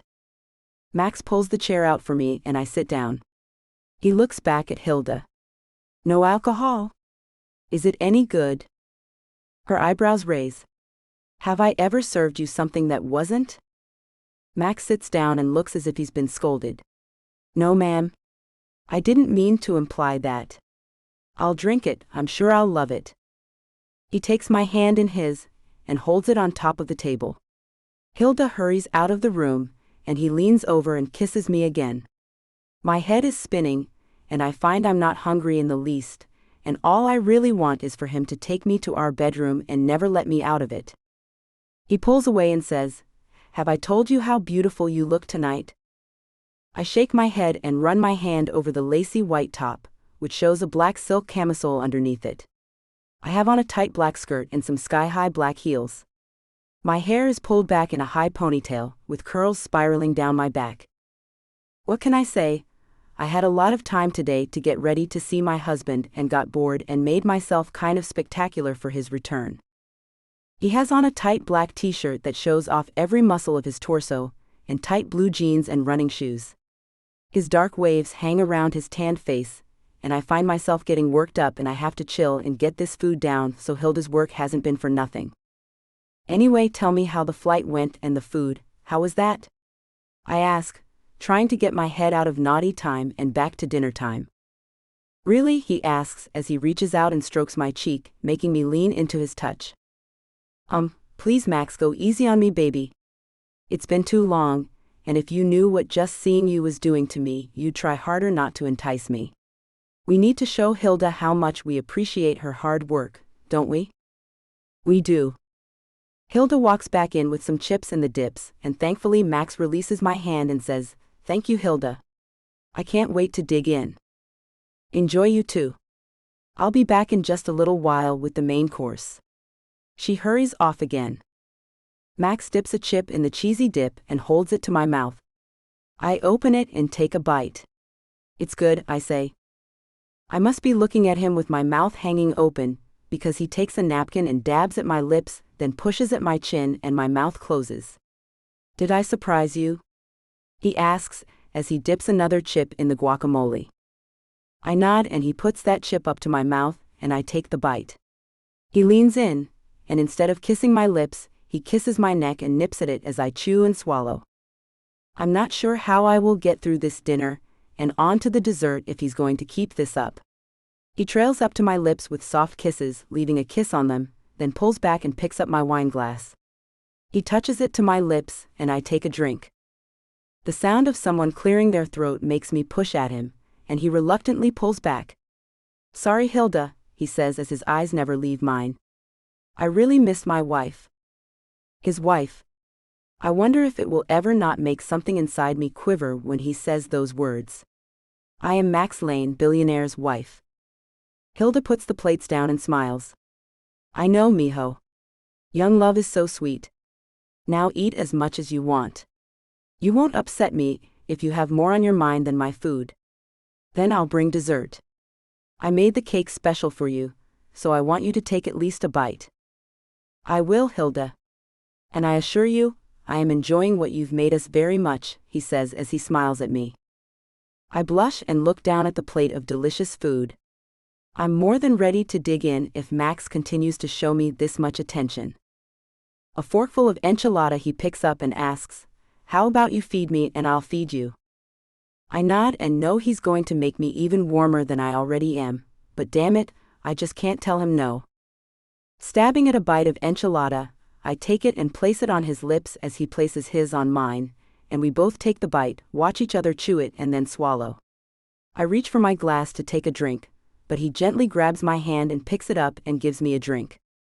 After he sets it back down, he turns, takes my face between his hands, kisses me, but keeps his tongue to himself and then lets me go and picks up his fork again. At this rate, it's going to take an hour to eat dinner.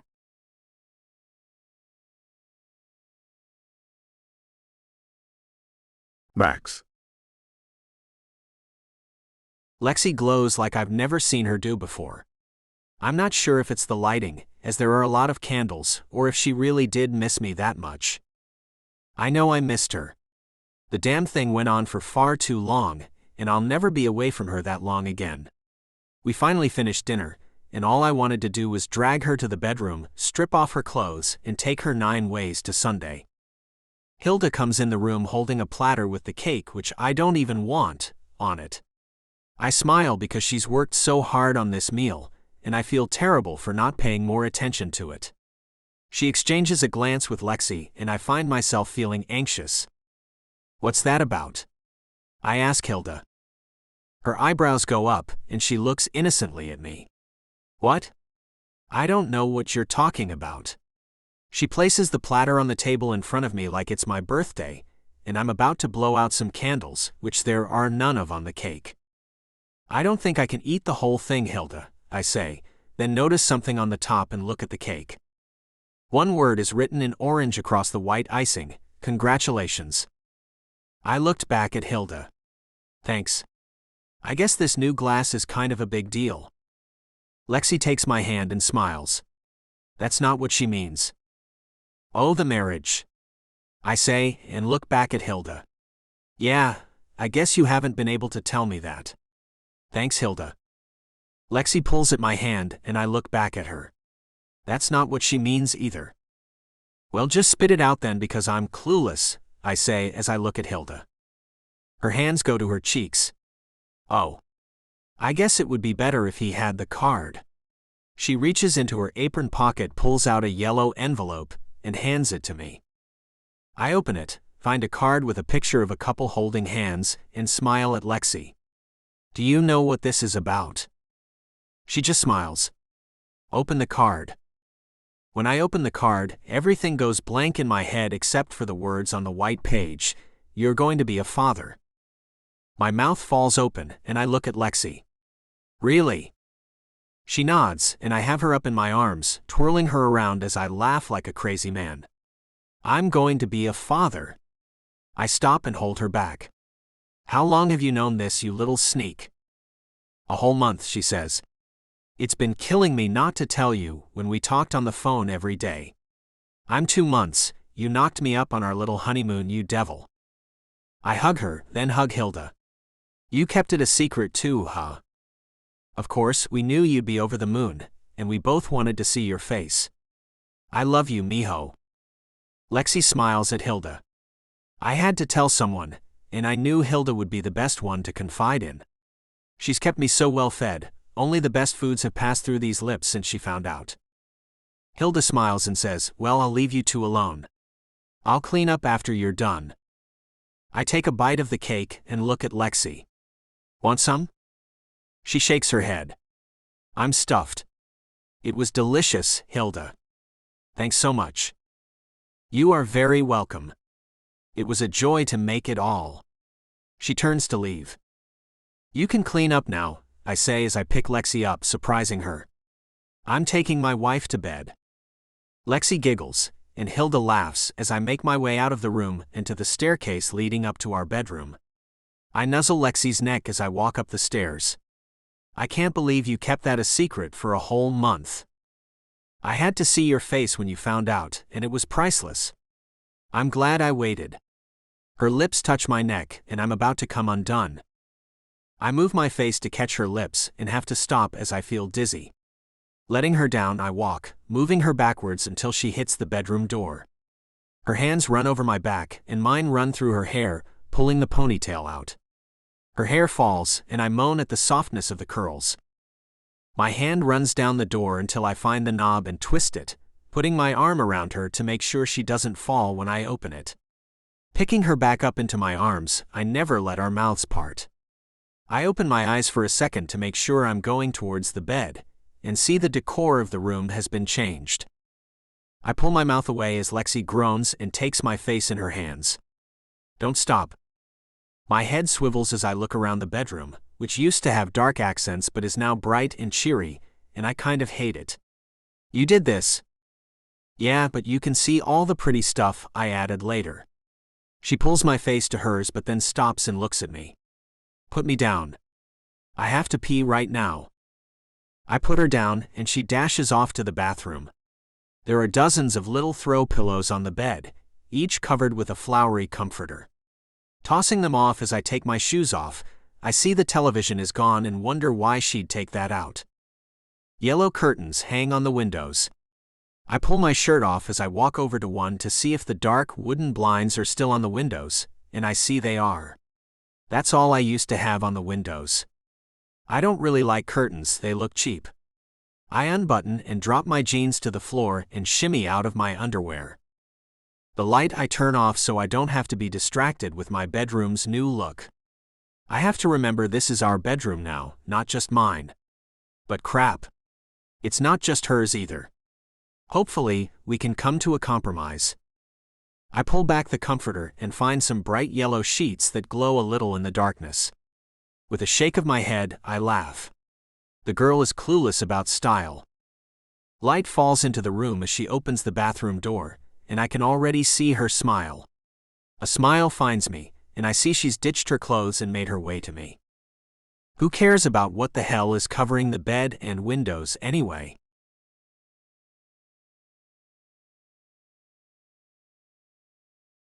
Alexis.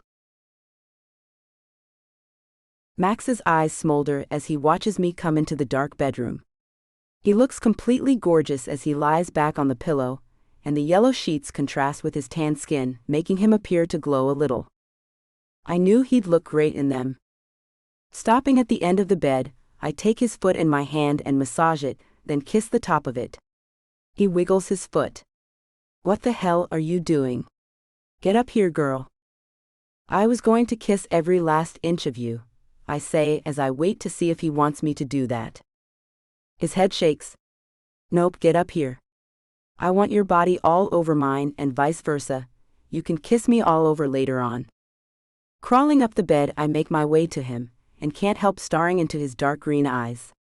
"I hope our baby has your eyes," I say and lick my lips, as I'm just about to pounce on him like the tiger I feel like right now. "Ah," he says in a deep husky voice. "No talk of babies right now. This is me and you, and that's all I'm about right now." Finally, I am near enough for him to reach out and take me by the shoulders. He pulls me to him and then kisses me hard. I'm on my back without knowing how I got here. My head is mashing into the fluffy pillow, his mouth is so hard on mine. Feather-light kisses over my shoulder as he moves his lips from mine. The change from hard and hot to soft and warm is otherworldly. I stretch my neck to entice him further, and he moves his mouth to it. A quick nip at the nape of my neck, then softly he sucks at it. My body flashes with a fire that runs from the tip of my toes to the top of my head. I want him now. His strong arm holding me tight to his broad chest.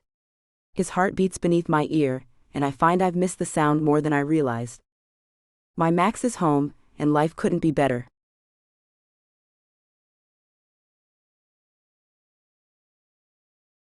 Max. I wait nervously for the person to come to the examination room to run the magic wand over Lexi's now protruding stomach to tell us what we're having. Lexi looks relaxed as she lies on the table. Max, why do you look so nervous? What? I ask and try to calm down. I'm not. Don't be silly. Is it what the doctor said before she left? She asks. I look at her in astonishment.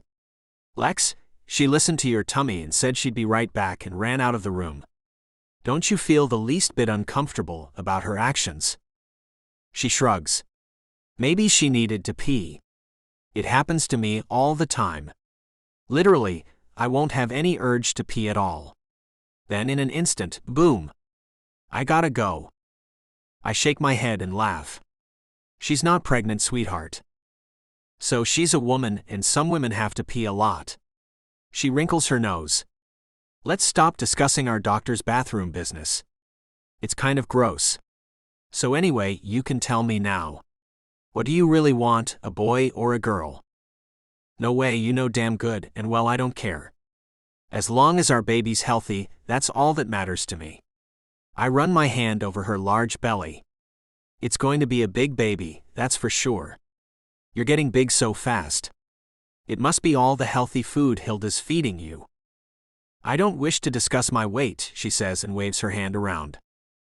I wasn't talking about your weight, Lexi. I take her hand, pull it to my lips, kiss it, then hold it to my heart. It's all baby, you look the same from behind. Well, maybe a bit of weight you've gained in those monster knockers you got going on. She blushes and looks away.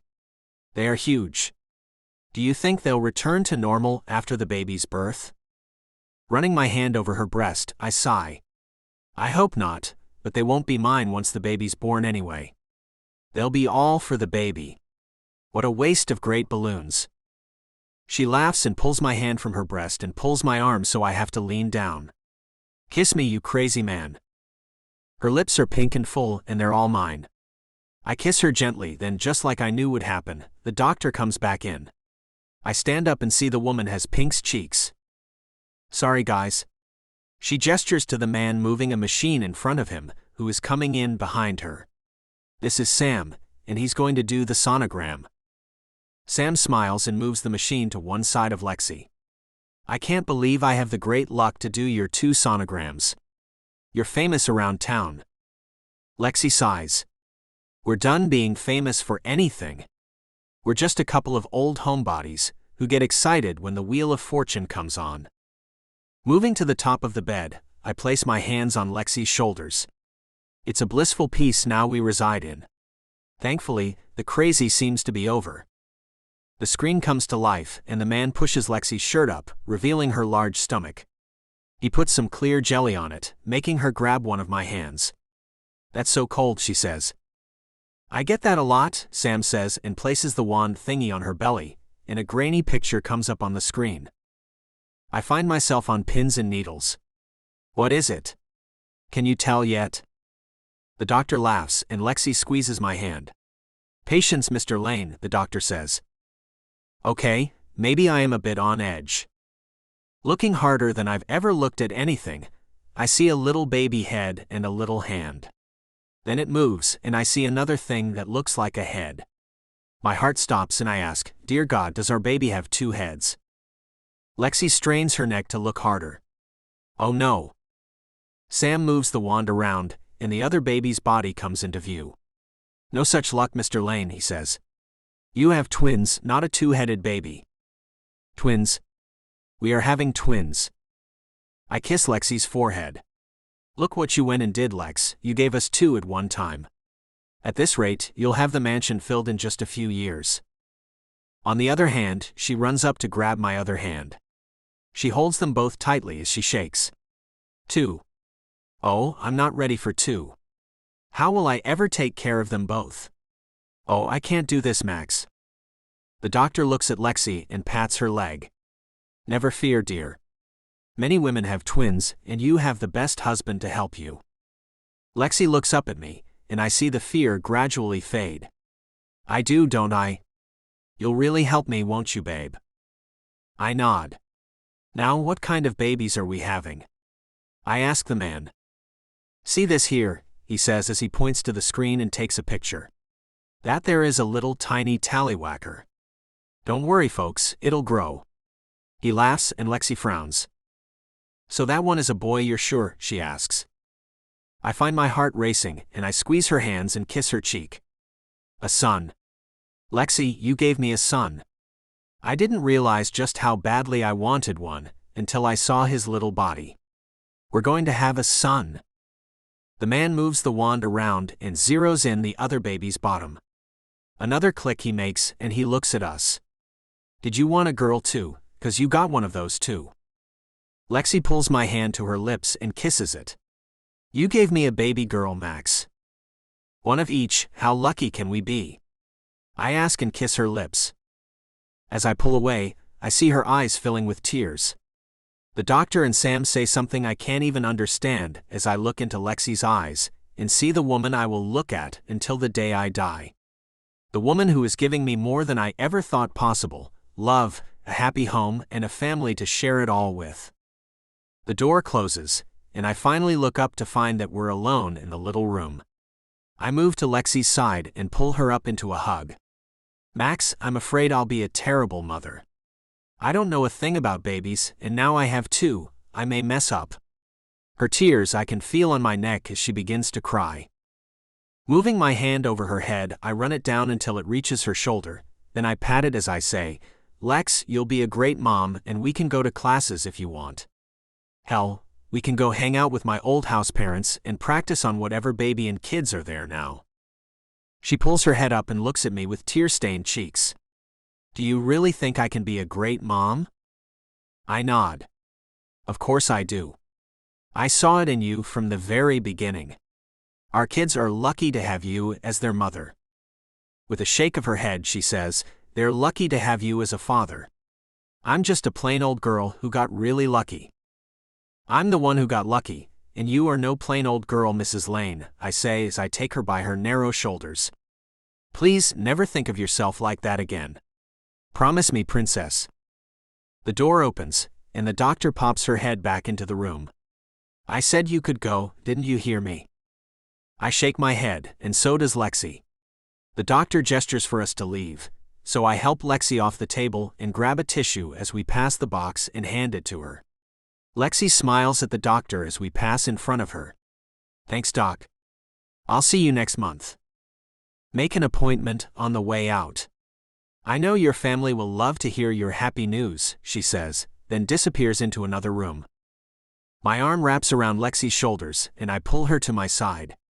Looks like Hilda gets to finally throw her baby shower. Lexi laughs.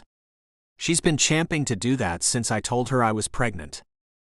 It's what she lives for after all, I say. Twins. Wow.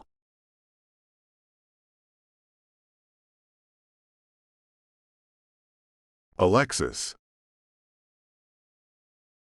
I lie on the bed like a beached whale. Twins. Oh my. 2 babies in one stomach is a bit uncomfortable, and the doctor told me they probably will be born only weighing about 5 pounds each. I just want to know why it feels as if I'm carrying around 50 pounds in my stomach then. Rocking my monster-sized body back and forth, I try to get up. Max wakes up and sits up. I got you, babe. He rolls off the bed and stumbles over to my side. Sliding his arm underneath me, he lifts me up with a bit of a grunt. I still cannot believe he can lift me up, I'm huge. Just as he places me on the floor, I feel the urgent need to pee and run as fast as my feet will carry me to the much too far away bathroom. I glance back over my shoulder. Thanks, sweetie. Max has been so good to me, and my parents adore him. At times I find myself wishing I hadn't been such an idiot for such a long time. His devotion to me is not a thing anyone would question. He's always right there, waiting on me hand and foot. With how well he handles babies and understands what each little cry means, I am confident that he'll be able to teach me his baby gift. One day, I should know how to be a mom. I shuffle back into the bedroom. Max lies on his stomach, fast asleep again. Easily, I lie down so as not to wake him. I cozy up to his side and cuddle him, my stomach keeping us from sleeping as close as we used to. A hard kick one of the twins gives me, and it hits Max in the back, making him jump. He looks back at me. What the hell, Lex? I didn't do it. I look at him in surprise. It was one of your kids. He rolls over and puts his stomach against mine. His hand runs over my cheek, and he smiles as he looks into my eyes. I'm sorry, it just surprised me. How hard this must be for you. Your poor body is all stretched to its limits, and yet you still have 2 more months to go. His bare shoulder is calling my name, and I run my hand over it. Thanks for being so there for me, Max. I never imagined just how hard being pregnant is. With you here, it makes it so much easier to take. I slide my leg in between his and rub the inside of his thigh. His eyes light up and he smiles. Are you feeling a bit naughty, Mrs. Lane? With a nod, I say, care to take a ride on the big bus? He chuckles. The big bus, Lexi? Don't talk about yourself like that. You still look a lot like you from behind. Don't lie, Max. I laugh. I'm enormous and I know it. Wrapping his body around mine, he kisses me and in an instant I feel light as a feather. Chills run through me as he runs his hand over my stomach and presses his into mine. One of the babies kicks and he pulls away. Wow. What a little kicker we have there. I felt it clean through to my back. I bet it's the girl, don't you? He asks. No, I bet it's the boy. I bet he's going to be strong like his dad. I run my hand through his shoulder-length waves. He told me he's going to get cut tomorrow. He wants to look like a respectable father, for some stupid reason. I get 3 more swift kicks, as they both seem to be having a tap dancing contest inside me. I laugh as Max flinches with each kick as they hit his stomach too. You're tough, Lex. Yeah, I'm real tough. I run my finger over his lips, and he brings them back to me. Softly and gently, he kisses me. His lips near my ear, he says, I love you, baby. He gives a little kiss on my neck, and I shiver at how good it feels. Every part of me is relaxed, and calm flows through me. I love you, Max. I can sleep now. Thank you. With a little squeeze, he says, no. Thank you, Lex. Good night and have sweet dreams, love. I could never have picked another man to love me better than he does.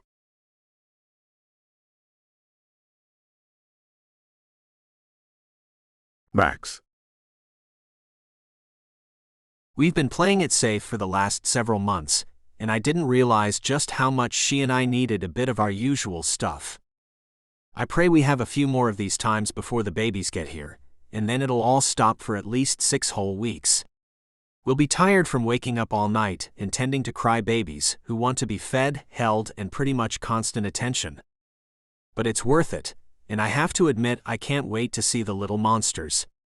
We haven't settled on the names yet, as I want them to rhyme like any good twin name should. Lexi wants them to be separate individuals with separate identities.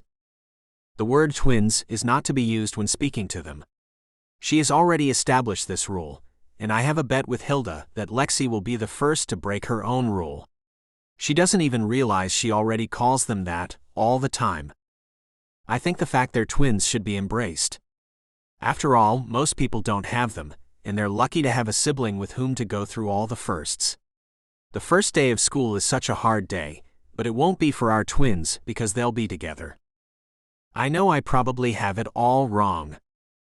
It'll most likely be the fact we don't have one crying kid who doesn't want to go to school, but 2 of them, and that'll make it twice as hard. Lexi will probably be crying too, and the whole mess of them will all be on me, and it'll be such a horrible day. I find myself looking into the future way too often. One day at a time, I keep telling myself. I have to take each day as it comes and enjoy it for what is happening at that moment in time.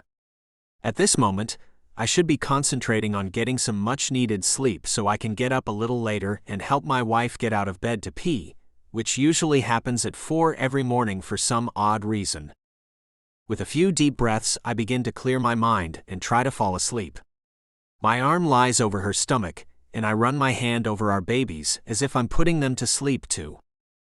It comforts me, what can I say? Morning sun filters through the curtains, waking me up, and I can't believe we slept through the night without Lexi needing to pee.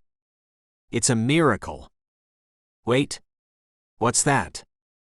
I'm all wet. Lexi. I shout and take her by the shoulder and shake her as gently as I can, but firmly. Lexi, wake up, baby. Her arm moves and she rubs her eyes. Why, she says groggily. We have to get you to the hospital. I have to get you cleaned up and in the helicopter, and get you to the hospital now. I get up and walk around the bed to pick her up. Her eyes go wide. Max? I'm all wet. I shake my head. She pulls the blanket back and starts to cry. What have I done?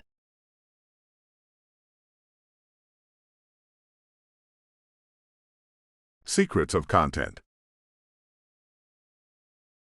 Max. Beeping sounds come from everywhere, and the smell of sterile alcohol burns my nose. It's all over, and it's all my fault.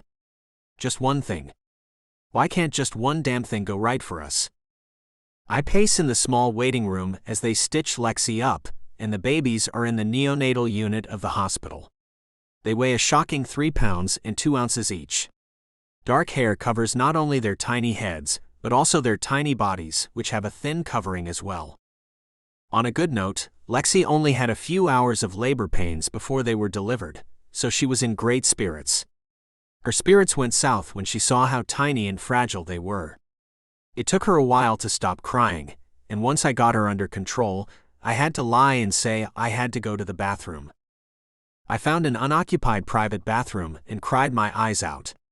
Here I am trying to be the foundation for this very fragile family, and I don't feel up to it at all. Somehow, I have to pull myself together and take the brunt of this so my wife doesn't have to.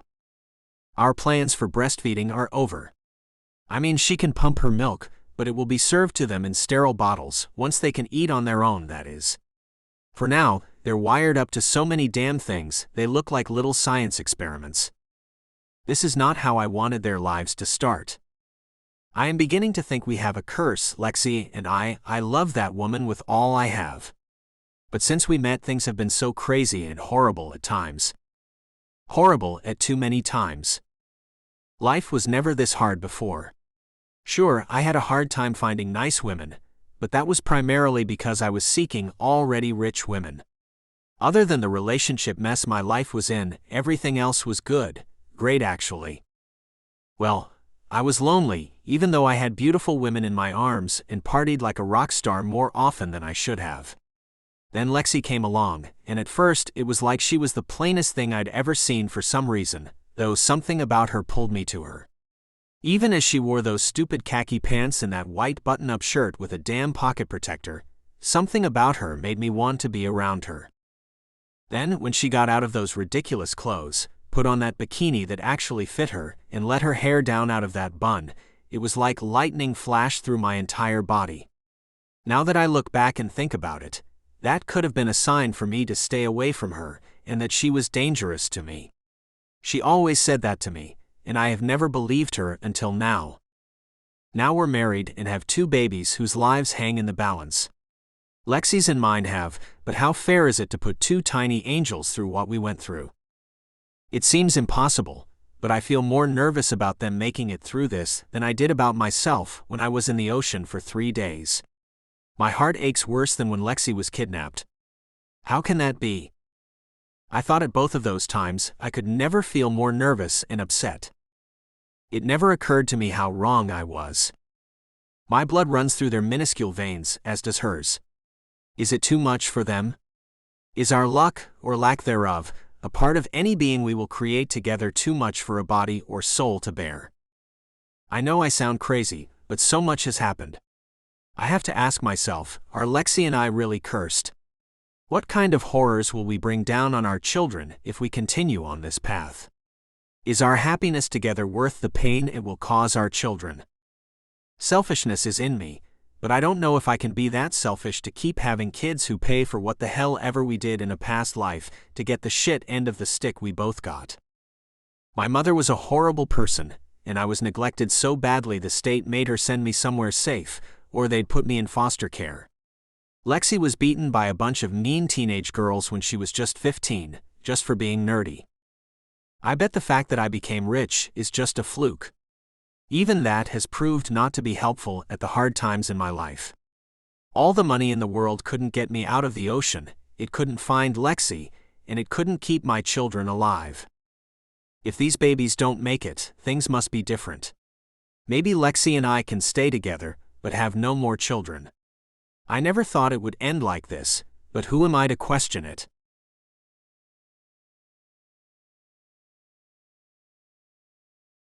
Alexis. Though birds chirp happily outside the window of our bedroom, I am anything but that as I wake up and know my babies are still in the hospital and still their future is not certain. We went with Max's idea of names that go together for them. The girl we named Zoe and the boy is Zane. We have X's and they have Z's. It's cute, and the nurses who take care of the babies thought so too. It was supposed to be Max and me taking care of them, not strangers. It's been 4 weeks since I had them. They can't come home until they each weigh 5 pounds, which is still unbelievably tiny. Max and I have not been talking a whole lot. When we do, it's trivial things. I suppose neither of us wants to talk about the what-ifs. It's just too hard. I overheard one of the nurses saying that Zane's lungs weren't maturing as fast as Zoe's. That one sentence made me nearly fall to the ground, it devastated me so much. Max heard it too, and he left the room for about an hour. Later, when we went home, I asked him if he was worried about Zane, and he told me he was worried about them both, not one any more than the other. He asked me if I thought he and I had a curse. Maybe we do. Our misfortunes shouldn't be ignored. With all the money he had, it didn't allow us to stay together after we were married. He had to leave only 5 days after we had our small wedding. I had to finish out the contract for those book covers, or I would have gone with him. His job went a month longer than anticipated, and I was so lonely. I was married to the man I love more than life itself, but I had to sleep alone in this monster-sized home. It may seem very bratty of me to whine when others have it really bad, but even I get down sometimes. When your husband asks you if you think your relationship is cursed, it can do that to a person. Our poor babies' lives still hang in the balance. What if that is our fault somehow? What if I was right all along, and we were dangerous to each other, and now our children are too? The overwhelming love and need I have for Max and he seems to have for me is not something I thought was real. Only in the movies had I ever seen two people need and want and love each other the way he and I do. Max lost it when I left him. He drank himself into oblivion and nearly died because of it. That's not normal to do just because a ding-dang girl breaks up with you. Again, neither is agreeing to marry a man after a short time who you know you don't love like that at all. Then agreeing to have his children. I still want to kick myself for doing that. Another thing I'd like to kick myself for is listening to that idiot Ross, who told me not to answer Max's calls, and the poor guy's mother was dying. It's something he should have never forgave me for, but he did, and then we ran off and got married. There's no accounting for the man's sanity, nor mine. So what if the babies don't make it? Then what? Should we break up and try to live life apart? We've gone that route more than a few times. Or should we give up our dreams of having kids and becoming a real family? Maybe I could get my tubes tied and we could just live life alone, just the two of us. Tell me why that sounds so lonely.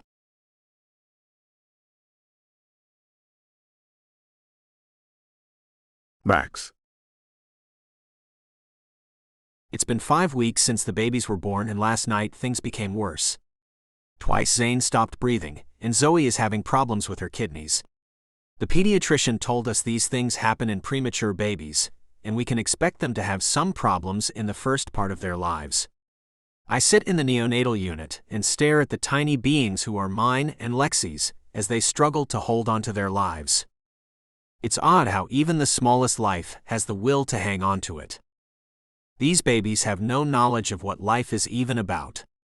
There is suffering, pain, struggles, unfairness at every turn, and then there's love. The heartache of love that's lost, and sometimes it's lost forever.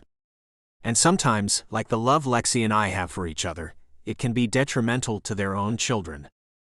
If they knew all these things, would they still go through all this to be here? To be our children? I bet not. Delayed development, both physically and mentally, is what we can expect if they make it. One would think with each passing day it gets easier, but it doesn't. They could have problems with their retinas detaching, and Zane can expect to have problems urinating, and have to have multiple surgeries to correct it. He'll love us for that. If only I had been easier with Lexi that night. I don't know why I went all out on her. I did this to them all because I had to feel their mother in the way I wanted to. I'm a selfish monster, and don't even deserve to be a father or a husband. Maybe my father was a jerk like I am.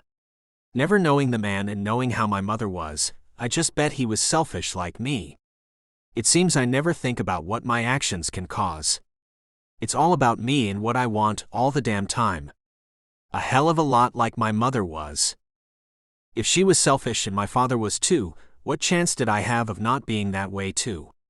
Though neither raised me, it might be coursing through my veins the same way mine and Lexi's bad luck is coursing through our poor babies.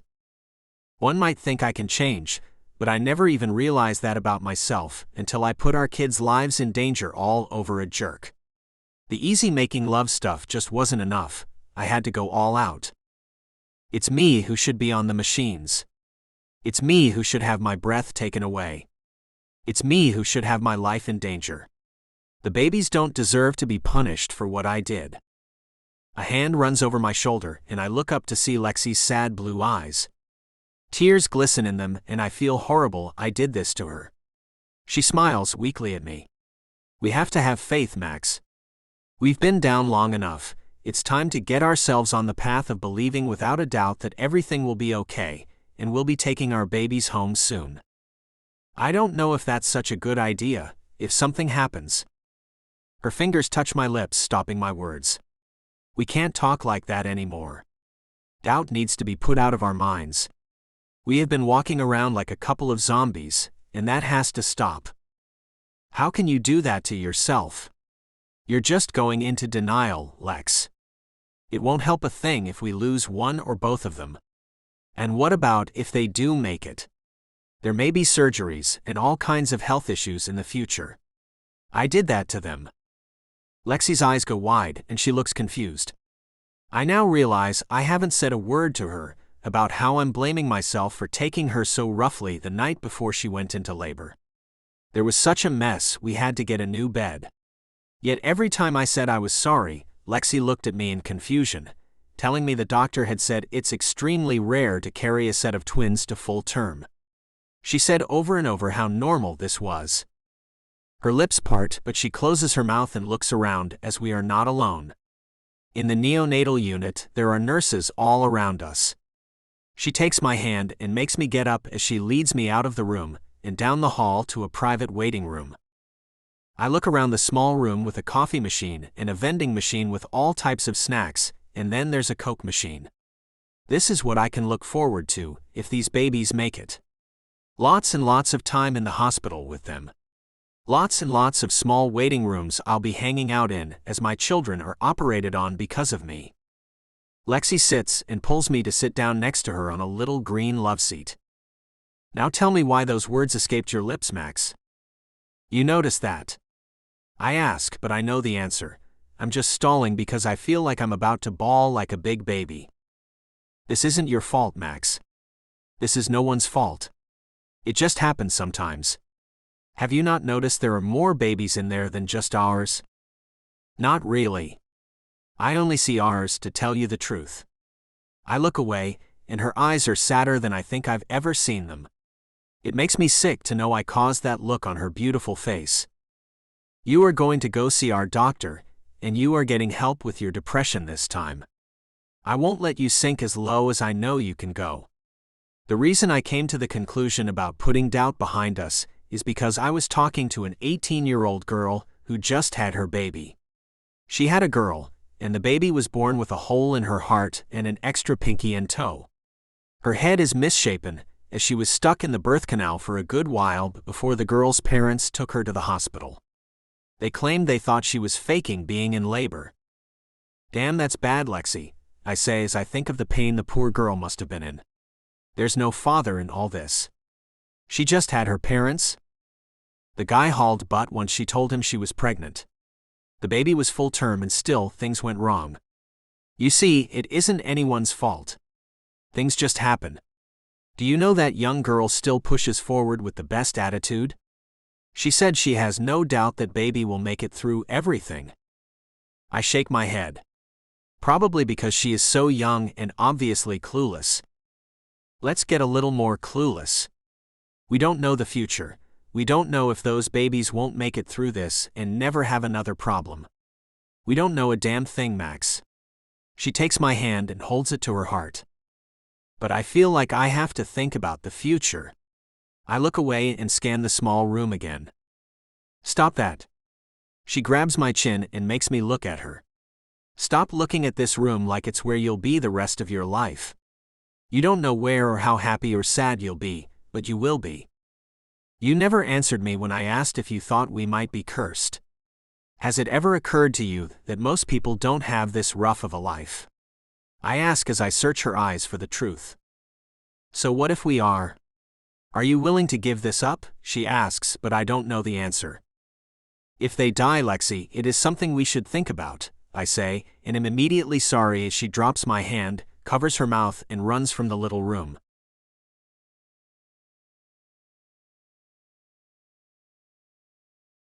Alexis. Time stands still as my heart breaks into pieces. I thought Max and I were on the same page about if we have kids, great, if not great too, but it seems that isn't the case. He thinks we have this curse, and now, after I've really analyzed it all, I feel he's not a really safe person to count on in life. When hard times hit, he hits rock bottom. I was all about getting him help with the depression he gets when things go south, but now I don't know if I even want to try to get him to get help with it. I'm tired of tying my boat up to a dock that's falling apart. When things are good, Max is fantastic. When things are bad, he's not near the person you want to be tied to. We should be there for each other through this thing, and he's been quiet and aloof. Physically, he holds me as we sleep and tells me he loves me. Mentally, I am on my own. I made a commitment to him, and by having those babies, I have made one to them as well. If they survive, I will stay in this marriage as I promised the Lord above I would. If for some awful reason they don't, then this marriage is over, I think. Still dabbing at my eyes, I walk out of the small restroom and find Max standing in the hallway. His eyes downcast, as he fiddles with the hem of his black t-shirt. His dark waves fall across his face. He never had the chance to cut his hair like he wanted to. He wanted to look like a respectable father, and maybe it's time I started acting like a real wife. The way my mother has been telling me to. I call her every night to update her on the twins' progress, and she tells me what I need to do to keep this marriage and family going. Have I done anything she's said so far? That would be a big fat no. I walk up to him and touch his stomach. His tight abs flinch as I touch them. Come with me. We're going to see if Kate can fit you in and get you that fatherly haircut you wanted so bad. He takes my hand as I extend it, and looks up at me with tears running down his tan cheeks. I'm sorry I said that, baby. I don't know what's wrong with me. You have clinical depression, or so the symptom checker on WebMD said anyway. We'll get you the help you need to get back on track. First a haircut, and then an appointment with the doctor.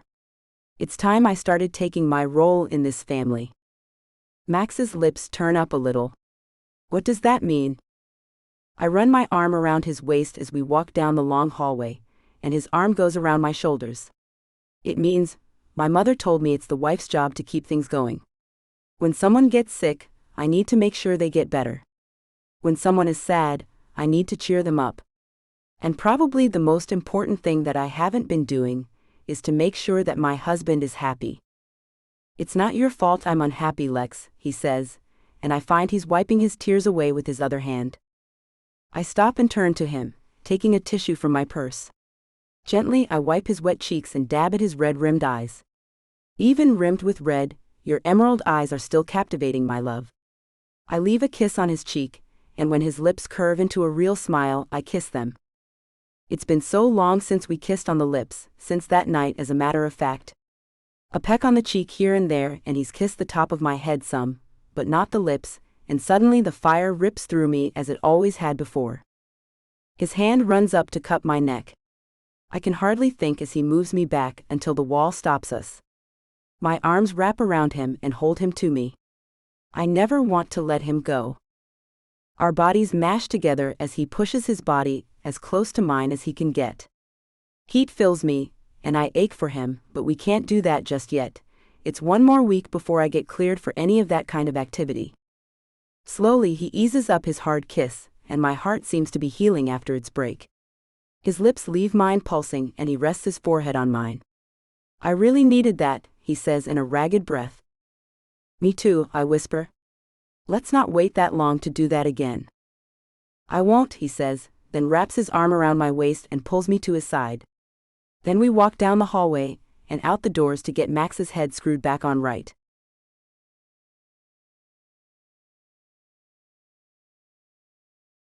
Max. Cake smiles like a crazy person as she turns my chair around, and I see a man I've never seen before. It's me, but a more mature-looking me. I'm gonna miss those long locks of silkiness between my fingers, Lexi says as she gets up and stands behind me. You're still attractive as hell, though. Cake laughs. He's still making me inflamed. Lexi smacks her on the arm. Hey, back off. That's my man. Her arms run around my shoulders, and she leans in and kisses my newly exposed neck. I love you. I reach up and run my hand over her arm as our eyes meet in the mirror. I love you too, princess. Thanks for making me do this. I feel better already. Good. Now let's get some lunch at an insanely expensive restaurant and have fun before the twins come home and we get saddled down with them. Lexi steps back so Cake can remove the drape. Cake says, "Oh, you two are about to smell like baby puke all the time and look like a couple of zombies as you'll hardly get any sleep." How I remember those days. She surprises me as she pulls me into a hug. Max, you take care of yourself. I hug her back. Okay, I will. She squeezes me. I mean it now. Yes, ma'am. I say as I laugh. She lets me go and takes a step back. Now, I don't know if you guys know this, but I have 5 of them little rugrats, so if you have any questions, I'm only a phone call away. She winks at me. And Max, let me tell you something about my third baby. That little monster was 2.5 months early, and scared me and my husband nearly to death. The boy is 16 years old now. Not a thing wrong with him. He still scares us to death every now and then, but it ain't from being sick or having anything wrong with him. Really? I ask. How long did it take you to get over being afraid for him all the time? She takes my arm and leads me towards the door. You never stop being afraid for your children, Max. It never ends, and that isn't just the ones who start out scaring you, it goes for the ones born perfectly healthy as well. You just learn to live with that fear is all. You'll get it, don't worry, it happens to all parents. I turn and hug her one more time. Thanks, Cake. Lexi waits by the door for me, with a smile on her beautiful face. I walk up and take her by her already thin waist. What are you smiling about? We're going to be afraid for them the rest of our lives. And when more come, we'll have to be afraid for them too, she answers with a giggle. I run my hand over my newly shorn hair. More. How will we ever make it through more of them? Cake laughs as the door closes behind us. I hope she was just messing with me.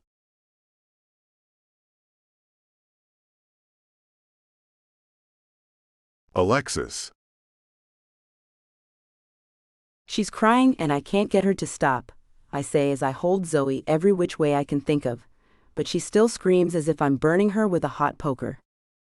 Max gets out of his rocking chair, which is next to mine in the neonatal unit.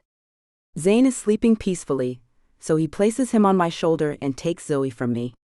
I put my hand up to hold the tiny boy on my shoulder, and watch as Zoe stops crying and snuggles into his wide chest the moment her father touches her.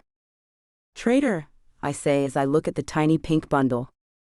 They are ounces away from coming home, and we are supposed to be getting used to handling their still tiny bodies, which are appearing much more normal in size to me. Max is winning as usual.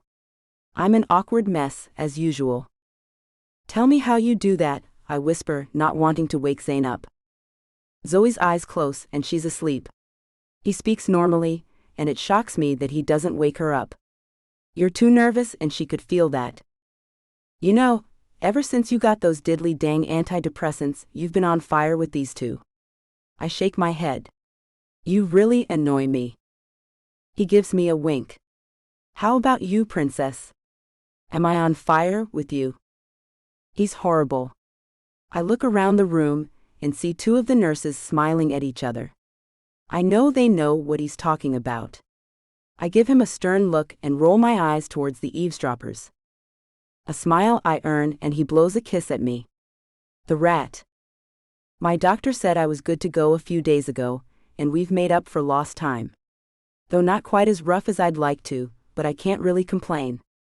She put me on the pill and told me I had to stay on it for at least 2 years to be sure my body was really healthy enough to have another baby or babies. This may sound crazy, but I know I want more." It's getting late, so Max gets up and takes Zoe back to her little incubator. I try to get up while holding Zane on my shoulder, and am stopped by one of the nurses. "Here you go, I got him for you, Mrs. Lane." She takes him from me, and turns just in time to nearly run into my husband. "Oh, sorry." He steps aside. "It was me who got in your way." He runs his hand over Zane's head. "See you tomorrow, buddy." I watch the nurse's face light up. "You're going to be the best father, Max." A green wave fills me and I begin to write it as I stand up, but Max sees my face and grabs me quickly. "Let's go, princess." I glare back at the nurse, but she's oblivious to me. Our precious son she gazes at, and I know what she's thinking. She's thinking I'm a dumb person with no hope of ever taking care of my children, and that Max is out of my league. "Well, guess what, lady? He picked me." Max laughs as he pulls me into the hallway. "Wow. What the hell was that about, Lex? You're going to be the best father ever." I roll my eyes. "Yeah, I guess that was a pretty awful thing to say to me." "I totally get it now," he says as he drapes his arm around my shoulders. "Next thing you know she'll say something really awful to me, like I have a beautiful wife and that I am so lucky, the horrible tramp she is." "You don't get it, she was flirting with you. I see all of them, and how they all look at you, like, what is he doing with her, is their look. And what's up with her calling you by your first name? They've been calling us Mr. and Mrs. Lane. I think it was yesterday when I popped in after lunch, and you were taking a nap, that I told everyone to call me Max. So that's why." He opens the door and ushers me out to the Jag. "Well, I don't like that," I say as I slide into the passenger seat. He gets in the car and hands me my sunglasses. "Put those on so you can stop glaring already, hothead. Man, those pills are already messing with your hormones. What a jealous woman they've made you." "How can you blame my hormones?" I screech. He holds his hands over his ears, then looks at me. "I guess because you've never made that particular noise before." Sitting back, I look out the window. I've never been on any kind of birth control before. Maybe he's right. Maybe I should just keep my mouth shut, and that would be better until my body adjusts. "Sorry." His hand touches mine. "Don't be. I should be more sensitive to your changes. I tell you what, let's go buy something fabulous for the babies and then go out to a nice dinner. I'm sure the babies will come home any day now, and we want to be prepared. He takes my hand and kisses the top of it, and a calmness flows through me. Sounds good, I say, leaning my head back against the soft leather and trying to relax. Max. The phone call I've been waiting for since the twins were born has finally come, and we can bring them home tomorrow. Lexi is already in bed, and I was just downstairs getting her some ice cream, and we were about to watch a movie, but I put the ice cream back in the freezer and my plans have changed. We're about to be very busy parents, with little time for intimacy with each other, so I'm bringing some whipped cream, and she can have me for her late-night snack. I open the door and find her reading a book, as she lies in our king-size bed. The pale blue comforter covers her, and a light pink silk nightgown covers her back to normal-size breast. I was hoping the fun size would stay around a little longer, but they didn't. She looks up. What's that, and where's my ice cream? After I close the door, I pull the t-shirt off over my head. We have to take care of each other tonight. I drop my pajama bottoms and her eyes go wide. For tomorrow, our babies will come home and we will be taking care of them. Her face lights up. Are they? I nod and shake the can of whipped cream. So I thought you might like a little of what you asked for, along with a lot of what you didn't. Oh my gosh, Max. Are we ready? I mean, are we really ready? I know I'm no good with them, but you can help me, right? She seems to be starting to panic, so I hurry to her and push her back against the pillow and shut her up with a deep, long kiss.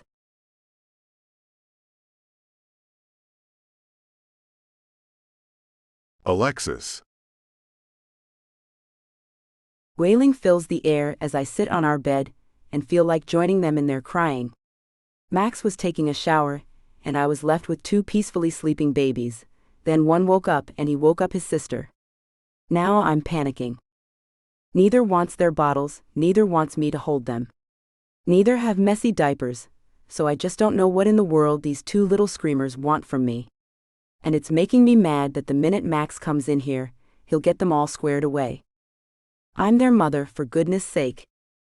Come on guys, please stop crying and tell me what you want.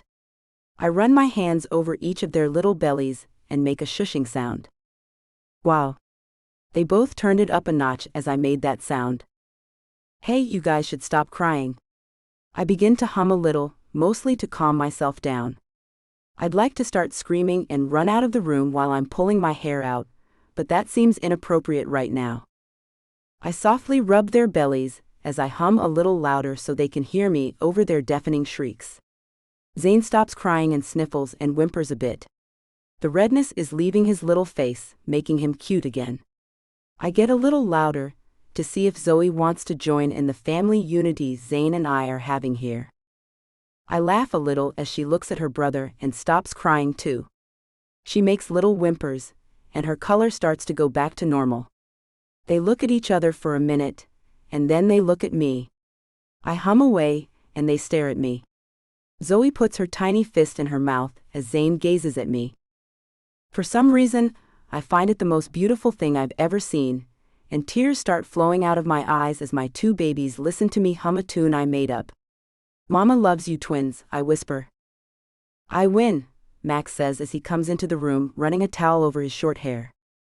You win what? I ask, then continue to hum. The bet with Hilda. He sits down next to me, in his pajama bottoms. She and I had a bet that you would be the first one to call the babies that. You said never to call them twins when you're talking to them. Do you remember that? Humming away, I shake my head, but I do remember. I just don't want to tell him that. He rolls his eyes, most likely knowing I'm bullshitting him. I got them to stop crying, I say in a sing-song voice as the babies look at Max and then me. Max reaches out and runs his hand over Zoe's little head. I can see that.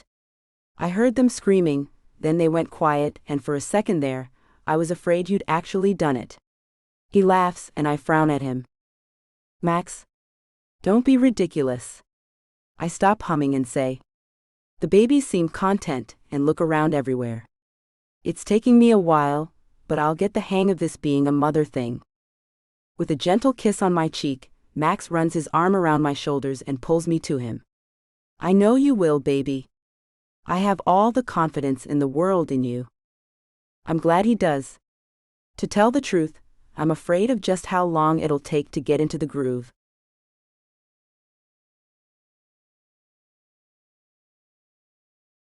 Max. The year has flown by, and the twins are in perfect health. I guess all my worrying about them was for nothing. It's odd how a person's mind can be so consumed about what might happen that they stop wanting to live a life that's full of people. I'd have it no other way now. I sit back and watch Lexi as she plays in the shallow pool that we had put in just for the babies. That girl was a mess at first. She couldn't hardly get anything right with those babies. Then one day, out of the clear blue, she got it. She fell ass backwards into motherhood, kinda like she fell into everything else. This crazy woman is planning on filling this house with children. She can't wait to have another baby, though her doctor is making her wait one more year before we get going on that. Lexi wants to do it all over again with a newborn, since she thinks she's discovered what she calls my gift with babies. She's not quite as good as I am, but she's always getting better. We take bets on who's right about certain ways the babies cry. She almost always gets the wet diaper one right, but I get the hungry one right every time. We both get the cry when they're tired, which is often. It's hard to believe just how many years she and I have been together, off and on. Now it's on, and I'm never letting her go, and I hope she feels the same way about me. I'm pretty sure she does too. Come out here, she shouts as she waves at me. You won't believe how they're kicking like they know how to swim, the little geniuses. I get up and go sit in the shallow water with my family. My family. Man, that took some damn time, didn't it?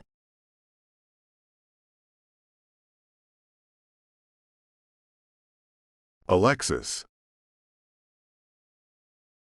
Sunlight trickles into the bedroom as I watch my husband sleep, a toddler under each arm. Peaceful and quiet for now, but as soon as they wake up, the whole mansion will be bathed in their laughter and the occasional screaming fight they have now and then. These two are both stubborn as mules, and I have no idea where they got that from. Or do I? Perhaps their parents are a little bit on the stubborn side. Max more than me, obviously. We celebrated Zane and Zoe's second birthday a couple of months ago. Then we got started on the next baby. When Max wakes up, I have good news for him. I wonder just how happy he'll be this time. I just told him yesterday that I'd not be taking a pregnancy test until I missed at least 2 periods, but I was 2 weeks late and got antsy to know for myself. So I placed the positive pregnancy test on a tissue on the nightstand. Hopefully, Max will pick it up before one of the twins does. I sit and watch just to be positive they don't. Everything they get a hold of goes in their mouths, and if it goes into one of theirs, it might make me toss my cookies. He's starting to move a little, and I can see his eyes beginning to open. Like every morning, he starts off kissing each of the little munchkins' heads. His eyes meet mine and he says, "Good morning, beautiful. What are you doing? Watching us sleep?" With a nod I say, "I woke up and went to the bathroom and couldn't fall back to sleep." He gently slides his arm out from under Zane's head and does the same with Zoe. He climbs over Zane to get out of the bed without waking them up. I can't imagine that. These two woke us up 3 times last night, the little demons. I watch as he walks right by the little pink stick on the nightstand and rubs his eyes. You may want to look on the nightstand if you want to know what kept me awake. His nose wrinkles and his eyebrows come together. What? Why is that? He turns back and looks at the nightstand, and then his face brightens. He looks back at me. Is that what I think it is? I nod, and he goes to pick it up. You said you weren't going to do this yet. He picks it up, and the smile on his face lets me know he's happy. Fertile Myrtle is your new nickname, Lexi. He places the stick back on the tissue. Nope, I say, gesturing to the table. Now that you know, pick that thing up, take it to the bathroom and throw it away. I don't want one of the twins to get it. He laughs and picks it back up. Straight into their mouths it would go, gross. As he passes me, he stops and picks me up into his strong arms. I love you, Lexi. I love you too, Big Daddy, I say with a giggle. His lips touch mine and I'm lost, just like I always get when we kiss. This is it for us, marriage and family and all the ups and downs that go with that. And we couldn't be happier. The end.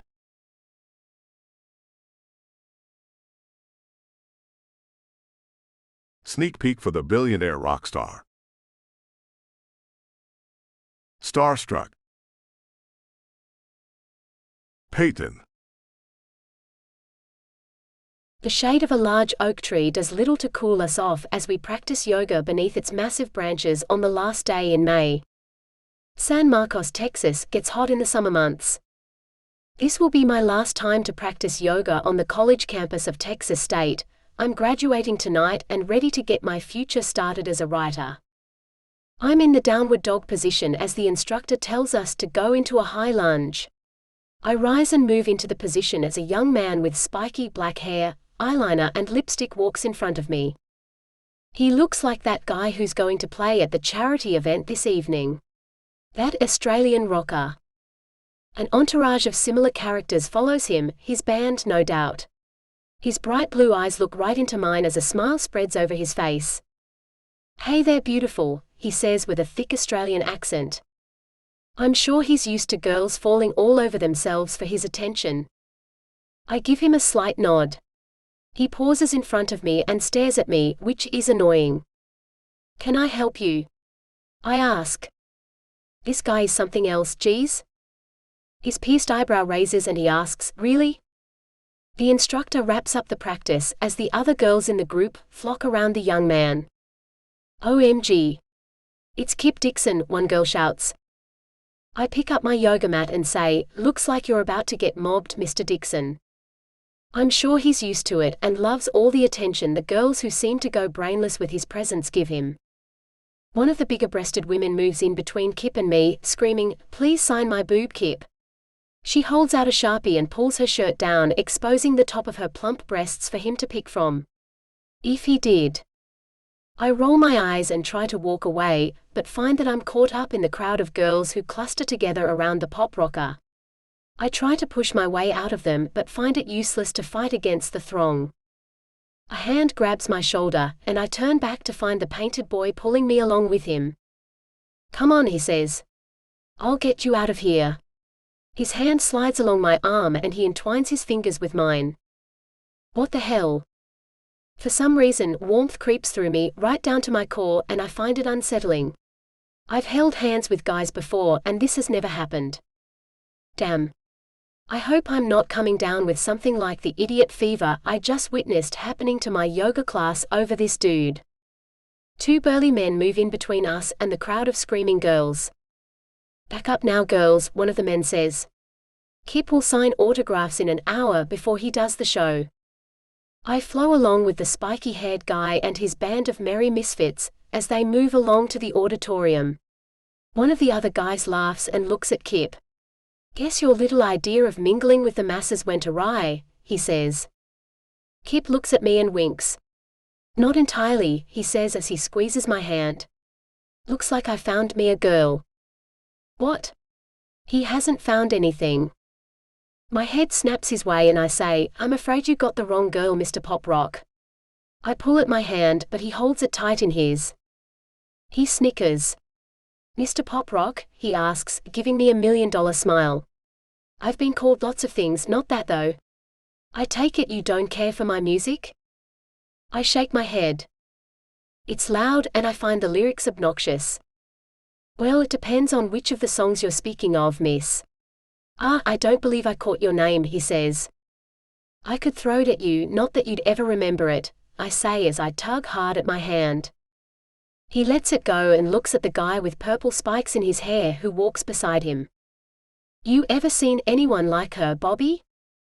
Bobby shakes his head. "No boss, never." Kip looks back at me and says, "Toss it to me anyway, gorgeous." I glance at him. "It's Peyton Reed," I say, then look away. "I'll let you get to your business of entertaining your listeners." Taking the chance to get away from the group, I slip past one of them and walk away. "See you around then, Peyton," Kip shouts. I lift my arm and give him the peace sign as I walk away. Silly boy thinking he can treat me like he treats all the groupies. I'm not one to get starstruck.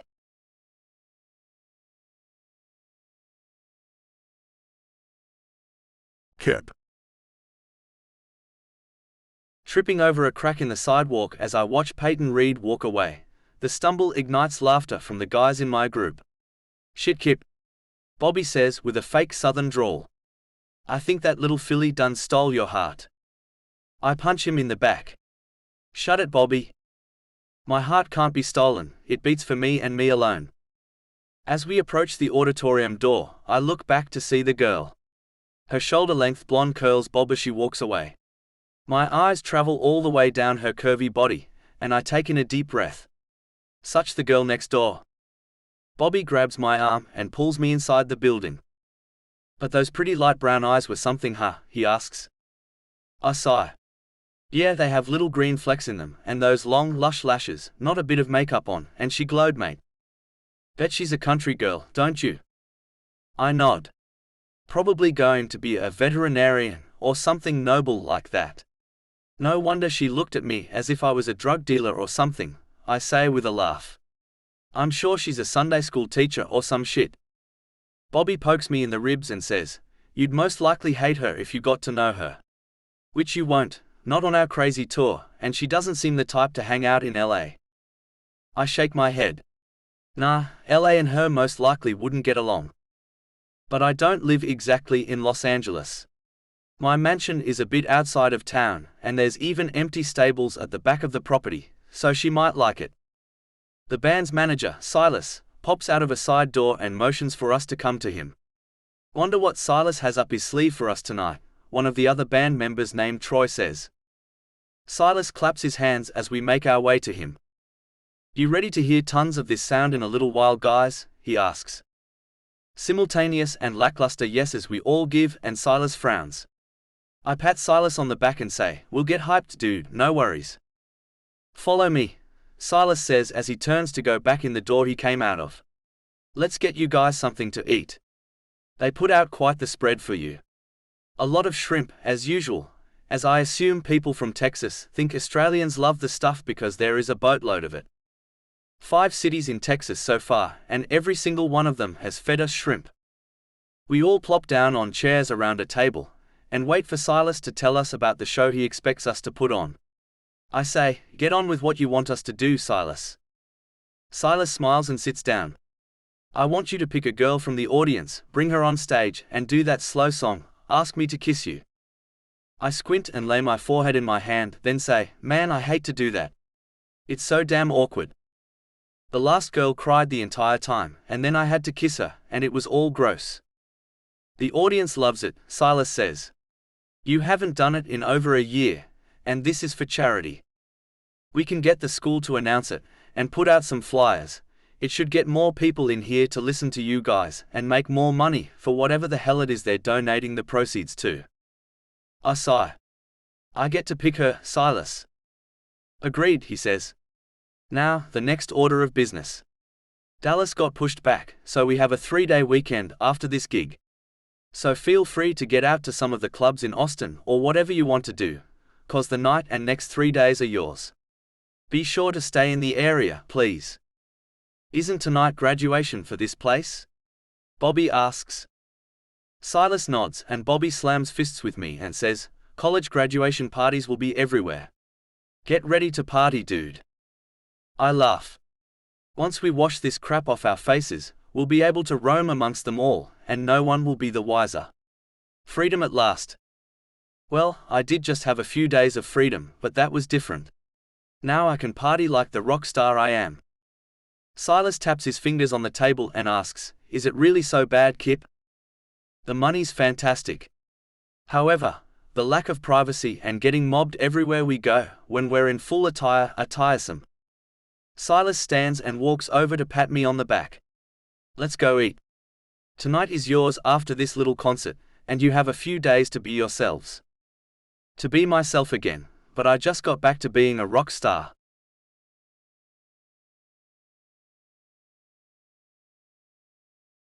Peyton. Curling my hair a little and putting on a bit of makeup, I get as glamorized as I ever get to go to the benefit concert. I'm part of the committee that put it all together, so I need to be there for a while anyway. I wonder what Kip Dixon really looks like. I mean, he wears more makeup than any woman I know. And that hair, it could put an eye out. I wonder how many girls is stabbed with it over the years. I bet he's a real freak in the sheets. He probably has a different girl every night. None of the tabloids have ever said a thing about him having even one serious relationship, and I think he's about 25 or so. He's about 3 years older than I am then. His eyes are a pretty blue. Probably contacts though. He's uber fake, that's for sure. I bet is unrecognizable without that makeup on.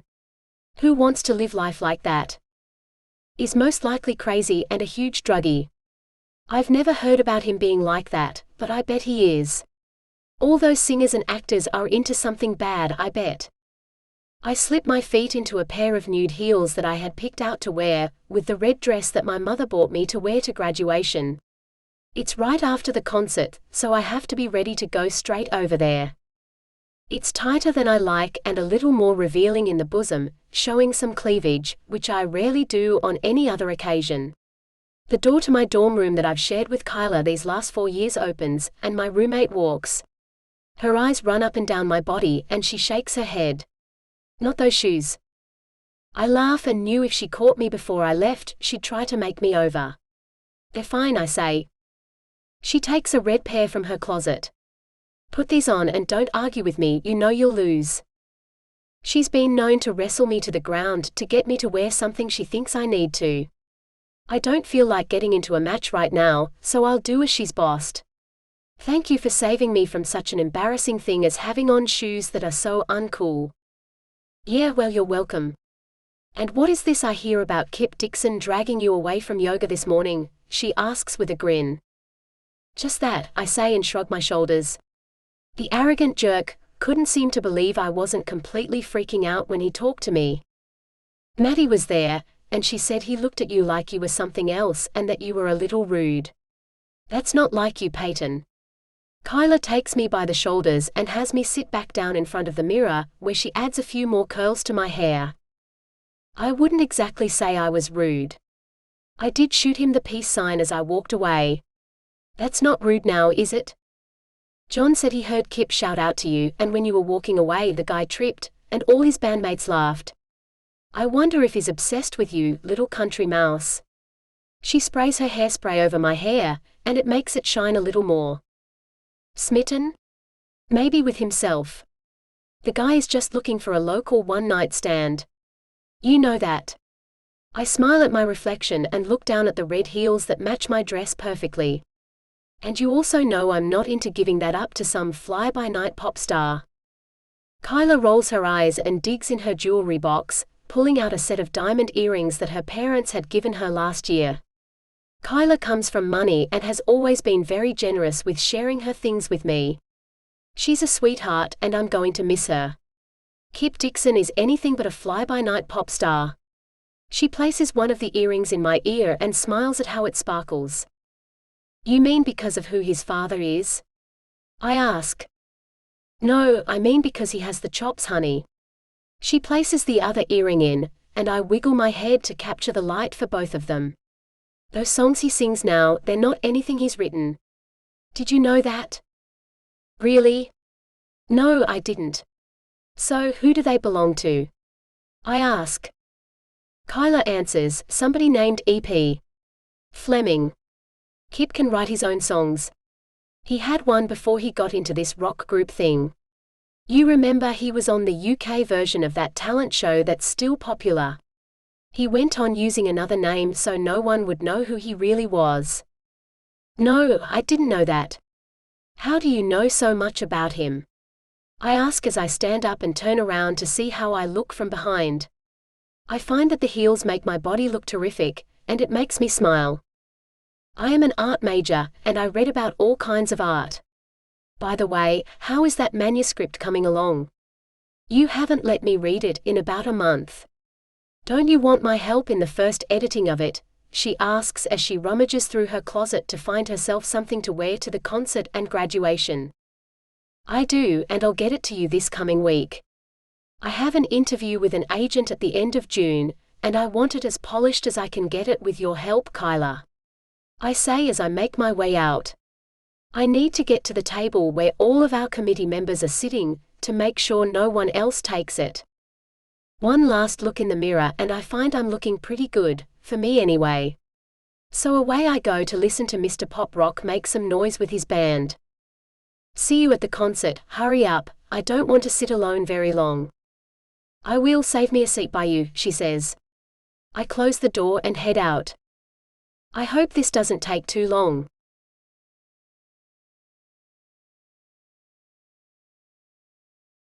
Kip. The auditorium is a smaller venue than my band is used to play in. I'm watching from a door with a two-way mirror as people file in and take seats in the stands. I have to choose a girl to sing to, and so far, none have grabbed my attention. I signed autographs a while ago, but no one caught my eye. The one I want to sing to will most likely not come to my show. She didn't show up to get my autograph, which tells me a lot. The thought of her makes my heart beat harder in my chest for some damn reason. I close my eyes and try to see her face again.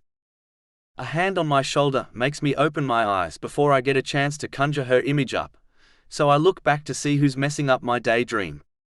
Bobby stands behind me and points. "Look who's here, mate." My eyes follow his finger and land on Peyton as she sits at one of the VIP tables in front of the stage. "Would you look at that?" I murmur. Her shoulder-length blonde hair is curled and shiny. Diamonds sparkle on her earlobes, and she is wearing a tight red dress that hugs her curves. Her light brown eyes with little green flecks sparkle almost as much as the earrings do. She did not wear makeup this morning when I first saw her, but now she wears some, and the red on her full lips makes them look even more kissable. It makes sense. She's at the main table of the people who brought us here to raise money for that charity, Bobby says. Did Silas ever say which one it is? My eyes never leave her as I answer. It's the one where kids with terminal diseases can make a wish for something, and they make it come true.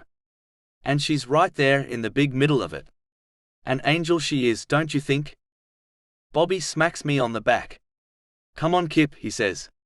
"You need to let Silas know who you want to sing to, and you just found her." Have I found her? I pace back and forth backstage, as I've never experienced more nerves than I have right now. Peyton said she doesn't like my music, yet she sits right up front where we can look at each other. I can't look at her as I sing about the things I know she thinks are crude. How will I avoid looking at her? The first 3 songs I have to sing are about me being a badass, something that she had commented on and disliked. There's nothing I can do about the set. The 4th song is the one I'm going to sing to her on stage. I've told the band to slow it down to make it more intimate. The words to the song are a bit sweet, certainly much sweeter than anything else they let me sing. Please let her kiss me when the song ends. She'd be the first not to ask me to kiss her, and that would be horrible. Surely she won't leave me hanging like that on stage. Gosh. What if she does? My stomach flips as the band goes on stage and starts playing the first song. I swallow hard, put on my rock star attitude and walk onto the stage. Please let me get through this without freaking out.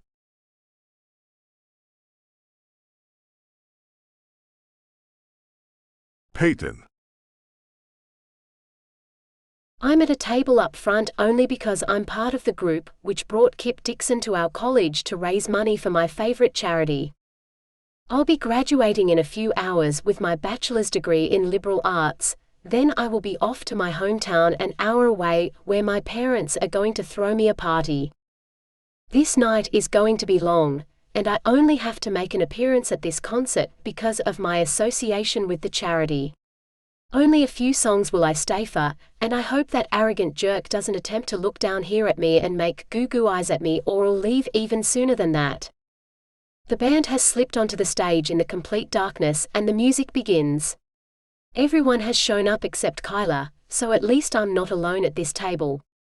The lights dim and I find myself searching for the lead singer. I stop myself and shake my head to clear it. What the hell is wrong with me? Kyla touches my arm as she takes the chair next to mine and says, "Who you looking for, Peyton? Your boyfriend?" I stick my tongue out at her. "Stop being a pest, Kyla. I'm just wanting to get the first few songs over so I can leave." She smiles at me and watches me for my reaction as a spotlight flashes and the tall, muscled man with jet black hair, gelled into random spikes, swaggers to the middle of the stage.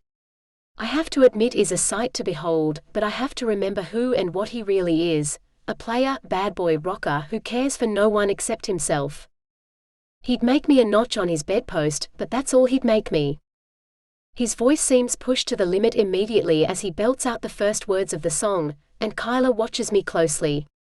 She leans in close to my ear and says, "Your eyes are twinkling, Peyton. He's good, isn't he?" "His leather pants fit like a glove," I say.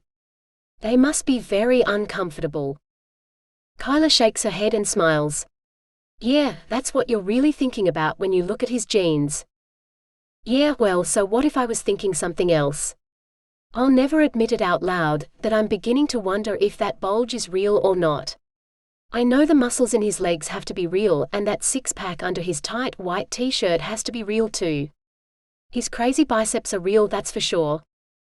By the third song I have a new respect for the band as I can see just how talented the members really are, something which doesn't come across on the radio versions of their songs. The idea that I might be wrong about him creeps into my head. Not that it matters. I know I'm close enough for Kip to look down and see me, but he never bothers. It's just as I thought, I was forgotten, most likely before I even walked away. I think about something my father told me. Always trust your first instinct, it's practically never wrong. So what if my first thought about Kip was that he was attractive? My second one was that he's a player, and that one has to be what matters the most. Someone tugs at my arm and I turn to find a short man with red hair. "Hi Peyton," he says, surprising me. "Could you come with me?" This must be something about the charity, so I allow him to lead me backstage. "What's this about?" I ask. "Kip chose you," he says. My eyebrows lift and my heart stops. "Excuse me?" "For the song he's singing to a special young lady," he says. "Surely you saw or heard about the song he's going to sing to a girl for the charity. We decided it would help ticket sales, so we added it to the set." "Great idea, huh?" I nod as a pack of butterflies on steroids fill my stomach. "Do I have to do it?" I ask. The man smiles at me and says, "Aren't you one of the people who put this whole thing together?" "Yeah, but I don't have to be a part of the entertainment. I'm not doing it for the publicity," I say. "Just to get money to help the kids get their wishes." I never thought this would happen. I don't know what to say. "Kip said he'd only sing to you," he says. "You wouldn't want to disappoint our guests, would you?" Would I? I mean, who cares if I disappoint the audience or not? Then I remember that I'm a bigger person than that, and about the only female Kip can't rattle. I wonder how he'll act with a girl who isn't all screamy and fainty as he sings to her. It might be kind of fun to watch him and see if he squirms a bit. I shake my head and look back as Kip struts around the stage. Heat fills my body and I fear that I might faint. I bite my lip nervously as I wait for the song to end and my embarrassment to begin. I take a deep breath to steady myself. It's not Kip who's making me so nervous, it's the fact that so many people are watching. Quietly I say to myself, "It's for the kids, Peyton. Do it for them. At least I look good. The good-for-nothing would pick me to do this, arrogant jerk." After the song is over, the band plays softly as someone brings a chair on stage. Kip places a foot on it and looks out at the audience. His leg is long and I can see his muscled inner thigh from here. He must work out a lot. "I haven't done this in at least a year, but only for you, Texas State University," he shouts, then has to wait as the students scream for almost a full 30 seconds. I wonder if he did this to get me back to him. This wasn't planned before. Maybe I'm the one getting a big head. I'm sure it was planned, I'm not that special. He looks away from the crowd and towards me, seemingly searching for me as I hide behind the curtain. As she is a big part of why we're here this evening, I'm going to sing this next song to your very own, Peyton Reed. The crowd goes wild as the red-haired man pushes at me to go out to Kip, who holds his arm out to me. As I'm pushed from behind the curtain, our eyes meet, and I know I'm blushing as I walk out to him. I turn and wave at the audience, and then Kip envelopes me in his arms from behind. I look over my shoulder to find his face next to mine. "Hi," he says in the microphone. "Remember me?" "Hello, and yes I do," I say so quietly no one can hear me apparently. "I need you to be a bit louder than that, gorgeous." His words hit the microphone but fell warm in my ear, sending chills through my entire body. "Hello," I shout, making the sound system squeal. Kip smiles and squeezes me. "I didn't mean to make you scream, baby." The audience laughs, and I turn a deeper shade of red. I'm sure my cheeks match my dress by now. The music begins to get louder, yet still flows gently. Kip lets me out of his arms and takes my hand, leading me to the chair. I sit down and he looks down at me and winks. The spotlight dims to that of a candle's light, and only the two of us can be seen by the audience, I bet. His face, so full of makeup, comes close to mine. Then he sings the first dance, "You Know You Want To." "No, I don't." He looks into my eyes and I see flecks of brown in their deep blue. Another line he sings softly, "Girl, it's just me and you." It's so dark around us, it seems as if we're alone in the huge auditorium. "Close your eyes and I'll make your dreams come true. Ask me to kiss you." Oh, this song. Great, no girl has ever asked him to kiss her by the end. The last one I saw on television was crying the whole damn time, and even she asked him. Poor guy, she was all types of gooey, I bet. A smile curls his shiny black lips as he nods at me. I shake my head at him and smile. He moves to the other side of me, trails his hand over my shoulders, leaving electric currents along them. Damn, this guy is good, I have to admit. It's no wonder he thinks is God's gift to women everywhere. I look at him as he leans in close and sings, "My arms ache to hold you. Your eyes hold mine like glue. Come on girl, you know you want to." He leans in closer to me, his lips nearly touching mine. "Ask me to kiss you." Wow. His breath smells so good, like cinnamon. Crap. I hope mine doesn't stink. Bringing my hand up between our two close faces, I place my finger on his lips and shake my head again. He sighs and stands up, then moves in front of me. He drags his knuckles across my cheek, making my insides quiver, but I keep my emotions in check. My eyes follow him as he sings, "So what do you want to do? To yourself be true. I see the want in you. So just do it." He leans in close again. "Come on, do it. Ask me to kiss you." I think I'll play with him a little bit, that sounds like fun. With a tilt of my head, I smile at him, making him move in closer as he thinks I'm about to ask him, but I place my hands on his shoulders and shake my head again. He pulls back from me and walks away in what seems to be frustration and sings, "Oh baby, you don't understand. All I want is to be your man, the rest of our lives by you I'll stand." He walks quickly back to me and falls on his knees in front of me. His free hand takes mine as he looks into my eyes. "Please ask me to kiss you. I'm begging you baby, ask me to kiss you before it's too late. I can't wait." Just to mess with his head, as I'm sure he's messed with many a poor girl, I lean towards him and he smiles, sure he has what is asked for. "Ask me to kiss you," he sings the last words of the song as he looks into my eyes. I wink at him and say too quietly for anyone else to hear, "No." He drops his head on my lap as the spotlight goes out. The crowd cheers, and the applause sounds like thunder as Kip takes me by the hand and leads me off the stage in complete darkness. Instead of leading me to the door I came in, he leads me to his dressing room. Pulling me in, he turns and closes the door behind us, pushing his body up against mine as I walk backwards until the wall stops my retreat. His breath is hot on my face as he says, "Peyton, please let me kiss you." Damn. I want to kiss him so bad, but I know what he wants, and that's all he wants. I can't do that to myself.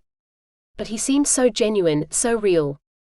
My eyes search his for his real feelings, and I swallow hard. "Kip, I'm not like that," I whisper. "I'm no groupie." He takes my hand and places it on his chest. His heart pounds beneath my hand. You've made me feel more than I have ever felt. Peyton, don't fall for this. It's how he gets all the women. He's had so many women, girl. I smile and pat his muscled chest. I'm sorry to burst your bubble, but I don't fall for lines, I say. Don't worry, I'm sure you'll find some girl this evening to trade bodily fluids with. His forehead touches mine as he says, I don't want anyone else, Peyton. Sure, he doesn't until tomorrow. Then he'll want someone else, and I'll be left in some hotel crying my eyes out. I stroke his cheek. Your words won't work on me, Mr. Pop Rock. I'm more than this, he says as he plays with one of my curls. Let me show you who I really am. Why? I ask, genuinely confused. There's not a damn thing special about me. I'm not tall like a model or adorably short, just an average 5'5". I'm not perfectly built, as I have a rounded butt and some big hips, and don't get me started on the other parts of my body that are a little too big and make my waist look too small. My hair isn't thick and luxurious, it's kind of short and I've never dyed it, so it's a light shade of dirty blonde. My face is average, with light brown eyes, and they're also a little too small. My nose is turned up and I hate it. My lips are too plump to suit me. There's something about you, Peyton. His hand cups the back of my neck. One kiss, just one please. If I give this player one kiss, I know he'll make me want him. I kind of already do, but I have a lot more integrity than he realizes. I've hung on to my V-card longer than most, and it hasn't always been easy. Rockstar Romeo won't be my first, that's for sure. If I allow this to go on any longer, I'll have a lot harder time telling him no. He leans forward, his lips brushing my neck, and my knees go weak. One kiss, he whispers in my ear, and I want to give in so damn bad. My insides are begging me to give in, and I suddenly have a new awareness of why all the women gave in to him. He's too damn attractive. It takes everything I have in me, but I push him away, gently but firmly. No, not one kiss. I'm sure you're used to getting your way with women. I'll not be one of those girls who make out with a pop star she'll never hear from again. I pull away from him and walk to the door, grabbing the knob, then turn back and say, I tell you what, Mr. Dixon, if you really want to get to know me, for God only knows why, you can come to my graduation party later on tonight. I'll give your manager my address. Feel free to bring your entourage, Pop Rock. I'll be there, he says, then kisses his fingertips and waves at me. Perhaps before the sun rises tomorrow you will let me kiss you. A light laugh escapes my lips. You are tenacious, aren't you? I cannot promise you a kiss. If that's what you seek, stay in town. You're sure to get plenty, and most likely you will choose to do just that. It was a pleasure to meet you, Kip. Then I close the door behind me, leaving him alone. Am I really walking away from a night with a billionaire rock star?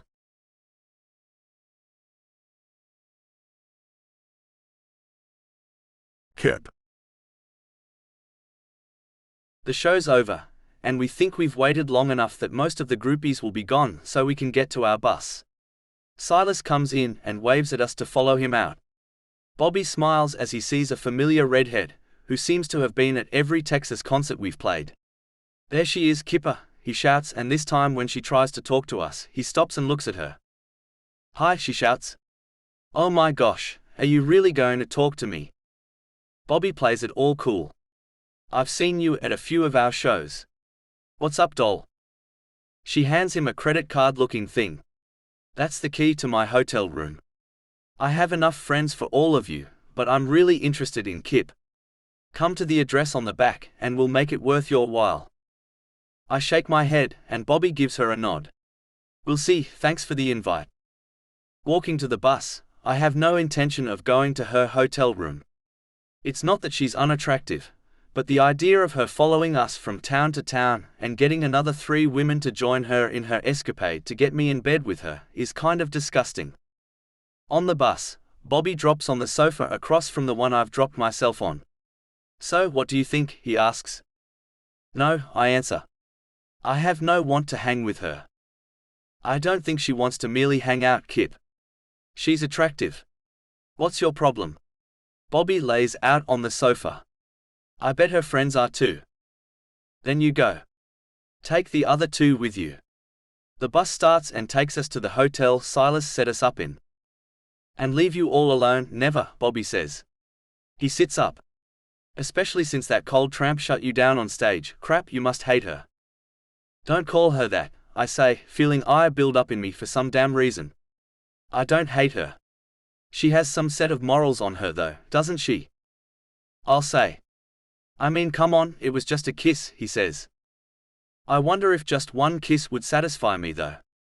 I bet not. She invited me to her graduation party, I say, which reminds me. I stand up and find Silas sitting up front near the driver. Hey Silas, did that girl I sang to leave you her address? He rummages in his jacket pocket and pulls out a piece of paper. Yeah, I have it here. Do you want me to toss it?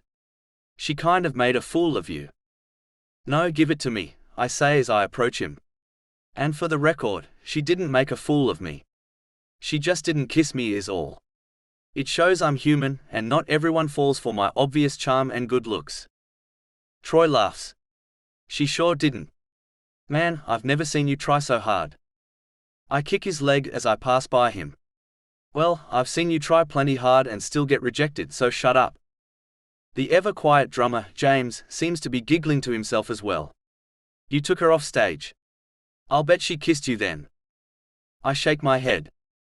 No, not even then, and I tried so hard you don't even know. That girl. Ah. There's something about her. I fall back onto the little sofa and close my eyes. All I see is her perfect face and those shiny blonde curls. Bobby slaps my leg. Forget about her. Let's go see the hottie and her friends and get wasted. I sit up and look at him. Maybe that is what I should do. This is so stupid. She's right not to want a one-night stand with me. That's all I can give her right now, and that's not fair to such a good girl, is it? Bobby, Troy, and James all shake their heads at me, and I know that it would be the wrong thing to do to go to her graduation party. The pinnacle celebration of her school years. Her family and friends are all around her, and if I show up, it will spoil it for her. The bus turns into the hotel, and we all grab our bags, get off, and go into the hotel. Silas has us all in rooms next to each other. Bobby looks at me before he goes into his. So, are we getting ready to go to the Redhead? Just get ready to go somewhere, I say. If you want to go with me, I'm not 100% certain where I'm going. Maybe just out to a club on 6th Street. Leave the makeup off and wash the crap out of your hair. Or feel free to go see the Redhead without me. I may show up later or I may not. I'm feeling a bit torn about things. The first thing I do when I get into my hotel room is take a shower and wash all this stuff off me. When I look in the hot water fogged mirror, I see myself again, and I'm damn glad to see the guy. Wrapping a towel around my waist, I go and lie on the bed and grab my cell phone from the nightstand where I left it. I find my new friend, Max's number, and give him a call. Hey guy, how was the concert? My new best mate, Max, asks as he answers the phone. Good, I answer. I met a girl, and need some of that foster big brother advice you seem so good at. I hear a little girl's excited screams. Is that hunky Kip daddy? Yep, he answers her. Do you have a second to say hi to your #1 fan? Always, I say with a laugh, and the little girl squeals as he hands her the phone. Hi hunky Kip, I miss you. Do you miss me? Of course I do, Zoe. Are you being a good girl and helping your mommy and daddy? I ask. I am. Are you coming back to see us soon? She asks. Not really soon, sweetheart. I have to do some shows and sing my songs to the people. Remember you'll come to Los Angeles and see me for Christmas? I ask. Oh yeah, she says. Member, I want a pony, but don't tell mommy, member K. I remember, doll. Can I talk to your daddy? I ask. K, here you go, daddy. So you met a girl. Max says as he gets back on the phone. Tell me how you managed to do that. I found her on the campus doing yoga, and I think she hates me, I say. Well, that's not too bad, he says. The bad thing would be if she loved you already without knowing you, right? Right, I say, brightening up a bit. I sang her a song on stage. It's that one, Ask Me to Kiss You, and she didn't. It was a bit humiliating. He laughs. I bet. Shit, has that ever happened before? Never. It gets worse, I say. I drug her back to my dressing room and proceeded to press my body all up on hers and begged her to please kiss me. She still said no. She has some willpower, I'd say, Max says. I would assume you have no way to ever get in touch with her again, though. So it's pretty much a pipe dream, right? Not really. She left her address with my manager, I say. She asked me to come to her graduation party if I was really interested in getting to know her. Damn, he says. So, are you interested in getting to know her? More than I care to admit, I say, stand up and walk over to the window of the 5th floor hotel room. 6th Street is just outside the hotel doors, and I really should just go down there and party and find some random chic to mess with. Or there's a redhead who has followed me from town to town, and she gave my guitar player the key to her room, where she waits with 3 other chics to entertain us all. But this girl you found doing yoga is in your head, right? Max asks. How fair would that be to go see her at her party? I ask. Is it so far-fetched to think you could have a real relationship right now? Don't other people who have to tour figure this stuff out? He asks. I don't know about the beginning of one. Later on, yeah, but even then, most crap out after a while. I've seen it happen again and again. I close the curtain and move back to sit on the bed. Max's voice is soft as he says, Look, I know you want me to give you the right answer, Kip, but I don't have it. You have to look inside yourself and see what you really think. I know you don't want to hurt some innocent young woman, and if that's all you think will happen, maybe it's best to leave her alone, you know? Yeah, I know. It's just that I never felt anything like I felt from the first moment I touched her narrow shoulder. It was like electricity ran straight through me. I ran my hand down her arm and took her hand in mine, and I never wanted to let it go, even though she tried to tug hers away. I closed my eyes as I remembered the exact sensation. Damn it, Kip. Max says. I feel for you, that's how I felt when I first grabbed Lexi's hand. I know this won't be easy for you to hear, but leave her alone unless you can really be what this girl needs in her life. The road to where Lexi and I are is long and hard and full of potholes. So your advice is to forget about her? I ask. If you think you can, yes. I hear him sigh and then he says, but who am I to tell you that? Look what all I went through to get Lexi into my life and keep her here. Do whatever your heart tells you to, bro. Thanks, Max. I will give it some thought before I make a decision. You're a real mate. Tell Lexi and Zane hi from me. Bye now. Bye, make good decisions, Kip. Make good decisions? I don't think I've ever really learned how to do such a thing. I know what the right thing to do is, but is the right thing really what I want to do? Why can't life be more like a silly love song that always ends with a happy lyric? End of sneak peek for The Billionaire Rockstar by Michelle Love. Thank you for listening to this audiobook.